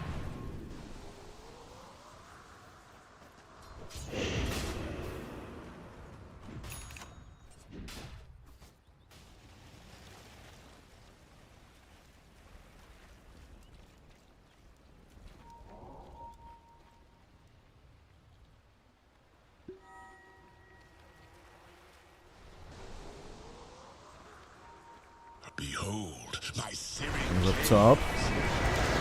Another fine onto the Ringmaster, and someone messed up with the Yules. On the side of PuckChamp, as Hyuga goes down, they just realize that they're in trouble. Out comes Hotoke's Tombstone, and before they can get on top of it, they're just getting slaughtered. Out comes the Raptor Dance, Bune getting low, but it just doesn't matter. Right click after right click, they will slowly realize this is GG. Dire's top tower is under attack. You're not even having Satanic, but it's not even needed. Honestly, Rare Gods can just basically win, run, take the aggro. Two tier 3s will fall down simultaneously, as both are backed up by double siege creeps.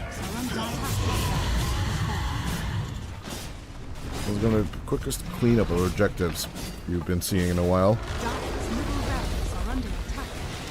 Thanks in partial to Tiny. Dire's middle barracks has fallen. Tree Grab being a very balanced spell. That is. Dire's top barracks are under attack. Dire's top barracks has fallen. And tier 4 is under siege. 18 seconds for the BKB and 70 for the Flesh Golem. Hotoke, I don't think, really wants to fight without it. as most Undying position 3s do, just tend to avoid battling without the ultimate.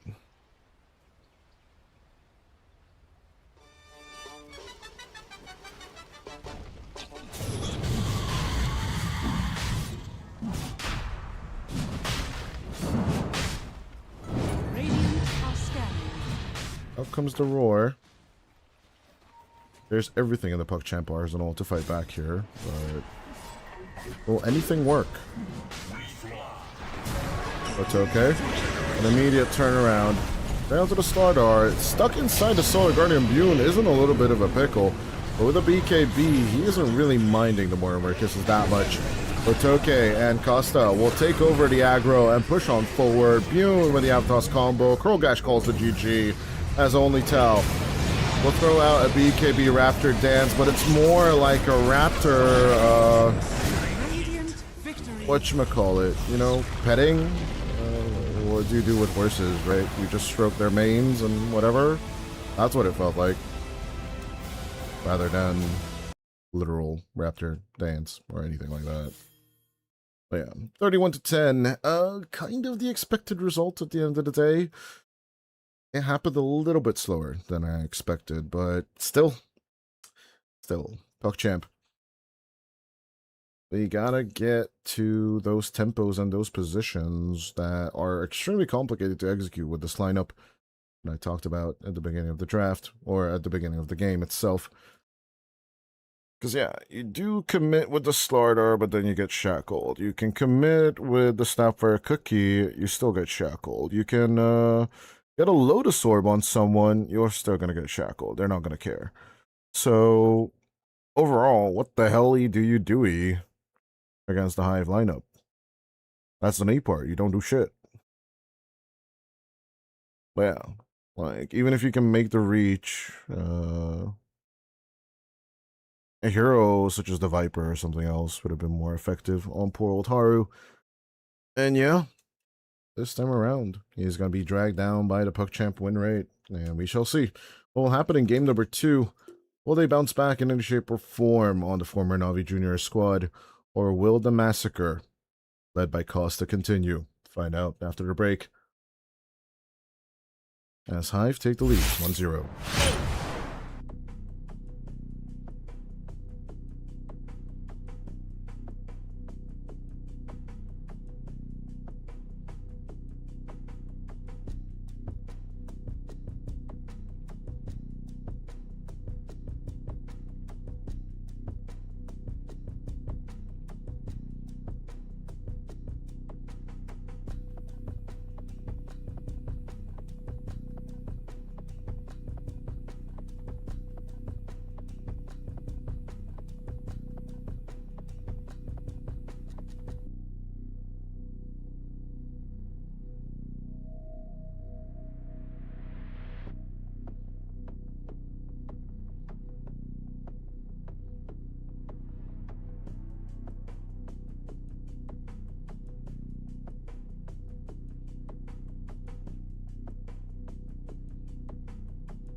Okay, ladies and gentlemen, match point for good old Hive as PuckChamp back against the wall for this one too, but let's see what you can do. Well, at the very same time. Game number 1, it didn't really work out for good old Only Tao. Hopefully, we will get to see the hero that he's more successful with, along the lines of the Ursa, along the lines of the Beastmaster, whatever you can do, you should do. But yeah. The Bane actually projecting that you're gonna, or the Lycan ban, you're actually projecting that you're gonna be picking up the Bane, but immediately out comes the techies from the Hive side of things. Good old Rare Gods. 10 seconds and of course, remaining. Gurpa Dab, just don't want to give away much or anything for that 5 matter. seconds remaining. At this point, at racing time, leaving it super open for PuckChamp. Radiant team We'll be banning basically the Undying, but with the Treant Protector left out like that, PuckChamp, we're tending to call this the Navi trap, right? Because Navi fell into this against Nigma, but there is a reason you're getting this OP hero at the end of the day. More than likely, Hive will have a bit of a plan. They're the more experienced team. If they pull you into the trap and you walk into it, are you at fault or not? I mean, you can try and play it to best of your knowledge, try and live up to the meta expectations as much as possible, or just basically lay over and die on your right side. So, at the end of the day, question remains. Can you deliver on this Treant Protector? Massive, massive teamfight component. Not gonna lie. As the Largo and Puck bans, the Hoodwink will be joining the Treant Protector. And I would not be surprised, since PuckChamp has pick 13, the Bane would also fall into the chopping block, because Caudle, right, Caudle. I always keep forgetting Caudle, Keeper of the Light in second phases. Personally, it's a little bit of a blind spot of mine, per se, but, you know, to each their own. Not everyone's perfect, right? At the end of the day. 10 seconds remaining. 5 seconds remaining. That does leave you in a little bit of an altered state. You could try and pick up the Necro at 13, or make a statement. But yeah, overall with 13, you will get 16 and 17 as picks, right, for PuckChamp. Which means 13th pick is that at the start of the second stage, PuckChamp is the one who picks first. But Hive will have pick 18 overall since they are first pick. So they can just basically round out the draft as we've talked about this. We talked about this, boys, multiple times. Pick 18 is just way too strong, which is the end pick of the second stage of picking. With the Ember Spirit, basically one of the strongest picks of pick 18, being banned out immediately. Now, PuckChamp, what's it gonna be for 13? You don't really want to give away too much with this one. This is where it tends to happen that a second pick, 2 teams, or teams just usually go for 2 support picks overall. The Snapfire, more than likely, will be pushed into the support role by the Hive picks coming through next. Which, in my opinion, really good heroes that punish the Snapfire. I would love the Starter, I would love the Primal Beast, I would love the Pango, but of course, with the Primal Beast and the Pango, there's the slight issue of Treant Protector coming at you. Starter actually sounds pretty decent. We're gonna go with the Dawn instead, steal it away from PuckChamp, which, on the other hand, right, like, you can immediately just overgrowth into the Solar Guardian. Or Solar Guardian after when someone overgrowths, that's a solution for sure. But you do need someone to go in, basically set up the spell. And of course, with Bane left on the table, Hive will immediately pick it up themselves. Even Kurpatich with the Bane, and then more than likely Rare Gods sticking with the Techies. Techies Dawn, a very, very solid lane. You can set up Starbreaker hits, you can follow up Starbreaker hits with the Blast Off. It's just a really, really nice synergy. With the Treant Protector, though, there's no SF, there is no Drow, so not to mention the Tiny, but I would have leaned towards like Nature's Prophet, personally, myself. Could be a little bit of a deterrent, right? Or 16-17, picking up the tiny yourself and then moving it into the mid lane if it is the right 5 fit. seconds remaining. I don't think Haru will deny it.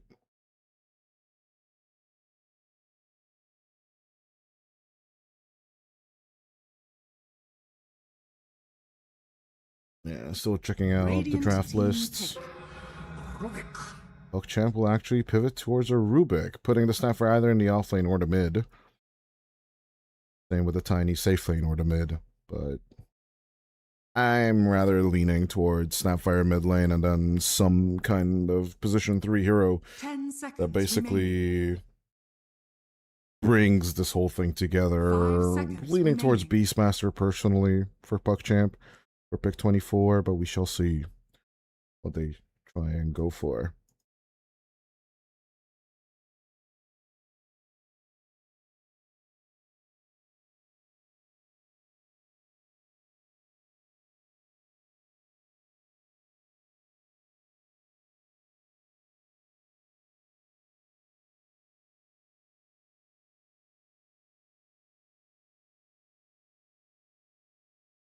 Thirty seconds left on the clock. Hive. You really, really, really want to crush PuckChamp. Is the only reason why I'd be thinking this hard about this. Radiant team ban. Was thinking more along the lines of Templar, but into the Snapfire, I guess, right? You don't really want to spend your refraction charges that fast. You're just gonna give up on the strategy overall. I don't really want to go for that tempo. It's a little bit of an out style. 10 seconds remaining. Radiant team ban. Dire team ban.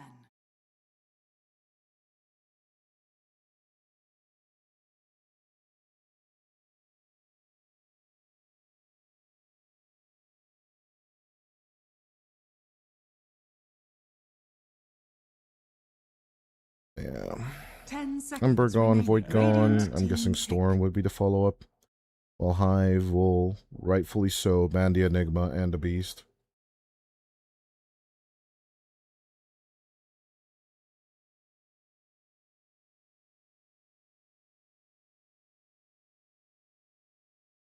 pick. 10 seconds remaining. 5 seconds remaining. As with Hive. 20 seconds left on the clock. Dire team pick. What's 23 going to be? Earth Spirit down on the mid lane. Now that's a hero that can roll in and roll out and get itself out of trouble.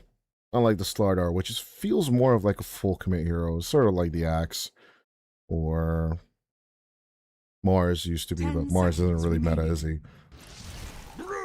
In comes the Brewmaster into the offlane, which does put a Snapfire into the mid.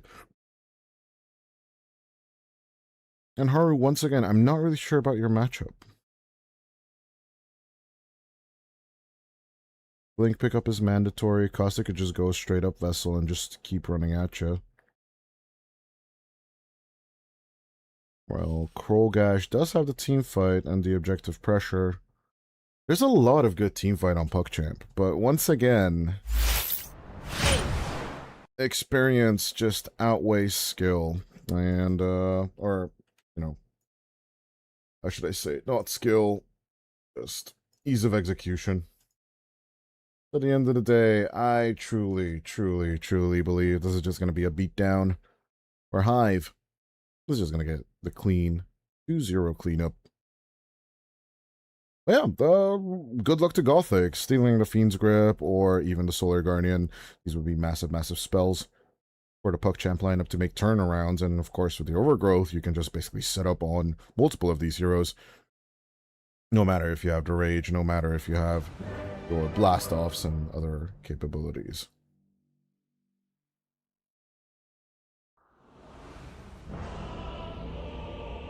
But yeah, keep in mind that PuckChamp, on average, has a 45% win rate, is what I calculated before game number 1.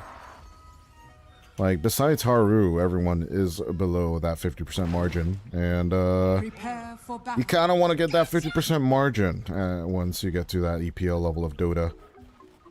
And there's no shame in it, right? The Navi squad, or the old Navi Junior squad, weren't looking too hot in the first 2 years. The rotation in lower tier circuits, but they worked at it. They worked hard at it, and mostly played Western Europe, and eventually got to that level where they started being contenders in general Western European qualifiers. Now, with the two regions united for TI, the question of Europe being the one big region forever and ever till the end of time will always be part of the contention for sure for a lot of teams. 30 But seconds immediately as PuckChamp is not defending the tree line, he'll immediately be picked up by Hotoke for Batiche and Rare Gods. Look at all them quelling blades. Knock, knock, knock, knock, knock, knock, knock. They're just being lumberjacks from Age of Empires or something. The tide of night advances. The battle begins. But yeah, once again, this is where experience comes in, as you are looking to contend in the Nature's Prophet position. Hyuga, he's gonna be stuck here. Basically, this is the tree line that he can reach. If he goes this way, look at this. And now, where are you gonna go? Nowhere. Because all your trees are gone. Hi there, how's it going, Hyuga? Fair gods? Immediately reacting with the Razor Taser. And this is where I would insert Cheever's famous voice line of calculated. Yep, calculated. I do believe it's from 2024, but I might be mistaken on that. Who knows? More than likely, TI packages will be dropping during EWC, so keep an eye on that.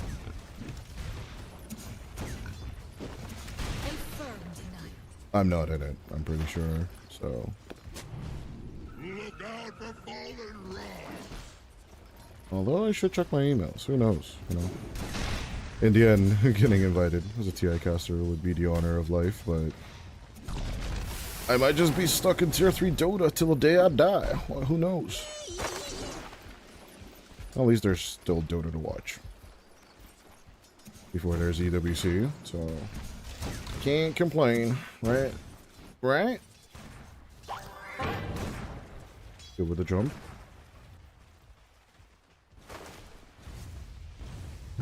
But Costa did outskill Haru in the previous matchup.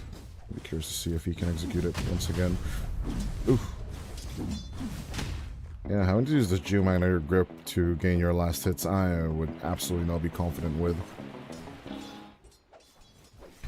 One of the hardest spirits to master, and one of the most complex ones, but if anyone did watch the Prairie Vision interview with no one, will definitely know that, right? Since the high skill ceiling, you have a lot of abilities to use and a lot of versatility with the hero overall during the laning stage. Kind of a double-edged sword, but at the end of the day, right? You do want to have as much of that versatility as possible.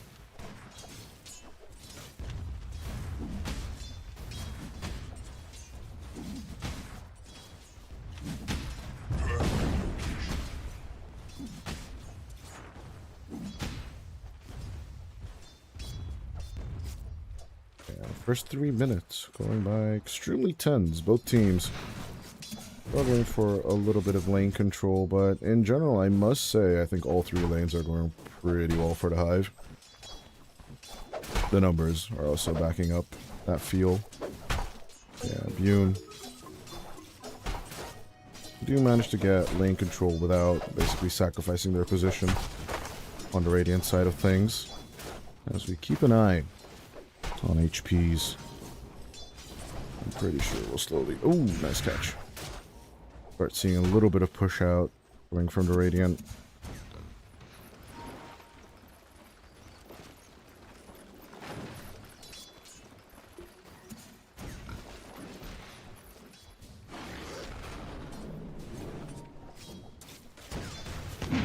gods. Go for the catch. And with the Celestial Hammer. Good reaction with the Avalanche, but besides the last, it's secure. And the banner peak pull. Ain't much to talk about just yet. Getting closer and closer to first blood potential on that mid lane where Busta is getting a bit low. Catapult. Or sorry, telekinesis. Radiant structures are fortified. Little pull from Gothic, but once again, gotta reiterate, Rubik. Very well. Has a really hard time actually executing these teamfight spells, and then as soon as you get the spell steal, reflecting all of those will definitely be a big advantage for them. But yeah, Bune just walks off any damage Korgash and Gothic could have done to him. Already with the level advantage on DLS.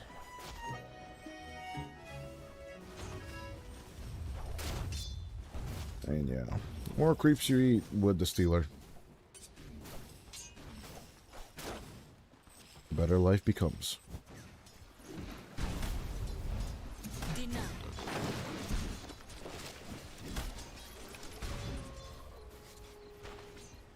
Bounty. Radiant's middle tower is under attack. This Night will fall. A little bit of a deeper dive from Haru. Nightmare. There's a boulder smash. Along with the rolling boulder. Haru looking low as with the kaboom. First blood goes to Rare Gods. Overextension from Grandma. And Grandma, why are you riding a big ass salamander? Asked Little Red Riding Hood. And obviously Costa doesn't really have the stats actually to get those big siege creeps overall.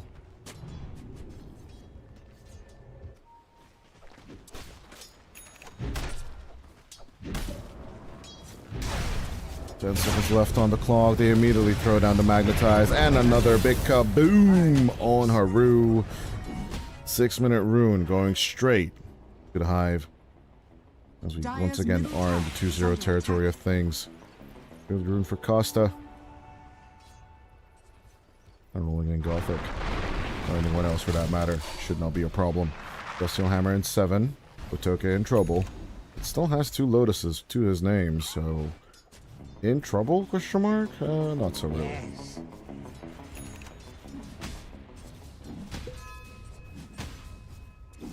Just have a seat right over there. I'll let the smart people work.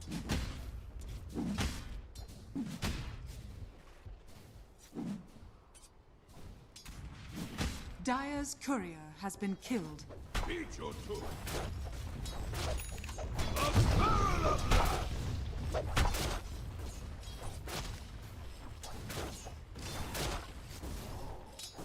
Dire's middle 7 tower minutes in, is Shrines under of attack. Wisdom's already blocked. Yuga trying to contest things, but Teach is on his way. Immediate sentry placement will send the Treant running for the Shales.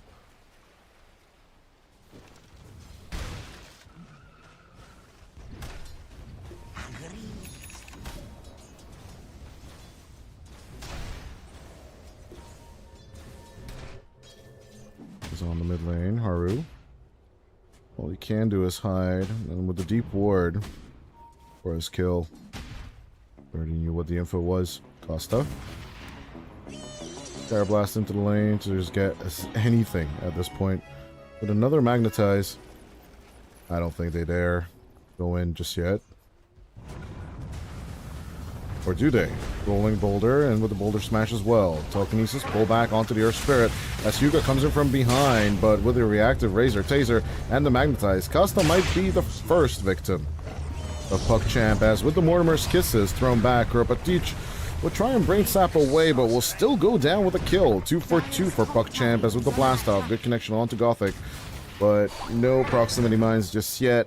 Haru looks to keep the connection. Nice dodge from the Nature's Guys.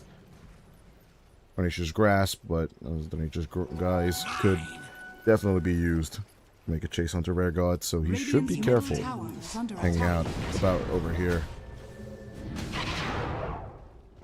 Dire's bottom tower is under attack. 9 minutes into the play. You already have 3+3 secured.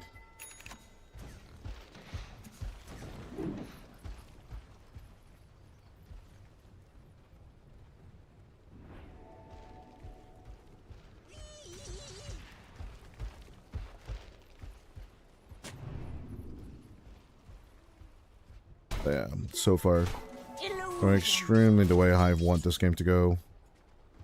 Keeping the lanes controlled, all to themselves. Our gods and Purpatich trying to make opportunities for their cores.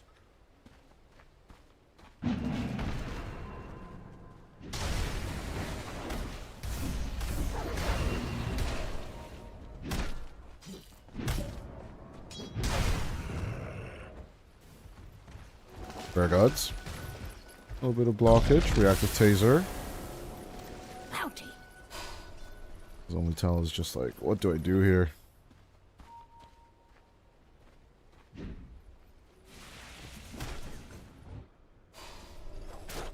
I don't know. It just feels like a little bit of hero confidence of an issue, or just mental strain back and forth.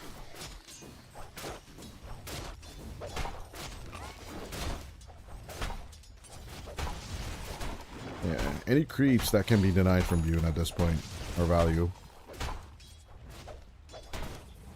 As only Tal, otherwise known as F in chat. Press F in chat if you believe in the tiny. This is going to be on the top spot of the net worth.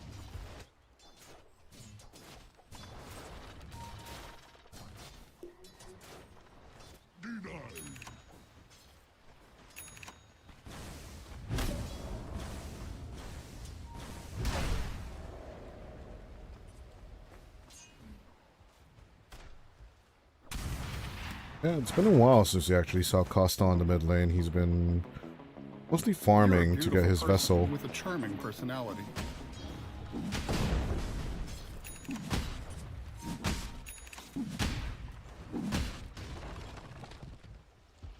Costa holding on to the siege creep. Isn't going to be doing much damage to the tier 1 tower on the mid lane. Well, let's see the setup from PuckChamp onto the bottom. Hyuga. Defensive overgrowth against the 2 supports, as we still have a bit of a catch. Hyuga found. Kaboosh! Straight onto the Treant Protector. A disarmed Hyuga will try and hide away, and will be successful in the disengage. 2 for 2. 12 minutes in. 4 kills so far. Which does mean 1 kill every 3 minutes. My eyes are tearing up from the lack of action. I'm allergic to boring Dota. What can you do though, as bottom side, it's still going to be an amplified damage rune. A good little nightmare onto the Brewmaster. No grab on either side.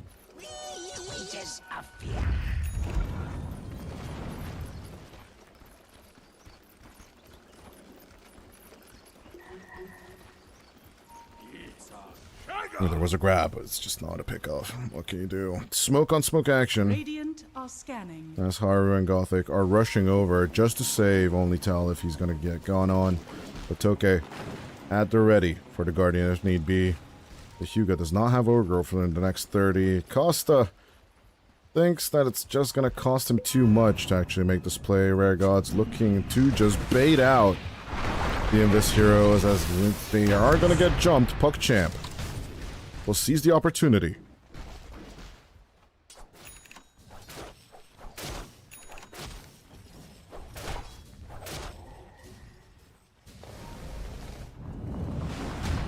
Dire's middle tower is under attack. Hunting bounties. It is time.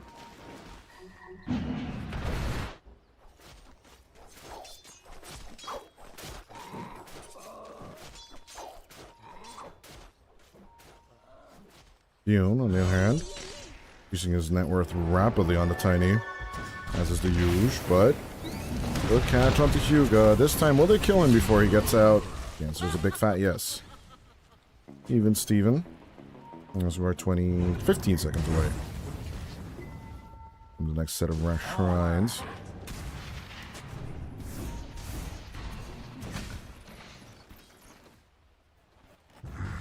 Very carefully. Good play from both teams. Open wounds back onto the brew. Boon. Let's have Infest. Do remember that. Living armor life is nice, as with the Solar Guardian, Haru is just gone. Gothic. Magnetized. Celestial hammered in the back. Gothic! Well, he did call himself Gothic, and in that game there's a lot of violence, so I'm guessing you attracted it yourself. A little TP over Bune. There's 4 of them. I don't know if you've noticed. There's a Steel Hammer. Kolgash coming around the bend. Hyuga also joining in. Oh yeah. Despite the deny, it's going to be a nice little spread.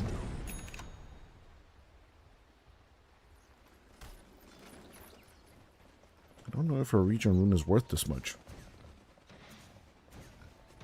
Dire's middle tower is under attack.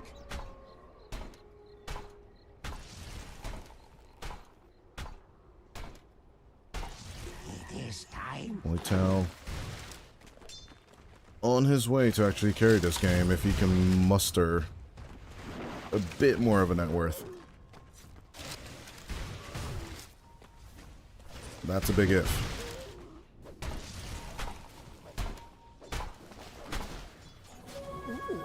Bune on the other hand, 60-minute radiance overall.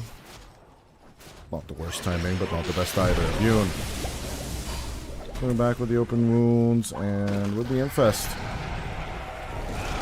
being baited out. Out goes the overgrowth, and there isn't really much to invest into except the Bane. Kropatich gonna blow up pretty quickly. Tries to save it with the Nightmare, but they will catch Lifestealer as well. PuckChamp showing claws and teeth. Interestingly enough, no Solar Guardian came out from Hotoke.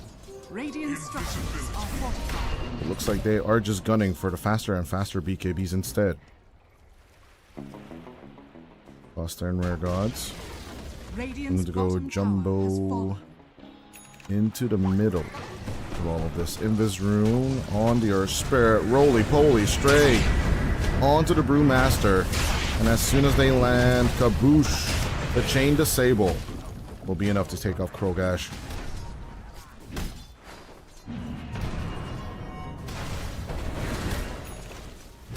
Cleaned up as Bune.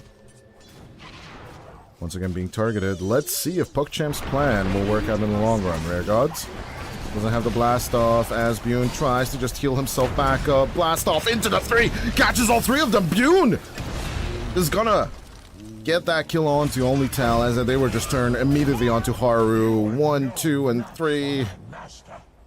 They just immediately return the kills that PuckChamp have fought tooth and nail for. But ignoring the techies like that, I don't even know what the answer would have been. Maybe a good telekinesis, but yeah, Gothic was on the mid lane instead. So, oh well, what can you do as Hyuga trying to run away from the Exploder? A proxy mind and made into a mushroom cloud. The Treant Protector will die, despite it being one of the strongest heroes in the meta. It just seems like PuckChamp cannot execute it perfectly.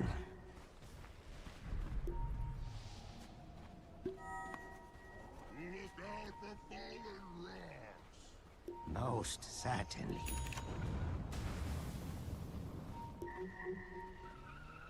Hello?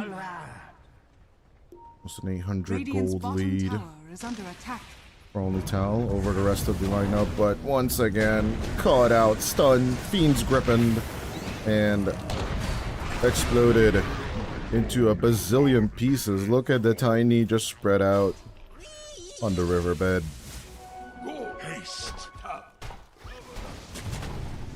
Resistance is futile right now as the Hive top tower is under attack. are looking to sting them. 1,000 stings. Gothic looking to return a little bit with the Essence Distiller, but Gothic just explodes. All the pandas are going to be approached as Hotoke with a fresh BKB just turns immediately onto Haru. The infestation is devastation as Hyuga with the overgrowth will possibly save the Brewmaster for a little bit, and the Cyclone will not let Bune keep up the chase. But the Hive, they're so much in control of this game, they can't afford to just keep chasing the Treant Protector. Dyer's bottom tower is under attack. Dyer's bottom tower has fallen.